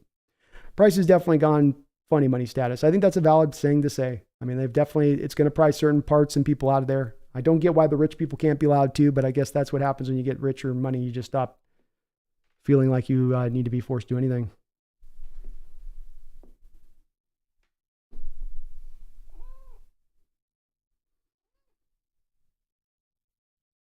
King Bomber, I'm not even sure Week played well.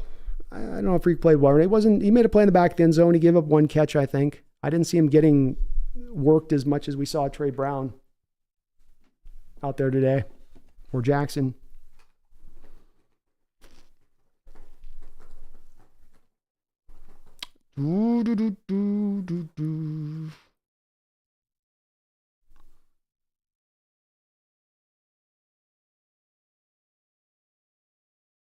Scooby Snack says we were 9-8 last year and the defense was horrible. The defense looked worse today, and that's all I can really say. Well said. Along this, does your disrespect to the Rams make the Schadenfreude a bit sweeter? The Rams O-line was so much better than last year. 0 sacks for Seattle never happens. Good luck this year. Yeah, I didn't think it was a very controversial statement along this. I'm not the only one saying it, and it's not really a disrespect to your Rams. I'm actually giving you guys props. You leaned into your rebuild this year. You shaved all of your salary. You haven't had draft picks for years. You moved on from any real workable part in this team to kind of take it down to the studs to turn it over this season. But we'll see. I'm sure along this, you'll be back in the chat to be like, oh yeah, you were actually right when you guys come out and you're 2-5 and you'll be like, nope, you were right on that. You told me they weren't very good and they weren't very good. And, I was up in my mind that first one was that much more impressive than it was. So it ain't disrespect, man. I'm not the only one saying it. The Rams have leaned pretty heavily into the tank mode this year. That's why you've constructed this roster as you've constructed. That's why you've gone from your height of heights a couple of years ago to where you're at right now. But I understand you're a fan. It's got to be disrespected, I'm meaning by this. Weird. Mike, I wish I had the optimism as some of the Hawk fans, but I agree with B here. There has been a problem year after year after year. The same exact thing happens to our defense, and it's DEFCON 1 levels of alarming. Glad you're in agreement with me, man. I appreciate that. Just calling it as I do see it. Fleece says, if you do have the talent, then coaching isn't the problem. It's all about your talent, not the coaching. Okay, when does it become about the coaching? I'd love to answer this on this, Fleece. You say, can't disrespect Carroll. He's earned, I guess, a free pass at all times. When does he stop earning a free pass? At what point in time do we get to call Coach Carroll out on this defense not playing well for years on end? Let me know when I get the chance to actually critique it. Or do I just have to always, he's earned a blank check and he gets to coach until he wants to stop coaching because he won us a title back in 2014? I really can't undersell how little I understand of that mentality of things. I'm trying, but it's a struggle for me.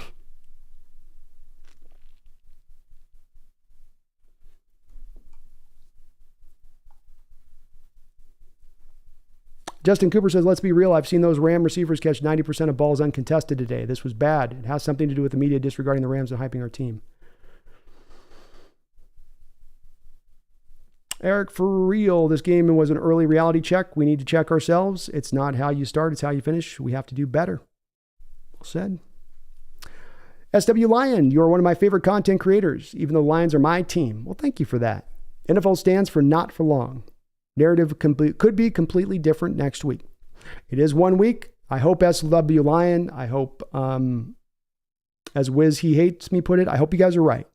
As I do with this channel, and how I do its analysis is part of it, the forefront of what I do on this channel. And so in my analysis of the situation, it's very hard and following football for almost 4 decades and watching many different games, many different seasons, many different starts to seasons, many different teams that have come down the line. I'm informed from my wisdom of that many years of watching it to know that this game today is not one of what you watch of, well, we overlooked them. We just overlooked this team week 1. That's all that was. Just 1 week, move on. And I hope I'm wrong. I truly, in my heart of hearts, I don't want to be right on this. I'm honest with you guys. That's what I try to be on this channel. Whether it's good or bad or what you want to hear or not, I just try to be honest. I hope I'm wrong on this. I hope the many folks that put in the chat, 1 week we'll be back. 1 week it's on. NFL's not for long. Things can change over and quick. I do, in my heart of hearts, hope you're right.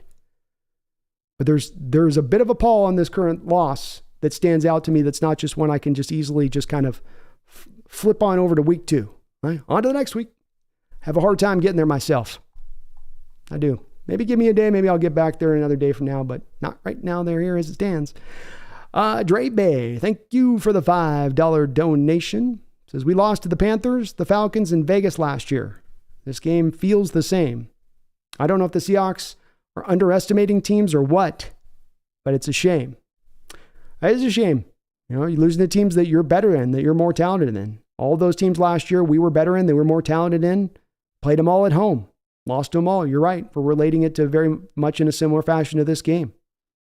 And all of those games, you had those offenses feeling at one given or another point in time, or large parts of those games where you can't stop anything. You don't have any answers defensively. But that's also where I say that this is a little bit of a trend beyond just this one game. This backtracks a couple of years if you've been paying attention to the ways in which the Seahawks have lost over the past years and what has plagued them and what has gone wrong in given NFL seasons. But thank you for the $5 donation, Dre Bay, and well put on your part. Holy Hand Grenade with a $2 donation. If we have the same problem next week, what do we do then? I don't believe that no matter what happens with this defense this year, that there's any adjustments coming. I mean, Adams and Witherspoon might be able to bring a little bit of help when they eventually come back. But I don't think the defense is going to start running man concepts and blitzes and all that. You're going to be in soft zone coverages this year. That's Coach Carroll's has pretty thoroughly shown you at this point. That is who he is. That is what he is. And that's where the defense is going. So the soft zone coverages, the dropping to depth, the bail technique, off coverage on the outside with the corners, that's not going anywhere anytime soon. That will remain. So I don't think it changes anything if Detroit goes out and beats you 40-3 next week. I don't think that the team does anything significantly different in their approach. I think if they were going to change, they would have changed by this point. If they're changed, they would have really adopted into the 3-4 when they talked about doing it at that time, but they've not chosen to do that. So it's going to have to get right on its own. It's just going to have to turn around right all on its own. And maybe that can occur. I hope so. I do hope so. God, I hope so. Or elsewise, it's going to be a long year for me. Thank you, Holy Hand Grenade.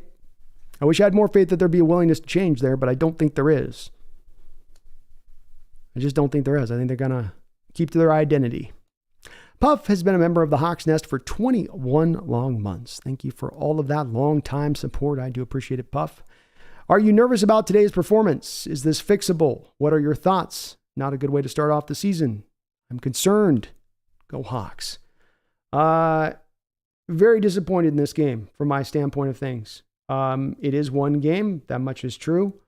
I think a lot of the problems and issues you've had, if we just specifically target in since, let's say, 2020, defensively speaking, a lot of those same issues came back and reared their head again today, which is disconcerting because you've gone through a wholly different talent across the board on this team since that time period.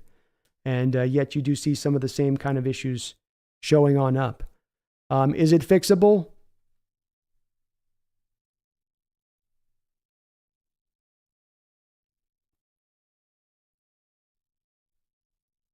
I don't know. Yes, maybe. Maybe yes, maybe no. I struggle to find a point of being fixable if no one's going to decide there's ever a problem. And there's still plenty of people in my comment section I can see as evidence that it's going to take a lot of people a long road to get to the point of arriving at a conclusion that there's an issue there with Carroll. And if there's not enough people in this fan base, if there's not enough people that are going to look at the situation to say that there's an issue here, then you will never see change. If everybody's going to cover everything up or explain everything away and never go to the root cause of it, then you'll never get anything corrected in that respect. I don't think it's necessarily 100% going this way, but you mentioned, am I concerned? Am I worried? I'm worried it's going this way. I'm worried it's trending in this direction. I hope to God I'm wrong. I don't want to be right about this. I want to see Carroll be successful. I want to see Carroll find that final rung to his career that would nail him down as one of the great legendary coaches of all time. That's what I want to see. But to get there, he has to adjust and evolve.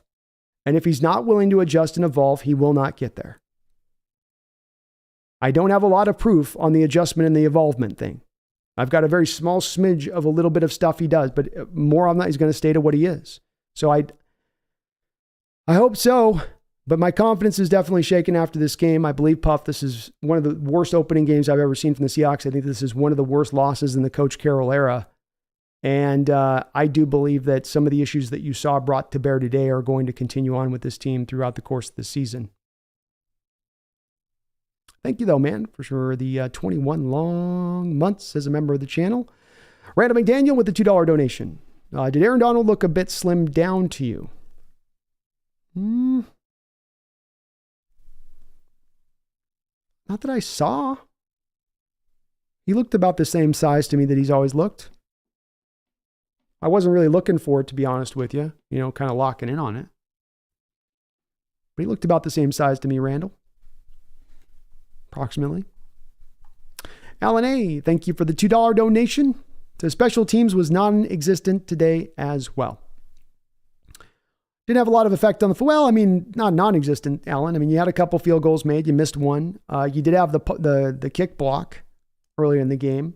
So they did show up there. I thought Dixon punted pretty well in this game. He had one point where he had a couple balls down there close to where the guys just didn't get down to down the ball, but he definitely laid it in there right. But maybe a mixed bag, I guess. A little bit with that. A little of a mixed bag. Thank you for the $2 donation, though. Appreciate you.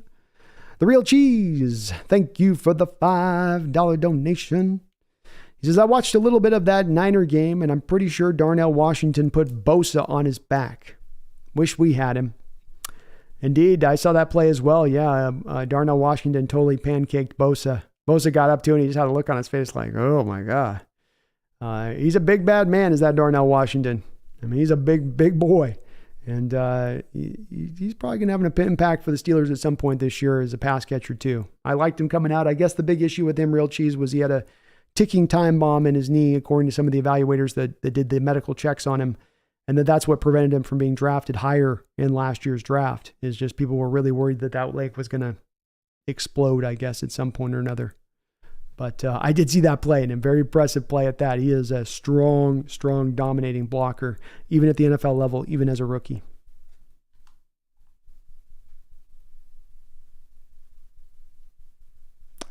Tommy says, just the first game. On what planet is giving away a game as if all 17 don't matter? Do we live on now? Agreed. All 17 games matter.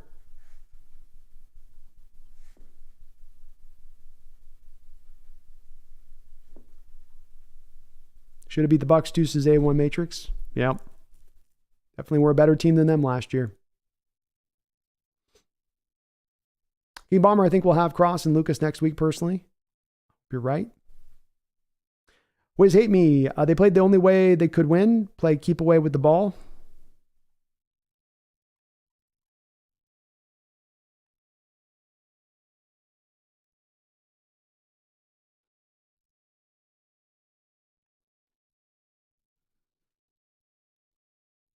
Jackie Tree or AB, did the Rams use their typical method of running two men into one of our zones today?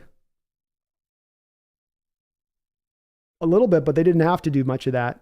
There was wide open spaces in the middle of the defense, just running in cutting routes to the middle of the defense. In some ways, we were more simplified today than ever before. But I don't think it was as necessary. I have to watch the All-22 to see most of that, usually that kind of stuff, Jackie, because you sometimes can't see off screen what's going on. But it didn't seem like that was being utilized as much. I saw a play or two. Justin Cooper says we got paid in a reality check handsomely, as we did. Big Dogs think Paul Allen would be playing his guitar super loud and driving his neighbors crazy. Miss that guy. Tip of the cap. Me too. King Bomber, I think it was a minor flare-up on Lucas's knee. Looked fine on the sideline, and it was also some toe injury. Not sure if it's turf toe, but it's something flaring up. That was for Cross, King Bomber. That's what's going on with him.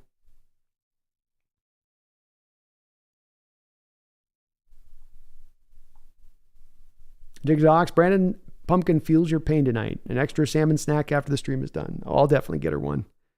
Got to make somebody happy tonight, you know?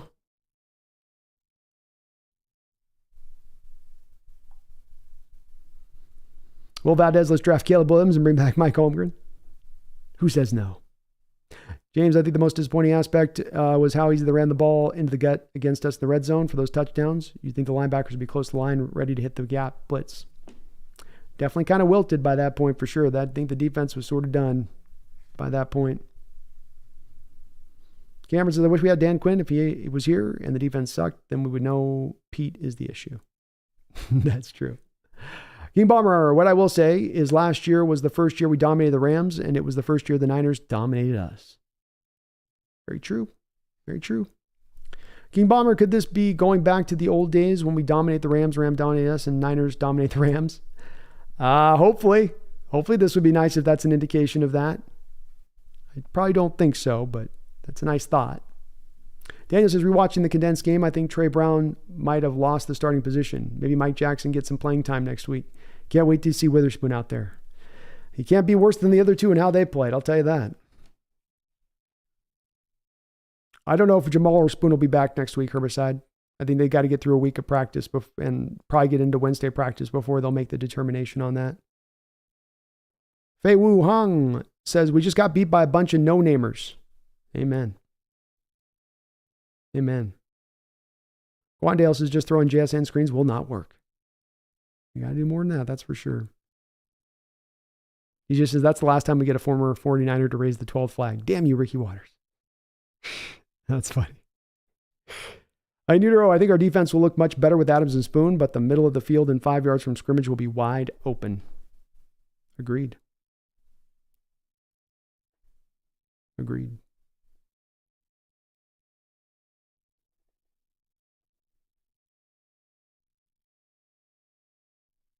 Mez Abe says, the man has passion. Thank you, Mez.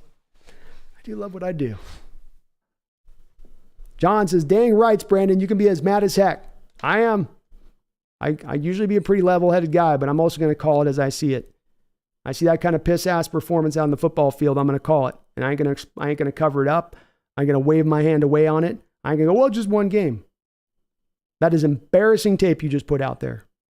Flat embarrassing. You let a team that was tanking beat you at home multiple touchdowns over.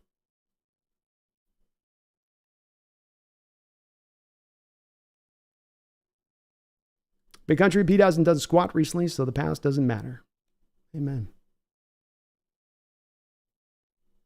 Amen. Maybe Lags have a feeling Tomlin and Peter are in the same spot at the moment. Probably fan bases are in a pretty similar state in how they're viewing them, both of them is, yeah. Xander Champion says, oh, geez, no, Brandon has been calling Pete out since 2019.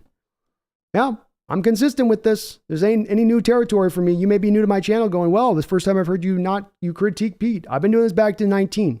I've given them rope back. I've given them back a little bit of measure of control because I've always said, it's not about me wanting Pete out. I want Pete here. Just change your GD ways. Change the ways that are going wrong. Change what has been broken for years on end. This thing that's been broken in your defense remains broken, continues to be broken in the same way year after year. Fix it, change it, do something different. Hey, maybe the thing you do different won't actually fix it. That's fine. At least you're doing something different. At least you're not just trying the same fix, the same. That didn't work. Let me try the same thing. That didn't work. Let me try the same thing. That didn't work. Let me try the same thing. That didn't work. And that's this. What happened though is that you made this change to the new offense, the new defense. So go, oh, hey, I'll give it. You got on the right end of this trade. You made some great draft picks. Maybe Pete's starting to adjust. Maybe Pete's starting to evolve. Maybe Pete's starting to change some of his ways. But for that one step forward, you've gone 2 steps back into the same land that you were in prior. And that's what's frustrating for me. Is this, we know we need to change. We've acknowledged to you and the rest of our fan base that we need to change. We've used words like describing ourselves as arrogant. And Fleece, I think this is the thing, be aware with it. Like he himself called himself arrogant. He himself called himself, we were arrogant. We were too late in our approach to change our ways. You can go look up the Combine from 2 years ago interview with Pete. This is literally the words that come out of his own mouth. So you can be saying to yourself, Pete's great. Pete's awesome. Pete walks on water. Pete hasn't done anything wrong. Pete himself said we were too arrogant. And then he said on top of it, after saying too arrogant, we waited too long in our approach to change our ways. He himself has come straight from the horse's mouth saying the very same thing I am right now. All I'm doing is holding him to account on the words he himself said. We intend to make this change. We intend to understand that we were too arrogant in our way. We intend to look at this and say, you know what? The old way's not. We've got to change to something new. We've got to adapt and evolve. And then you don't do it. And then I as a fan should shut my mouth and know my place? Is that the way that works? Is that the way that boils down? Because that's damn hard for me to do.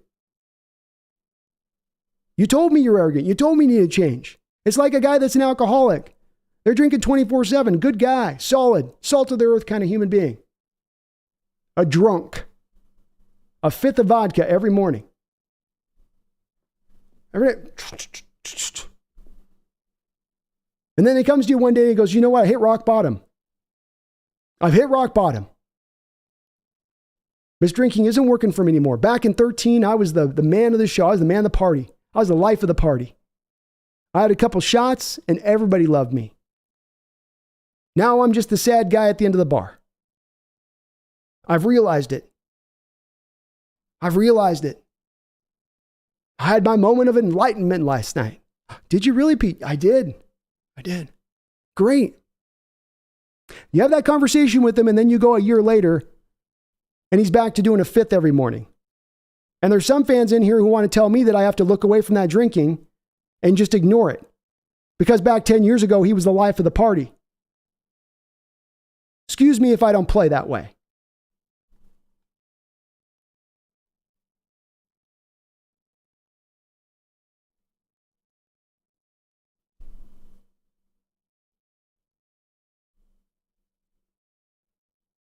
John says, I remember that. Was at a few games at the Kingdom where the fans got flagged. Amen, man. And John, were those great teams? Were those Super Bowl contending teams at that time? Were the fans just so inspired because they were seeing such great football on the field? Or did those fans walk in that stadium and they understood, hey, you know what? We've figured something out in the stadium. If we all scream as loud as we absolutely possibly can throughout the whole course of this game, especially when the opposition's offense is on the field, we can affect the game. We can affect the game unlike any fans have in any other sporting event that is out there. This is a tremendous advantage. This is a great feather in our cap. We have got to keep using this and utilizing it. And so if those fans back in the 80s with those teams that were sometimes really bad could be that loud, could be that supportive, could be that unfailing. It's hard for me to fit into much of the excuses of, well, they're just rich people in there now who just want to be quiet. Or, well, they're not having given us a lot to cheer about. That reason.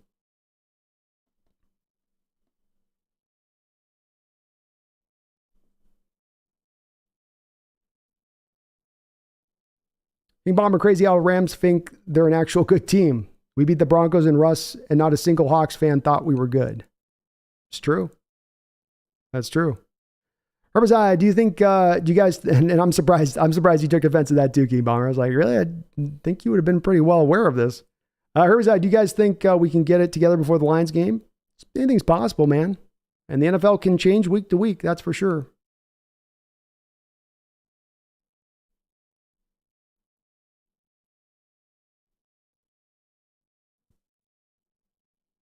Herbicide, I hope we don't suck for the first half of the season again. Me too. Allende Robles, Seahawks is PS. The Hawks, we can't cover slants worth a darn. Something is wrong with the secondary scheme. Agreed. Just the argument I'm trying to make. Drunk Lions are going to put 40. We just have to hang 40 again, which I don't know if we can do that again. Yeah, I don't know if we can either. It's tough to accomplish. Justin, I'm far from a fair weather fan. I'll probably wear my gear in public, risking insult and shame. I'm not hopping to another team because of it. I don't love the team any less, but I'm not happy with it. Well said, man. Me neither. Daniel says, this is clockwork. We will have a record-setting bad defense for the first 8 games. Then we will shape up to sneak into the playoffs and be one and done. Shaking my damn head. Well said, man. Drunk, you think Weatherspoon and Adams will give us a boost? They certainly will give us some kind of boost when they return. I don't know when they're going to return exactly, though, yet. Maybe Weatherspoon this week. We got to kind of get them through practice a bit. Michael says, hey, Brandon, I think it's time for Jody and John to have a serious conversation with Pete, and you have a right to be mad about this. Thank you, Michael. I appreciate you to understanding where I am coming from on this. I love this team. I want to see them be nothing but good, but mistakes that are made for years on end are going to piss me off more and more for the more years they go along. And I think that they should do that with everybody. Every team's going to make mistakes. Every team's going to err. Every team's going to have bad seasons. Every team's are going to have decisions that they go out, they make that don't work out and fail on them. That's going to happen to everybody. Where I get mad is when you have a mistake that's made and then you make the same mistake the next year. And then you make the same mistake after that. And then you make the same mistake the year after that.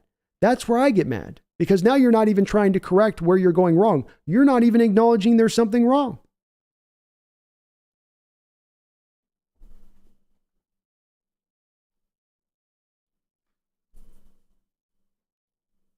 I appreciate that, Michael, though.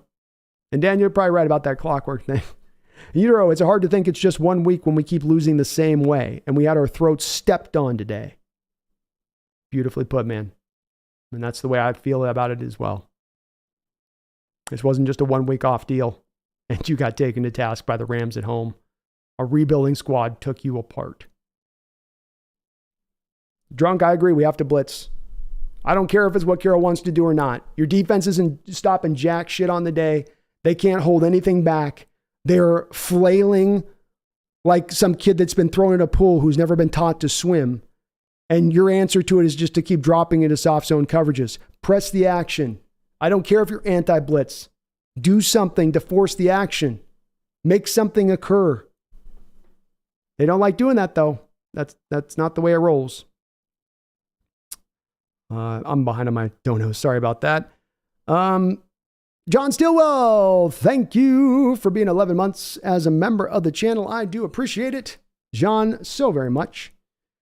He says, got to give me my due on this one. Called it all week. Well, props to you, John. You indeed did call it. Well spotted by you. The Hawks dropped this one. I'm definitely struggling with this one at this point on my side of it.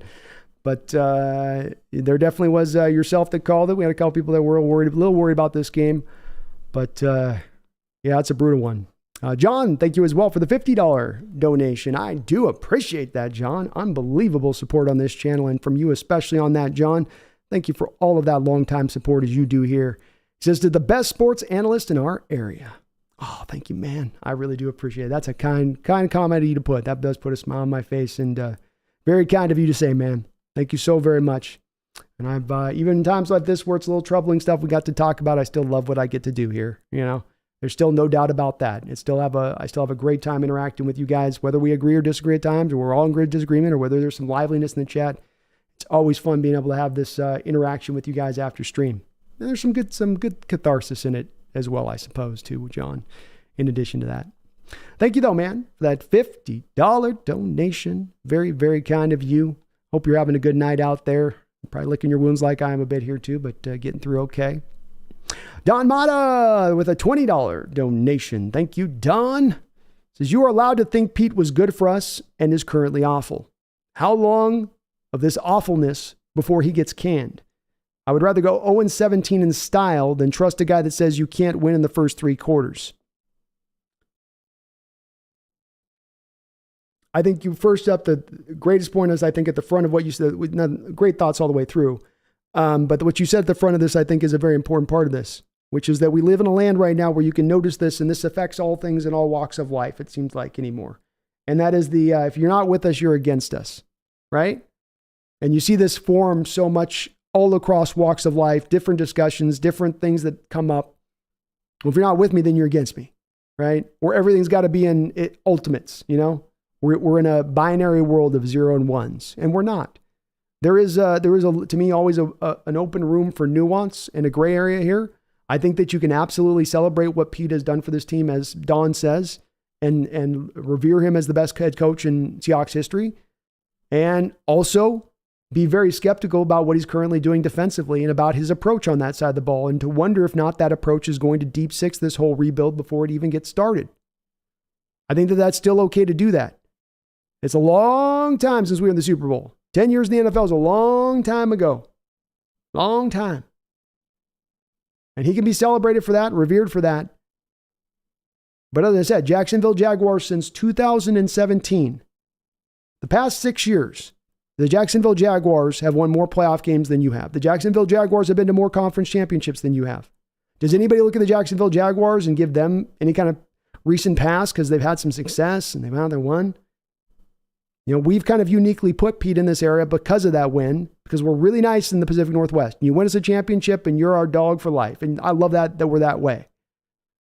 But this is now also starting to hurt us a little bit as we're not paying attention to this thing that is remaining an issue, has been an issue, and is not going anywhere away as an issue. Bringing in somebody that would at least take some different approaches to this would be nice. I do feel like if Coach Carroll's not going to evolve and grow, I know how far this is going to take us. I know what limitations this is going to take us to. I know that this tops out as a one and done team, as somebody else said above in the comments, Don, that you might get yourself rounded into being a decent team, but you'll always be held back to some degree then by this defense, always held back to some degree, and that it'll always be just a one and done team that you can hope to get to. You'll never get past that mark. That is your high water mark. That is your Super Bowl. And if that's the case, if that's the reality here, that that's what our outlook is in the future, then yeah, I could see wanting to go a different direction, even if it means a worse ball club. It's at least something new and different from just trying the same thing over and over again.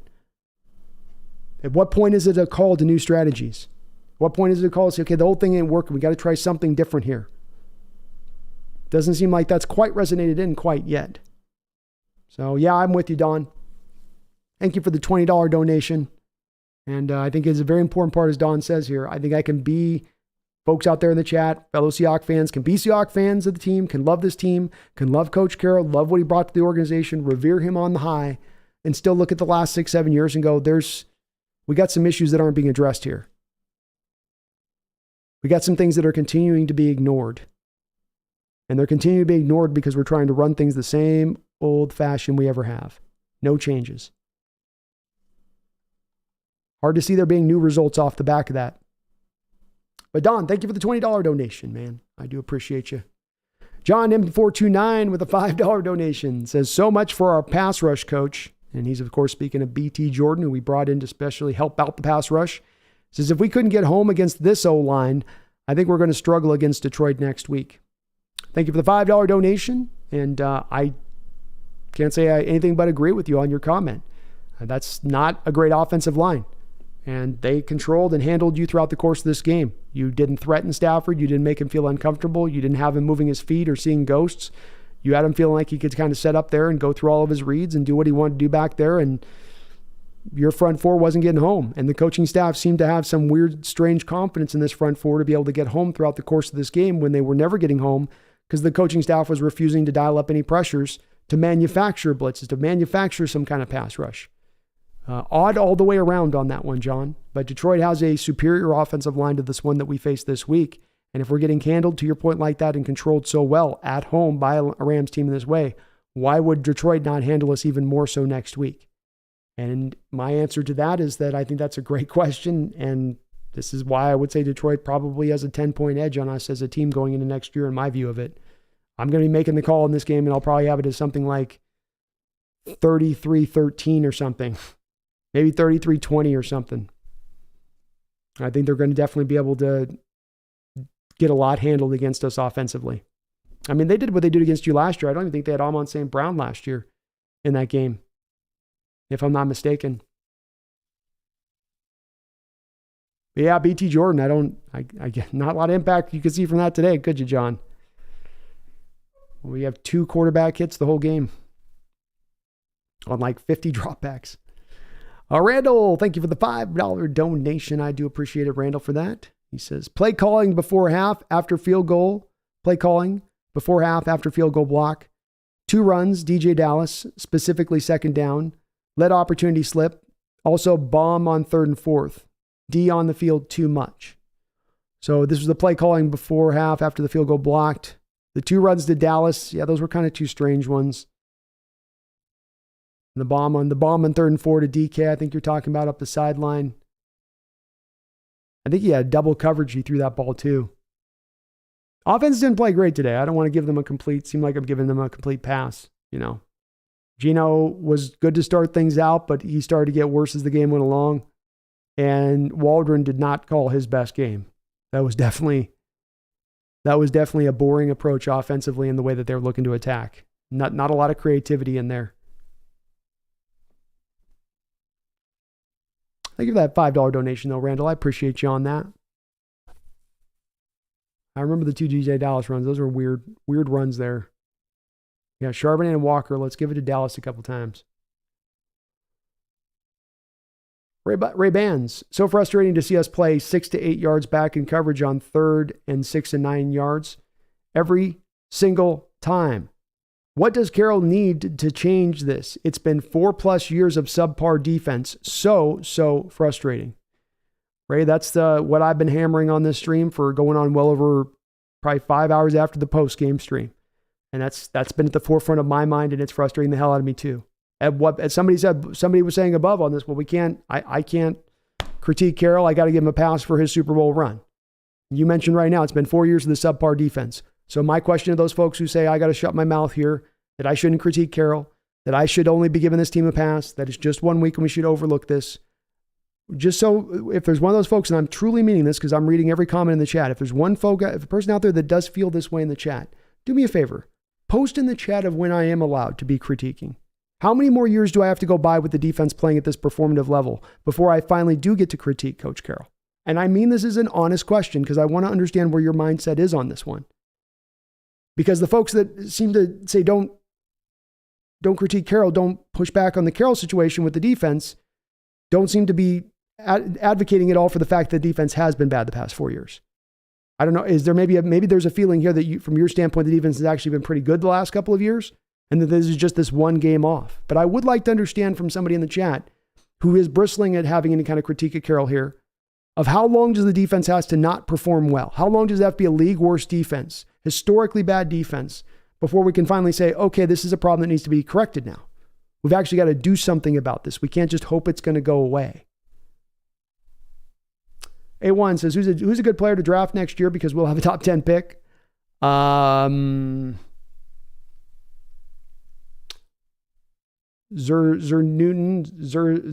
Newton or whatever, the Illinois defensive tackle. How about him? How about that guy? Columbus' Paulin's death was the worst. He would have fired Pete in 2018. He might have. Randall, you got another guy in here. John says he thought Aaron looked a little slim too. Maybe he's off the HGH. It's going to make everyone get a little slimmer.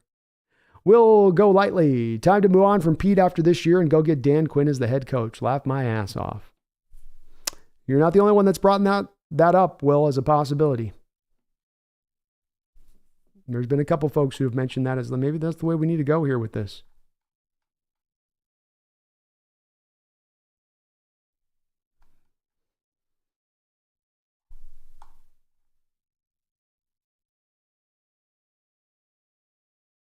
Whoever says, I think we should just let Bobby call the plays.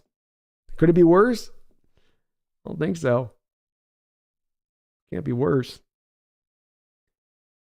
S. Jamora says, can someone tell me how our defense somehow got worse? Honestly, as bad as our defense was last year, was nothing compared to this. Agreed. I wish I could take those emojis you're doing with the tears and have it actually be blood bleeding out of my eyes because that made my eyes bleed what I had to watch today. And I don't know how they get worse. How do you get worse when you get more talented?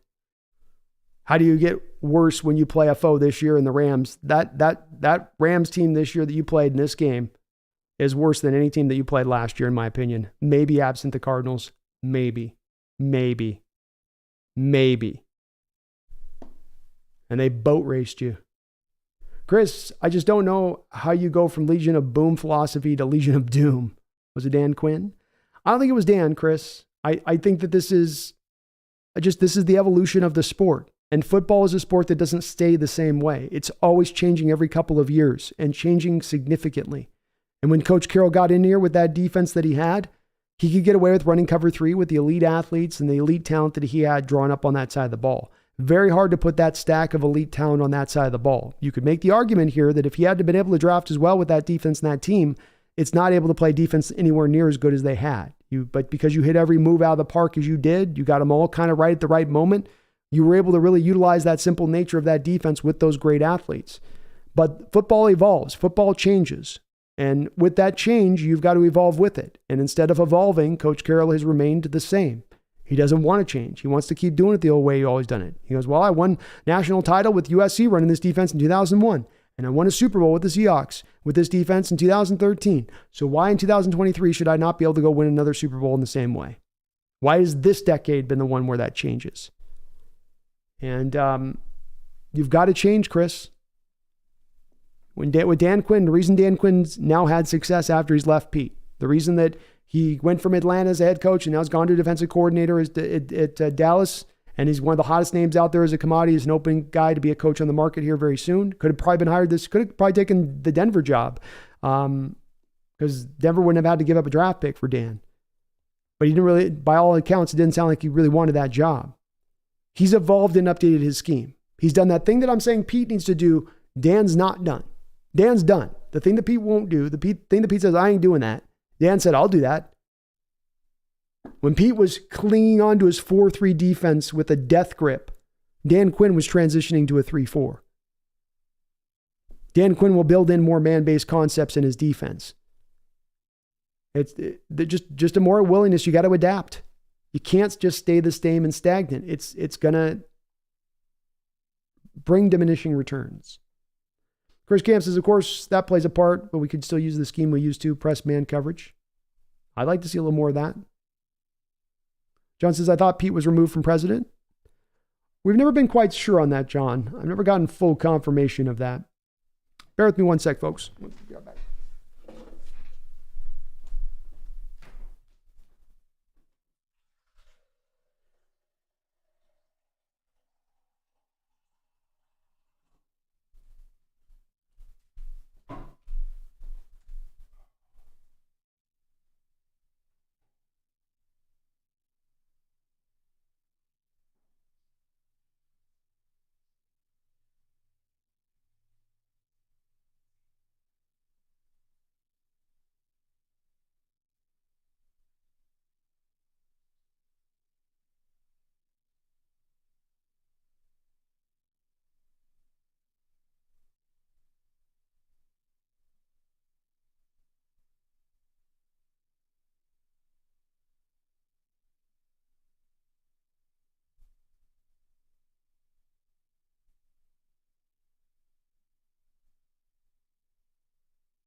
Jack Marks, A Flowers look good. That's good to hear.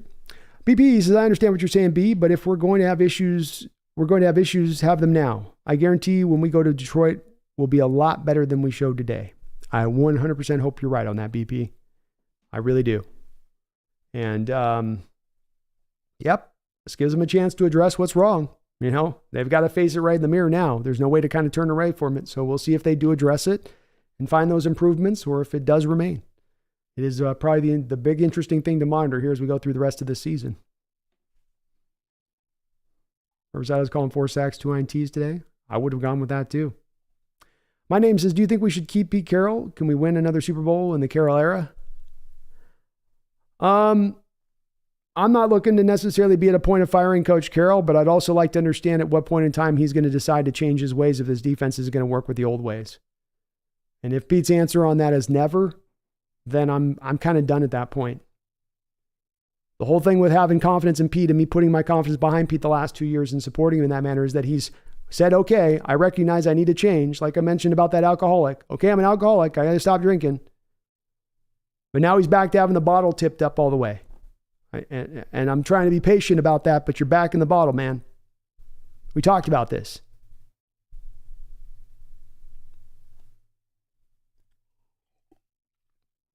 John Stillwell says Reek may want to change his name back after this game. Maybe so, John. He didn't have a great game either. Made a good play in the back of the end zone on a tip ball. John, thank you for another $10 donation. Says I could mark a red X where the location of each Ram pass play was going. Right hash, left hash, middle. I was doing the same thing, John, on the broadcast when we were doing the live stream play-by-play, where, I go a completed pass. Where do you think it was at, chat? I mean, it got to the point where I could go, chat, they just completed a pass. Where did they complete it at? Middle of the field. Oh, another complete pass. Next play. Where do you guys think it was? Middle of the field. It was very predictable where they were attacking, John. It's part of why I'm worried about this game here is your defense lost in the manner by which they've lost a lot of times in recent past history. They lost how they've lost in recent past history defensively, also by not making any adjustments, also by showing no aggressiveness or any sense of urgency defensively. The missed tacklings remain an issue.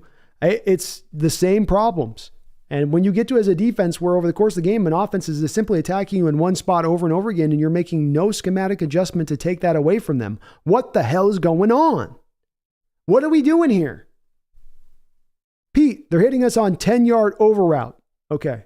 Pete, they just did it again, 10-yard over route. Okay. Pete, again, 3rd down and 8, 10-yard over route, 1st down. Do you want to do something about this? No. I stay deep. I want to keep our guys deep. Keep them deep. Pete, another over route, 10-yard completion. Do you want to do anything about it? No. Keep the guys in off coverage. I want bail technique, cover 3 stuff. Stafford's going to try to test us deep at some point. He's got a big arm. He's got a big arm. Our arm's got me scared to death, man. He's going to throw it up over the top of our defense. He's going to take the top off. Nope. Stay over the top. He'll get impatient. Trust me. He'll get impatient. Pete, he's not getting impatient, man. He's taking what we're giving him. It's the 3rd quarter. He's diced us up this whole game. Do you think now you want to maybe make a change? No. Keep doing the same thing. Changes are for pussies. My name, thank you, John, for the $10 donation. I saw it the same way, man. I watched it's just the same thing happening. And it makes it frustrating. I'm sitting here watching this is like when I'm not a coach. I'm not like no coaches in the box anywhere is going, hey, we're getting drilled in the middle of the field. Let's try to maybe address that. Nobody says anything. Nobody goes in anybody's ear. Just keep doing what we're doing. Okay. Thank you though, John. Frustrating as hell to watch. I'll tell you what. Holy Hand Grenade, thank you for the $5 donation. Says, maybe all the media got our years mixed up by how bad we're going to be. Maybe this year is going to be the rebuild year. I mean, this year in this game was a little bit more akin to what I thought we were going to see last year. I'll say that. So maybe they just bought a year of time before we got to get to this spot. But holy hell. There's a lot to clean up. Holy Hand Grenade. But yeah, this is a different game even than last year and how bad this one looked. This would have been the worst game of loss of last year, I think, by far. Tough game. But you might be onto something there, man. Might have been off a year with that. In utero, thank you for the $2 donation. Says a Pete Carroll never changes his liver spots. I suppose not.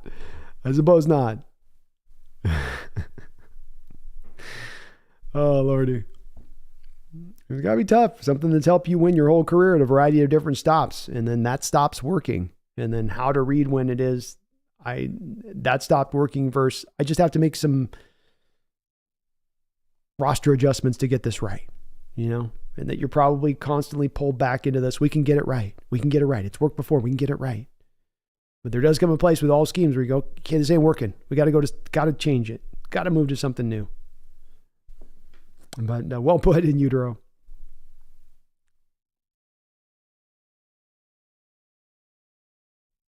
In utero says, I think at one point I saw Stafford painting before he threw a pass. Sup, Trey Brown was indeed pretty terrible today. Jack Marks, I think it's time we draft a pass rusher who's actually elite. Definitely could use that or inside help or need a lot of help in a lot of places here. Highs and lows says, I think it's time we draft a coaching staff. John Stillwell, it happens in football. One team just gets the other team's number until that trend is broken. Personnel and coaching don't even matter.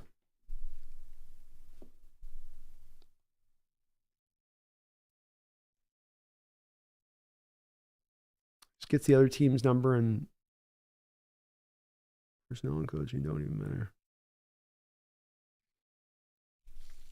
I think that can kind of happen, John, a little bit. But I also think that this has been a situation where it's beyond having the number. There's a reason why a guy like McVay has Coach Carroll's number. And it's not that McVay's doing a whole lot of exotic things in the way that he's going at Coach Carroll. It's actually pretty simplified. He's beating simplification with simplification. You know, your simplified scheme allows for this. I will run simplified wide receiver routes to attack those holes in that coverage. And you have no counter for it because it's implicitly broken in the foundations of the depths of your defense. This is a hole that just exists naturally within your defense. And it exists because you're protecting against the deep ball. That's where this all comes from, right, John? So it's like he has the number because McVay goes into Coach Carroll's teams and he goes, you know, you want to take away the deep ball, Coach Carroll? I'm not going to throw deep. How about that? I'm just going to dink and dunk you all game. Now, is that him having his number? Or is that a matter of Coach Carroll not bringing those coverages up to tighten them up? To force then McVay teams to beat him in other ways?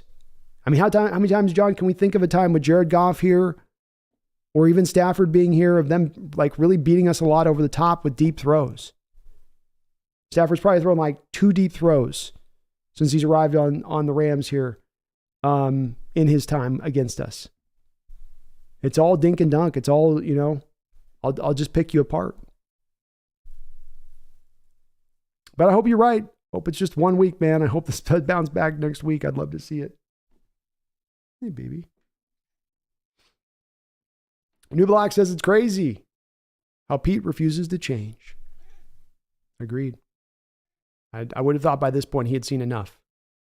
I would have thought by this point he goes, okay, we got to do something different. Okay. We'll go. We'll do it. I get what you guys are saying. You're right. And Utero says when Pete's no longer head coach, we can have him stay on as Matt Foley, motivational speaker. Let me tell you something about the van down by the river. Central Valley Kings, 49ers smashed a physical team, and the Rams, a finesse team, dominated you guys. You're not wrong, man. Not wrong. Riverside, what coaches are available? Who would we want? I'm kind of glad we didn't get Sean Payton. Guy's a little nutty. He's a little nutty. Yeah. I don't know at this point. I don't know. I'd have to go out there and look at who the options are and available to us, Herbicide. I haven't done as much a deep study. I haven't really done much of a deep study on this just because I'm not sure Coach Carroll's going anywhere. So it's kind of like, you know, why look at the guys that are available options if there's not ever going to be a change, no matter what? High and lows, new owner, staff equals better team. John, Brandon, it looked to me, haven't seen all 22, that Gino was checking down on almost all dropbacks in the first half. Certainly wasn't doing much to push the ball up the field, John. And I don't know if that's because of the coverages that the Rams were running or what was what, but there was definitely not a real strong willingness to push and attack this team. You have 3 of the better receivers in this sport to try it out there, and you didn't really make that defensive coverages for the Rams feel all that threatened today.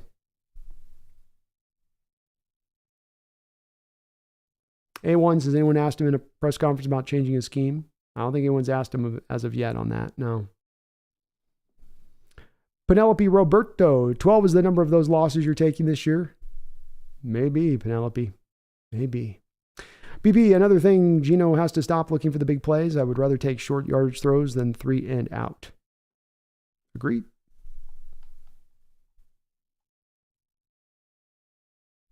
Yeah, we cannot tackle today. Osmond says, preach, brother. Thank you, man.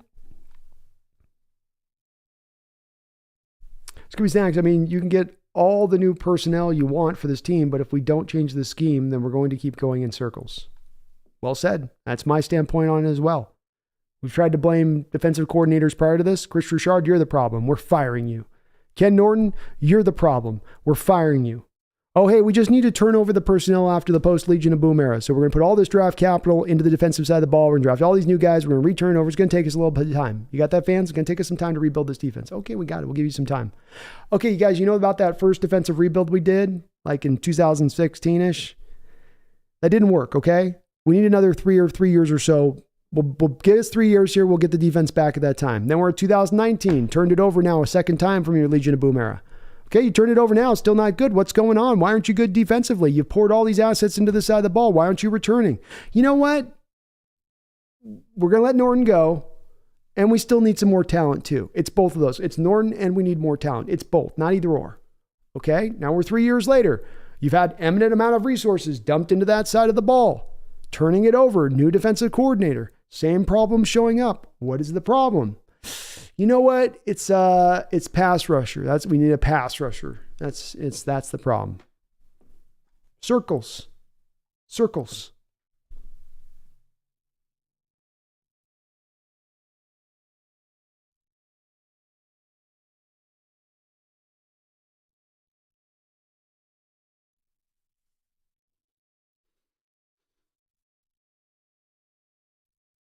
We'll go lightly, man. I just wish the interviews would call Pete out. Yeah, unfortunately, that's not the ways of the Seattle media. I'd like to see it too, Will, but it's not their ways. Azos is drafting Witherspoon over Carter will forever be a regret.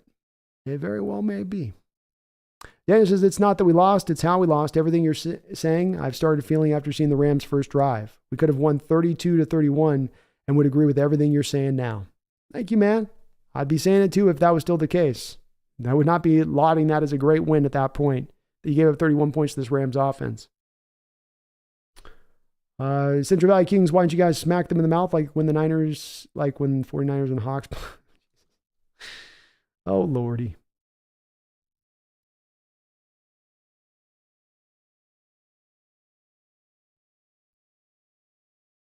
Riverside Draymond was a bummer, man.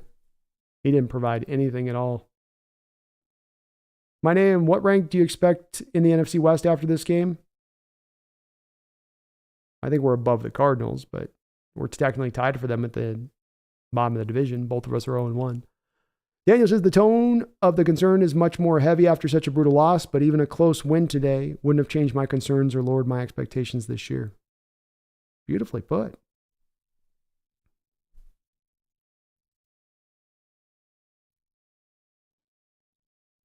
None of us here are fair weather fans. We're just pissed. Amen, brother. That's what I love about you guys. You're in the same mental state as me on this stuff. You care like I care. You want to see this done right. And if something's broken, going wrong, you want to see it fixed, which is natural. Azos, I don't think that we could have gotten Dan Quinn to take a lateral move from the Cowboys. He's got a stacked defense over there. They were ready to roll this upcoming season. Why would he want to come to Seattle on a lateral move for a less talented defense at that point? I don't think there'd be any reason for Dan Quinn to want to do that, nor would Dallas let go of Dan Quinn in order to accommodate that. Why can't we just get a good line that would solve so many problems? They didn't put a lot into that. They didn't think it was very important this offseason. Jeff Logan, what's really frustrating is what Pete does to fix it doesn't work. It's been years of our defense getting beat over the middle. Thank you, Jeff. I'm the same place on it. Same problem coming up again and again for years on end. I would not be this frustrated if this was a one game off situation. I would not be this frustrated if this was a one season and a one game off situation.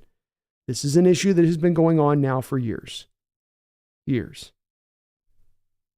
I'd love to see a heat chart of when Sean McVay has played the Seattle Seahawks over the last 7 years and see how many throws are made to the sticks and to the sidelines and to see how many throws are made in the middle of the field. I bet you $1 to a donut that the majority of those games, that heat marker is right in the middle of the field for you. And that these light blue, barely even there on the edges of the defense on the outside. I bet you every single game plays very closely out to that same true fashion. Brian Brajas, is this why no players ever want to come to Pete's scheme this bad? Every year we make trash receivers look great. It has to be Pete. You have a hard time getting defensive linemen in here, I think, because of the way that you teach the defensive line play at times. Luckily on this one, I actually have some insider info as I actually had a chance to talk to Jadeveon Clowney about his time here and about what the Seahawks expect from the defensive linemen. And what Clowney told me at the time was that it's really hard in this scheme because other defensive schemes are looking to work to stop the pass. The Seahawks defense is working to stop the run. And what he meant by that is he said, you have to stop the run on your way to rushing the passer. And that's on like every snap. There's never a time where you're just getting to pin your ears back and go after it and go get the passer. You always have to be thinking about that run game because why? Of course, Coach Carroll's origin designs on his defense. Stop the run, prevent the big play. Those are the two things he wants to do. And so if you're a pass rusher and it's about you getting pressures and sack numbers and you're in a defense that's going to limit you naturally by how you have to play it, then you might not be as likely to go to that team to go rack up that sacks. I will say they got Draymond Jones in here, so that didn't seem to be an inhibiting part for him. And money probably talks at the end of the day when it comes down to this stuff. But if I was trying to be a pass rusher to go get my money or go get I wouldn't come to Carroll's defense. You're going to get no help.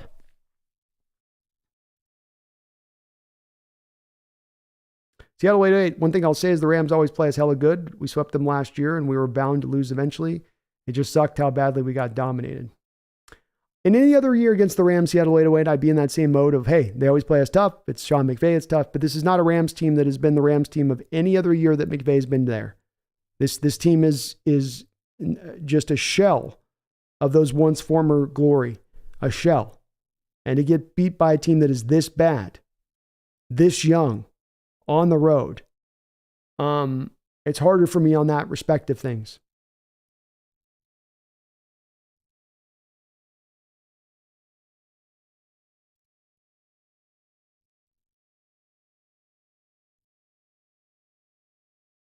John says, Brandon, we didn't talk about Pete Carroll the same way in 2019. We all thought he would have been fired. Didn't we all talk about Pete Carroll the same way in 2019? We all thought he would have been fired then. Now in 2024, nothing's changed. Zero accountability. Well said, John. And yeah, talked about this years ago. And I've given a little bit of room on this one because I've been like, well, he did update the offense. Well, he did update the defense. But then not really on the defensive side of the ball, right? Not really at all. And the accountability issue is a big one here. Because if you're not ever going to take responsibility for there being an issue, if you're not really going to, then you'll never fix it. This is where we come down to it. We all want to see the team winning. We all see the team turning around. If the team's not going, no matter how positive you are on Carroll right now, if he's not going to take steps to fix this thing that's been an issue for years, how can you have the confidence that it's just going to fix itself over the course of the season? How do you arrive at that state of mind? It's been affecting you for years. It's affected you for years for a variety of personnel here. It's affected you for years through a variety of different defensive coordinators that have come through here. But it's going to suddenly fix itself against Detroit or at week 6 of this season? That's hard for me to get to that place to believe that. And I think we've got to get a little bit closer if this year is going to go this direction of making sure we're landing in accountability here. Not calling for heads, but saying we need accountability. This defense is once again historically bad through a huge portion of this year, another season. Change needs to come. This isn't acceptable. This doesn't work. And it's not going to fix its effing self. That's not how football works. Herbicide, you have yourself a great night, man. I do appreciate you.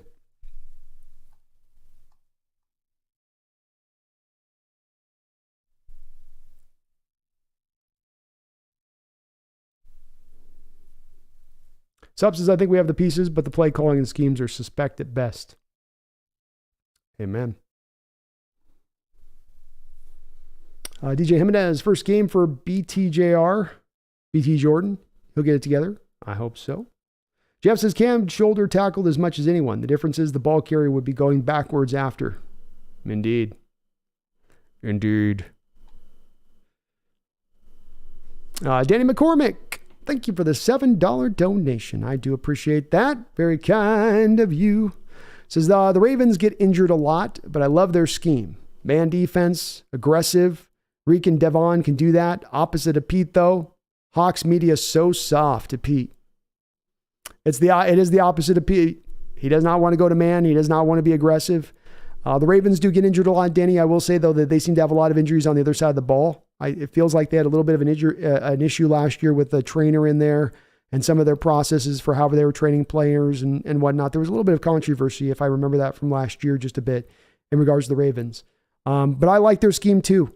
I've grown to, and maybe it's just playing in this zone defense for 10 years. I've grown to really grown affinity for defenses willing to play man, or at least play some man, and be willing to take it to the opposition, being willing to bring some blitzes and some pressure-based looks from time to time, make the opposition uncomfortable, manufacture things for your players at times when you can't count on them to get it done on their own. What you had today is a defensive coaching staff that said, hey, you guys, go get it done on your own. We're not doing a single thing to help you.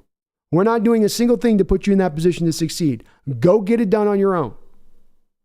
And great coaching helps the players out. Great coaching puts the players in a position to succeed, puts them in that right position. Just like the Rams coaches were doing on both sides of the ball in their own ways. We were not matching them note for note with our coaching in that same way. And you're right, Danny, we do have the guys to do it now. Reek, Devin Witherspoon can absolutely be man-based corners. The team could make this transition. The team could get up tomorrow and you say, you know what? You could say, I'm tired of 3 years getting beat all to hell, getting beat down, having offenses take it to us. I'm tired of that. I'm tired of it. We're going to lose, win, get beaten out, or beat the hell out of somebody else, and we're going to do it on the back of being aggressive. We're changing this note today, right now. And maybe it wouldn't bring success. Maybe it would bring greater failure. But you would at least be trying something different. You would at least be working to then go find an answer. Okay, more aggression didn't work. Is it, we got to go half and half? Do we got to find the right balance? But that's not, as you say, Danny, that's the opposite of the way Pete wants to run. He's not going to do that. You're not going to get any great change. The coaches will come down to, we got to teach it better. And I think it's going to be more than that. I think it's going to require more than that. I don't think just coaches have to teach it better is the way that this is going to resolve itself eventually. Based off what I saw today.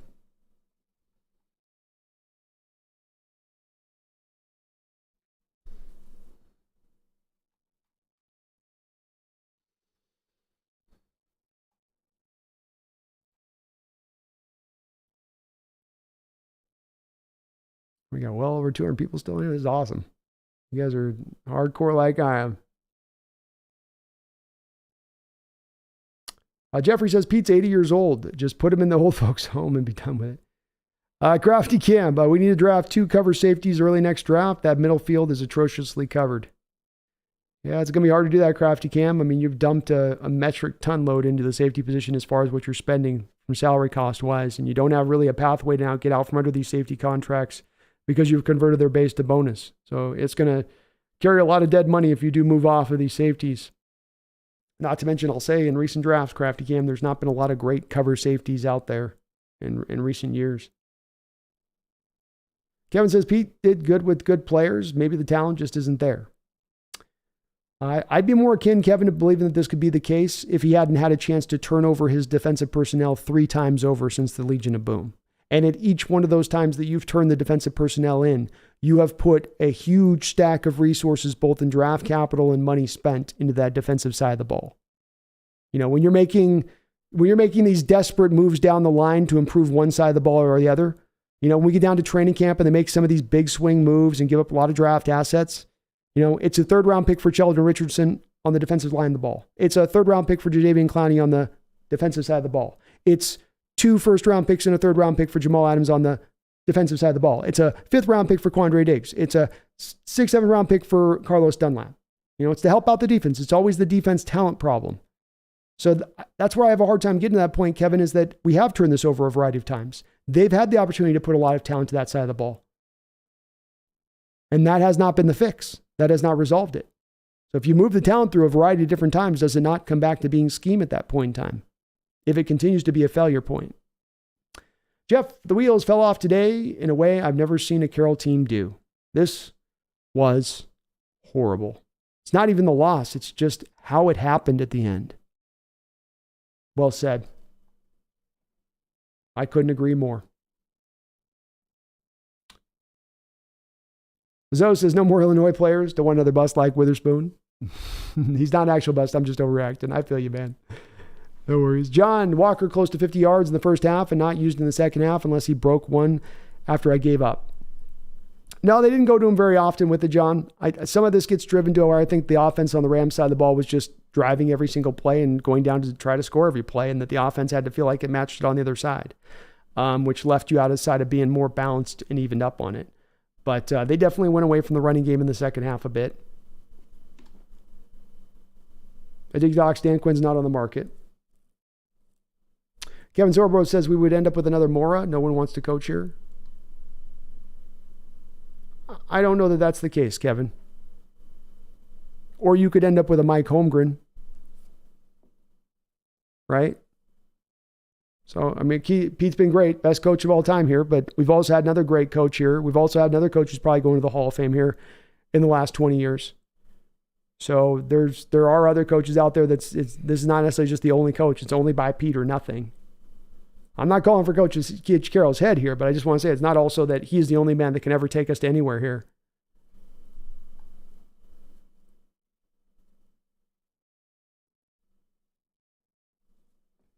Woj says offensive coach next. That way the offense flourishes and they let the D coordinator do their jobs. Bingo. That's how I would go with it too. Jamora, I saw a post. Jalen Carter had some absurd stats. 7 pressures as a rookie and 1 point was being triple teamed by the Patriots offensive line. Yeah, this day just gets more brutal and brutal. It's Jamora. I heard the same. Also got his first sack. Alex, I just bring, So folks that are bringing up Dan Quinn, I'm going to respond in mass because this is being brought up a lot. Dan Quinn's not coming to Seattle, I don't think. Seattle's not firing Coach Carroll, and I don't know that Quinn would be the necessarily just ideal successor to bring him in to fix it at that point.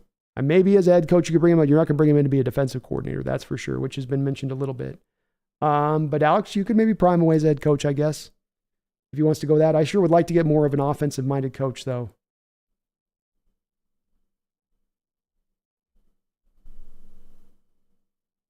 John says, Brandon, let your feelings flow. Let your feelings about Pete flow exactly how you see them. I appreciate that, man. I'm trying to be balanced a little bit today, but it's how I feel. Sucks. John says Coach Carroll will be gone next year anyway. He just might be at this point, regardless. Overnight would look like garbage today. Devin Witherspoon needs to start over Trey, seriously. Yeah, we definitely are looking at probably getting him to the outside as opposed to the slot, the way the outside corners look today and throughout some of the preseason. Jacob Biley got Pete Carroll's autograph on a Seahawks giveaway rally towel. I gave it to my uncle as a gift since I have one at home. Too bad it came before one of the most disappointing games in his career. Well said. Kevin, the only time in his career that Dan Quinn used a similar to Pete's defense was under Pete. It was Pete's defense. Well said, yeah. He's definitely changed it to his own thing since he left Coach Carroll's time there. Dan also had a real eye-opening situation go down when he was having Kyle Shanahan's offenses with the Falcons really tear into that defense when it was run more pure as a 4-3, cover 3. And I think he kind of learned at that point, we got to update this thing. There's some holes in this defense that can be attacked if I don't have elite talent across the board. Sup says the constant zone is what's hurting this defense. We need to play more man. I'd love to see it. Danny McCormick, seeing Draymond not get any push is what surprised me the most. He was a beast last season in Denver. Certainly weren't getting your money worth today from the guy. Dick the Hawks, you have yourself a great night, man. Appreciate you, and thanks for tuning on in tonight.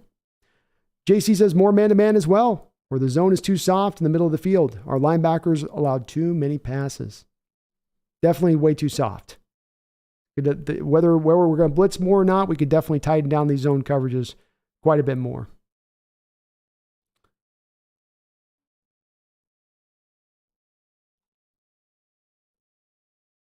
Alex says at this point, best case scenario is 500 buy or buy if we make the moves and drastic adjustments. Probably. Agreed.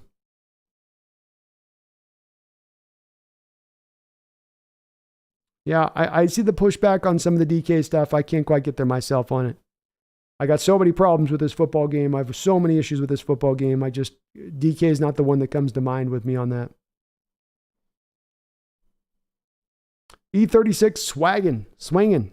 Been watching ever since 1995, and I've never been so embarrassed. Even Hasselbeck era was more fun to watch. Well said. This is definitely one of the more embarrassing losses I can remember in Seahawks history. And that's saying something. This is not, it's not just a simple loss here. This was bad. Benjamin Coronado, lots of stuff to learn from a game like this. Whole lot of stuff. E36 is even Trent Wilfer was more fun to watch. You're not wrong.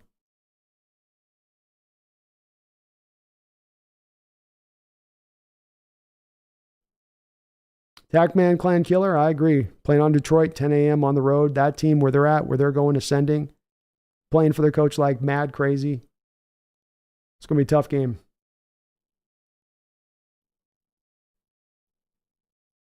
Steele apparently eating more than 2 tablespoons of saccharat can result in a laxative. What an unfortunate day for this 12. Oh, Lord. We're on the toilet all day, Steele. Hang in there, man.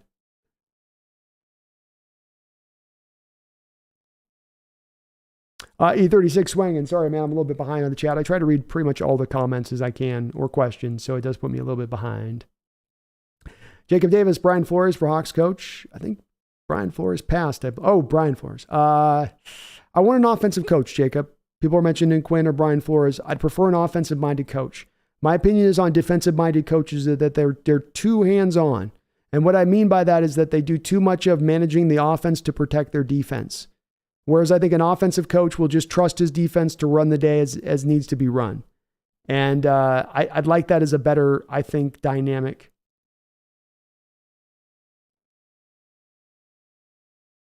Bend over, Ivan. I haven't had a chance to see Pete's press conference as of yet. I'll watch it as soon as the stream ends and I'll have an update for you on where I'm thinking his head's at based on what I'm hearing from him on Tuesday, but I haven't had a chance to check it. I've been live streaming the whole time. Jeffrey says we need a new ownership before a new coach. That has not changed. Probably that's what it's going to take to get to a new coach. You're right about that. Ruse, what are your thoughts on DK's cheap shot? Not sure if you addressed this.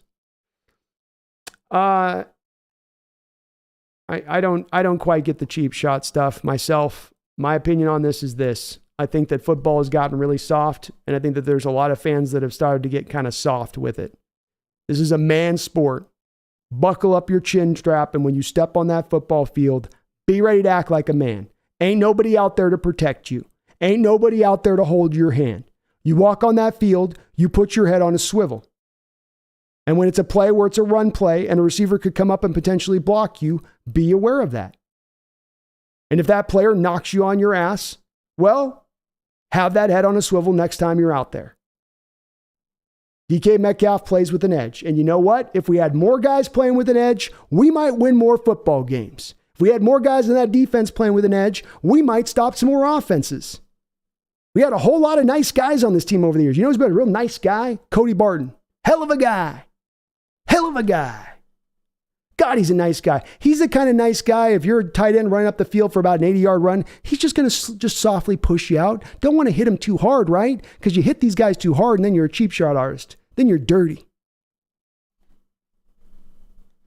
It's a tough sport. This ain't baseball. This ain't basketball. This is where men are men. And if you're on that sport and the whistle hasn't blown, and there's a reason why on that cheap shot, by the way, or there's a reason why that there was not a flag on the cheap shot, they were calling him on woofing because the Rams players got all up in their feelings about the hit. And so then the officials were like, okay, we'll get you for taunting. But that's football to me.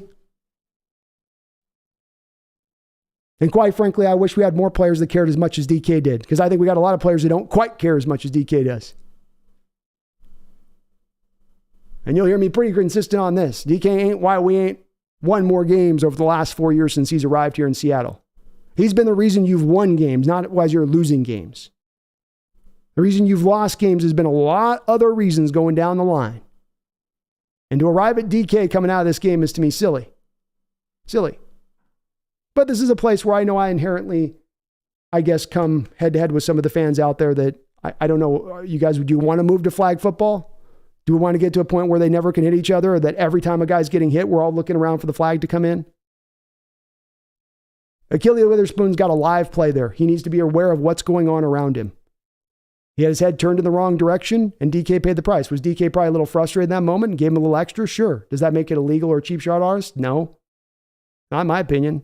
But I don't know. Maybe I'm just from the old school cut of my cloth in a different way. You know, maybe I grew up on the game being played just a little bit of a different manner.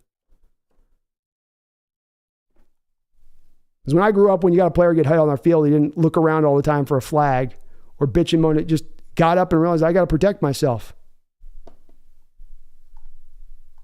Not a problem for me. Marcus B28 says, shout out to the person that said Stafford was painting. Doing one of those Bob Ross paintings.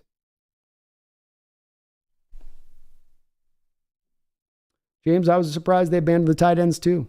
Not much working them in this week after initially getting them in.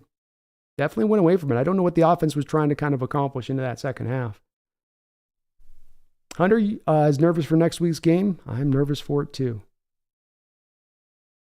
Rui, Super Bowl champs, blocking what on the other side of the field. Stop lying to yourself. He was mad and he hit out of frustration. Blocking what to the side of the field? Yeah, whether it's is it illegal? No, it's not illegal. Can he hit a guy? Is it? I don't care on that stuff. It's football to me. Guys get hit. And I don't think it was some blatant thing. It's a live play that's going on in that moment. Witherspoon's got to be aware of what's going around him. And he got hit hard. That's football. I mean, if you want a finesse sport where guys don't touch each other, there's plenty of those options that are available out there to you. Let's keep football what it is.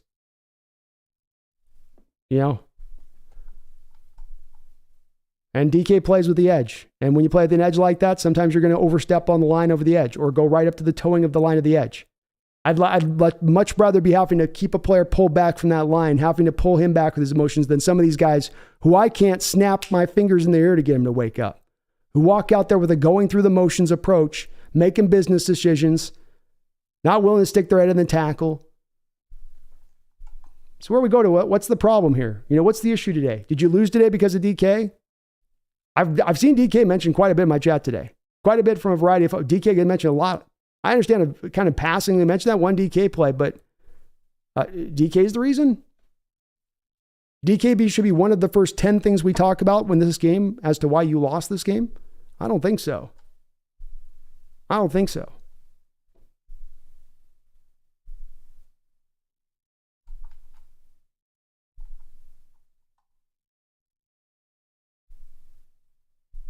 So Inutero says only a jerk wouldn't say it's a cheap shot. Well, I guess I'm a jerk, man. I'm guess I'm a jerk. So I don't agree that it's a cheap shot. I don't care if he hits a guy, doesn't look at him, but look at the guy, be aware of what's going on in the field. And DK plays with an edge, and that's how football is meant to be played. It's a man sport. It's one man smacking into another and trying to overtake that man's will. That's the name of the game. We want to turn into flag football, then let's turn into flag football. Great. But if we're going to remain and keep calling it football, then it's football. Guys get blistered. Guys get hit. Guys get knocked around.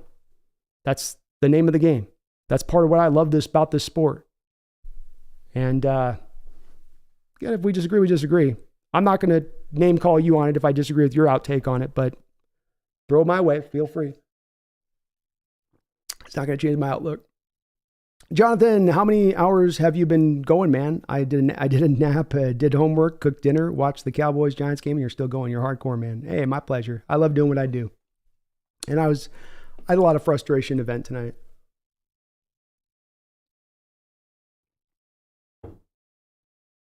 Seahawks got clapped back into reality.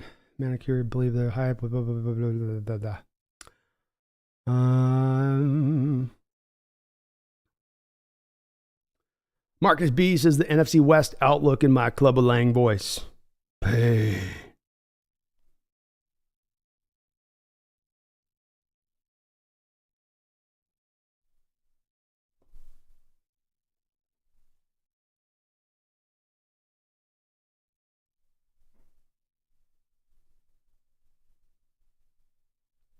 Yeah, I don't know, Ruiz. Your idea of coming in respectfully and my idea of coming in respectfully are two different things. You're coming in without a lot of respect. So I think your understanding of what the word respect means and my understanding are two different things. But beat your chest, man. You're feeling yourself good. Go soon, do so, man. It's really impressive. Definitely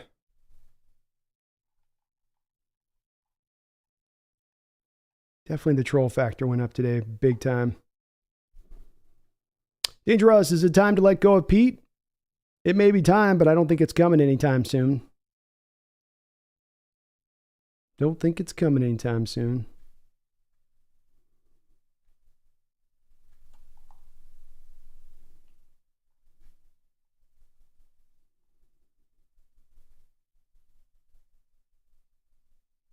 See how later, so sad passing on Jalen Carter. Yeah, it sucks. Poop Dog, angry Brandon. Wow, Hawks need an angry Doug again. It couldn't hurt. Tell you that. Could use some more motion out on that football field. I'm a little bit behind on my donos. Sorry. Got caught up here. Got way caught up. Thaddeus Sexton. Sorry, I'm a little late on acknowledging your donation, but I do acknowledge it here. My bad, man. But thank you for the $5 donation. Says, do you think we should do a trade for someone like Jones or Buckner, or don't waste the assets? I feel like after watching this performance here today, Thaddeus, I don't think you're one player away as it stands with this team.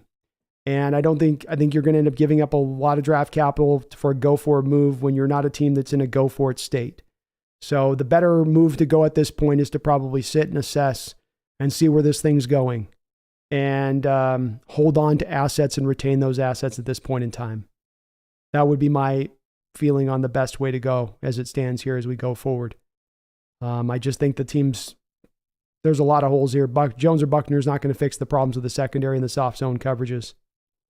I don't know if you had either of those two guys today. If I don't know how much even closer you are to winning this football game. So I'm pretty despondent on this one because of that. It was really bad, Thaddeus, as far as where I see it sit. So I think you just got to sit on your assets and just see what happens through this year at this point. See if Carroll can turn it around. See if the young guys can step forward. See if the addition back of Jamal and Witherspoon can make that big difference, as some people in my chat are hoping can be the case. But I don't think you can make a go-for-it move with the way the team played today. I think they absolutely showed you that's not the right way to go with where we currently stand. Certainly not giving up a future first-round pick. Could be giving up a top 10, top 5 pick at this point. Thank you, though, Thaddeus, for that $5 donation. Sorry I was a little late on acknowledging, a little slower as we're getting late in the chat, so I slowed down a bit. Janeth Kumar, thank you for the $5 donation. I do appreciate you as well. As Pete should be grooming a successor. Don't be like Alex Ferguson at Man United. A reference for those that watch soccer. Oh, yeah, that'd be great if he was. I don't know if he's probably doing so. I think part of this, Janeth, is the part where Pete wants to coach in perpetuity. He doesn't want to stop coaching. He's not looking for retirement. He's not showing any signs of slowing down as far as being wore out by the game or not enjoying himself or wanting to continue through this process and all the work it takes every year. He loves it. And I've long said, that's, as they say about the players, where you've got to have to tear the jersey off my body to get me to stop playing this game. I think Coach Carroll is going to be the type you're going to have to rip the whistle off of his neck to get him to stop coaching. And so that probably means that he's here as long as he kind of wants to be here. And there's not really anything on that I think is going to change anytime soon, unless we had new ownership come in. And I don't think we're getting new ownership anytime soon. So, yeah, unfortunately, I think it's going to be the case of where it is. You're not going to groom a successor, Janeth, if you never think you're not going to retire. And that's where I think Carroll is right now. I'll coach till I'm 95. I love this. I'll coach till I drop dead on the football field. I love this. You're not going to groom your successor if you think that way, right? And Janet, thank you for also a $2 donation on top of the $5 donation. I appreciate that support. Very, very kind of you for doing that. Showtime Coop 13. Thank you for subscribing to the channel. I welcome you jumping aboard here as you are. If you haven't already, folks, please do hit that like button. Even though I do get pissy and annoyed here in this stream, I would do appreciate if you do hit that like button for me. It does help out this channel, helps me grow, helps me show up on other Seahawks fans looking for answers on this very tough day. Empower Code. Thank you for the $10 donation. I do appreciate it. Empower Code. He says, thanks again, Brando. It's nice to have somebody go to during these rough, and by rough, I mean rough times. I wish, I hope, I pray for schematic change, but it is what it is. Rain or shine, go Hawks. Well, beautifully put on your part. Thank you for the $10 donation, Empower Code. Rain or shine, it is always go Hawks. Rain or shine, it is always pro team, and let's get this right, and let's hopefully turn this around. And like you say, you wish and you do hope it's better. You've got the intelligent part of your brain telling you he's not likely to change things at this point. Old dog, new tricks, probably just not going to happen. We can have some hope. Maybe this is enough of a stunning defeat. Maybe this is enough of a stunning, thorough drubbing of your defense to the point where you go, I got to do something different here. Okay, it's undeniable now. I've got to change something up. Maybe this is that thing that finally drives that change through. I hope, I pray. I'd love to see it. And if he does, you can better believe that I'll give Coach a ton of credit for it. Like the credit I was looking to being willing to give him if he was going to change schemes, if he was going to move off of that defense. I was standing ready. My toes on the line to praise him at that point. Finally, that's all I've asked you, Pete. Just learn your lesson. This ain't about firing you. This ain't about getting rid of you. This ain't about saying you can't coach. Just evolve this thing that you are not evolving. Update this thing that you will not update. He's got a Windows computer that's like 17 updates behind and he won't update it. Don't make me go get a new computer. Just update the thing. He doesn't want to do that though. It's not his style. It's not his way. Empower though, thank you, man. It's my pleasure of hopefully to be some kind of source of maybe some catharsis for some of you folks out there today. Maybe I've at least provided that, if not some entertainment or knowledge throughout this point. But I appreciate you. Thank you so much for that donation. And there will be brighter days this season, I imagine. Hopefully this is one of our darker ones. Hopefully. Janeth Kumar with a third donation, a $10 drop. Thank you for that triple dono, Janeth. Very, very, very, very kind of you, all that support. Says, the problem I have with DK's incident is that every team will focus their trash talk on him. He does not need to overheat this year. Certainly it'd be great if you get a little bit better check of emotions. If I have a choice of either dialing DK down or getting the player that we've gotten from DK in prior years with the occasional, I'm going to get hot-headed and over emotional, or I get a much less player on the other side. If I have to make the choices between that two, I'll take the first. And there may be a bit of that choice you have to make on that. For the player to play with that edge, to play at that line, to play like he does, that's a little bit of what comes with that on the other side of it. Maybe not. Maybe it's something that he can grow with in time. It's been kind of a part and parcel of his game throughout his time here in Seattle. He's had the best start at the receiver position to any Seahawks receiver in Seahawks history. He is top 10 all time before the age of 25 in receiving yardage in NFL history. He is top 7 all time in receiving touchdowns in NFL history before the age of 25. And he just turned 25. He was also your leading receiver today.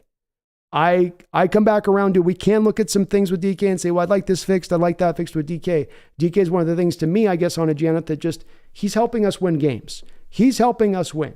To me, I look at the things and go, there's some problems on this team, and there's been some problems on this team over the last couple of years. But why I have so much for support for DK is because of those aforementioned stats.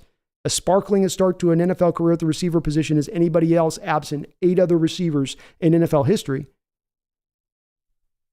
The fact that he blocks, the fact that he plays every game, the fact that he plays injured.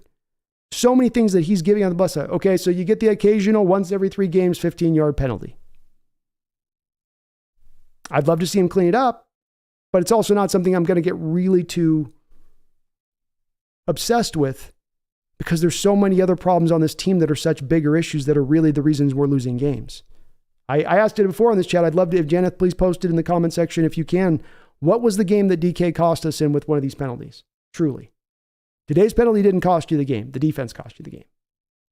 What's been any one of the penalties that DK's had if in the hot-headed approach and all that stuff over the last few years where you can trace it back and go, man, that penalty right there, that was the one in that game that if he had just shut his mouth up and done it and hadn't done that thing there and that thing, we would have won that game. I don't think there's any one moment we can really point to that's of that way. There may be a moment down the line where that happens, where his emotions get to him and are the cause of that, but I don't think that there's been any one up until this point. And so I can't quite get too over the moon with it. When again, there's just so many other bigger parts to me, Janeth, when I look at this defense, that this is why you're losing these games. This is why you're having and that's over years of time period. This is why it's going wrong.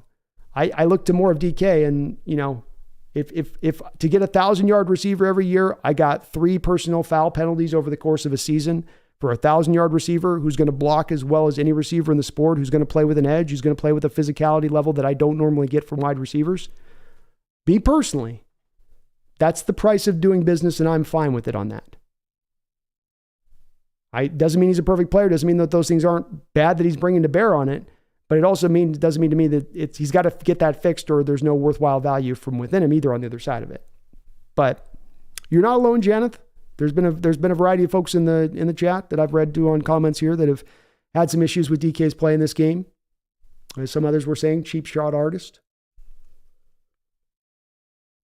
I just can't quite get there. Poop dog, angry Brandon. Wow, Hawks need an angry dog. Oh, sorry. Hunter says trading for anyone isn't going to solve this problem. No. Dan says, Pete says they will need to teach it better. I'm going to blow a fuse. Laughing out loud, that's a very arrogant notion too. Just assuming it will work if it's taught better, even though it hasn't worked for years. And even though you've said many times over, we've got to teach it better. You know, same old excuses. Same old excuses. C Money says, how you feeling about Brown? Got burnt. He got burned bad. He's supposed to be a guy that can hold up sticky in coverage, but he wasn't sticky at all. Also showed up with a lack of tackling in this game. Very disappointed in what I'm seeing from Brown and Michael Jackson at this point. Big time disappointments. Lost Souls, Ancient Treasure says the Seahawks definitely brought back the 90s Seahawks football. The new Legion of Gloom. Well put. Deidre has been calling for Pete's job since 2020. Glad everyone is understanding why. Definitely going to get more on those boats after a game like this, and especially multiple of these kind of games. We'll definitely get there quicker. Wilbert says Trey on the bench next week for sure. Probably. As long as Witherspoon can play. A1 says, can't wait for Witherspoon to smack people around, so all y'all come in here crying about cheap shots. Yeah, can't wait till you see that guy go. Jose Lopez, JSN must not be ready. Dude looked awful out there. Yeah, I got to watch y'all 22 to see if he was getting open or not or what was going on with it. I wasn't able to kind of lock in on his as much as in this game. C-Money says, talking all offseason, we were working on the defense. Talking all offseason, we were working. I thought they were. Alex says, I wonder how Bengals fans feel. Pretty similar, I think. It's possible. I think there's an easier point of explanation for the Bengals fans. The Cleveland game was a downpour. The Bengals want to throw the ball over the football field. It's very hard to throw in a windy downpour. The Bengals don't have a running game that they can fall back on. The Browns on the other side of it do have a running game and a good offensive line, and they can lean on that. And so that was as much that you had some just bad conditions there for the Bengals to try to go out there and execute their offense. Able to be explained, I think, a little bit easier than ours. Russell, I feel like we keep saying it can't get any worse, and somehow it does. Very true. Very true.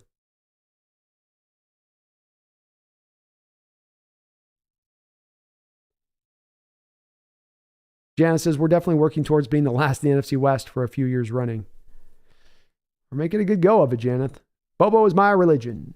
If we all know our weaknesses, opposing teams definitely know our weaknesses. At some point, Pete has to change. He's had 7 years of just watching his defense suck in the same ways. Wonderfully put, Bobo. That's at the heart of my problems here. It's heart of my frustrations is I've had years of being frustrated about this. Years of watching the same thing tried out there over and over again without change.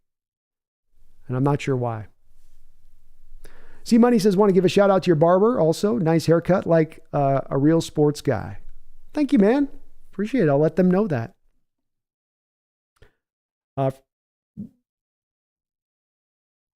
Very kind of C Money. Frederick McGuy. I don't know if it has already been brought up, but Pete also never seems to be an aggressive mindset on either side of the ball. On offense, we were punting down 14 with 4 minutes left. Really? Yeah, you see the same thing with Frederick, the willingness in recent years to go with field goals all the time. He's satisfied with field goals.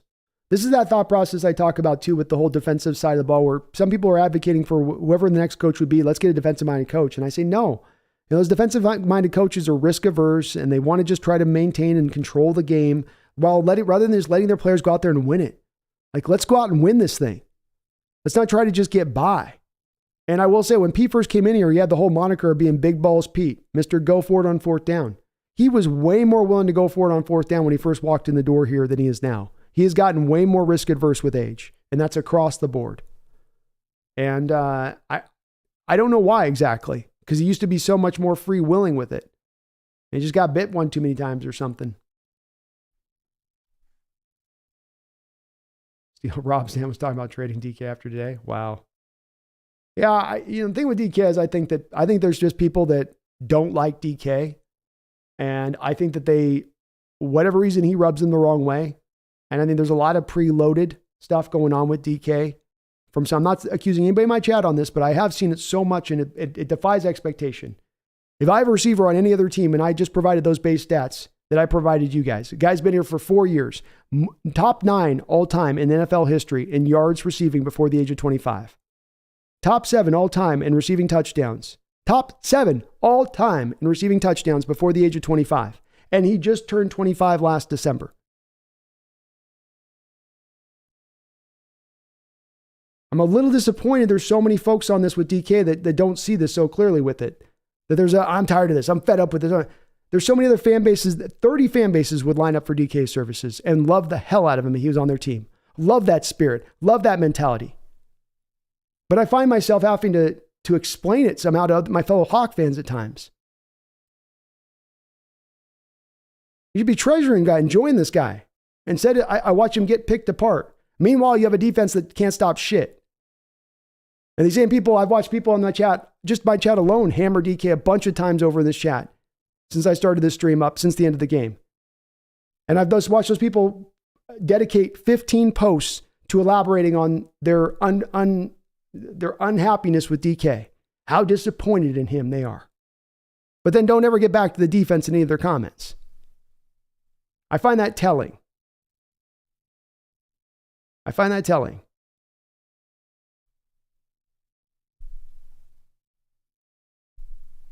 Krishna, I feel like Carter being in Seattle would be a lot different than him being in Philly. I think you're right, Krishna. I'm not going to hammer as much on the Carter stuff. It's inevitable to happen over the course of the season. There's a lot that went into that decision. It wasn't an easy decision for our front office. Him having success in Philly does not necessarily mean he would have had unequivocal success here in Seattle. And he's going to a great environment there, Georgia East with all those other Georgia players. It doesn't necessarily guarantee him coming here would have been 100% a home run. And I'm not so sure that just bringing Jalen Carter today would have fixed the problems we saw today either.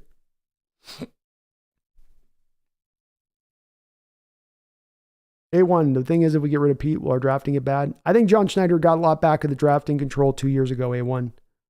I think that he had a lot of that was taken off Pete's plate and given to John specifically because of the recent draft failings that I would register to guess were a lot driven at times by some of Pete's decision making, being that he was the vice president and could override John Schneider at any one given time over the past 10 years. Hard to say though. Don't know for sure unless you're in that room, right? King Bomber says people who say DK's play were dirty are on something. So Donald isn't a dirty player, which he slams Geno to the ground, which is illegal, but Metcalf's block is dirty, which is completely legal. Make it make sense to me too, King. If Metcalf's block was so bad, if it was such a horrible, dirty block, why wasn't there a flag on the play? They flagged him for taunting. Because it was legal. That's why. Bray J, how y'all let the Rams do that? I don't know, man. We're trying to figure it out. Danny McCormick, when the Rams receivers are running routes into soft zones and stepping in the perfect place for a catch and it works for 6 seasons, you need to change your adjustments to suit who you play. Facts, no paper. Well said, Danny. Well said. And very, very true. Save the Geese, thank you for the $5 donation. I do appreciate it, Save. Sorry, a little late on getting to the donation. Didn't realize I had some donations backed up there. Says, Seahawks fans don't deserve DK. 4,000 yards and nearly 40 touchdowns to start his career. Him and Mahomes, and people will be talking him up in the media. Yeah, you give DK to Mahomes and it's like, no doubt you got Megatron 2.0 out there. And yeah, I'm quickly arriving at that place. You know, you guys don't like him so much. He doesn't play the way you want him to play at the position with it. Well, okay, I guess we'll move on. Let's move on from this dominant force we've got just for the hell of it because he got people up in their emotions a little bit. I'm legitimately shocked with my fellow Seahawks fan on this one. I can normally, even on situations where I disagree with fans on certain stuff, the DK thing I don't get. And it's one that has come up every year that I've done this stream. It comes up every time. It used to be the thing in his mouth, drove people crazy. He's got the bob on his mouth. What's he about? What's he doing with the bob on? Why's he got to change his hair? What's he changing with his hair? It's too emotional. Too emotional out there. Too emotional. So everything always comes back to everything picking again at him with nothing having to do with his game, but all these little ancillary things. You got the opportunity to watch one of the best young receivers the NFL history has ever seen, and all we can talk about is he hits the guy too hard. His emotions get the best of him too much. That's the defining aspect of DK's trait and who he is. In 4 years I've watching him play, that's what we're walking away with. Well said, Save the Geese. You know I agree with you 100%. Don Mata, thank you for the $5 donation. He says, I am tired of the DK hate. If Pete and other players had his passion, we would win every single game. He's on the track to be a Hall of Famer if he stays healthy. Both you and Save the Geese, Dawn, have hit this one right on the head. And I can't really offer more than either of what you were saying. I'm tired of it as well. I'm pretty open to different mindsets here. I'm pretty open to different people with different outlooks on this team, and we can go head to head on it. The DK one should be a no-brainer for you. This should be a no-brainer for a guy to celebrate. This should be a no-brainer of a guy that we look at and we hold up and revere and go, wow, we got this. This is ours. He's ours. We get to watch him. Just turned 25, just going into his prime. Complete football, players with edge. Some receivers, you can't beg him to block. This guy, he can't get enough of blocking out there in the run game.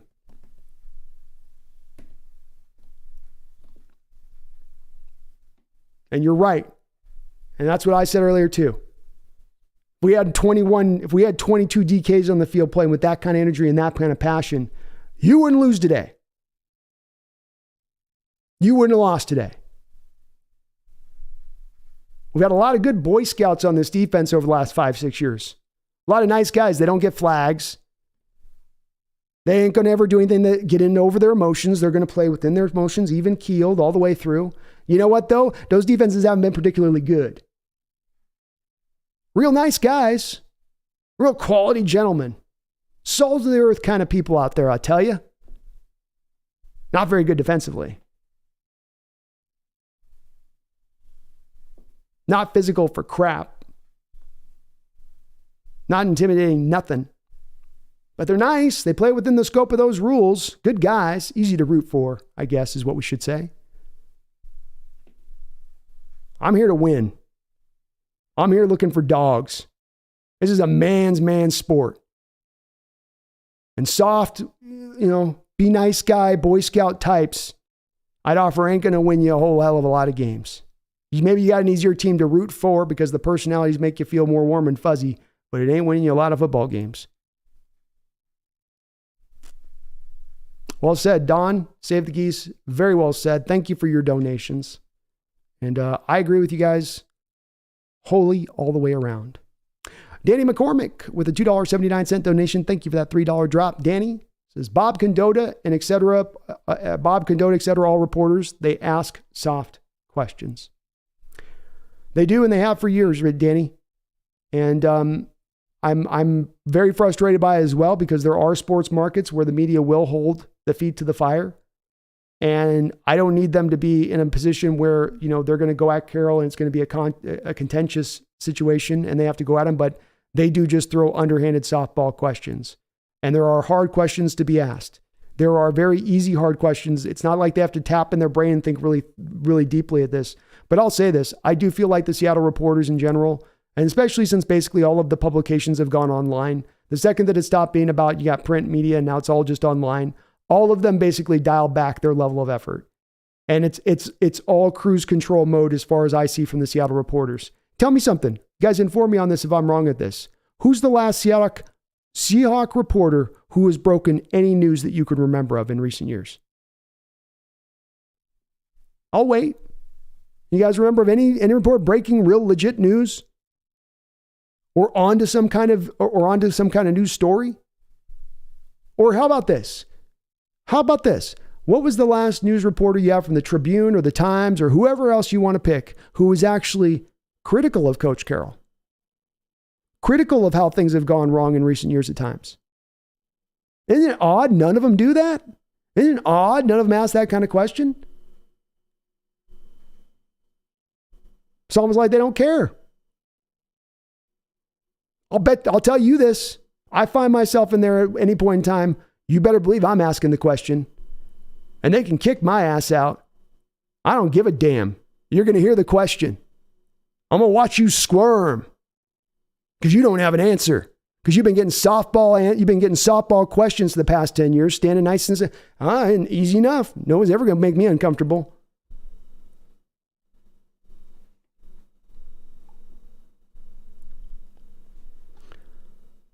Jacob Davis, Eric Bieniemy for head coach. He ran the Chiefs offense pretty well in KC. I don't know, Jacob. I look at that as more of an Andy Reid job down there. And there's definitely a reason why Eric's had a hard time in getting a coaching job in this last 10-year period when many of Andy's assistants prior, who were former offensive coordinators, did get jobs. I wouldn't probably go with Eric at this point.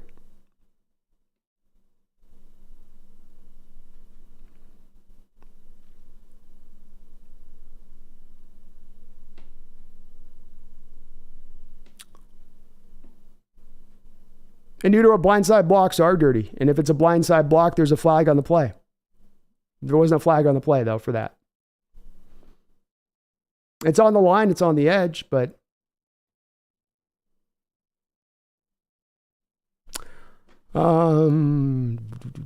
Janet says, okay, I can live with that attitude. Lean fully into that message. Enough of Gino being the diplomat. Let's be the mean mother effers. Let's do it. Let's go. You know, it's a tough sport. Anybody that's played football knows this. If you walk out on that sport and you're going to be in a nice environment, nice attitude, just a good guy, you're going to get your ass beat. Physically beat on the football field. I'm going up against another grown man, hitting him as hard as I can and trying to enforce my will upon him.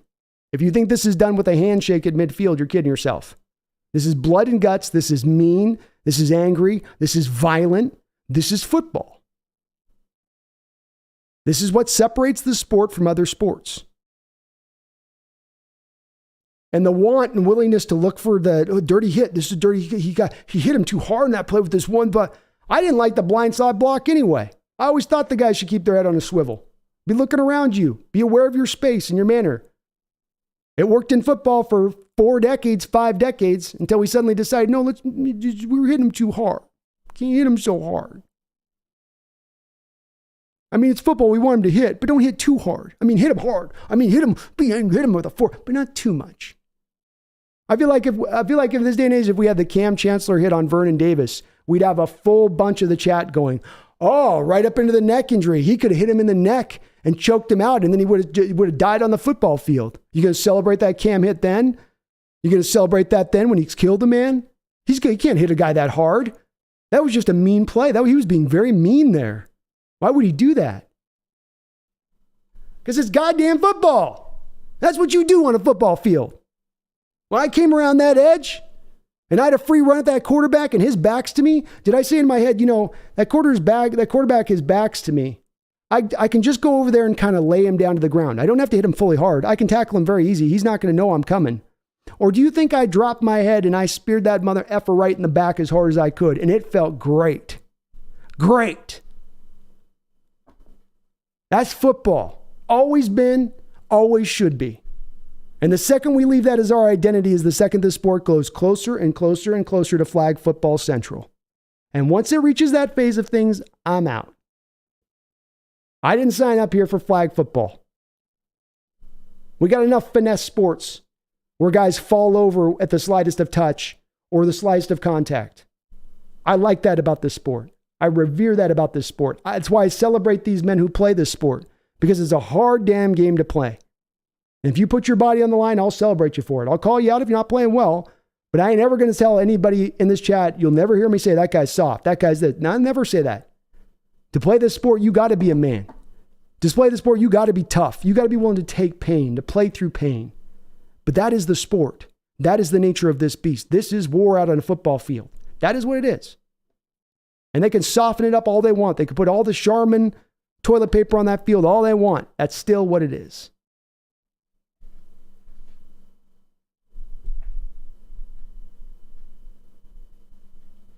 Nahad says, nothing wrong with DK. He plays physical. Is anyone talking about cheap shots when we lost our tackles?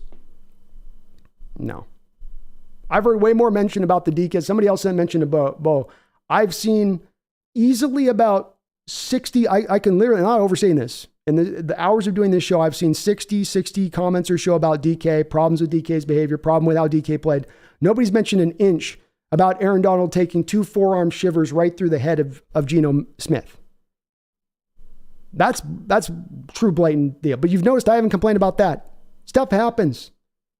Aaron Donald's cheap shot the hell out of us for years. Do I knock Aaron Donald for that? Do I say Aaron Donald's just a cheap shot artist? He's a dirty player. I say one of the best players of his era. I'm consistent on this. The player does something out of line, he gets flagged for it. If it's not a line, don't get flagged for it. Play with an edge. Play brutal. Play mean. That's the sport. That's what we're doing here.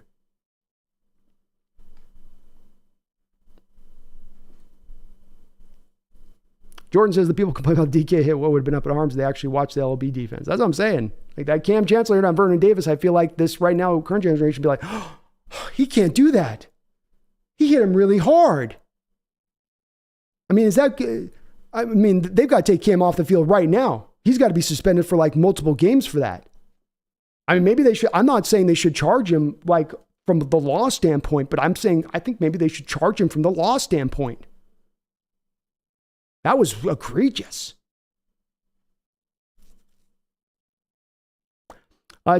Ty Matt says, how do we fix this ASAP? I usually have some answers to provide here, Ty Matt, but I think outside of providing and playing a lot more of an aggressive style of defense, outside of being willing to take a little bit more risks that may cost a big play from time to time so you can get the big play on the other side of it, outside of making that kind of change in that manner, I don't know if that there's a vast difference that you're going to see from this team defensively. Greg says, I don't know what to say. I got a lot to say. That's okay. I'll fill in the blanks for you.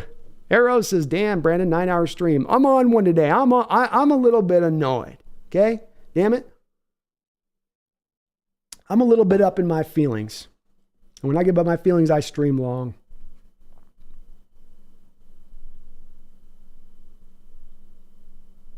Jan says, okay, guys, fair point. I'm glad to hear your point of view, and I've changed my mind. Hell yeah, Janet. You don't have to play your mind. This is the way I passionately do believe about this thing. I mean, people may not be saying there's a person earlier that was saying DK was the reason we lost. So there were people in the comment section earlier, multiple people over saying that. Now, they could have been trolls, could have been real, but like I said, there's been a good 60 comments posted on my chat here since the end of the stream. Some coming from the same person multiple times over, so I'm including all that into it. But just the fact that I'm hearing it's mentioned so often as in this light, like this is being put at the front burner, right? We got front burner issues here, and none of them should be DK. That's really my point with it, but it's being talked about at times like he's front burnered here. Wu-Tang says, I love DK and I don't care that he pushed a guy. I want aggression in my players. Me too. Much harder to get a player to tell him to go be angry, to go get it, than it is to pull a guy back. Okay, you're up on the line, got to get you back a little bit.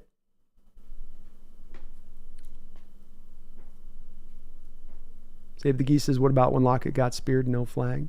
Yeah. Hard hits on a football field. It happens. Byron P., it's time to move on from Pete. The team is undisciplined and has been for years. Well said. Definitely were that way today. King Bomber DK can have as many unsportsmanlike conduct penalties as he wants. His penalties have never been the reason we lost a game. Exactly. Same theory with Jason Myers. Ty Matt says, what coach will we be able to get? It'd be hard to say at this point, Ty. I could give you a couple of names of guys, but I think it's too early on. I also think that it's probably not all that interesting to talk about new coaches because I don't think there's Coach Carroll's going anywhere anytime soon. So it's kind of an exercise in futility. And that we can do it, we can bring up some names, but I don't think he's going anywhere. Joshua W. says it wasn't a cheap shot. It just looked bad in the isolation. DK became a blocker once the catch was made. Amen from my standpoint, Josh. And as I say with it, there's a reason the officials didn't call a flag on the play. Why? Because it was a clean play. It's legal. Mike Skinner, it's been years of defensive ineptitude. Years. It's real talk.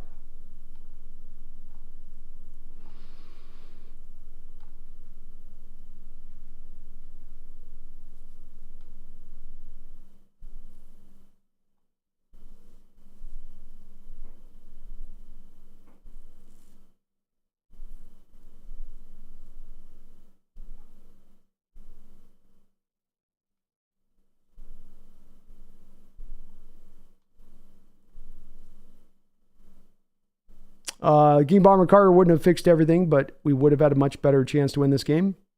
Yeah, considering Witherspoon didn't even play. Yeah, that's true. I don't think it would have been enough to win the game as badly as you did get beat, but it would have been an improvement.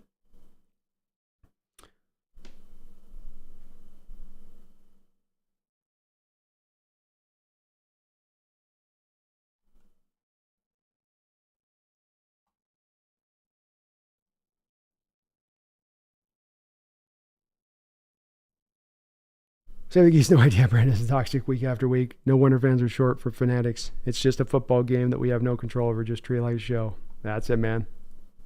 It's part of the lay of the land. I'm used to it. I'm good with it.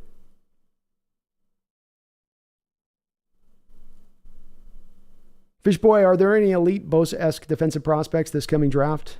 I know it is early. It's kind of early at this point to make any kind of real, to make any assessment on that. The thing I'll say about that too, Fishboy, is that when you do have a Bosa-esque pass rusher, you kind of know coming into the college season that you have that guy as well. Both Bosa brothers had, they're coming that final year where you knew they were going to be one of the top picks in the draft, and you could kind of see him coming. Whoever's going to be that elite defensive player that rises like a cream to the crop throughout the course of the season to become that guy, he's not quite ingrained or embedded as that guy right now.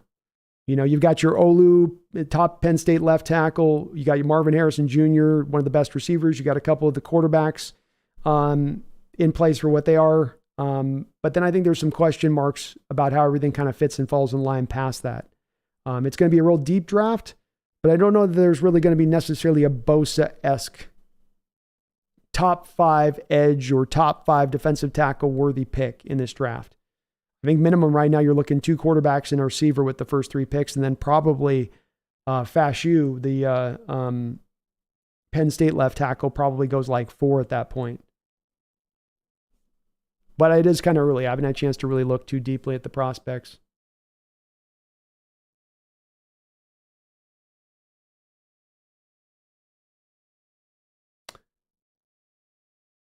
Paul says, this feels like a replace back to when I first started following the Hawks next, and you seem to have a bleaker, straightforward outlook and were critical of Russ.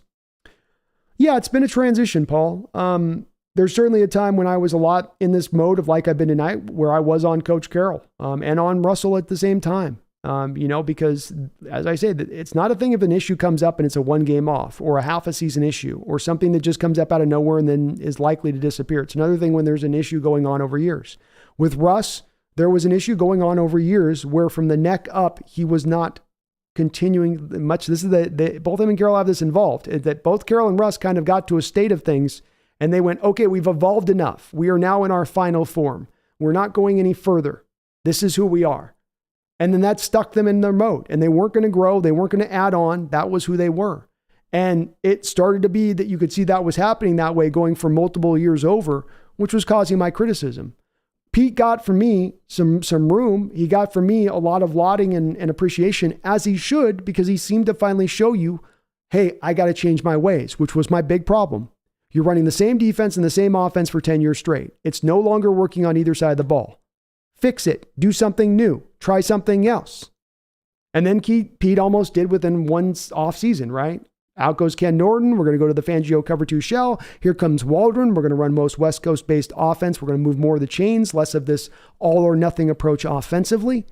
And so he seemed to be showing signs of a willingness to modernize his approach. But just as we seem to start to get a little momentum there now, he's hit the e-brake on this thing.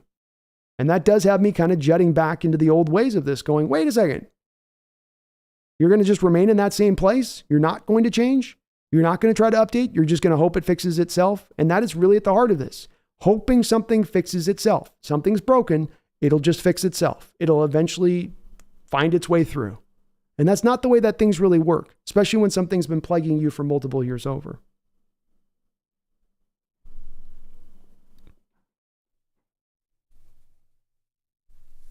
Paul III, the legend of boozed up Brando will live on in infamy.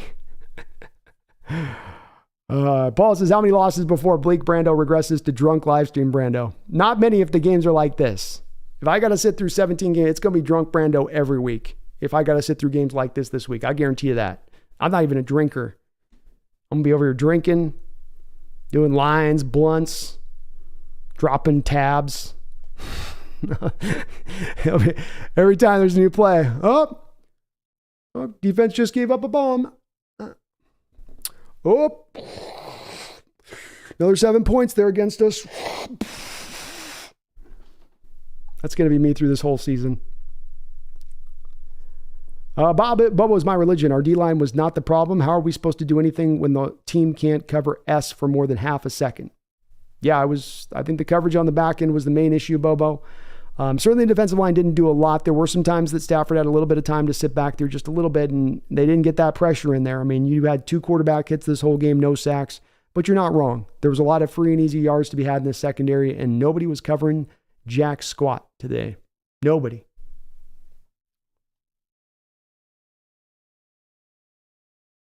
Rock Band Drums, I never say a thing about DK because he's a beast and a competitor. I expect nothing less from DK. Hell yeah, Rockman. Hell to the yes. Bob says, what records did Tom Brady's receiver break when they were going to the Super Bowl every other season? None. Oh, that's right. All that fluff means nothing.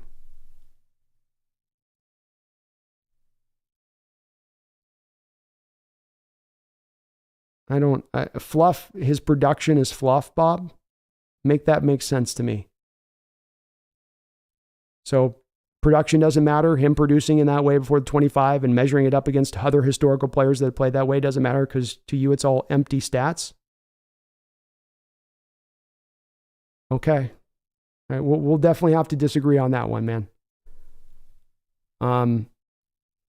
And as far as the receiver every season, part of the reason why Tom Brady left the Patriots, part of the reason, Bob, he didn't finish his career with the Patriots is because of that outward refusal to get the receivers in there that can make it do. Because his guys couldn't get any separation at the end, weren't explosive at the end, weren't good. Because Belichick, like Coach Carroll, has his own Achilles heel, which is that he doesn't know what the hell to do with wide receivers. But yeah, they had a lot of guys putting up some historic numbers there, Bob. They actually did. If I'm not mistaken, Randy Moss set a touchdown record with Tom there. Wes Welker and Edelman were well over 100 catches every season, producing high marks. So in actuality, yeah, maybe they weren't records, but I didn't say DK was setting records in either. I said he was being highly productive. So yeah, they did require receivers that were productive there in New England. And when they didn't have it, they weren't very good. And it caused Tom to want to leave at that point. Go, okay, fine. Don't give me playmakers, I'm out.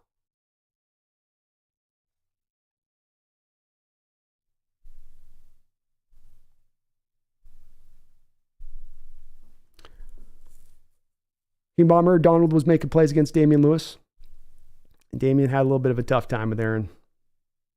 They tried a little more of the double team blocks in this game, it seemed like, but still an issue. Dave Yang, 9 hour stream. Wow. Gee, good game, man. Thank you, man. We're a little late tonight.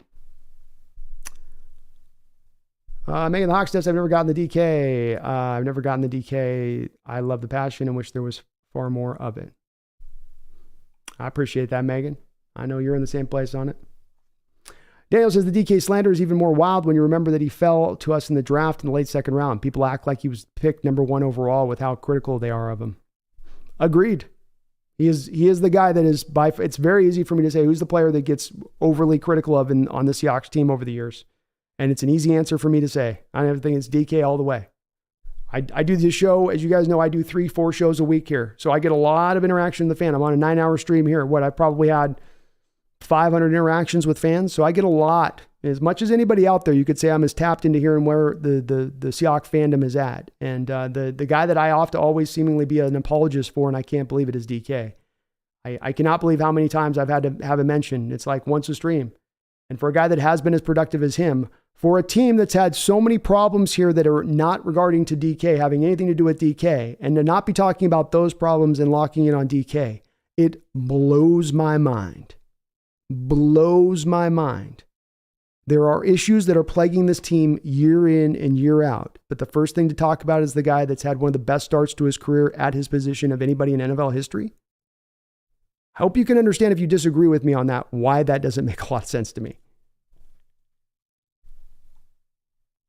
Frederick McGuy, what adjustments for the past 5 seasons this team does not adjust? Agreed. I think you're responding to somebody else. My bad.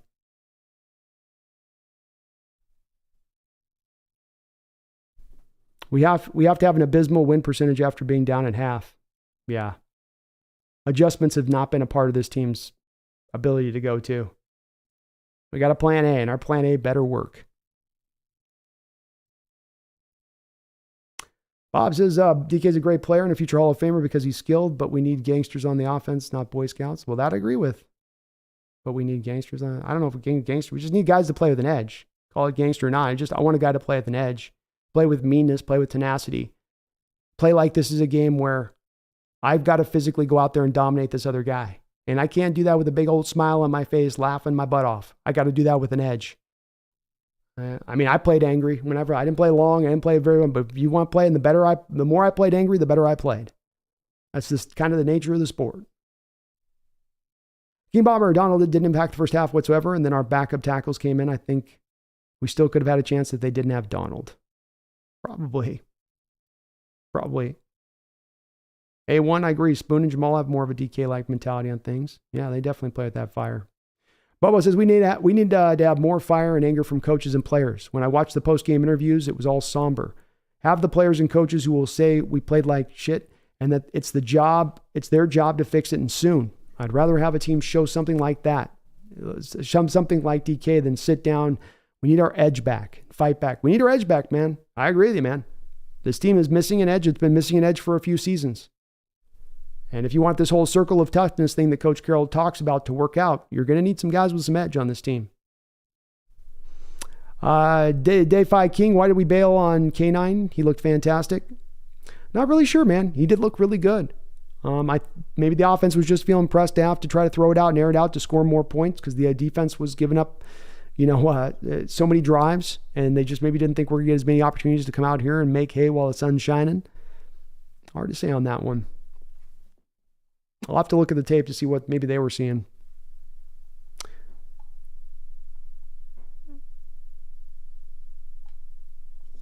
Save the Geese. Thank you for another $5 donation. I do appreciate that.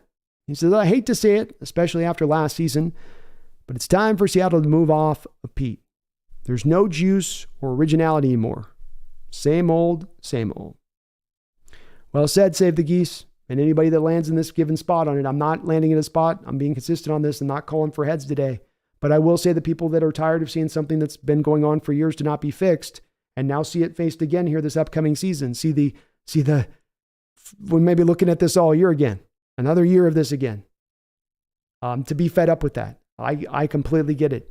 Say I'm done seeing us have the same thing happening in the way we lose. I'm done seeing this team without the fact of fire and passion, without any originality, as you talk about, because there is not a lot of originality out there. I've got one tune I can play. Let me play it for you one more time. Yeah, I heard the song. Do you have anything else? No, but you haven't heard me play the song this way. Yeah, we heard it. We did hear you play it that way in 16, 17, and 18. You already tried that. But no, wait, let me try this. Really listen this time, though. No, it's the same chords, Pete. It's the same chords. So I ain't quite to the place of that save, but anybody that does land in that place, I get it. When should a coach be fired? When it's not working. When it's not working and it hasn't worked for a couple of years. When it's not working and it hasn't worked for a couple of years, and it's not worked for a couple of years because you apply the same application in your approach. Now, I'm not saying that's what's going on with Pete here, but there's a lot of close similarities to what I just described and what would normally create a situation for letting him moving on from a coach. Again, to say I'm not arriving there, let me make very clear on how and what I'm saying so people don't try to parse me out.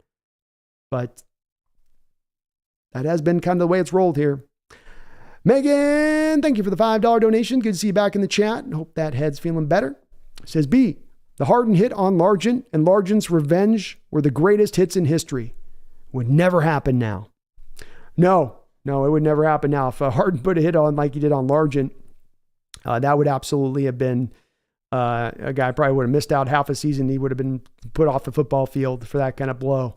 You will never see anything like that, or nor anything probably like Largent's one. Though I might say Largent's was kind of clean, I think even by today's standard, that one was pretty clean. But yeah, you're not going to see that brand of football played in that manner anymore. But I'll tell you this, Megan, when I do see a guy doing it on the field, I'm not going to be one of those people jumping up and down going, he hit him too hard. You can't hit him like that. That's too mean. Why'd you got to be so mean on the football field? Why you got to be so angry to a guy? I mean, can he be nicer to him? Just, tackle him gently?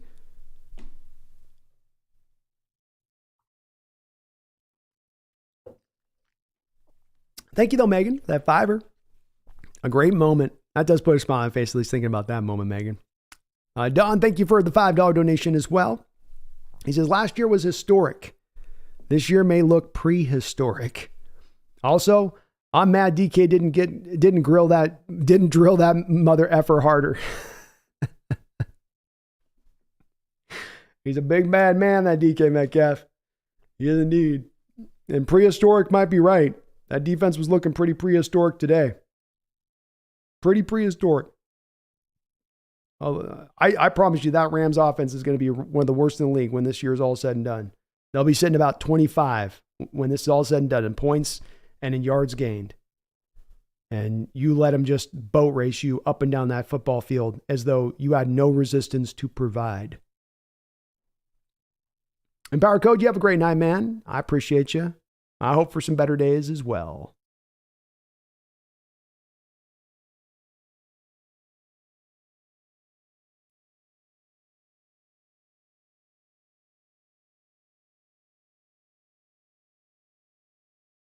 King Bomber says Donald's one of the main reasons why we couldn't move the ball in the second half, which is one of the main reasons we lost the football game. We could have won this football game even giving up open pass over the middle. The offense just had to score more points.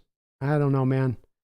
I feel like the offense had to have this put into place where they have to score every time they have the ball. That seems to be our expectation. And like that to me, I backtrack then to being King Bomber going, hey, my defense shouldn't require my offense to have to score on every single possession.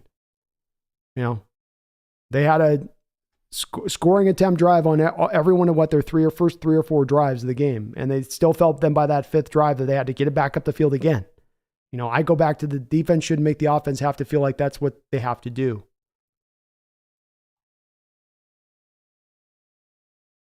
Fish Boy says our team's like a non-alcoholic beer. It is. It is indeed. Well said. King Bomber, did we lose the game giving up open pass in the middle? No, because we won in the scenario I just explained. Did we give because no, because we won in the scenario I just explained. We could have won this football game giving up. I don't know about that, King. I don't know about that. You never stopped the Rams offense. They just decided to lean on running the ball. So I don't know there's any point in time your defense was ever going to be put together in this game to stop that offense in the way you were running it out there today. Again, I don't understand too, why does the offense got to score every possession for you to win a game? And if they don't, then the offense has to share a huge part of that burden in your stance on that? Make me understand what you mean by that a little bit more. Because that doesn't add up to me. The Rams hit you over the middle of the defense. They threw on you whenever they wanted, however they wanted to. You didn't provide any resistance on that offense today. That's why you lost this game. Could our offense have played better? Certainly they could have played better. But you also lost your two tackles halfway through the third quarter, King. And like I was saying earlier on this, let's just remove ourselves from this situation. Let's remove Seattle from this situation. If I take the Eagles, if I take the Patriots, if I take the Denver Broncos, if I take the Kansas City Chiefs and I remove their two starting tackles, if I took the Chiefs playing the Detroit Lions this last week and I take their two starting tackles and take them off the field and put backups in, do we think that Chiefs offense is going to just be functional like nothing? That it should still be functional, or that it should still have an expectation under it that it needs to score every time? That's what we should hope that they need to get done? Because that was what was on the table deep into the third quarter of this game. You're going to need to score every time, which is very similar to what we saw last year from a lot of the games. You're going to have to score every time, Gino. That's a tremendous amount of pressure to put on offenses. You get offenses to press, offenses start to press, mistakes start to be made, offenses become less effective. I mean, we've been down this path before. This is part of what's frustrating me so much. We've seen this story before. We've seen this episode before.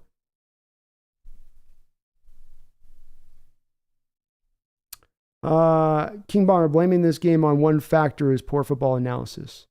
There's more than one factor that lost you this game. But getting caught up on the offense, which is where you're hanging on, King Bomber, is not the main reason you lost this game. There are bigger problems. There are bigger reasons as to why you lost this game. Right? There's things that are in context small. There's things that are bigger. DK and the penalty in that moment, bad moment, didn't help us win the game, caused us to technically lose the game. But is that something that we want to put at the forefront of our main issues with this game, of the main things that need to get cleaned up coming out of this game? No. The defense is quite obviously the main thing coming out of this game that you need to fix. So yeah, there's not, as I always say, King Bomber, there's never just one only reason for one thing that happens. But the defense is the main reason you lost this game. I'm kind of surprised that you're in the place you are on this one, King. You just faced against one of the worst offenses in football. One of the worst offenses in football that was without Cooper Kupp, starting rookies everywhere, on the road, first game of the year. And you couldn't stop them at all defensively. You provided no resistance. You got no sacks, no turnovers, no interceptions, no fumbles. Barely any quarterback hits. In fact, 2 quarterback hits, if I'm not mistaken, on the whole entire day.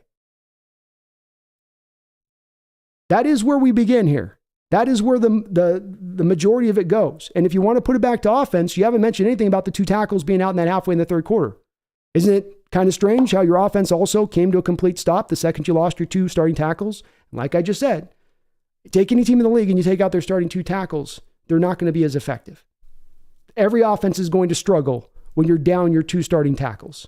No team is built 4 tackles deep across the league, or there are very few of them if they're out there. So it's not the only factor, but it is by far the main factor in this game is the defense. That's why you lost this. Offense had a hand. Offense didn't do its part all the way through. But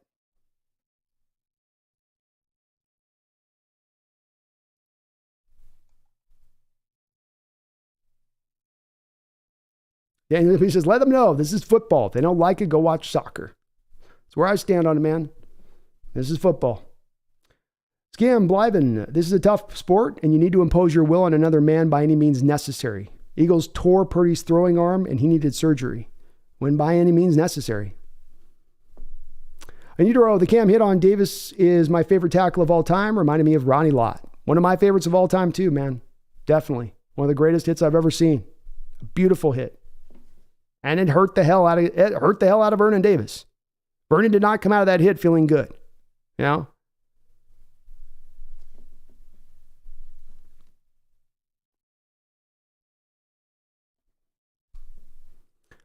Chance Brown says, preach, man. Football's a violent sport between the whistle. It's okay to be violent. That's where I'm with it, man. This is the game I watch. This is the game I love. This is the game that it's been this way throughout my life and 4 decades of watching the sport. I ain't changing. My outlook ain't changing. It's been the same way all the time. I'm celebrating in the same manner I ever have. But this new, we can't celebrate hard hits thing, or we're going to all turn into officials where we're all starting to pull for our own particular little yellow flags in our back pocket. Come on now. Come on.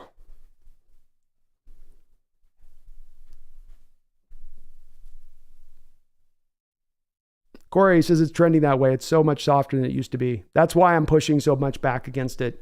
If you find yourself in that moment of going, well, DK hit him hard, retract back from that. This is the problem with where we're going as a trend in this game. This line of thinking is only going to serve to end up making the game softer. And we're going to get further and closer to that flag football, which no one's going to like watching flag football. Trust me on that.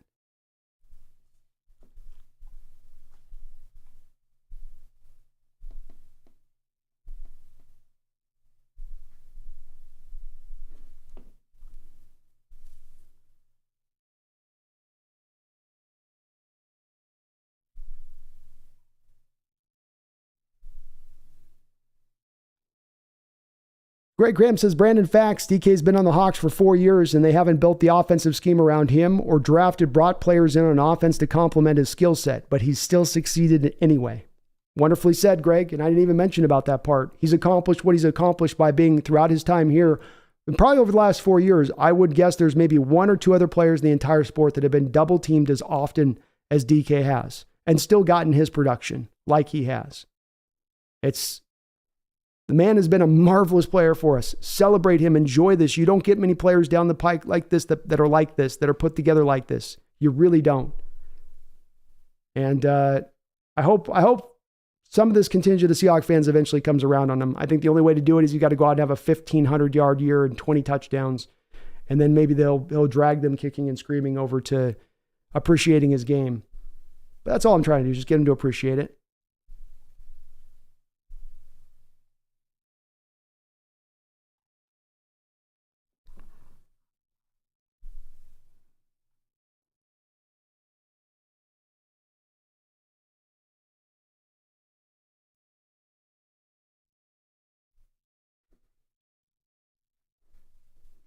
Megan says, with the DK at first hit glance, I wondered why no flag. Then looking at the play again, it was fair, and people are pissed that it landed. Yeah, it's in there. That's one of the reasons I'm not mad at him. No flag was called. You know, he got called for a flag for taunting, but not for the hit. Well said, Megan. Scam Blyven, that's how the NFL game is played. These threats of life-ending and career-ending injuries are real, son. Ask Brock Purdy what happened when the Eagles threatened his arm and he needed surgery afterwards. Amen.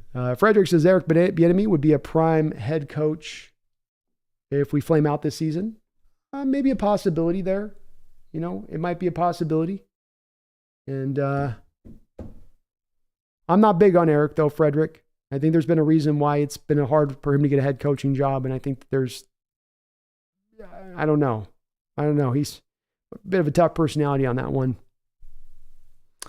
Jake Spearn says, at the end of the day, at least we aren't the Giants. Well, there is that. I mean, the Giants lost to a playoff team. We lost to what's probably going to be a bottom 10 team in this league. We got blown out by a bottom 10 team in this league. So it's a little bit different. But we didn't lose as bad, I guess. That's true. Man to moo. Football's won and lost in the trenches a lot of the time. Just look around the league. Until we take steps forward to improve the defensive line, this team will be one and done in the playoffs. Wonderfully put. Wonderfully put. Bob says, why do you think NFL players are paid enough money to never work again? Because on any given play, it could be their last, and some defenses are out to make sure that happens so they get paid. Amen, man. 100% right. Greg says, Brandon, people act like DK has gotten in fights on the field like Andre Johnson, OBJ, or Mike Evans, and none of them are called immature. Yeah, I know. That's why I feel like there's a little bit of a different, he's being held to a little bit of a different standard than people hold other players. And that's the part that confuses me a little bit because I don't understand why. Is it the binky in his mouth? Why? As I said before, he's got the penalties. He gets unsportsmanlike penalty. When has that costed us a game? When can we point to that being like, if we hadn't got that unsportsmanlike penalty, that just cost the game? I mean, you can't. Nobody's been able to say that in the chat because he hasn't. Which is why that stuff gets overblown up. And that's why I push back against it. It's not that. Jordan, exactly why Carter would have helped if we didn't need him. We could have gotten pressure in other ways instead of sitting in the same vanilla defense that's easy to attack. Ooh.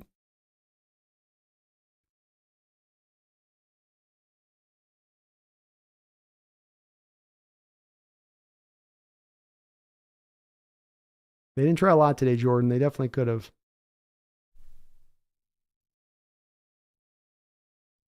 Greg Kemp says, Hines Ward got called a dirty player his whole career because he beat up defensive backs in the run game and now is remembered as the best blocking wide receiver all time. And that's who DK reminds me of in the run game. Well said, man. Yeah, Hines Ward, you want to look at a guy that's got a tape. You can go back and watch. You can type in YouTube dirty hits, Hines Ward, and any collection of his 10 dirtiest hits wouldn't come close to what DK did today. I mean, that guy fractured jaws. He caused so many concussions on those blindside blocks. I think that rule was almost created for Hines Ward, but he's not looked at as a dirty player anymore. It's, best blocking receiver like you talk about in NFL history, or one of the best. That's how he'll be referenced. That's how he's viewed. It's weird how that line can change from time. Defy says Seahawks need to go to press coverage so the D-line can eat. Soft off coverage is killing the Hawks. Certainly isn't helping, man. I'd love to see it. No, bro, why is it hard for the Hawks to move the ball in offense? If you watch other NFC war teams, they move the ball so easily. Everybody's wide open. I don't know why the offense got so stagnant today. I think once you lost the two tackles on the edge, it definitely hurt you a little bit, but I'm not sure why they couldn't find any kind of footing at one point. They just kind of completely lost themselves, and I don't know why. For instance, Pete Carroll makes me angrier the more I think about how the defense is called. Yeah, me too. Bob says Tom Brady went through many receivers and tight ends. Yeah, he did, but they were all quality ones, right? Aaron Hernandez is a horrible player, but he's a really good tight end. Rob Gronkowski is a really good tight end. You had guys come through there like Wes Welker, Edelman, Randy Moss, Deion Branch. They always had good receivers. And the second that they stopped having good receivers, Bob, then they started to not be as good. And then that's right about the time Tom Brady left. Modern NFL age, you need receivers. And having game break receivers can help you win football games. Bob, Kansas City Chiefs had Tyreek Hill, helped them go win a Super Bowl, right? Tom Brady having Mike Evans and Godwin and Antonio Brown helps him to go win a Super Bowl.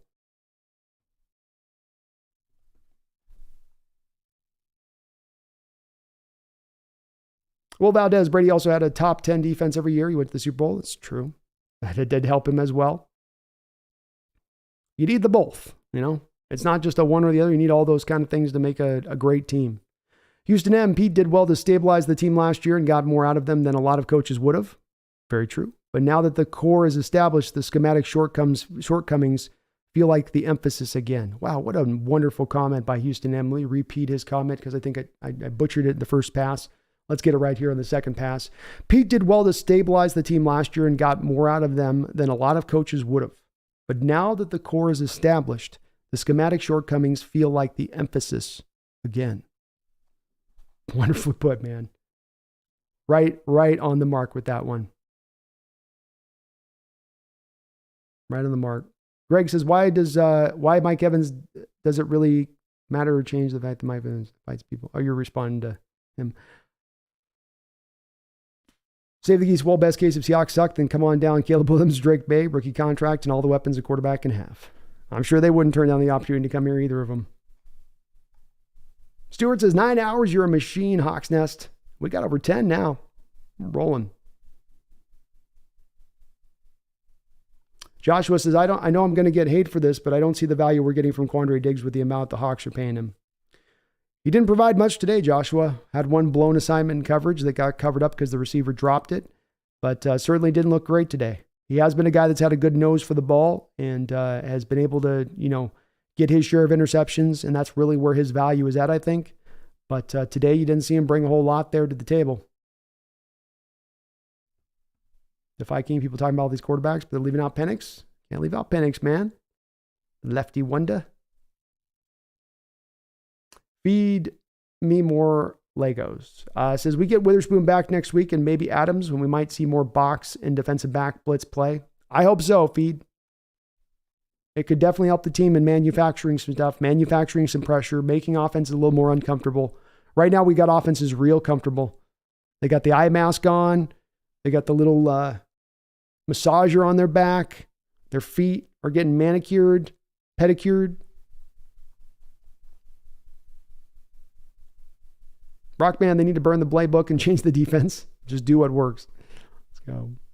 Save the Geese. All I'm saying is Cross and Lucas aren't healthy and Seattle loses next week and is 1-3 come bye week. Pete needs to take a leave of absence and let John get his Mahomes. I'll take a tank season. Gosh, could you imagine?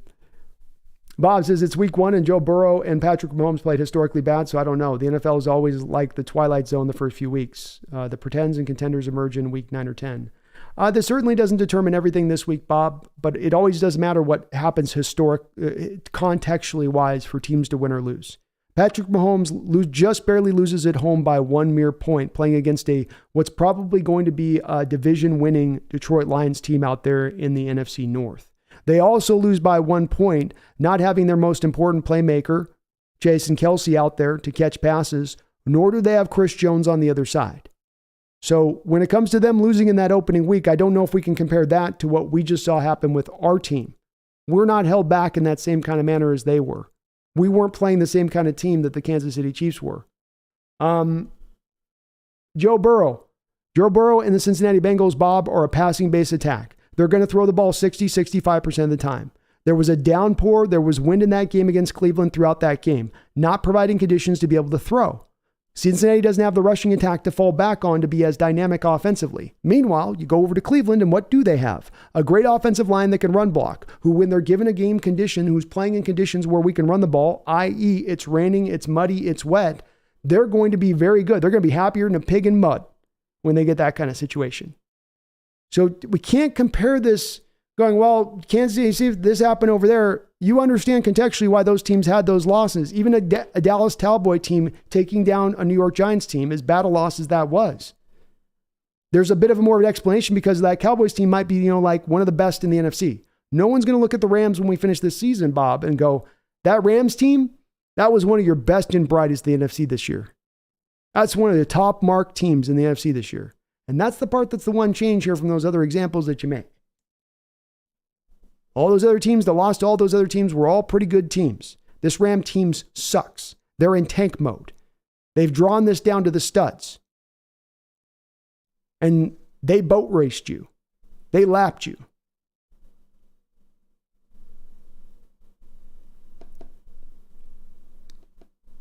King Bomber, of course not, but I think we have competent players on our D-line. I'm with that. Save the keys. Toe injuries like Cross can linger all season long. Without them, too, Geno is cooked. Defense isn't good enough. Look at the Broncos with a great defense last year. Agreed. We need those guys if we hope to get anywhere this year. Stuart says we got torched by two players named Puka and Tutu. Yeah, who did somebody say? They said we got torched by Nokia.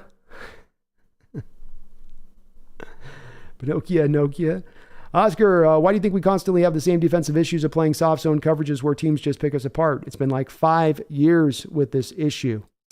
The reason is very simple, Oscar. Coach Carroll determined back in the 90s, he did a bunch of data hunting, he did a bunch of data driving, and he looked at football games from high school, college, and the pros, 60s, 70s, 80s, and 90s. And he said, what are the common denominations that help those teams win those football games? The common denominations were stopping the run and limiting the big play. He made that the basis of his philosophy. And to make that the basis of his philosophy, he won national titles with USC and won a Super Bowl with the Seahawks. But now that philosophy is tired out. He's not changing it, though, because he has that data to fall back on, and he's still trusting that that data is somehow going to carry the day. And unfortunately, as we're seeing, it's not. King Bomber says, you're right, but one pressure is laughable, and they did blitz at multiple points this game. They did a little bit of blitzing, King Bomber, but it's similar to how they blitzed in the past. I can count on my hands the number of times they ran a true blitz in this game. Maybe they ran run blitzes at the end too when they were trying to stop the run and they knew they weren't going to try to throw. But when this game mattered, when it was still within reaching distance, you weren't blitzing. It was the front four pressure throughout the course of this game. That's something I was locking in on over and over and checking for. And it kept blowing me away that they weren't adjusting on that over the course of the game.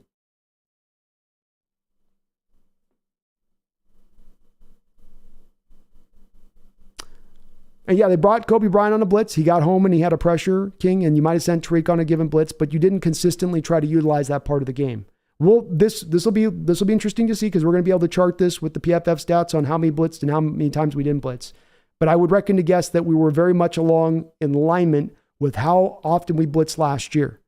It's not that the Hawks will just never blitz. They've always will blitz just a tiny bit, but it's at the league low level.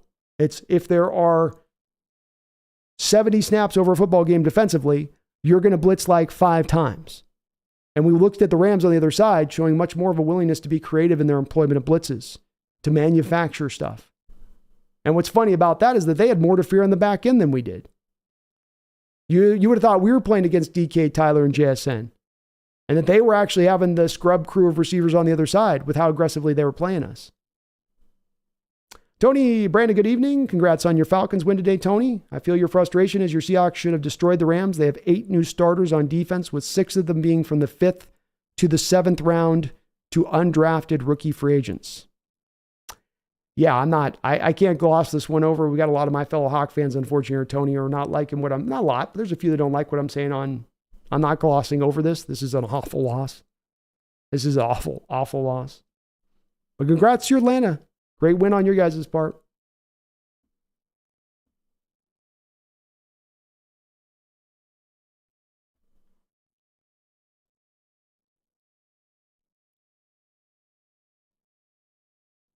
Defy crazy stat from PFF. Hawks pressured quarterback on 5% of dropbacks this game, ranking worst of any team in the past 5 years.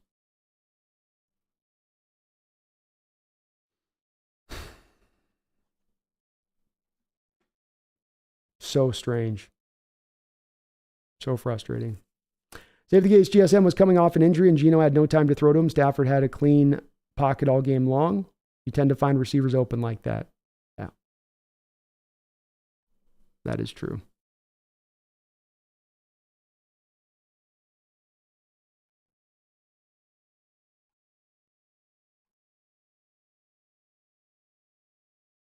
Jesse Lund says, go to bed, B. Best content on the planet. Oh, thanks, man. We'll probably start wrapping up here soon. No, brother, best Hawks. No, bro, the best players we have on defense is Woolen and Brooks and maybe Nuosa. The rest are replacement level guys. King Bomber Brando, I'm in complete agreement with blaming the defense on this loss, but I'm just saying that I can't get with blaming just the coverage in this game. And regardless of how bad your defense is, I think you should at least put up more than 10 yards. The pass rush was horrific as well. I think there will be multiple factors in this game all going the opposite direction for us. Yeah, and I'm agree with I'm with you on that. I will say this, King Bomber. There's no doubt what I do mention. I'm going to be doing a post-game stream here and upload that to the channel, and you better believe that the offense will have a dose of blame that they're going to be given to this as well, especially for some of the unimaginative approaches of Waldron throughout the course of this game. So there is definitely a heaping of some blame to be given to them. There is. They should not just be left off the hook. It does get hard to play offensively if you got to feel like you got to score every time. And I would love to see if we remove that from our defense, if we start taking that away a little bit more often, where the offense doesn't have to feel that way. My wonder on that, and I'm not sure I know this to be the way, King Bomber, but I have an instinct on this that maybe the offense is able to play a little more productively, consistently at that point if they're not feeling that pressure on the back of their neck to need to have to put those points up every time. I might be wrong on that, but I feel like that might be a bit of the case once we finally see a defense potentially settle down.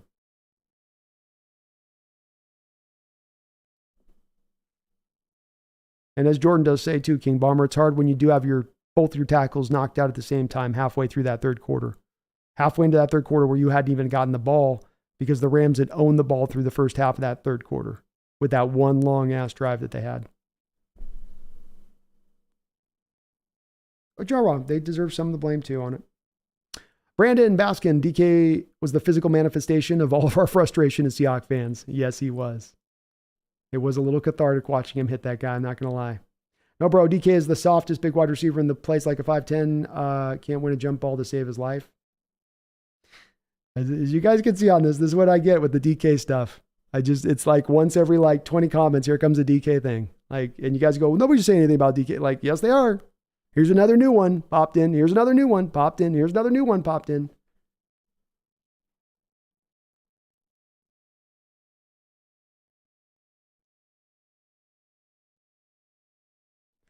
Long live the king. To be real, as fans, we complain about Lockett catching and falling to the ground and DK being overly aggressive. Can't have it both ways. Amen. Amen. Funny enough, too, long live. I don't have a problem with either of those two players doing what they do on either end of the scale. Jason, the vast majority of NFL players don't make the kind of money to allow them to never work again, actually. That is true. But they are very well compensated for the risk that they take on the football field, and nobody is forcing them to take it. And there is a line of human beings behind whoever's on that football field who would be willing to take those risks for the love of the sport, for the money they could make. And at that point, then the sport is what it is. Hey, once remember when Hines Reed trucked Ed Reed? I do. He was mean. Hines Ward was a mean player. Chance, will Diggs and Lockett still be here after this year? Getting old? They're getting old? Hard to say, Chance. Hard to say at this point in time. We got to see how this league, we got to see how this season goes. See Nation, damn, bro, I logged off 6 hours ago. What up? What's up, man? Also, someone hold me. I want to cry.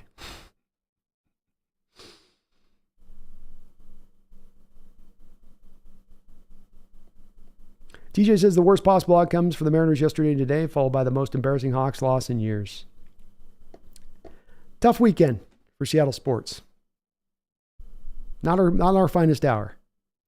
As of now, rate our 2023 draft from a 1 through 10.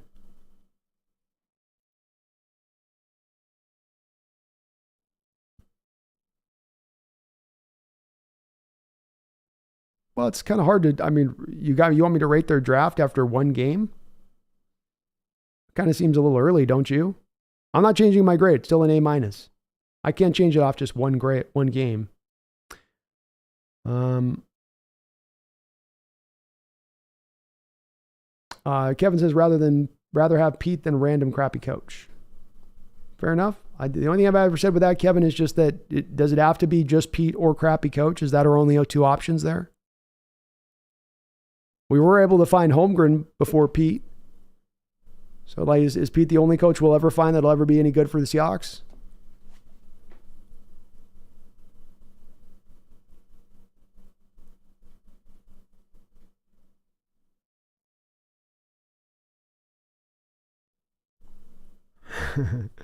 Every big mud. I love that. Thank you, Daniel. Always can beat. Was Canales our Geno whisperer? Geno needs to find a way to get first downs. No defense can play so many minutes and be effective. You're not alone. This always compete. I was just kind of going back and forth with King Bomber on this. So there's people that are in your camp of this. My outlook on this is this. Your offense didn't punt once in the first half. Your offense was executing scoring drive after scoring drive after scoring drive. Right about the time where the offense seemed to realize that the defense was going to get no stops on the day, it also lost 2 of his tackles, and then the offense went into the tank. I'm not saying that's the end-all be excuse and that they definitely have their share of culpability in on this game, but this was a defensive problem. Your defense wasn't getting off the field. Your defense could not stop that offense. And that's ain't a 49er offense you're out there playing. That ain't the Rams offense for 2 years ago that you're out there playing. That is a shell of an offense out there that was destroying your defense. That's inexcusable.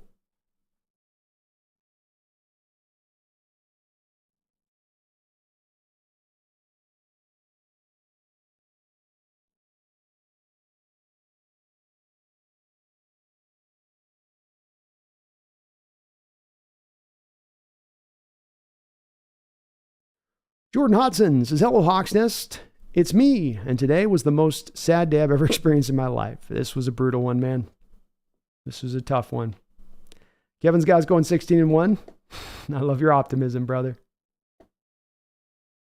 Christopher Navarrete, you guys left my wide receiver all wide open. Yeah, we did. We didn't want to cover anyone today.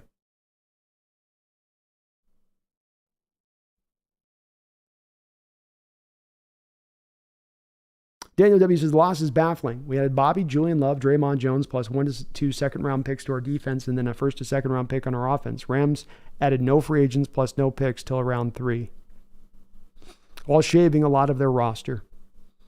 Losing guys like Ashawn Robinson, Greg Gaines, Leonard Floyd, Jalen Ramsey.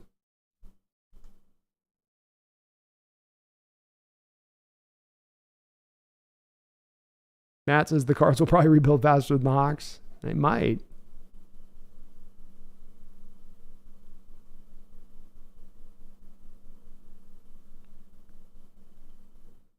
Rock Band Drums, I was definitely disappointed today. Such a beautiful opening day, wrecked by crappy performance, but I'm putting it in the rearview mirror, hoping to never see it again. Please. I hope you're right. Let's put that boy in the background. Jake Patterson, as a Giants fan, can we please swap situations? No. We both have to live with this. We both have to just suffer. Jake, I think we got to pour ourselves a nice stiff drink. It might be a long year for both our 2 ball clubs. It brings me no pleasure to say that. None. Central Valley Kings, I'm sorry, I hate when finesse teams beat Smash Mouth football teams. Yeah, me too. Me too. Big Country says someone put in the chat earlier, a Legion of Room. It was pretty true today. It was very true today. A lot of space in that secondary. Acreages. Square acreage all over the place.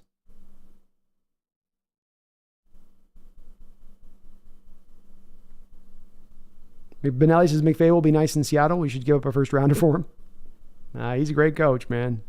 We got some really good coaches in this division. And unfortunately, they're putting some of Carroll's struggling traits a little bit brighter on display.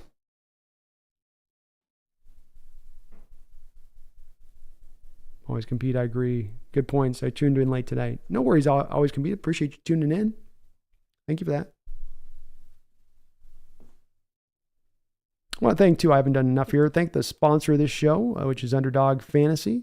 You can jump on Underdog Fantasy if you're outside the state of Washington. It's a little restricted within the state, but if you're outside the state, you can go on Underdog Fantasy. Utilize my code, NEST. Get yourself 100% matched up to the first $100 that you put as a deposit on the account. So $100 free on the Hawks Nest. All you got to do is my code when you log into the Underdog Fantasy. And hey, you also get to support the channel at the same point in time. There is some limitations in the state of Washington on this because we don't let all that stuff go free and clear. But if you're out of the state, you're out of the country, and you have the opportunity, please do sign up for Underdog, as they're going to be sponsoring us throughout the course of this year. Very kind enough to do so. Very kind. Brian Myers, I agree. McVay's not going to probably, even if McVay was available, the Rams were willing to trade him to Seattle, which I don't think they would be. And even if McVay was willing to come to Seattle, which I don't know if he would be, I think McVay's got his eyes looking longingly towards the booth. And that guy's going to be a color commentator sooner than later. And that's his place, I think. That's where he's heading. I think that's where he kind of wants to go already. I think it's kind of going to be Rams or bust. Ozabon, we're still live. We're kind of wrapping some things up here. We're going to put a button on this pretty soon. And Jordan, I agree. Not enough of putting the players in a position to succeed on this team. Jordan, the Mariners don't get their head out of their butt. This is going to be a long next couple of months. Yeah, from your lips to God's ears, man.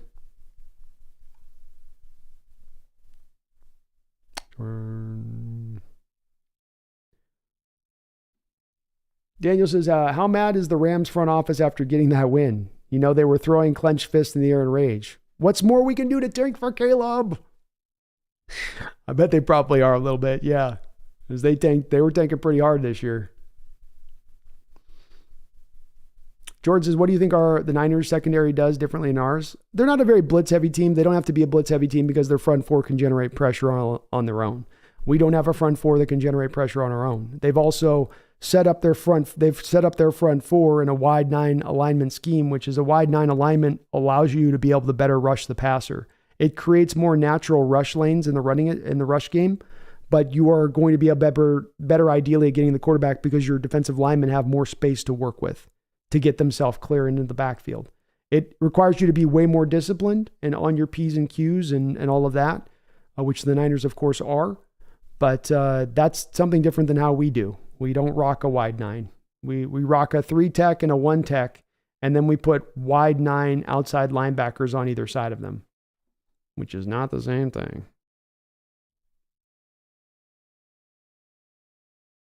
Benelli, what a letdown, Brando. There's just too much talent to lay an egg like that. Pete's scheme just doesn't cut it anymore.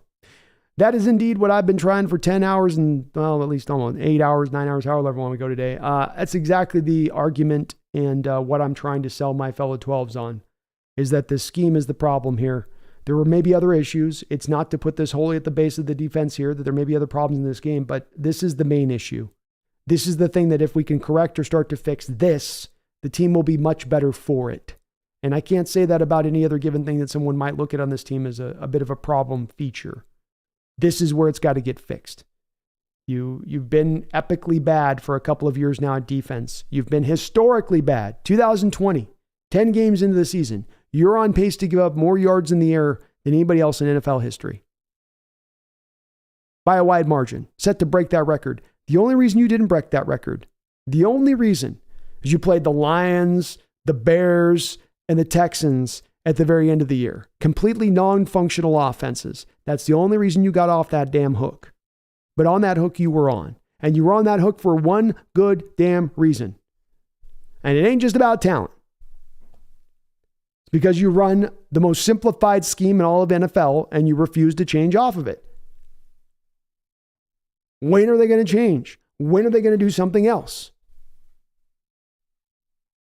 Or maybe it is just like they think it is. It'll all just fix itself. I don't buy that, though. Osborne, salute to you. You have more energy than our defense did today. Hell yeah, brother. Hell yeah. Central Valley Kings, Jamal Adams only good at blitzing and garbage. Yeah, inaccurate. Central Valley Kings.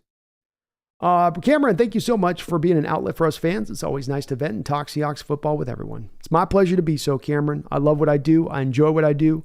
I get the greatest job in the world. It's not a job. It's just what I love to do. And people often ask me why I go so late and go so long. And it's because I do truly, this is a passion of mine. I love this sport. I love this team. I want to see the best for it. That's always the spot that I operate from, or I come from here in the way that I look at this team and what I want to see. So I just love what I do, man. It's easy enough if you love it. As they always say, if you find something you love, you never have to work another day in your life. And indeed, that's the way I very much feel about this channel. Defi Hawks going to come out swinging versus Lions. It's going to be a dogfight. Let's go. I hope you're right. Jordan 3-4 team is meant to be more of a heavier blitzing team? Yes. Part of why I thought they were changing with the 3-4, part of why I had some built-in amount of optimism when this defensive scheme changed. I didn't think we were going to change to this new scheme and then just keep all the same kind of coverages on the back end. I thought we were making changes. I thought Carroll was really believing the own words that came out of his mouth. We've been too arrogant in our approach. We need to change our ways. But he still doesn't seem to want to make his peace with that. There's still a lot of evidence to show that that's not where they're landing on this. And it's very disappointing because you've had a lot of years to learn this lesson, a lot of bad seasons to figure this out. And still we find ourselves here in 2023 talking about the soft zone defenses of Coach Carroll and how we're going to fix them.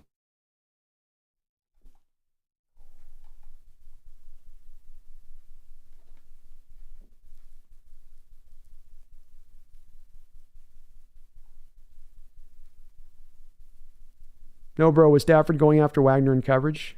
I have to watch the All-22 no, bro, to kind of get a bigger understanding of what was happening on the back end, but that did not seem to be the case to me necessarily.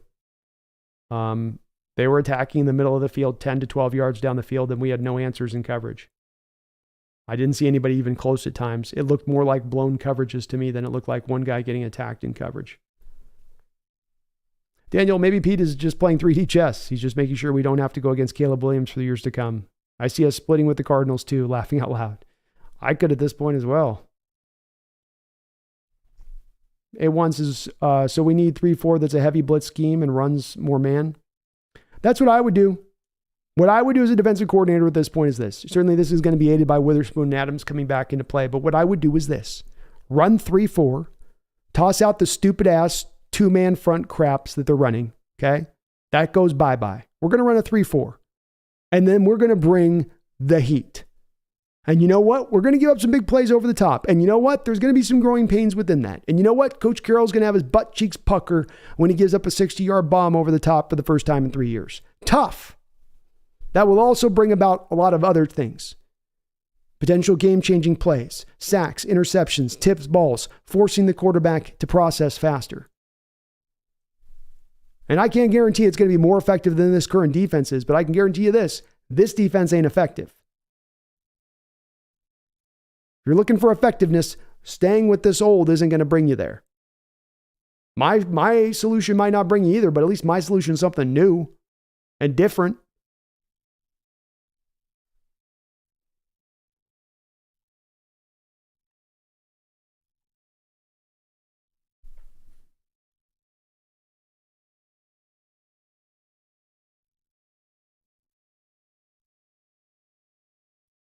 Indiro says, and the Ravens disguise their blitz as well.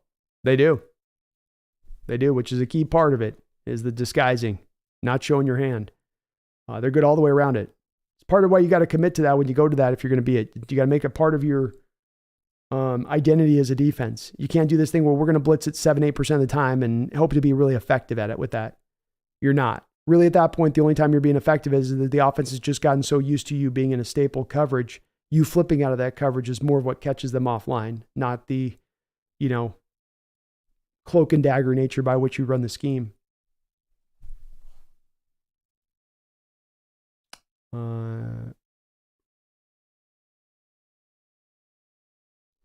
Jordan Adams is a perfect 3-4 scheme because he can cover and blitz. Yeah, 100%. That's what Air 1 Matrix, that's what Jamal had with the Jets, was a 3-4. Cameron says, I don't understand why we aren't playing man. If Witherspoon comes back this week and we're still playing zone, it's a waste of a pick. Tired of this crap. Agreed. You're going to go out there and run him in zone all the time on the outside, then what are you doing? What are we doing? And he's not going to be comfortable in it. He's at his best in man-based situations. George says, yeah, with the way the modern NFL offenses work with the new rules and play style, you have to blitz. I agree, you have to. You've got to be willing to take chances. You got to be willing to roll the dice here and there. Just sitting back in there and hoping an offense is going to vomit on their shirt, hoping they're going to make a self-inflicted wound mistake is not the pathway to success defensively. And unfortunately, that's kind of how our defense is kind of constructed. Central Valley Kings, is your cat a male or female? She's a girl. A rare female tabby. No, bro, if I'm the Seahawks, I'm playing defense like how the Chiefs play defense. The slot corner on run and pass plays. Play blitz the slot corner on run and pass plays. Me too, no, bro. That's a great comp. Got a Chiefs team that's not super talented, but they will, like we saw from the Rams team today, manufacture stuff. They will work to make quarterbacks feel uncomfortable. They're not just going to lean into the where their talent is and go, we'll just let our talent take care of it and hopefully they can figure it out. Absolutely, that's a very creative team out there in the way that they attack. Part of why they've got the most out of that defense, no, bro, even though it's not been the most talented of defenses over the last few years, but they get a lot out of it. Jalen Prince, we went from blaming Norton for years to looking hard at Hurt. And at some point, we really got to reevaluate Pete Carroll and what he's done recently as far as being a defensive head coach. Very well said on that, Jalen. That is just the argument that I've made. Of course, there's been a few people in the chat over the course of the stream that have brought up Hurt. It's the time for Hurt to be on a hot seat. Should Hurt be considered to be fired? And I've been saying over and over, no, that's not going to be the case here. And we can't allow ourselves to fall back in the same trapping. We blamed Richard. And then we blamed Norton. Now we're going to blame Hurt. At what point do we get along to it being it's Coach Carroll's defense here? And there really is no debating on this subject because it's come straight from the player's mouth. I can pull from you 5-6 quotes that we can go find on YouTube right now of players being asked about Coach Carroll's defense because they were all being asked about the time that Coach Carroll's defense was changing. Hey, Clint Hurts being hired, they're going to change to a 3-4. What do you think about all these changes defensively? And to a man, every former Seahawks player answered the same way. It's Coach Carroll's defense. It's his defense. It's the gray-haired man upstairs. That's whose defense. That's who owns this defense. That's who's responsible for this defense. Fishboy, are there any elite Bosa-esque defensive prospects in this coming draft, even though it's early? None that I'm seeing right now as it stands. No. Some good defensive players, some guys that may eventually rise to that status. But remember, with the Bosa-esque level of defensive prospect, you're talking about a guy who was great, like sophomore year, and then he's going into this year, which would be his junior year, and he's going to be great, and then he's going to be great throughout the season and be a top 5 pick, like Joey Bosa, like Nick Bosa, like Chase, or like the Washington kid out there, whose name I can't remember right now because it's too late in the broadcast. But like that. And you don't have a guy like that right now, I don't think. And instead, it's just solid, really good defenders, and they could maybe even still kind of raise their status to that place. We've seen late risers like that, but not that indelible. No guy out there in that way.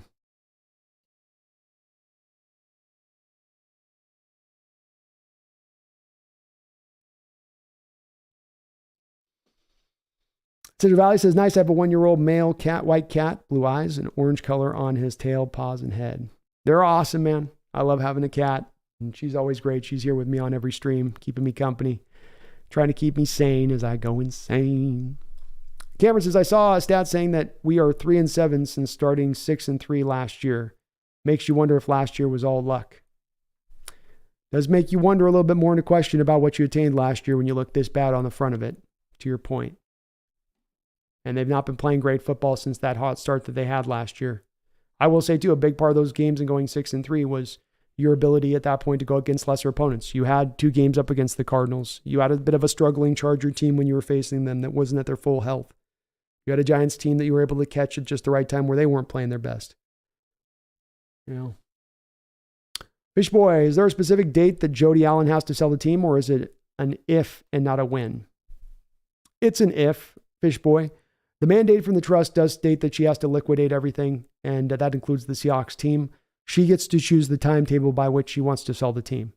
The big date that's going to cross over is going to be April of 2024. And when you pass that date, if the Seahawks were to be sold, they no longer would then have to give 10% of their profit up back to the city if they sell. So then that means that they're going to very minimum wait until after that date. But we've heard no indications of her looking or wanting to make a sell. We thought Portland Trailblazers, who is also owned by Jody Allen, would be sold before this point. She's not even sold them. So there's not a lot of indications here that she's got she feels pressed or pressured to get this done. Brian Stillwell, thank you for the $50 donation. I do appreciate that, John, very, very much. That's a double 50 drop for you tonight on the stream. Says, Brandon, let's get Sherman on the show and ask him about it. I would love to. I will say, though, John, like we were talking offline on recent emails, it does sound like Sherman's doing a little bit more of the mending the bridges between him and Coach Carroll rather than lighting them on fire like he maybe would have had in the past. So I don't know if Sherman would be as willing at this point to deride into those things, but I would love to be able to pick Sherman's brain and see if, as a guy that was an elite defender, Hall of Famer defender in this same defense, would look at it with the same kind of eyes and go, yeah, it had its time, it had its run, but you got to update this, you got to change this. And I have a feeling Sherman would say yes. This thing is that Coach Carroll's just not updated it enough, often enough, wholly enough, you know? And I'd love to know. I'd love to know, John. But yeah, I'm sure Sherman at this point, he's a little more in the building bridges phase, you know? Hands across America kind of phase of things. No more bitter Sherman at this point. Thank you, though, John, for that $50 donation. John finishing off right tonight. Finishing off strong tonight. Feel you on that one, though. Thank you, man. Someday I'll get Sherman. Someday I'll get him pinned down here for the show.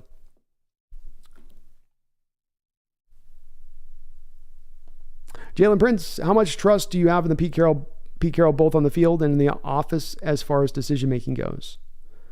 I have certain amounts of faith in Pete Carroll to motivate his team. I don't think he's more often not going to have a team out there playing like they did today, which was uninspired football and not seemingly ready to go today. That was an unusual thing from what we've seen. I think the defensive problems have been there for years now, but even when you've been bad defensively, the team has at least looked like it's playing hard and going full and going strong, and they kind of weren't that today.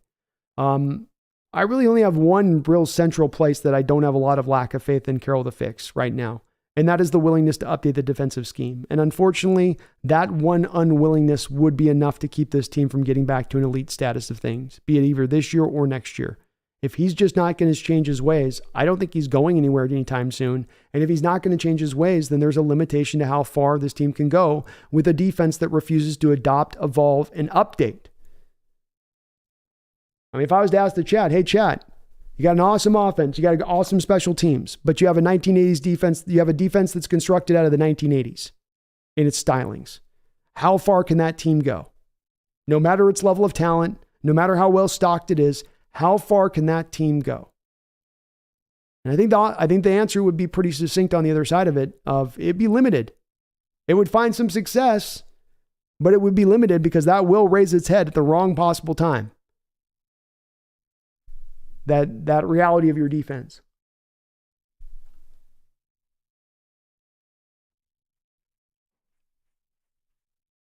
Central Valley Kings, I'm not chopping his huevos off unless they tell me a good reason. I guess you get away with it, do it, man. I get it. And if you're in California, you know, just don't let them outside. Let them out there mating with the whole neighborhood, carousing. Jordan says, I trusted Pete up until the point when it comes to defensive play calling. There we go. I still have a lot of trust in Pete in a lot of places, but the one place I don't have trust in him, really don't have a lot of trust in him. John says, Jody is probably going to sell the team. I would bet on it. I would think that she does get it done sooner than later, John.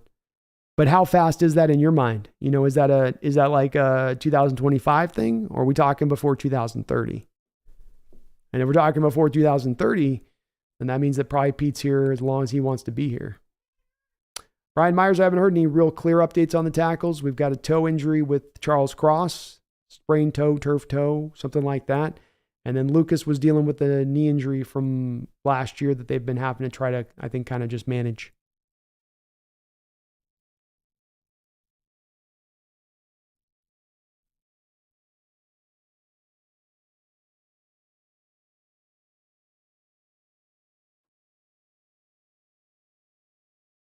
Fishboy, I wonder if we lost some of the team's fire because the Wilson narrative ending. We went from a team to prove it, to compete without Wilson, to a team that doesn't really have a unifying force.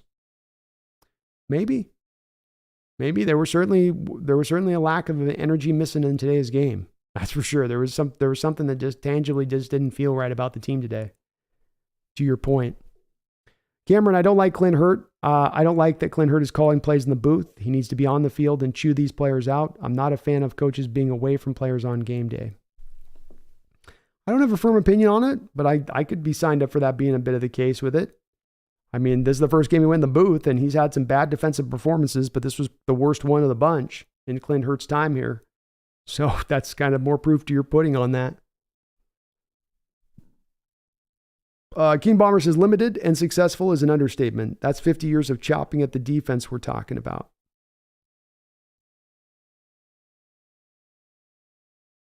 I think I missed an above comment there, King. Live. Limited and successful is an understatement. That's chopping at that defense we're talking about. King Bomber, can you rephrase that? I'm sorry, man. I couldn't quite get what you're saying. John says Pete won't be the coach next year. I love the confidence, John. I love the confidence on that. Maybe the case. Pumpkin's happy. She just wants love. She said, you've been streaming for 11 hours. Give me some GD love now. Now. Now. Now. Now.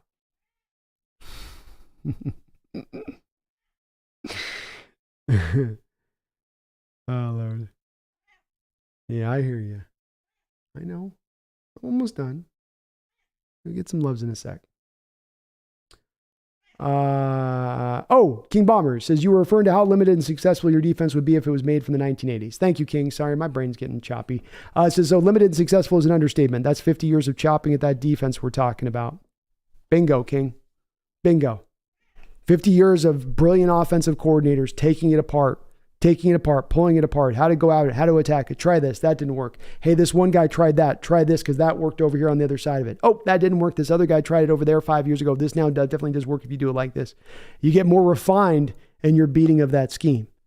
You get more refined in the pathway to get there to beating it and defeating it. And I think that's why we've seen this defense suffer so much. It's a defense created in its origins back in the late 80s. I was saying a little bit at the top of this is we had this at the game ending. You might have been in here, King Bomber, but that, when Pete came in here with this defense, he was really scoffed at and laughed at. You're going to come in here and run this simplified defense with the same coverage every time. That's going to be your pathway. That's your approach in this modern NFL. And the game has only evolved now 10 years further beyond that point. And he found some success with it, but there was a trend to this already, even initially when he got on. It was like the clock was kind of already ticking on his scheme, even though it was having legendary success at the time that he walked into Seattle. Yeah. Yeah. You agree. You agree with me. Yeah, you do. I know you do. Always Khabib, I don't think we are as bad as we looked, but it sure stomps on the idea that we could win the division. Yeah. You don't go watch that Niner team go on the road against the Steelers, do what they did today, and then look at us at home against the Rams and go, yeah, we still got a chance in this division. Maybe still the playoffs, but that Niner team is on a different level than we are right now. And I hate saying that. It gets stuck in my throat. Fish Boy says Bezos is pretty much the most notable prospective owner, right? It's well known he wants to buy a team, and he's from Seattle. Yeah, I know. I can see, Jordan, you have some hesitancies with Bezos. There's a lot of people that do have some hesitancies with Bezos, but indeed, I would say it's very likely he is to be your next owner. He missed out on the Washington sale and probably felt like he got screwed out of that because the owner there didn't want to sell to him because he owned the Washington Post and had written a bad article about him. So Schneider, the owner there was like, to hell with you. But I certainly think he's going to draw hard and draw fast for this ownership role here as soon as the team becomes up for sale. And no one's going to outspend him, that's for sure. Certainly not for what would be, I guess, his hometown team. Brandon Baskin, being a younger team, this will be part of the growing pains. They will become a better in adversity. But Pete will lose the team's confidence if he doesn't get out of his own way. Agreed. If I can't trust my coaches to put me in a position for success, then I'm going to have to overcome the play call and be great at the same time. You're not going to be able to lie to the players. You're not going to be able to cover that up to the players. They're going to know crystal clear what's required of them to find success. And that's tough. That's tough when there are coaches throughout the league that are able to put their players in a position for success, that are able to help to get them advantages occasionally from time to time, rather than just line up there and win. Beat your man every time. John Stillwell says, got a split, but it isn't all bad. Team bus didn't crash. Take care. Well, that is at least encouraging there, John. So thank you for that $20 donation, the $100 donations you dropped prior to that one. So thank you for all of that. Very, very kind of you for doing so, man. I hope you have a great night. I think you're finally through the other end of that project you were on, which is good to hear. Hope you get a little bit of time to maybe relax now and chill out and just kind of decompress a little bit. Thank you for all of your support here that you provide to the channel, as you always do. Tremendously, tremendously supportive you are. And it's unbelievable. I hope you know, John, in your heart of hearts, that I really do appreciate it. Very thankful for you and helping me, as many of you do, to provide a pathway to be able to do this full time, to be able to go 11 hours on the stream tonight. No, I don't have to be up for a job at 7 in the morning. And how am I going to be able to get to sleep when I'm this angry? But John, thank you so much, man. You have yourself a great night, and appreciate all the donos. Drew B, thank you for the $5. Says, how hungry are Pete and John these days? I'm really asking. I think with John, I'm less certain, Drew. I'm less certain. I don't know as much where he stands because I don't know what he has at play here and what he's dealing with. Is he aware of the team maybe being due to be sold in future years? Is he inhibited in that process at all? He's had a couple of really great drafts, these past 2 drafts. The money's been spent pretty smartly. I don't know on John, on that answer, Drew. On Pete, how hungry is he? I think he really loves being a head coach. And I think that he's a very competitive guy. Do I think that he is so competitive to a point that he will throw away what is precious to him? That he will throw away what he believes to be part of his DNA to go back and find that success? No, I don't. Because I've not seen any evidence that he's shown that he's willing to do that. I think that there's a bit of a prideful approach that's come into play on this one. My old scheme has to work again. It has to work again. It just has to. And we come back to hunger. You want to win? You want to compete? You want to do everything you can to get every last advantage you can to go out there and win, and that's your mindset? Then you're not stuck in some prideful way of it has to be this way we go win. It's got to be by this way right here is the only way for us to go and get a win. If we're going to win, if we're going to be elite, we got to go down this path right here. Guy that wants to win is going to do whatever it takes. Whatever it takes. Are you guys looking at this coaching staff right now, these defensive coordinators on this team, this coaching staff, how they view defense and going, that's a defense that does whatever it takes. Whatever they got to do, they're going to get it done. No. In fact, it's kind of the opposite. They want to do just the certain things that they want to do, and then they hope that's always going to bring about them winning and success. Not the way it works. Not the way it works. As proven out by the defensive failings over the last 3+ years. As proven out by the historically bad defenses we've seen multiple times over in recent years coming through here. So I think, Drew, you're onto something a little bit with that. I can't say for sure, but I've got some leanings on this one.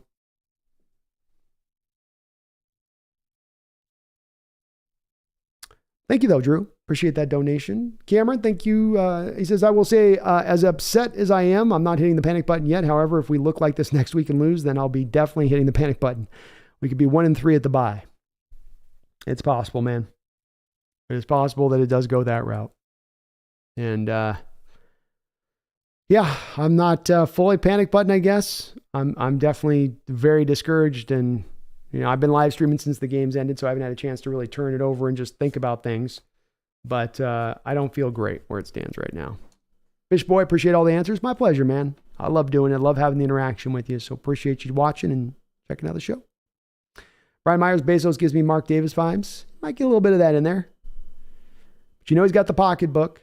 He's going to be willing to spend. He's not going to be like, look, I don't have that money for escrow, so we can't sign this guy. I'd have to come up with $100 million out of my bank account. I ain't doing that. And that part is the part to me that is kind of, when it comes to an order for me, almost the end all be all. Be willing to spend. Don't talk to me about the profit margins you need every year in order to sustain. This should be a vanity project for you, pride project for you in buying a football team. Just 11 more hours. I'm here for it, B. This is as good as therapy. Thank you, brother. I hope so. I'm glad. I hope it's provided a little bit for you guys in that. If it's any kind of measure of help on this, getting through this loss. Jalen Prince, 4 out of 11 defensive head coaches won today. The rest are offensive head coaches and Dan Campbell, who's a motivator. There we go. There we go. That's why I say, Jalen, I just feel like offensive-minded head coaches have a little bit of a clearer pathway for success. It's a little bit tougher for defensive coordinators to get it done, in my opinion. Jalen says there's a trend in this league, right? There's a trend in this league, right? Defensive head coaches are becoming extinct. They are. For those reasons that I gave too. And somebody else talked about this earlier, so I'm sort of stealing somebody else's comment on this, Jalen. But you have a defensive-minded coordinator, and he's looking at a defensive-minded head coach. And what he's going to want to do is he wants to protect his defense. Offense, I don't like the hurry-up stuff. No, not too much hurry-up. I need you to just eat. I need you to drive out and grind out drives. I need you to protect my defense and keep them off the football field. Well, now your defensive philosophy is now informing your offensive philosophy. Okay, how does it work for offensive-minded head coaches? Well, we have an offensive-minded head coach like, let's say, McVay when he first walked in the door, and there was a model set where the Rams went, look, McVay, we think you are a brilliant offensive-minded head coach and your star's on the rise and you're going to be the perfect candidate. But you don't know defense from a hole in the ground. And we don't want your hands on the defense at all. We're going to hire a specialist defensively who knows just what he's doing. You just got to concentrate on the offense and being head coach. Great, said Sean. They hired Wade Phillips. They found tremendous success with it, moving forward from it. And McVay has stayed in that lane throughout his time there with the Rams. He knows who he is. He knows what he gets done. He knows how to do it. So I don't think that offensive coordinators, kind of what I'm saying on this, Jalen, is I don't think that the offensive coordinators have as much a predilection towards forcing the defense to do things that are then going to help the offense as I think defensive coordinators, defensive head coaches will force the offense to better accommodate their defense. And this is a little bit of why I think you have more success from offensive-minded coaches. There's less of this rigid thought process for how to go out there and win.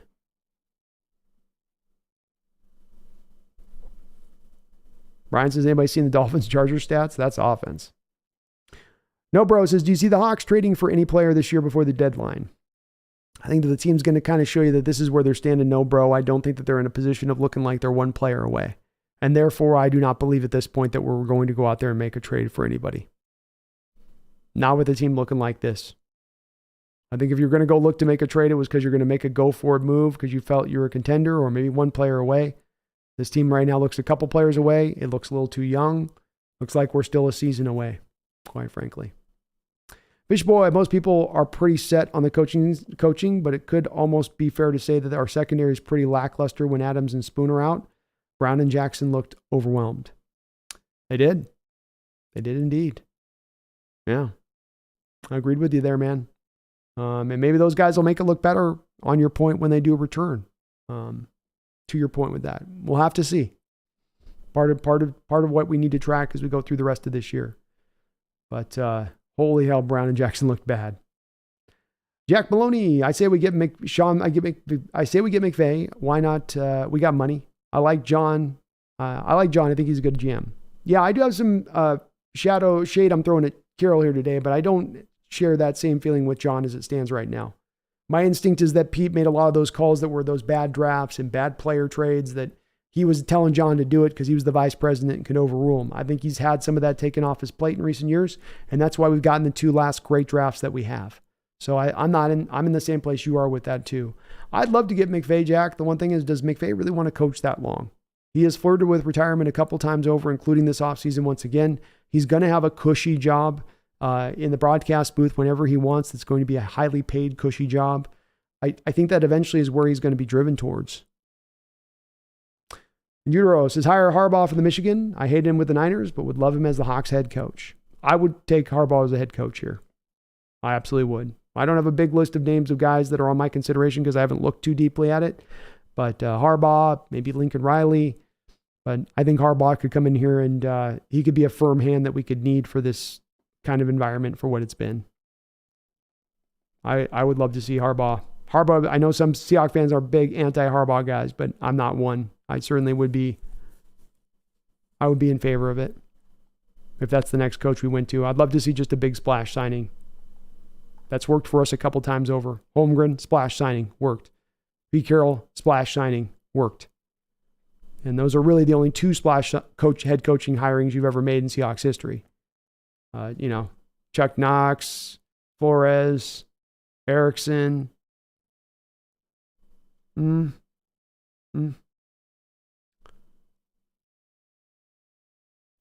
Big Country, a lot of Hawk fans would hate that idea, laughing out loud. I know, Big Country. I've gotten a bunch of pushback when I brought it up in the past, but there's not a lot of great coaches out there. There's not a lot of known quantities. And if I can go find one, I'm going to definitely be open to it.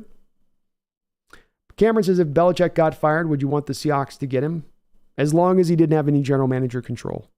I want John Schneider running things and feeding Bill Belichick his offense and defensive talent. I don't want Belichick with his hands on the draft or anything like that. The man's not been able to draft worth his life, especially on the offensive side of the ball. But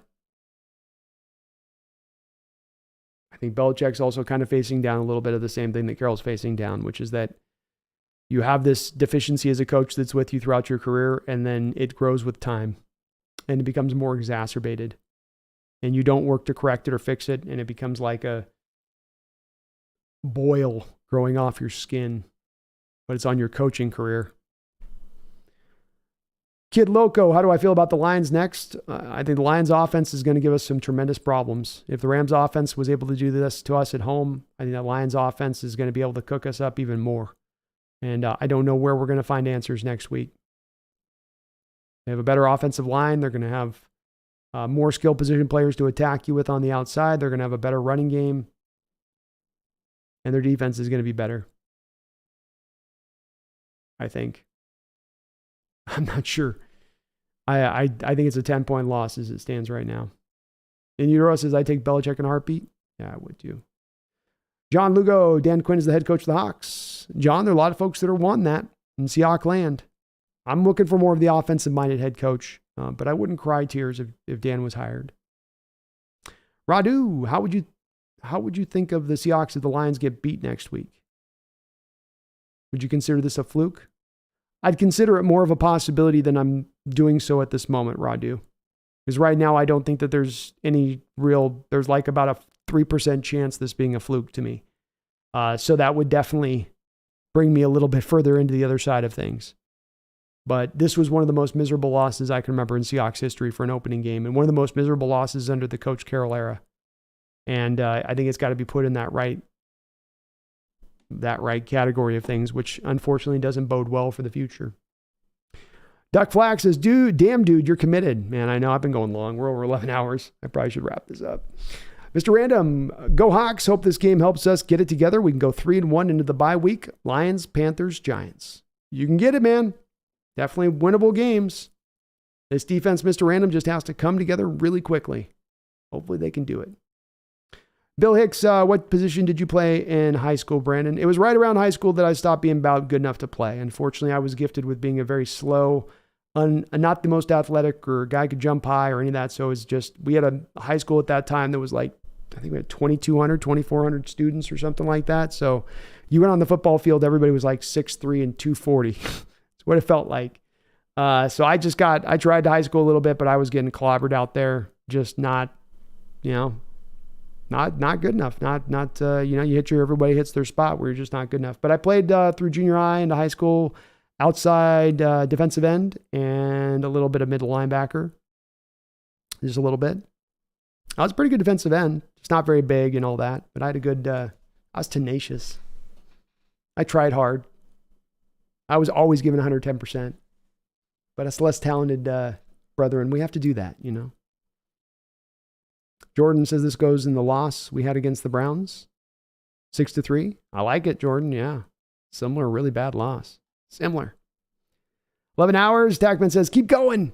Oh, I got to wrap it up, man. I'm getting hungry, and I still have to film the post game, guys. So I have to film a post game and then put all the cuts together. I'm not getting to bed till about 5 a.m. as it stands right now. So we got to kind of wrap it up a little bit. Lions aren't no slouch, Tackman. They're a good team.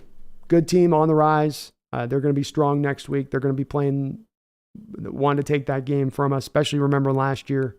I'm sure that's going to get referenced. We're going to need to bring our A game to win. No Bros says, I think the Hawks beat the Lions next week if our tackles are healthy. Defense will improve if Witherspoon and Adams play. I love your outlook on it, No Bro. I do hope you are correct on that one. I really do. Radu, has there ever been a situation like this in the past years where we've been beaten this bad but went on to do well in the season?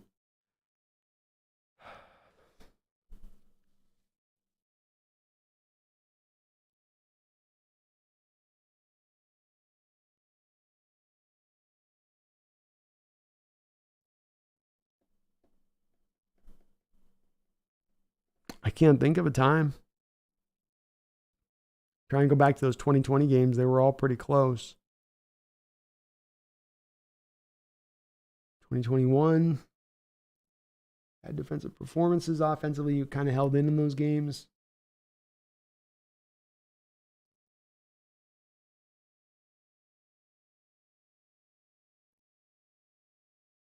I mean, the Titans game wasn't a great one last year or in 2021. That was tough. This is as bad as it gets.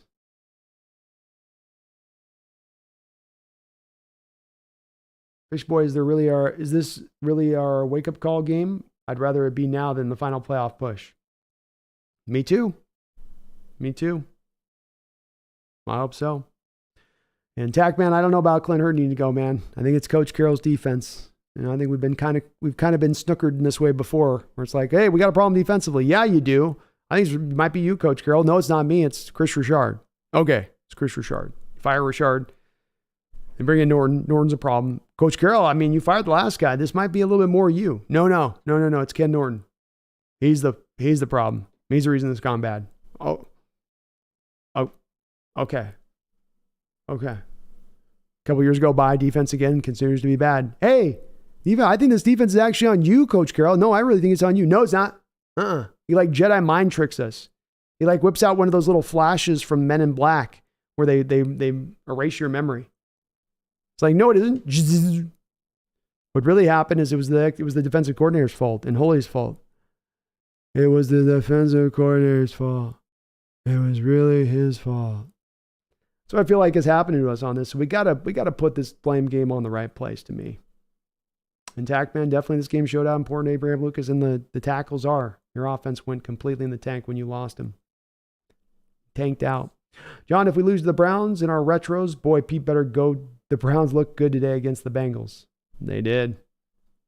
That game looks all that much tougher down the road. Fleece says, I feel bad for Geno. He didn't protect him today. No. I mean, he had especially by the end of the game, he had about a half a second to throw. Those backup tackles weren't getting it done.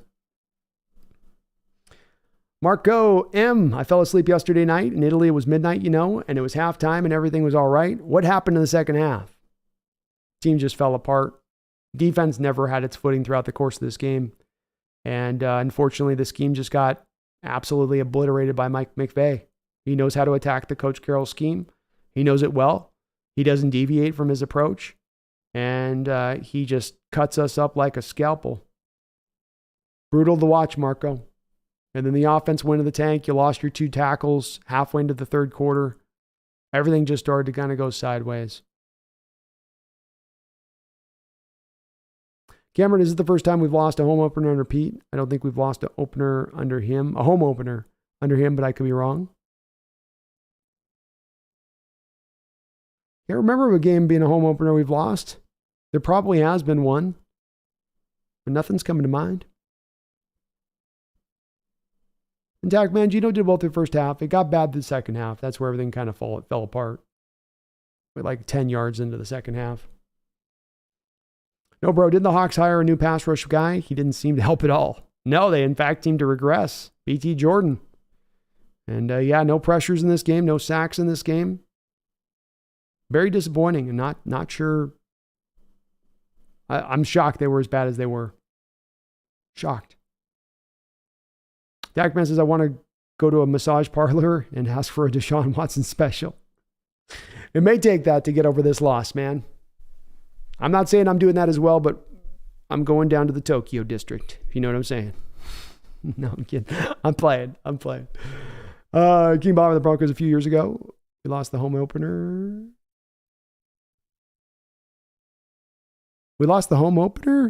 Home opener, King Bomber, not on the road. Home opener. That one was on the road to the Broncos a few years ago, I think. Mr. Random, why don't the Seahawks go for big names in free agency? They want to build the Legion of Boom 2.0 with these young guys. Signing veterans, proved players could help these young guys develop. Well, they tried to go after Draymond Jones. They got him. He was considered a big signing for the Hawks, one of the better interior guys that was available on the market.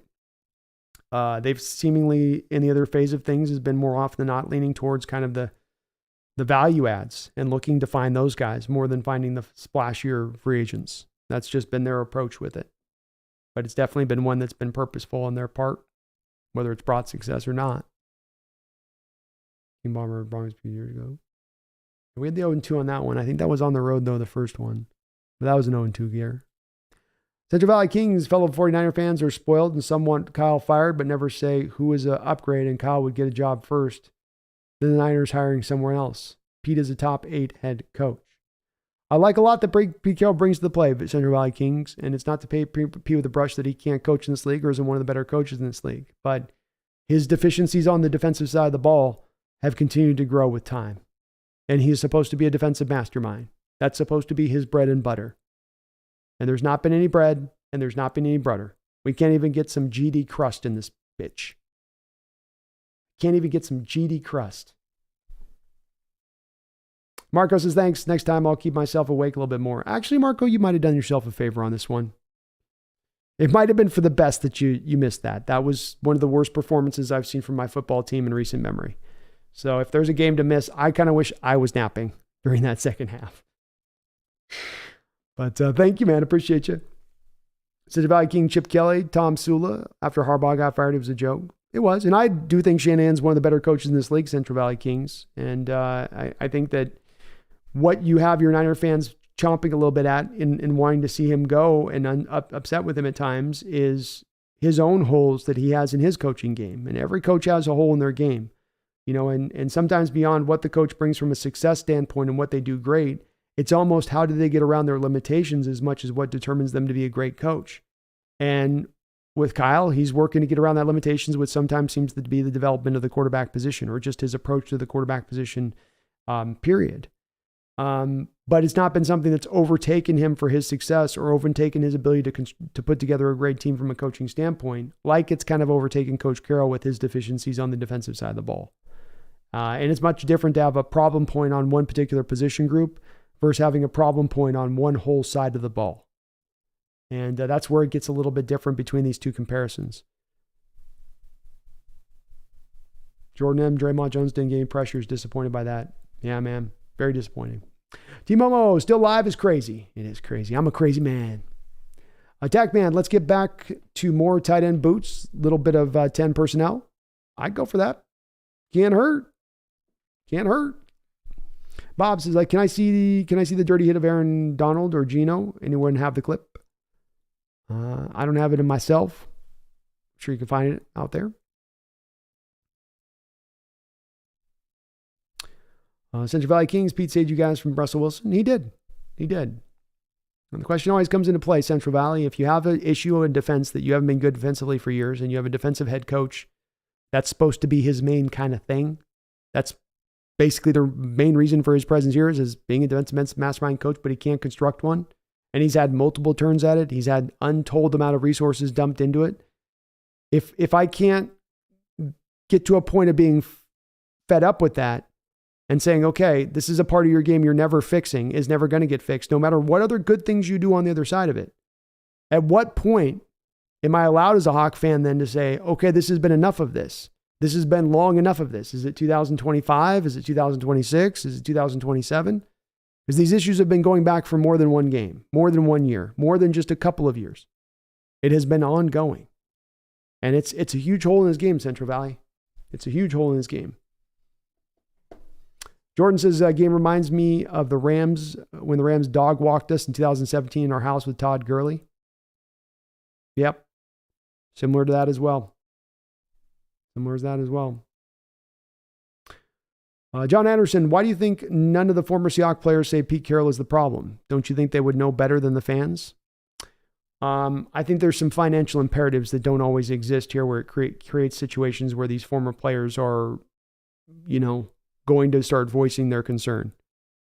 I don't know that it's that simple on that. I think they love their coach. They're going to support that guy. He brought them a championship.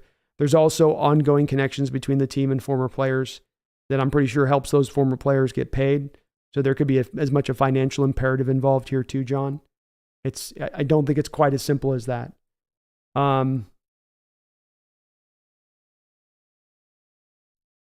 And if it's not Carroll on this defensive problem, then what has been the problem? Why has this lasted through 3 different defensive coordinators, this same issue? Why has this lasted over a given 6-year period where you've turned this defense over multiple times over? If it's not a matter of it being a Carroll problem and it's something else, then why does the same issue keep rearing itself? Who is at fault then? Who is at blame? How do we fix it if it's not Pete then? John Doe, I got some Cam Newton type of vibes with those shots of Geno on the bench today. He looked like he really doubted himself or was thinking back to when he couldn't make it as a starter. Maybe. Definitely was frustrated over there. Roddy, do you think Pete's scheme and play style will make Witherspoon look terrible? There's a possibility of that now. Witherspoon's at his best in man coverage. If you put Witherspoon into zone situations, he's going to have moments like Mike Jackson and Trey Brown today. To get the best out of Witherspoon, you've got to use him in man, whether that's man in the slot or man on the outside. And if they're not doing that, then yeah, you're going to make him not look great, especially being a rookie trying to figure out this thing that he's already acknowledged is one of the holes in his game, being zone coverage. Central Valley Kings, fire Pete or let him retire. See, I'm not calling for him to be fired right now, Central Valley Kings, but I also am not in that standpoint, kind of like, you weren't inferring it fully, but if you were inferring that, well, I've got to just give him he was on the right side of Pete. He was on the right side of the Russell move or the Russell situation. So then I have to kind of just support him in perpetuity. That's the part that I push back against. There's got to be an end game here. There's got to be an end stroke that involved here where we go, okay, there's been enough time on this continuing to persist. It's not going away. Now a change needs to be made. And that's the place that I'm trying to get with my line with my fellow Hawk fans and yourself included. What is that line?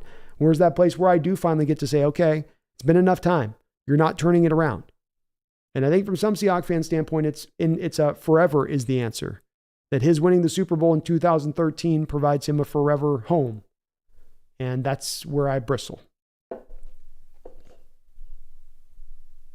Fleece says, I like Pete Carroll, but do you think the players like him and are trying to get him fired this season? I don't think they're trying to get him fired this season. And yeah, I think he does. I think he is well liked in the locker room. But there's also a difference between those things and getting guys to play ultimately as hard as you possibly can get them to play. And what I saw today was not a team playing hard for their coach. Mona says, I got Vietnam flashbacks of that 2017 game. And Jack Maloney, you're right. We had a really weak schedule last year. We really did. It's super true. Looking all that much more weaker. At least they weren't playing hard for their coach. No, they weren't. Moana says, if we beat Detroit, I'm not going to know what to think of this team. Nor will I. I'll probably just be sitting with a smile on my face going, okay, who knows what we're getting week to week with this squad. Fleece says, if we don't beat Detroit, I think we should fire John or Pete and find a new coach. I don't think so. I don't think anything's going to happen anytime soon on that. I mean, we can talk about and say what we'd want to have happen with that, Fleece, but both of those guys are locked into their jobs and they're not going to be let go anytime soon, even if we'd want it. They're sort of set. No Bro says, if you got one critique on Geno game, what is it? I think there was a little bit of jumpiness to his game today. I think he got a little bit rushed at times and he just didn't let the game kind of come to him. I think there were some moments in there where he was playing within himself, but then when he started to lose himself and get outside of it, he just couldn't reclaim it. And it felt like everything kind of got rushed and he started to speed up processes that normally he allows to kind of set through, especially like at the line of scrimmage, giving himself time and not just trying to get the things snapped as fast as he could. I mean, they had one point where he was calling a hurry up on a 3rd and 8, which was off of an incomplete ball. There was no reason to call a hurry up there. Get back in the huddle. And it was a horrible play call on the next play that they ran there. And all that just seemed to be a little bit like he was running a little too fast. Everything was at 110% speed and it needed to be at just 100% speed. Fleece says, and we're going to fire Clint Hurt like we did Ken Norton, so we won't fire the coach. That's probably true. You speak no lies on that one, man. Central Valley Kings, I've worked in Dallas, Oregon, next to Hood, River Oregon crossings, the river. It's Washington. I would love to move to Oregon or Washington. It's so beautiful. It is beautiful up there. That's a great area too. Beautiful little spot there too.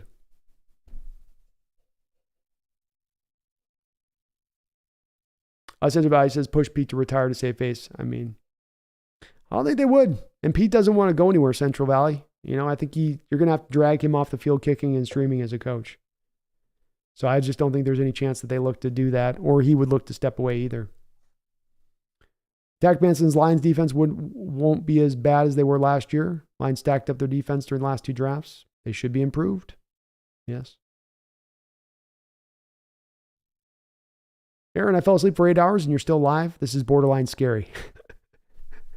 Thank you, Aaron. We'll wrap up here soon. I'm in my spot here. Tackman Pete won't get canned. Last year's surprise season kind of saved his coaching. 100%. 100%. SK says, can't play hard for the coach when he's standing there looking as clueless as Pete did today. Well said. Radu, I don't know, man. This team didn't look hyped, amped, if you know what I mean. Our Super Bowl team just looked like they were a different team. Yeah, it's a far cry from those days. Far cry from those days. And yeah, they just didn't look into it this game. For being an opening game of the season, it was a listless affair. John, maybe I'm overthinking it, but when Wilson was having a bad game, he just looked unflappable. Head in the tablet. Geno looked defeated even when we still had a slight chance to make a comeback. Maybe so, John. It's a little hard for me to read that body language stuff on that and try to read what's going on in a guy's mind. Geno didn't play maybe great in this game, but it's where we get back to me, John. The most important thing is when you come out of a loss, how do we fix the loss? How do we get right to correct it in the future?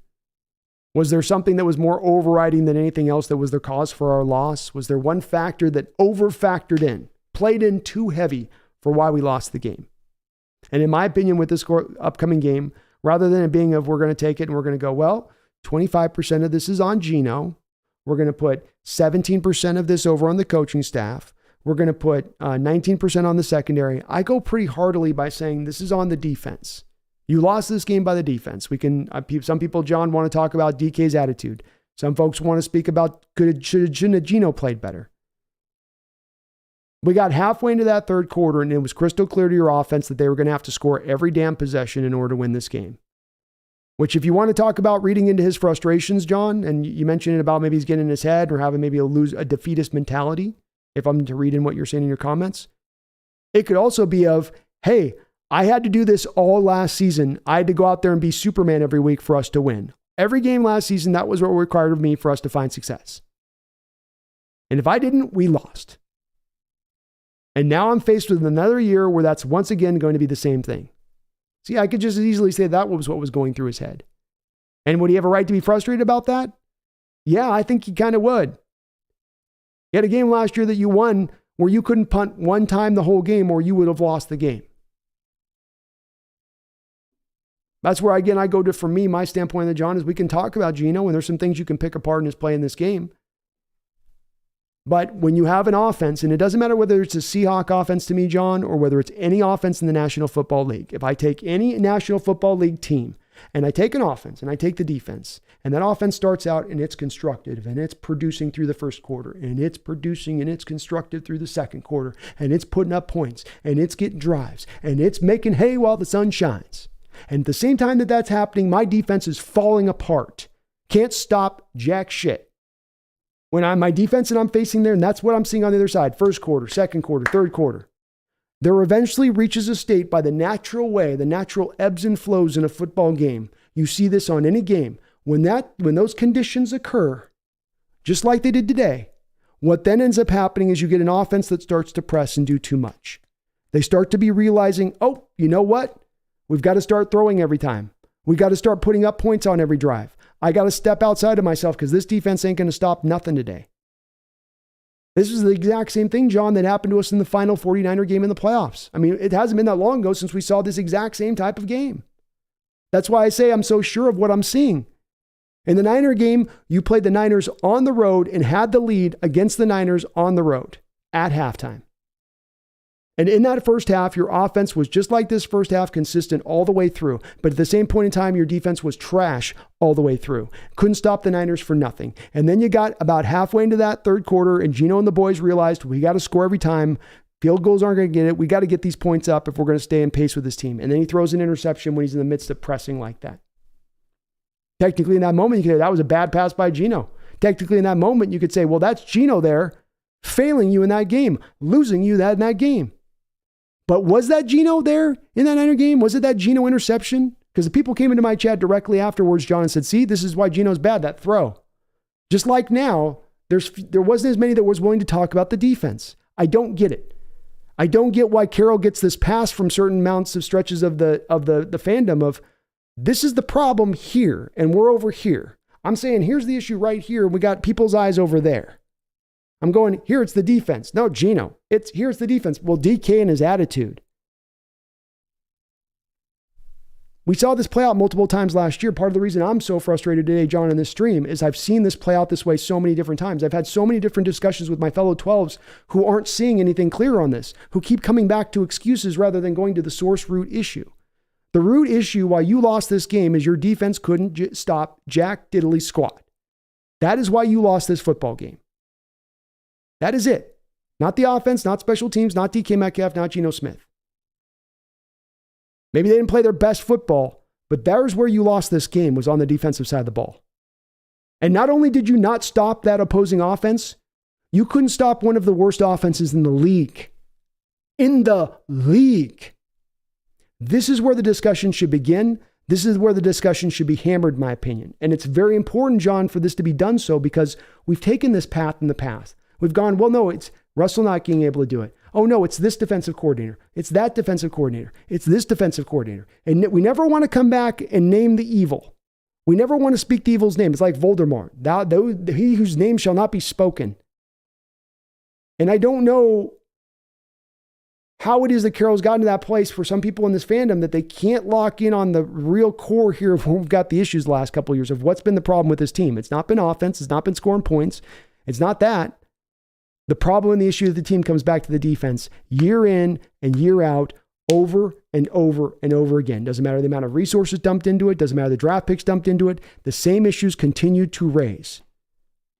We gotta, to me, and maybe I'm wrong and off on this, but this is where I'm at with it. It ain't Geno. It ain't DK. It ain't offensive based. The defense needs to get right and get right fast. And today was embarrassing. Flat embarrassing defensively. A offense that's going to be sitting somewhere in the 25 range at the end of the season boat raced you at home in your home opener. Tackman Brandon last stream longer than Herbal Viagra. That's right. All right. Aaron, I'm super salty 49ers. I'm super salty 49ers looked extremely good and we laid an egg. Me too, Aaron. That's part of why I'm so pissed. John, I really wish we had just added some different defensive plays. The same zone defenses get frustrating sometimes. They do. They've been failing for years. Same old zone defenses. Let's just keep trotting them out. They'll just work eventually, magically. Alex D 509, thank you for the $5 donation.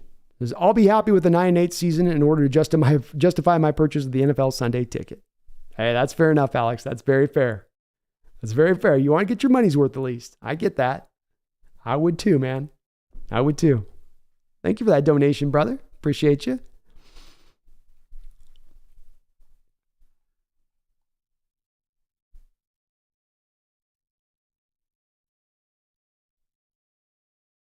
Please, Sean Payton would love to coach this team. I bet he would. Tackman Ben Johnson OC from Lions would be a nice replacement for Pete in the future. I do like Ben Johnson. His star's on the ride for sure. That offensive coordinator. Yeah, he's nice. Teo 206. Tay, I'm worried about the Lions next week too, man. Very worried. Fishboy Geno deserves no blame having a bad half without his 2 tackles and no time of possession. I agree. I can't put much on him with that. I'm not trying to throw him no blame anywhere, but just I can't put much on his shoulders with that. No, bro, if you watch that game and blame Geno, you have something against Geno because he's the least of our worries. Beautifully put, man. And I agreed 100%. Tackman Eskridge over Creed. I'm still heated. Yeah, me too. Tackman says, can't blame Geno. He had no protection. Shane Waldron could have gotten more creative with his offense. He didn't fully utilize the run game despite how talented these running backs are. Well said. Beautifully put by all of you guys on this. I love your guys' thoughts on this. Unutero defensive scheme is trash. Big trash.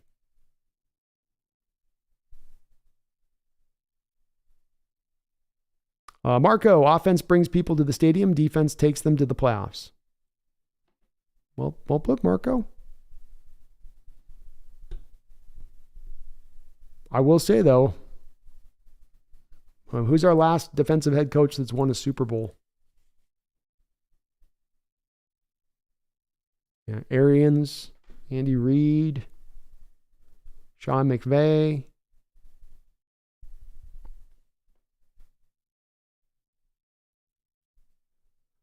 Not many of them are getting to that show, Marco. I'll say that. In recent years, at least. It's kind of being dominated by offensive-minded coaches. Robert, damn, I went to bed. I got 8 hours of sleep, and you're still going. Let's go. John Doe, I'm not blaming Geno's play. I think he did fine. I'm just started him in my fantasy league over Joe Burrow. I'm just concerned with his body language. I do think he has every right to be frustrated. Let's give him some time on it. Let's monitor it, Joe, and see where he's at with that. I think he'll overall be fine there when it's all said and done. And I do think it's hard to read in on the frustrations on that at that point of what's in their head, you know. Attackman, keep the stream for another hour. I'll probably finish a little earlier than that. I'm definitely getting a little bit hungry. Daniel says, DK cost us the game, but not in the way you think. He was without his binky, and that caused us bad juju to make people put this off defense. There we go. Mr. Random, Goff didn't look that good either. That's with no Chris Jones. Chiefs gave Lions a free win. Our offense can definitely do better than the Chiefs. The only thing concerning is the defense. Well said. I agree with you on that, Mr. Random. John Doe, but at the end of the day, I want a quarterback who looks like he never gives up and believes they can win. That was one strength of Russell Wilson that we took for granted. Won a lot of tough games. Definitely a resiliency factor there with Russ on that, for sure. Wouldn't push back on any of that. We'll see if Geno's got that in him or not, you know. I think it's early to tell on that with Geno. But we'll see. Felipe, I'm going to be very optimistic. We'll do better against the Lions. It's our first game, and somehow now this team, we saw this is not their maximum power. We will get there soon. Felipe, I love the confidence. Thank you so much for the comment. I hope you're right. Nate, Hurt and Carroll are the problem. Hell of you can see Wagner jogging off along with the other players, clearly no effort, and replace Geno for Goff in fantasy because they're trash, this defense. Not wrong, man. Even your cat thinks Clint Hurt's trash. She does. She's very anti-Hurt. Very anti-Hurt. Al McGrath, really weird week 1. For sure things to be concerned about, especially the apparent regression of our secondary. We lost both tackles to injury and still waiting on Adams and Witherspoon to come back. Tough opening week, Al.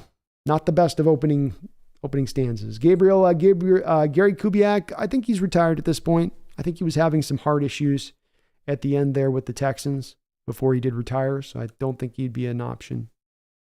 He was a great offensive guru, though. Please trade for Buckner. I'll forgive Pete and the Seahawks. Definitely don't think you're seeing a Buckner trade at this point. Will, I think the reason that Pete Carroll gets a free pass is because of Russell Wilson bailing out the defense as often as he did. So it feels like that's the norm when it should be the exception. Oh, good thought on that. That could be a bit of this. Makes some sense. Felipe says we'll win against the Lions and getting a good win streak. Mark my words, Witherspoon is going to be great. Adams is going to be 100%. I hope you're right, Felipe. I love the positivity you're injecting here near the end of our stream, but I do hope you're right on top of it. Indeed. Please see this is a problem. Don't fire Clint Hurt. It's giving you an excuse not to fire Pete Carroll. Firing Hurt, not going to do nothing. I know what you meant on that. My eyes are starting to go cross here. Alexander Geno will be fine. Our defense, that's a different story. Amen. Nate, who's the next defensive coordinator for Hurt? Are there any good candidates? I don't have any candidates I could even go to in my mind, Nate. I kind of don't feel like, Nate, if you do go to a different defensive coordinator, if you don't change out Pete, there's not a whole hell of a lot that's going to change by going to a new defensive coordinator because he's going to have to be beholden to Pete and what Pete wants. Mona, now that Brandon mentions it, if this game was similar to the 49ers playoff game, looked competitive in the first half and in the second half completely crapped the bed. That's it.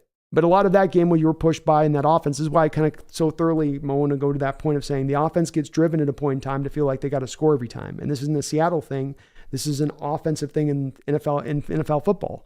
You know, if your defense this happened to Russell in 2020, right? Russell was putting up high water marks throughout the course of that year. He was putting up insane numbers, was going to obliterate the touchdown record. Well, at the same time, your defense was giving up an equivalent amount of yardage and points.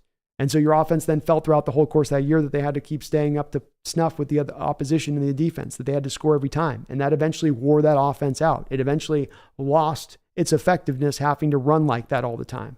It's a lot to put on an offense to ask it to have to go score every single time. Felipe, come on, guys. It's just the first game. Chiefs, Giants, Bengals, Seahawks lost bad, but I know all the teams I mentioned are going to fix everything and get back to fight. Those teams have been mentioned too, Felipe. I think that our situations a little bit different than their situations. The Giants lost to the Dallas Cowboys, who might end up winning that division. The Chiefs lost to the Cleveland Browns, who might end up winning the AFC North. And the Bengals lost to that Browns team in a torrential downpour. They couldn't throw the ball. That's what the Bengals do, is throw the ball. They don't have a running game to fall back on. The Browns had a running game to fall back on. You can explain that loss away. You can explain the loss to the Lions away for the Chiefs even playing at home because you didn't have a Chris Jones, because you didn't have you didn't have Kelsey playing that game. We don't have any of those excuses to go on. And all three of those opponents, Felipe, Giants playing the Cowboys, Chiefs playing the Lions, Bengals playing the Browns. Those are significantly different opponents that they're playing than who we play today. You played a bottom 27, 26 team in this league. This is going to be a team with 4 or 5 wins at most at the end of the season. And as I've said, they boat raced you at home. You didn't narrowly lose like the Chiefs did the Lions at home by 1 point. They boat raced you. It's hard for me to take that comparison and fit it in as much with those teams, being that these are the conditions that happened here. This feels a little bit worse to me than those. But I hope you're right. And I hope we do turn it around. I hope that all these teams turn it around. No, bro, how would you fix the Hawks defense? What changes would you make? The main change at the forefront of this is I would remove Pete Carroll and almost any impact that he has on the defense as far as him dictating what the scheme is and how it needs to be run. That would be first and foremost. If I couldn't do that and Coach Carroll still wants to run the scheme, then I would ask blitz more, become more pressure dependent. Force the action a little bit more. Make quarterbacks more uncomfortable. Stop just running and trotting out 4-man fronts. Or at one point when we saw in this game, a 3-man front.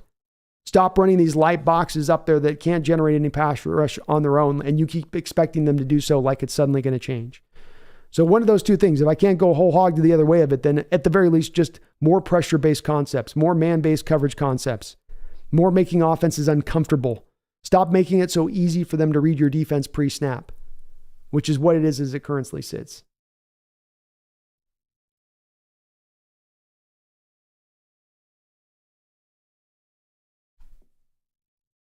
Pac-Man, wish Seattle bring back Gus Bradley.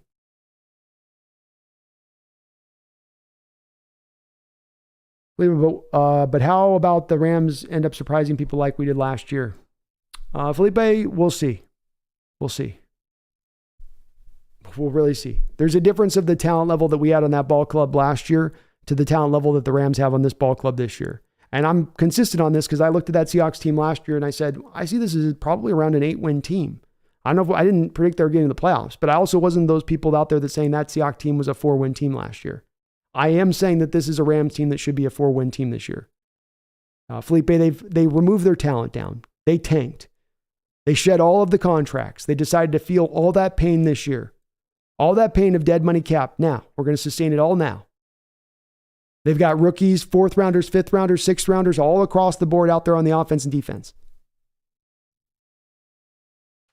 And so it's a little bit different for me, and I don't think the Rams will be surprising. I could be wrong on this. We'll see about it, but I don't see this Ram team being good this year at all.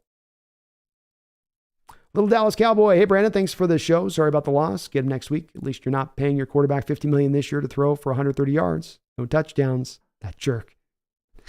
Well, that is true. That is true. We are spending a good amount for no. Marco, that was a classic slogan, but looking in the past, Hawks get to the Super Bowl when they got the best defense in the league.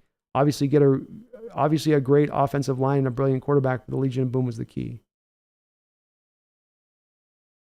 It is a classic slogan, Marco, but it's also one that's born out of an older approach in how football used to be played. And football is always updating, always modernizing, always changing. And football has been driven to become more of an offensive sport in the last 10 years. The rule changes have been guided for this to be done, for this to occur. So we got to change our methodology and approach. We can't apply what was true in 2005 and thinking that it's going to be true in 2023 just because football stays stagnant and never changes. It does change. And I think the way of winning now is different than the way of winning in the old. And it's not an equal parts anymore. It's not 50-50 anymore. The offense has been slanted to have success in a way that the defense is not. So I'm not so sure anymore as much as it's back to, defense being the one that won the sport. If defense won the sport, the Eagles would have won it last year. If defense won the sport, the Niners would have been winning the Super Bowl last year. Who won it last year? The best offense that just got by with their defense. Essentially got by with one difference-making player on that defense to get them up to just good enough snuff. Mr. Random, man, I haven't opened up my group chat all day. I've been getting roasted. Need a huge win next week. Yeah, we're going to have to suffer some slings and arrows this week, I think. Alexander says, Pete said tonight in his press conference he did blitz, shaking my head. Yeah, we'll see. I'm going to look at the data on that, and we'll see how that really was. To my eyes, every time I was calling the game and looking down at the line of scrimmage, it seemed like 9 times out of 10, you were running a front 4 pressure look. That's all you were running. So if you're just throwing in a smattering of blitzes here and there, that's not really going to have that effect or do that. Felipe says, well, you're right. I wasn't thinking that deep. Do you think we should trade for a defensive lineman or edge or someone who can change our defense? I don't think that we're one player away by the team I saw today, Felipe. I saw problems across the board. You didn't generate 2 quarterback hits this whole game, no sacks. You made no plays in coverage. You got no turnovers. I don't think that you bring in Chris Jones and he's going to remarkably turn around the fate of this team as it currently sits. I think that we're just going to have to stand pat with what we are and ride it out through the rest of this season and make an assessment after this season where we are. And if it's time to make a change at that point. But this is a really, really bad performance. And it does affect that decision-making, I think, in that way. We just got to we got to see how this rides out now. We can't make some go-for-it move where we give up a first-round pick that might be a top 10 pick in this next year's draft.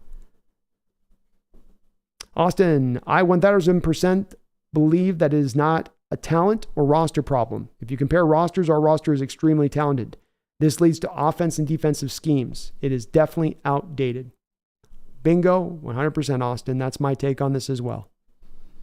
It's the old approach. It's the fearful defensive head coach who wants to just get by, just do enough to win the football game. We'll win by 3 points.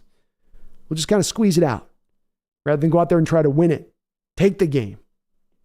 John says Sean McVay has a 612 win rate as the Rams head coach. That's identical to Pete's win rate with the Seahawks. Random facts. Well, I like that fact. That's awesome. He's a good coach. Well, maybe if McVay is ahead now, I don't think he updated in 2023. Oh, he's got him now by 1. Yikes. Radu, do you think Waldron can become a head coach and then bring in a good DC? It's possible, Radu. I think Waldron's star is on the rise in this league. He's got a little bit more work to do to kind of validate himself as a head coaching possibility, but as it stands, potentially, maybe. I think we got to see more. If we beat the Lions, you're going to love Pete Carroll. Again, trust me. I'm going to be a little uncertain of what I'm seeing out of this team. And I will be surprised if they pull it off. I'll laud Pete for turning the team around as I'm nailing Pete right now for it. If they turn him around in a week and you get this looking better team, then I'll give him credit for it. But it will be something I then track throughout the whole course of the season. One game or another is going to turn it over at this point. For the team to look bad like they've looked in the past couple of years in the same manner, especially defensively, that leads me to believe that this isn't just a one-off. But I could be wrong. We'll just have to see as we go through the rest of this year. Do you think your cat can be the new defensive coordinator in Seattle? Let me see. Would you be the new DC? You like being a defensive? You're more of an offensive coordinator? Really? She says she likes offense better. She's not big on defensive coordinators. I don't know. It's like only team been talking trash. Seahawks is Lions, and Niner fans are chill, and Cardinals are really nice. Lions fans are pretty heated, surprisingly. Techman wants Seattle to beat the Lions of the road again, but they won't be easy. They won't be easy, man. Nate says, Greg Bell said Hawks got beat by Rams running a lot of crossers.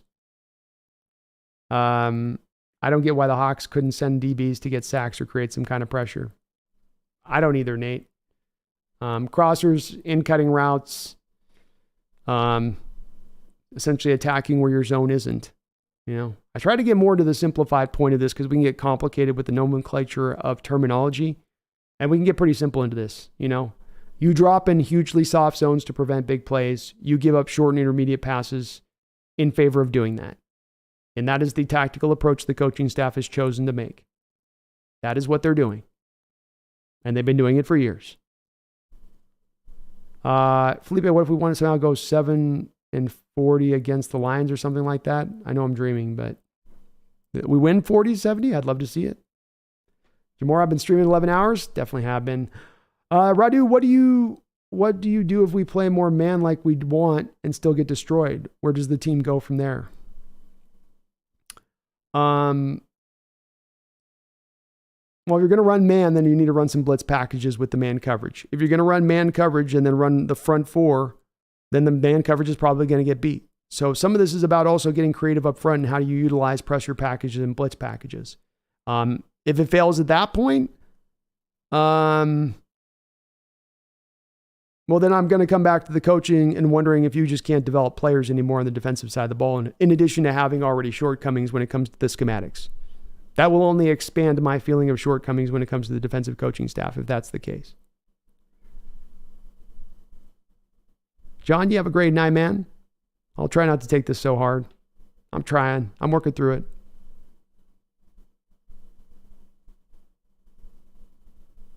Austin says, me being optimistic with the way we only have 3 total offensive yards in the second half, the Lions will have no idea what we could do. So there's that surprise element. Oh, there is that. There is that. Tackman, how did Woolen and Julian Love do today, Brandon? Love was good at one moment in coverage. He had a couple other catches he gave up. Woolen gave up a catch or two, but then he had a couple of moments where he made a few plays too as well. They were probably overall, I guess, some of the better players on this defense, though I don't think any of them played great. Please, Kobe Bryant plays like a high school player. And he sometimes look like that today. Need he look like that today? Well, I think I'm going to go ahead and put the cap on this, folks. We're almost at 12 hours. I'm starving to death. I need some food, and I still have to film a post-game rant here that I have to still talk about this team. So we're going to go ahead and put a button on this one. I think it's a good time to wrap up. I want to thank my sponsor of the show again, Underdog Fantasy. Underdog Fantasy is sponsoring me throughout this year. You can go and get a first deposit up to $100 matched 100% when you use my code NEST, or you can find the link here in the description section of my video. Go over there to Underdog Fantasy. If you get a chance, support the channel, get some free money in your pocket on the Hawks Nest. Just use my code NEST. We will be back this week on Tuesday. We're going to come back and do our B&B show. Me and Brendan will be doing a post-game wrap-up of this horrific game. I don't know how much fun that's going to be, but we'll be here to do it. We'll be here to turn it over. It's a tough... IU says, do you not eat while you're streaming? I don't. I just get kind of in my mode, and I also, once I'm at 12 hours in, we've probably covered it enough. I've talked through every last thing, but no, once I'm in my mode, I'm locked in, man. It's game time. There's nothing but me in the chat. Nothing else exists in the world. Well, maybe my cat a little bit too, but that's it on that. We will be back though this week on Tuesday. We'll get some more. I'll try to take some more dives into the video. Maybe try to see if I can get a couple of uploads out that maybe can make some sense of what we've saw from this defense this past week. It ain't going to be pretty no matter what, but it's got to be done. It's got to be done. I love the optimism from some of you here in the chat. I'm sorry I don't quite get as much into sharing your optimism, but I love where you guys are coming from mentally in that standpoint of things. And as I said, when you guys made those comments, as many have made it in the optimism, I hope and truly hope that you guys are right about what we're going to see from this team this upcoming season. I really feel like this was one of the worst losses I've seen under a Coach Carroll team. They looked listless, they looked unprepared, and they were outcoached. And to lose this game on a variety of levels like that in the opening game of the season with so much expectation is mighty, mighty disappointing. It is just one game. We'll see if this team can turn it back around against a very tough Detroit game on the road, 10 a.m. next week. Coach Carroll does usually know how to motivate players, so let's have some faith and see if maybe he can do that this upcoming week, this upcoming year. It's still a long road ahead this season. Hang on there with me, my fellow Hawk fans. Hopefully it won't be this rough moving on to the future. Maybe this will be the worst loss we have to look at. Hopefully in the 2023 season, that would be tremendous. I really want to say I appreciate all of the folks. Too many to count, too many to name. The support and donations on the stream throughout this stream were there every step. You guys are hitting the like button like I asked you to do. We had a ton of new subscribers on this channel. It's a tough day for the Seahawks, but it's not a tough day for the Hawks Nest. because everything about this channel is as awesome as ever. And you guys were even able to deal with me spending just about 9 hours ranting about this team, being pissy about this team, and maybe drawing some measure of entertainment from it. So thank you for doing that. Thank you for putting up with my little bit of emotions on this